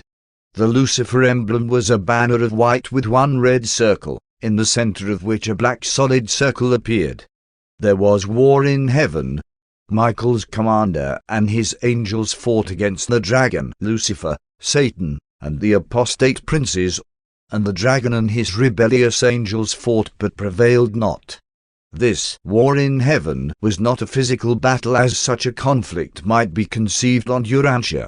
In the early days of the struggle, Lucifer held forth continuously in the planetary amphitheater. Gabriel conducted an unceasing exposure of the rebel sophistries from his headquarters taken up near at hand. The various personalities present on the sphere who were in doubt as to their attitude would journey back and forth between these discussions until they arrived at a final decision. But this war in heaven was very terrible and very real. While displaying none of the barbarities so characteristic of physical warfare on the immature worlds, this conflict was far more deadly. Material life is in jeopardy in material combat, but the war in heaven was fought in terms of life eternal. 6. A loyal seraphic commander. There were many noble and inspiring acts of devotion and loyalty which were performed by numerous personalities during the interim between the outbreak of hostilities and the arrival of the new system ruler and his staff. But the most thrilling of all these daring feats of devotion was the courageous conduct of Menotia, the second in command of the Satania headquarters Seraphim. At the outbreak of rebellion on Jerusalem, the head of the seraphic hosts joined the Lucifer cause. This no doubt explains why such a large number of the Fourth Order, the system administrator Seraphim, went astray. The seraphic leader was spiritually blinded by the brilliant personality of Lucifer. His charming ways fascinated the lower orders of celestial beings. They simply could not comprehend that it was possible for such a dazzling personality to go wrong. Not long since, in describing the experiences associated with the onset of the Lucifer rebellion, Menotia said, "But my most exhilarating moment was the thrilling adventure connected with the Lucifer rebellion when, as second seraphic commander, one refused to participate in the projected insult to Michael, and the powerful rebels sought my destruction by means of the liaison forces they had arranged. There was a tremendous upheaval on Jerusalem, but not a single loyal seraphim was harmed. Upon the default of my immediate superior, it devolved upon me to assume command of the angelic hosts of Jerusalem as the titular director of the confused seraphic affairs of the system. One was morally upheld by the Melchisedeks, ably assisted by a majority of the material sons, deserted by a tremendous group of my own order, but magnificently supported by the ascendant mortals on Jerusalem. Having been automatically thrown out of the constellation circuits by the secession of Lucifer, we were dependent on the loyalty of our intelligence corps, who forwarded calls for help to Urantia from the nearby system of Urantia, and we found that the kingdom of order, the intellect of loyalty, and the spirit of truth were inherently triumphant over rebellion, self-assertion, and so-called personal liberty. We were able to carry on until the arrival of the new system sovereign, the worthy successor of Lucifer. And immediately thereafter one was assigned to the corps of the Melchisedek receivership of Urantia, assuming jurisdiction over the loyal seraphic orders on the world of the traitorous Caligastia, who had proclaimed his sphere a member of the newly projected system of liberated worlds and emancipated personalities proposed in the infamous Declaration of Liberty issued by Lucifer in his call to the liberty-loving, free-thinking, and forward-looking intelligences of the misruled and maladministered worlds of Satania. This angel is still in service on Urantia, functioning as associate chief of Seraphim. 7. History of the rebellion. The Lucifer rebellion was system-wide. 37 seceding planetary princes swung their world administrations largely to the side of the Archbell. Only on Panoptia did the planetary prince fail to carry his people with him. On this world, under the guidance of the Melchizedeks, the people rallied to the support of Michael. Eleonora, a young woman of that mortal realm, grasped the leadership of the human races, and not a single soul on that strife-torn world had enlisted under the Lucifer banner. And ever since have these loyal Panoptians served on the 7th Jerusalem transition world as the caretakers and builders on the Father sphere and its surrounding 7 detention worlds. The Panoptians not only act as the literal custodians of these worlds, but they also execute the personal orders of Michael for the embellishment to these spheres for some future and unknown use. They do this work as they tarry en route to Edentia. Throughout this period, Caligastia was advocating the cause of Lucifer on Urantia. The Melchizedeks ably opposed the apostate planetary prince, but the sophistries of unbridled liberty and the delusions of self-assertion had every opportunity for deceiving the primitive peoples of a young and undeveloped world.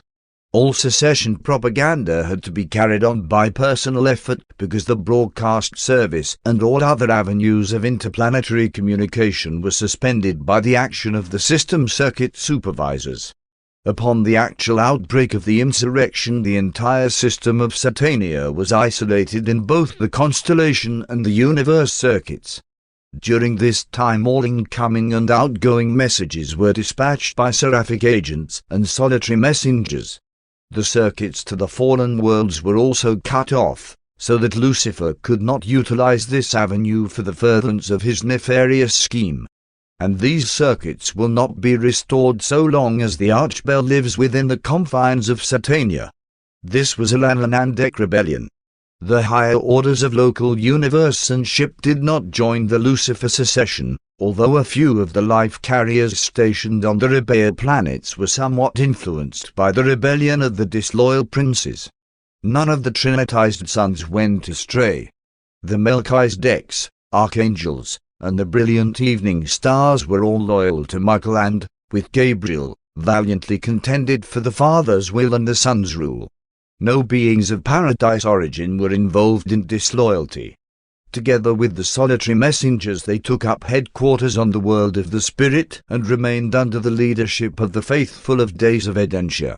None of the conciliators apostatized, nor did a single one of the celestial recorders go astray. But a heavy toll was taken of the Morantia companions and the Mansion world teachers. Of the supreme order of Seraphim, not an angel was lost, but a considerable group of the next order, the superior, were deceived and ensnared. Likewise a few of the third or supervisor order of angels were misled. But the terrible breakdown came in the fourth group, the administrator angels, those seraphim who are normally assigned to the duties of the system capitals. Menotia saved almost 2/3 of them, but slightly over 1/3 followed their chief into the rebel ranks. 1/3 of all the Jerusalem cherubim attached to the administrator angels were lost with their disloyal seraphim. Of the planetary angelic helpers, those assigned to the material sons, about 1/3 were deceived, and almost 10% of the transition ministers were ensnared. In symbol John saw this when he wrote of the great red dragon, saying, "And his tail drew a third part of the stars of heaven and cast them down in darkness."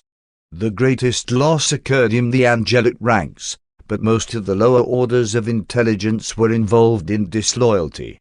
Of the 681,217 material sons lost in Satania, 95% were casualties of the Lucifer rebellion.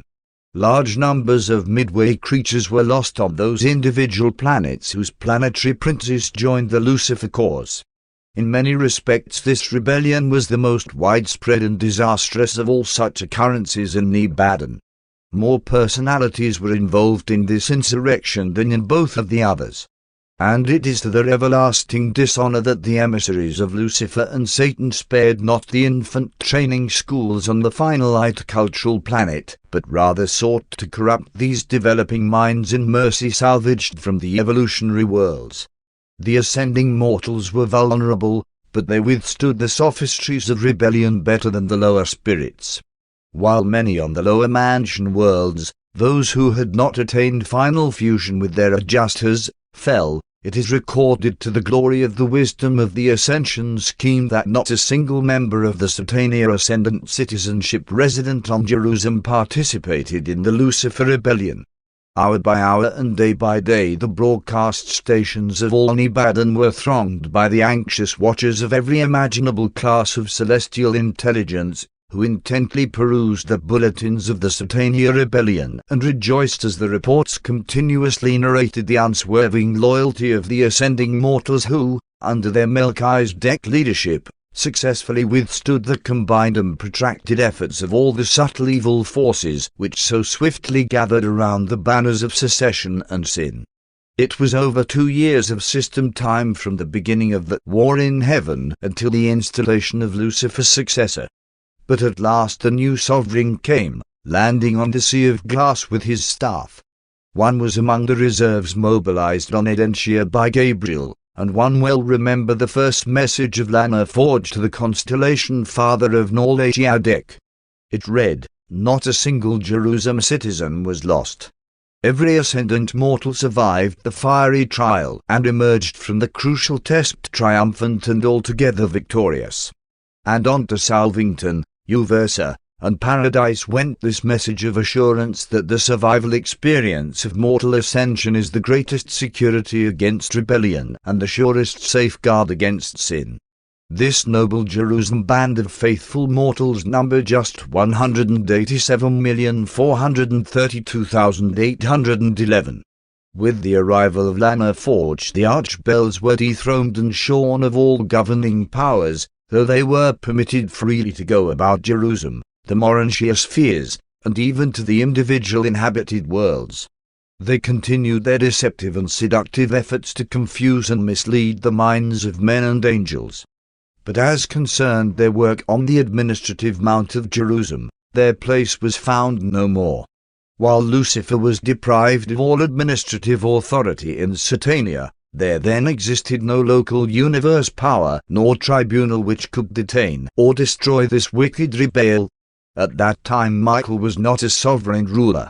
The Ancients of Days sustained the constellation fathers in their seizure of the system government, but they have never handed down any subsequent decisions in the many appeals still pending with regard to the present status and future disposition of Lucifer, Satan, and their associates. Thus were these archbells allowed to roam the entire system to seek further penetration for their doctrines of discontent and self-assertion. But in almost 200,000 Urantia years they have been unable to deceive another world. No Satania worlds have been lost since the fall of the 37, not even those younger worlds peopled since that day of rebellion. 8. The Son of Man on Urantia, Lucifer and Satan freely roamed the Satania system until the completion of the bestowal mission of Michael on Urantia. They were last on your world together during the time of their combined assault upon the Son of Man. Formerly, when the planetary princes, the sons of God, were periodically assembled, Satan came also, claiming that he represented all of the isolated worlds of the fallen planetary princes. But he has not been accorded such liberty on Jerusalem since Michael's terminal bestowal. Subsequent to their effort to corrupt Michael when in the bestowal flesh, all sympathy for Lucifer and Satan has perished throughout all Satania, that is, outside the isolated worlds of sin. The bestowal of Michael terminated the Lucifer rebellion in all Satania aside from the planets of the apostate planetary princes. And this was the significance of Jesus' personal experience, just before his death in the flesh, when he one day exclaimed to his disciples, "And one beheld Satan fall as lightning from heaven." He had come with Lucifer to Urantia for the last crucial struggle. The Son of Man was confident of success, and he knew that his triumph on your world would forever settle the status of his age-long enemies, not only in Satania, but also in the other two systems where sin had entered. There was survival for mortals and security for angels when your master, in reply to the Lucifer proposals, calmly and with divine assurance replied, "Get you behind me, Satan." That was, in principle, the real end of the Lucifer rebellion. True, the Uversa tribunals have not yet rendered the executive decision regarding the appeal of Gabriel praying for the destruction of the rebels, but such a decree will, no doubt, be forthcoming in the fullness of time, since the first step in the hearing of this case has already been taken. Caligastia was recognized by the Son of Man as the technical prince of Urantia up to near the time of his death. Says Jesus, "Now is the judgment of this world. Now shall the prince of this world be cast down." And then still nearer the completion of his life work he announced, "The prince of this world is judged." And it is this same dethroned and discredited prince who was once termed God of Urantia. The last act of Michael before leaving Urantia was to offer mercy to Caligastia and Delegastia, but they spurned his tender proffer. Caligastia, your apostate planetary prince, is still free on Urantia to prosecute his nefarious designs, but he has absolutely no power to enter the minds of men, neither can he draw near to their souls to tempt or corrupt them unless they really desire to be cursed with his wicked presence. Before the bestowal of Michael, these rulers of darkness sought to maintain their authority on Urantia, and they persistently withstood the minor and subordinate celestial personalities. But since the day of Pentecost, this traitorous Caligastia and his equally contemptible associate, the Legastia, are servile before the divine majesty of the paradise thought adjusters and the protective spirit of truth, the spirit of Michael, which has been poured out upon all flesh. But even so, no fallen spirit ever did have the power to invade the minds or to harass the souls of the children of God. Neither Satan nor Caligastia could ever touch or approach the faith sons of God. Faith is an effective armor against sin and iniquity. It is true, he who is born of God keeps himself, and the wicked one touches him not. In general, when weak and dissolute mortals are supposed to be under the influence of devils and demons, they are merely being dominated by their own inherent and debased tendencies, being led away by their own natural propensities. The devil has been given a great deal of credit for evil which does not belong to him. Caligastia has been comparatively impotent since the cross of Christ. 9. Present status of the rebellion. Early in the days of the Lucifer rebellion, salvation was offered all rebels by Michael. To all who would show proof of sincere repentance, he offered, upon his attainment of complete universe sovereignty, forgiveness and reinstatement in some form of universe service. None of the leaders accepted this merciful proffer, but thousands of the angels and the lower orders of celestial beings, including hundreds of the material sons and daughters, accepted the mercy proclaimed by the Panoptians and were given rehabilitation at the time of Jesus' resurrection 1900 years ago. These beings have since been transferred to the Father's world of Jerusalem, where they must be held, technically, until the Uversa courts hand down a decision in the matter of Gabriel versus Lucifer.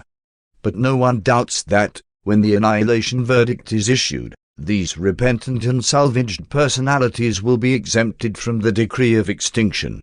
These probationary souls now labor with the Panoptians in the work of caring for the Father's world. The arch-deceiver has never been on Urantia since the days when he sought to turn back Michael from the purpose to complete the bestowal and to establish himself finally and securely as the unqualified ruler of Nebadon. Upon Michael's becoming the settled head of the universe of Nebadon, Lucifer was taken into custody by the agents of the Uversa Ancients of Days and has since been a prisoner on satellite number 1 of the Father's group of the transition spheres of Jerusalem. And here the rulers of other worlds and systems behold the end of the unfaithful sovereign of Satania. Paul knew of the status of these rebellious leaders following Michael's bestowal, for he wrote of Caligastia's chiefs as spiritual hosts of wickedness in the heavenly places. Michael, upon assuming the supreme sovereignty of Nebadon, petitioned the Ancients of Days for authority to internal personalities concerned in the Lucifer rebellion pending the rulings of the superior universe tribunals in the case of Gabriel versus Lucifer, placed on the records of the Universe Supreme Court almost 200,000 years ago, as you reckon time. Concerning the system capital group, the Ancients of Days granted a Michael petition with but a single exception. Satan was allowed to make periodic visits to the apostate princes on the fallen worlds until another Son of God should be accepted by such apostate worlds, or until such time as the courts of Uversa should begin the adjudication of the case of Gabriel versus Lucifer. Satan could come to Urantia because you had no son of standing in residence, neither planetary prince nor material son. Machiaventra Melchizedek has since been proclaimed vicegerent planetary prince of Urantia, and the opening of the case of Gabriel versus Lucifer has signalized the inauguration of temporary planetary regimes on all the isolated worlds. It is true that Satan did periodically visit Caligastia and others of the fallen princes right up to the time of the presentation of these revelations, when there occurred the first hearing of Gabriel's plea for the annihilation of the archbells. Satan is now unqualifiedly detained on the Jerusalem prisoned worlds.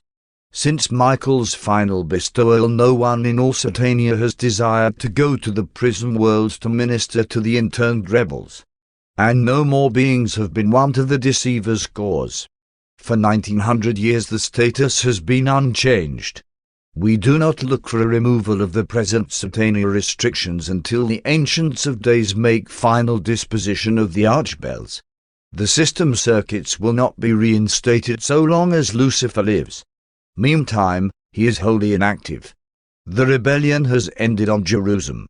It ends on the fallen worlds as fast as divine sons arrive.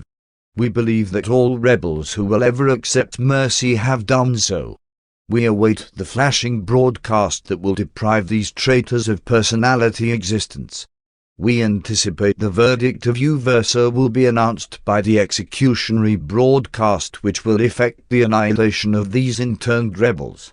Then will you look for their places, but they shall not be found. And they who know you among the worlds will be astonished at you. You have been a terror, but never shall you be any more. And thus shall all of these unworthy traitors become as though they had not been. All await the Uversa decree. But for ages the 7 prison worlds of spiritual darkness in Satania have constituted a solemn warning to all Nebadon, eloquently and effectively proclaiming the great truth that the way of the transgressor is hard, that within every sin is concealed the seed of its own destruction, that the wages of sin is death. Presented by Manavande Melchizedek, one time attached to the receivership of Urantia. Paper 54. Problems of the Lucifer Rebellion. Evolutionary man finds it difficult fully to comprehend the significance and to grasp the meanings of evil, error, sin, and iniquity. Man is slow to perceive that contrastive perfection and imperfection produce potential evil, that conflicting truth and falsehood create confusing error, that the divine endowment of free will choice eventuates in the divergent realms of sin and righteousness, that the persistent pursuit of divinity leads to the kingdom of God as contrasted with its continuous rejection, which leads to the domains of iniquity. The gods neither create evil nor permit sin and rebellion. Potential evil is time existent in a universe embracing differential levels of perfection, meanings and values. Sin is potential in all realms where imperfect beings are endowed with the ability to choose between good and evil. The very conflicting presence of truth and untruth, fact and falsehood, constitutes the potentiality of error. The deliberate choice of evil constitutes sin. The willful rejection of truth is error. The persistent pursuit of sin and error is iniquity. 1. True and false liberty. Of all the perplexing problems growing out of the Lucifer rebellion, none has occasioned more difficulty than the failure of immature evolutionary mortals to distinguish between true and false liberty. True liberty is the quest of the ages and the reward of evolutionary progress. False liberty is the subtle deception of the error of time and the evil of space. Enduring liberty is predicated on the reality of justice, intelligence, and maturity, fraternity, and equity. Liberty is a self-destroying technique of cosmic existence when its motivation is unintelligent, unconditioned, and uncontrolled. True liberty is progressively related to reality and is ever regardful of social equity, cosmic fairness, universe fraternity, and divine obligations. Liberty is suicidal when divorced from material justice, intellectual fairness, social forbearance, moral duty, and spiritual values. Liberty is non-existent apart from cosmic reality, and all personality reality is proportional to its divinity relationships. Unbridled self-will and unregulated self-expression equal unmitigated selfishness, the acme of ungodliness. Liberty without the associated and ever-increasing conquest of self is a figment of egoistic mortal imagination. Self-motivated liberty is a conceptual illusion, a cruel deception. License masquerading in the garments of liberty is the forerunner of abject bondage. True liberty is the associate of genuine self-respect. False liberty is the consort of self-admiration. True liberty is the fruit of self-control. False liberty, the assumption of self-assertion. Self-control leads to altruistic service. Self-admiration tends towards the exploitation of others for the selfish aggrandizement of such a mistaken individual as is willing to sacrifice righteous attainment for the sake of possessing unjust power over his fellow beings. Even wisdom is divine and safe only when it is cosmic in scope and spiritual in motivation. There is no error greater than that species of self-deception which leads intelligent beings to crave the exercise of power over other beings for the purpose of depriving these persons of their natural liberties. The golden rule of human fairness cries out against all such fraud, unfairness, selfishness, and unrighteousness. Only true and genuine liberty is compatible with the reign of love and the ministry of mercy. How dare the self-willed creature encroach upon the rights of his fellows in the name of personal liberty when the supreme rulers of the universe stand back in merciful respect for these prerogatives of will and potentials of personality? No being, in the exercise of his supposed personal liberty, has a right to deprive any other being of those privileges of existence conferred by the creators and duly respected by all their loyal associates, subordinates, and subjects. Evolutionary man may have to contend for his material liberties with tyrants and oppressors on a world of sin and iniquity, or during the early times of a primitive evolving sphere, but not so on the Urantia worlds or on the spirit spheres. War is the heritage of early evolutionary man, but on worlds of normal advancing civilization physical combat as a technique of adjusting racial misunderstandings has long since fallen into disrepute. 2. The theft of liberty with the Son and in the Spirit did God project eternal havener, and ever since has there obtained the eternal pattern of coordinate participation in creation, sharing. This pattern of sharing is the master design for every one of the sons and daughters of God who go out into space to engage in the attempt to duplicate and time the central universe of eternal perfection. Every creature of every evolving universe who aspires to do the Father's will is destined to become the partner of the time-space creators in this magnificent adventure of experiential perfection attainment. Were this not true, the Father would have hardly endowed such creatures with creative free will, neither would he indwell them, actually go into partnership with them by means of his own spirit. Lucifer's folly was the attempt to do the non-doable, to short-circuit time in an experiential universe. Lucifer's crime was the attempted creative disenfranchisement of every personality in Satania, the unrecognized abridgment of the creature's personal participation, free will participation, in the long evolutionary struggle to attain the status of light and life both individually and collectively. In so doing, this one-time sovereign of your system set the temporal purpose of his own will directly athwart the eternal purpose of God's will as it is revealed in the bestowal of free will upon all personal creatures. The Lucifer rebellion thus threatened the maximum possible infringement of the free will choice of the ascenders and servers of the system of Satania, a threat forevermore to deprive every one of these beings of the thrilling experience of contributing something personal and unique to the slowly erecting monument to experiential wisdom which will sometime exist as the perfected system of Satania. Thus does the Lucifer Manifesto, masquerading in the habiliments of liberty, stand forth in the clear light of reason as a monumental threat to consummate the theft of personal liberty, and to do it on a scale that has been approached only twice in all the history of Nebadon.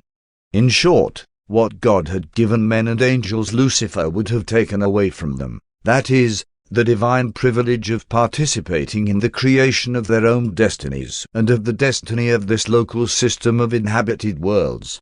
No being in all the universe has the rightful liberty to deprive any other being of true liberty, the right to love and be loved, the privilege of worshipping God and of serving his fellows. 3. The time lag of justice. The mortal creatures of the evolutionary worlds are always bothered with the unthinking question as to why the all-wise creators permit evil and sin. They fail to comprehend that both are inevitable if the creature is to be truly free. The free will of evolving man or exquisite angel is not a mere philosophic concept, a symbolic ideal. Man's ability to choose good or evil is a universal reality.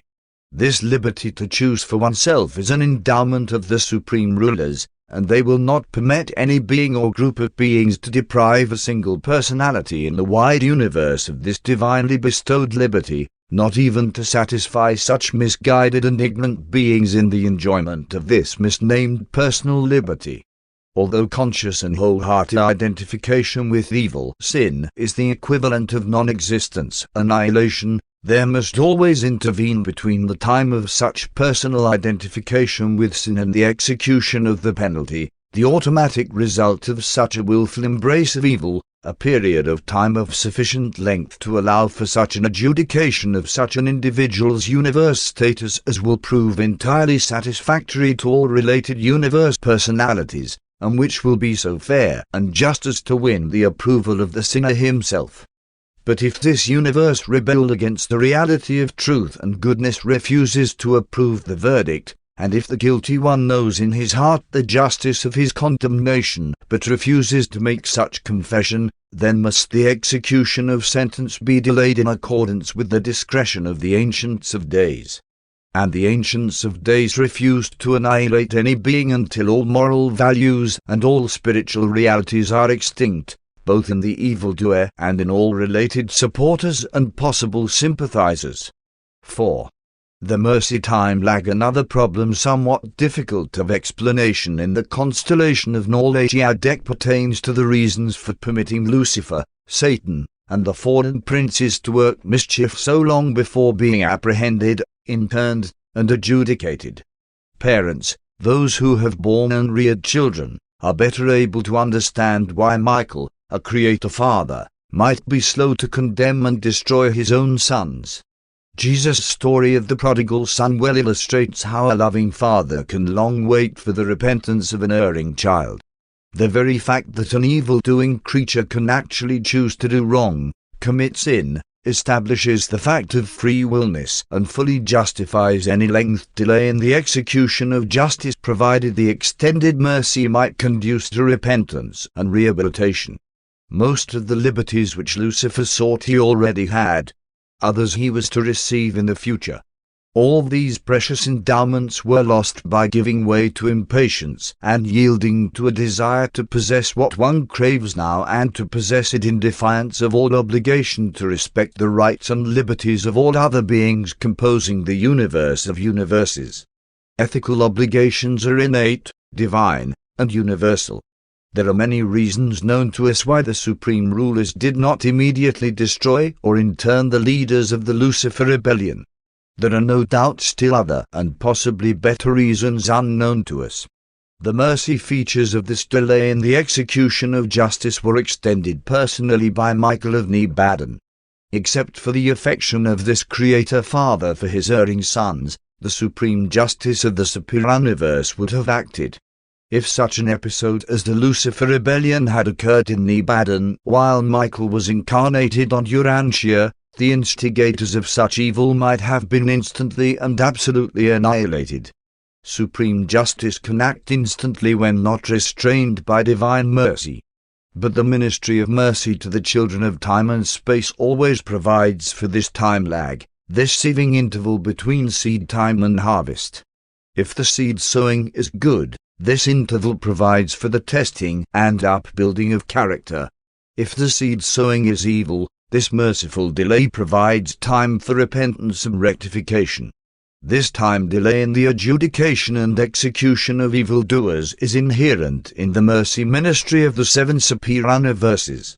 This restraint of justice by mercy proves that God is love, and that such a God of love dominates the universes and in mercy controls the fate and judgment of all his creatures. The mercy delays of time are by the mandate of the free will of the creators. There is good to be derived in the universe from this technique of patience in dealing with sinful rebels. While it is all too true that good cannot come of evil to the one who contemplates and performs evil, it is equally true that all things, including evil, potential and manifest, work together for good to all beings who know God, love to do his will, and are ascending paradiseward according to his eternal plan and divine purpose. But these mercy delays are not interminable. Notwithstanding the long delay, as time is reckoned on Urantia in adjudicating the Lucifer rebellion, we may record that, during the time of effecting this revelation, the first hearing in the pending case of Gabriel versus Lucifer was held on Uversa, and soon thereafter there issued the mandate of the Ancients of Days directing that Satan be henceforth confined to the prisoned world with Lucifer. This ends the ability of Satan to pay further visits to any of the fallen worlds of Satania. Justice in a mercy-dominated universe may be slow, but it is certain. 5. The wisdom of delay. Of the many reasons known to me as to why Lucifer and his confederates were not sooner interned or adjudicated, I am permitted to recite the following. 1. Mercy requires that every wrongdoer have sufficient time in which to formulate a deliberate and fully chosen attitude regarding his evil thoughts and sinful acts. 2. Supreme justice is dominated by a Father's love. Therefore will justice never destroy that which mercy can save. Time to accept salvation is vouchsafed every evildoer. 3. No affectionate father is ever precipitate in visiting punishment upon an erring member of his family. Patience cannot function independently of time. 4. While wrongdoing is always deleterious to a family, wisdom and love admonish the upright children to bear with an erring brother during the time granted by the affectionate father in which the sinner may see the error of his way and embrace salvation. 5. Regardless of Michael's attitude toward Lucifer, notwithstanding his being Lucifer's creator father, it was not in the province of the creator son to exercise summary jurisdiction over the apostate system's sovereign, because he had not then completed his bestowal career, thereby attaining unqualified sovereignty of Nebadon. 6. The Ancients of Days could have immediately annihilated these rebels, but they seldom execute wrongdoers without a full hearing. In this instance they refused to overrule the Michael decisions. 7. It is evident that Emmanuel counseled Michael to remain aloof from the rebels and allow rebellion to pursue a natural course of self-obliteration. And the wisdom of the Union of Days is the time reflection of the united wisdom of the Paradise Trinity. 8. The faithful of Days on Edentia advised the Constellation Fathers to allow the rebels free course to the end, that all sympathy for these evildoers should be the sooner uprooted in the hearts of every present and future citizen of Urantia, every mortal, Urantia, or spirit creature. 9. On Jerusalem, the personal representative of the Supreme Executive of Orvonton counseled Gabriel to foster full opportunity for every living creature to mature a deliberate choice in those matters involved in the Lucifer Declaration of Liberty. The issues of rebellion having been raised, the Paradise Emergency Advisor of Gabriel portrayed that, if such full and free opportunity were not given all Urantia creatures, then would the paradise quarantine against all such possible half-hearted or doubt-stricken creatures be extended in self-protection against the entire constellation. To keep open the paradise doors of ascension to the beings of Urantia Book, it was necessary to provide for the full development of rebellion and to ensure the complete determination of attitude on the part of all beings in any way concerned therewith. 10. The Divine Minister of Salvington issued as her third independent proclamation a mandate directing that nothing be done to half-cure, cowardly suppress, or otherwise hide the hideous visage of rebels and rebellion. The angelic hosts were directed to work for full disclosure and unlimited opportunity for sin expression as the quickest technique of achieving the perfect and final cure of the plague of evil and sin. 11. An emergency council of ex-mortals consisting of mighty messengers, glorified mortals who had had personal experience with like situations, together with their colleagues, was organized on Jerusalem. They advised Gabriel that at least 3 times the number of beings would be led astray if arbitrary or summary methods of suppression were attempted. The entire Uversa Court of Councillors concurred in advising Gabriel to permit the rebellion to take its full and natural course, even if it should require 1,000,000 years to wind up the consequences. 12. Time, even in a universe of time, is relative. If a Urantia mortal of average length of life should commit a crime which precipitated worldwide pandemonium, and if he were apprehended, tried, and executed within 2 or 3 days of the commission of the crime, would it seem a long time to you? And yet that would be nearer a comparison with the length of Lucifer's life, even if his adjudication, now begun, should not be completed for 100,000 Urantia years. The relative lapse of time from the viewpoint of Uversa, where the litigation is pending, could be indicated by saying that the crime of Lucifer was being brought to trial within 2.5 seconds of its commission. From the paradise viewpoint, the adjudication is simultaneous with the enactment. There are an equal number of reasons for not arbitrarily stopping the Lucifer rebellion which would be partially comprehensible to you, but which one am not permitted to narrate.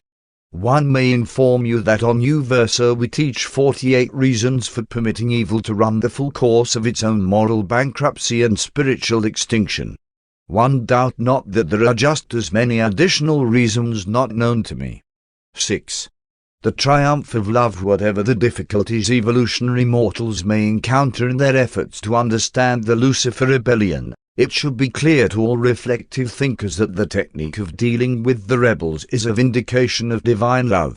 The loving mercy extended to the rebels does seem to have involved many innocent beings in trials and tribulations, but all these distraught personalities may securely depend upon the all-wise judges to adjudicate their destinies in mercy as well as justice. In all their dealings with intelligent beings, both the Creator Son and his Paradise Father are love-dominated. It is impossible to comprehend many phases of the attitude of the universe rulers toward rebels and rebellion, sin and sinners, unless it be remembered that God as a Father takes precedence over all other phases of deity manifestation in all the dealings of divinity with humanity. It should also be recalled that the Paradise Creator Sons are all mercy-motivated. If an affectionate father of a large family chooses to show mercy to one of his children guilty of grievous wrongdoing, it may well be that the extension of mercy to this misbehaving child will work a temporary hardship upon all the other and well-behaved children. Such eventualities are inevitable. Such a risk is inseparable from the reality situation of having a loving parent and of being a member of a family group.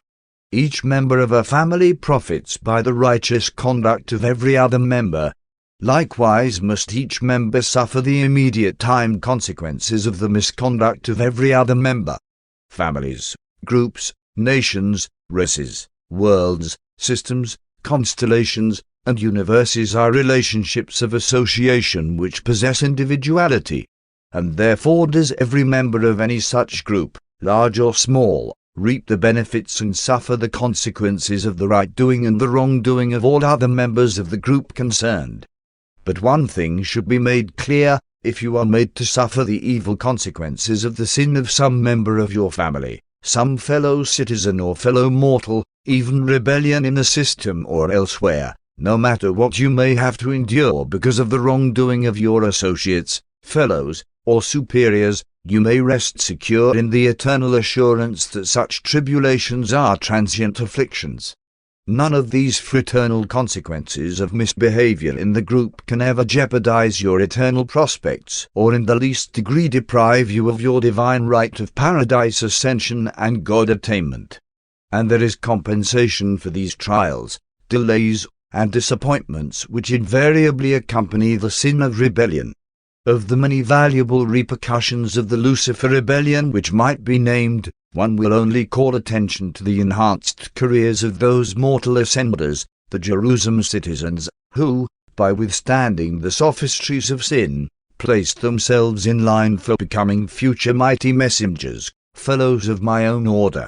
Every being who stood the test of that evil episode thereby immediately advanced his administrative status and enhanced his spiritual worth. At first the Lucifer upheaval appeared to be an unmitigated calamity to the system and to the universe. Gradually benefits began to accrue. With the passing of 25,000 years of system time, 20,000 years of Urantia time, the Melchizedeks began to teach that the good resulting from Lucifer's folly had come to equal the evil incurred. The sum of evil had by that time become almost stationary, continuing to increase only on certain isolated worlds, while the beneficial repercussions continued to multiply and extend out through the universe and superuniverse, even to Havana. The Melchizedeks now teach that the good resulting from the Satania rebellion is more than 1,000 times the sum of all the evil. But such an extraordinary and beneficent harvest of wrongdoing could only be brought about by the wise, divine, and merciful attitude of all of Lucifer's superiors, extending from the constellation fathers on Edensha to the universal Father on Paradise. The passing of time has enhanced the consequential good to be derived from the Lucifer folly, and since the evil to be penalized was quite fully developed within a comparatively short time, it is apparent that the all-wise and far-seeing universe rulers would be certain to extend the time in which to reap increasingly beneficial results.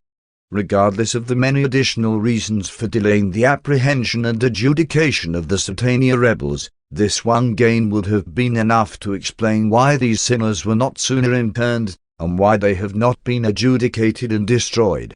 Short-sighted and time-bound mortal minds should be slow to criticize the time delays of the far-seeing and all-wise administrators of universe affairs.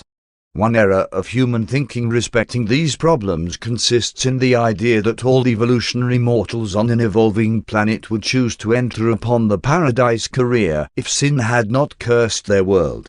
The ability to decline survival does not date from the times of the Lucifer rebellion. Mortal man has always possessed the endowment of free will choice regarding the paradise career.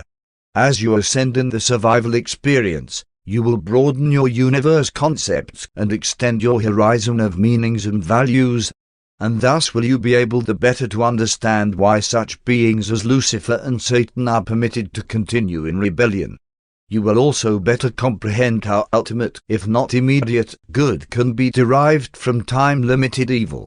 After you attain paradise, you will really be enlightened and comforted when you listen to the seraphic philosophers discuss and explain these profound problems of universe adjustment. But even then, one doubt that you will be fully satisfied in your own minds. At least one was not even when one had thus attained the acme of universe philosophy. One did not achieve a full comprehension of these complexities until after one had been assigned to administrative duties in the superuniverse, where by actual experience one have acquired conceptual capacity adequate for the comprehension of such many-sided problems in cosmic equity and spiritual philosophy. As you ascend paradiseward, you will increasingly learn that many problematic features of universe administration can only be comprehended subsequent to the acquirement of increased experiential capacity and to the achievement of enhanced spiritual insight. Cosmic wisdom is essential to the understanding of cosmic situations. presented by a mighty messenger of experiential survival in the first system rebellion, and the universes of time now attached to the superior universe government of Orvington, and acting in this matter by request of Gabriel of Salvington.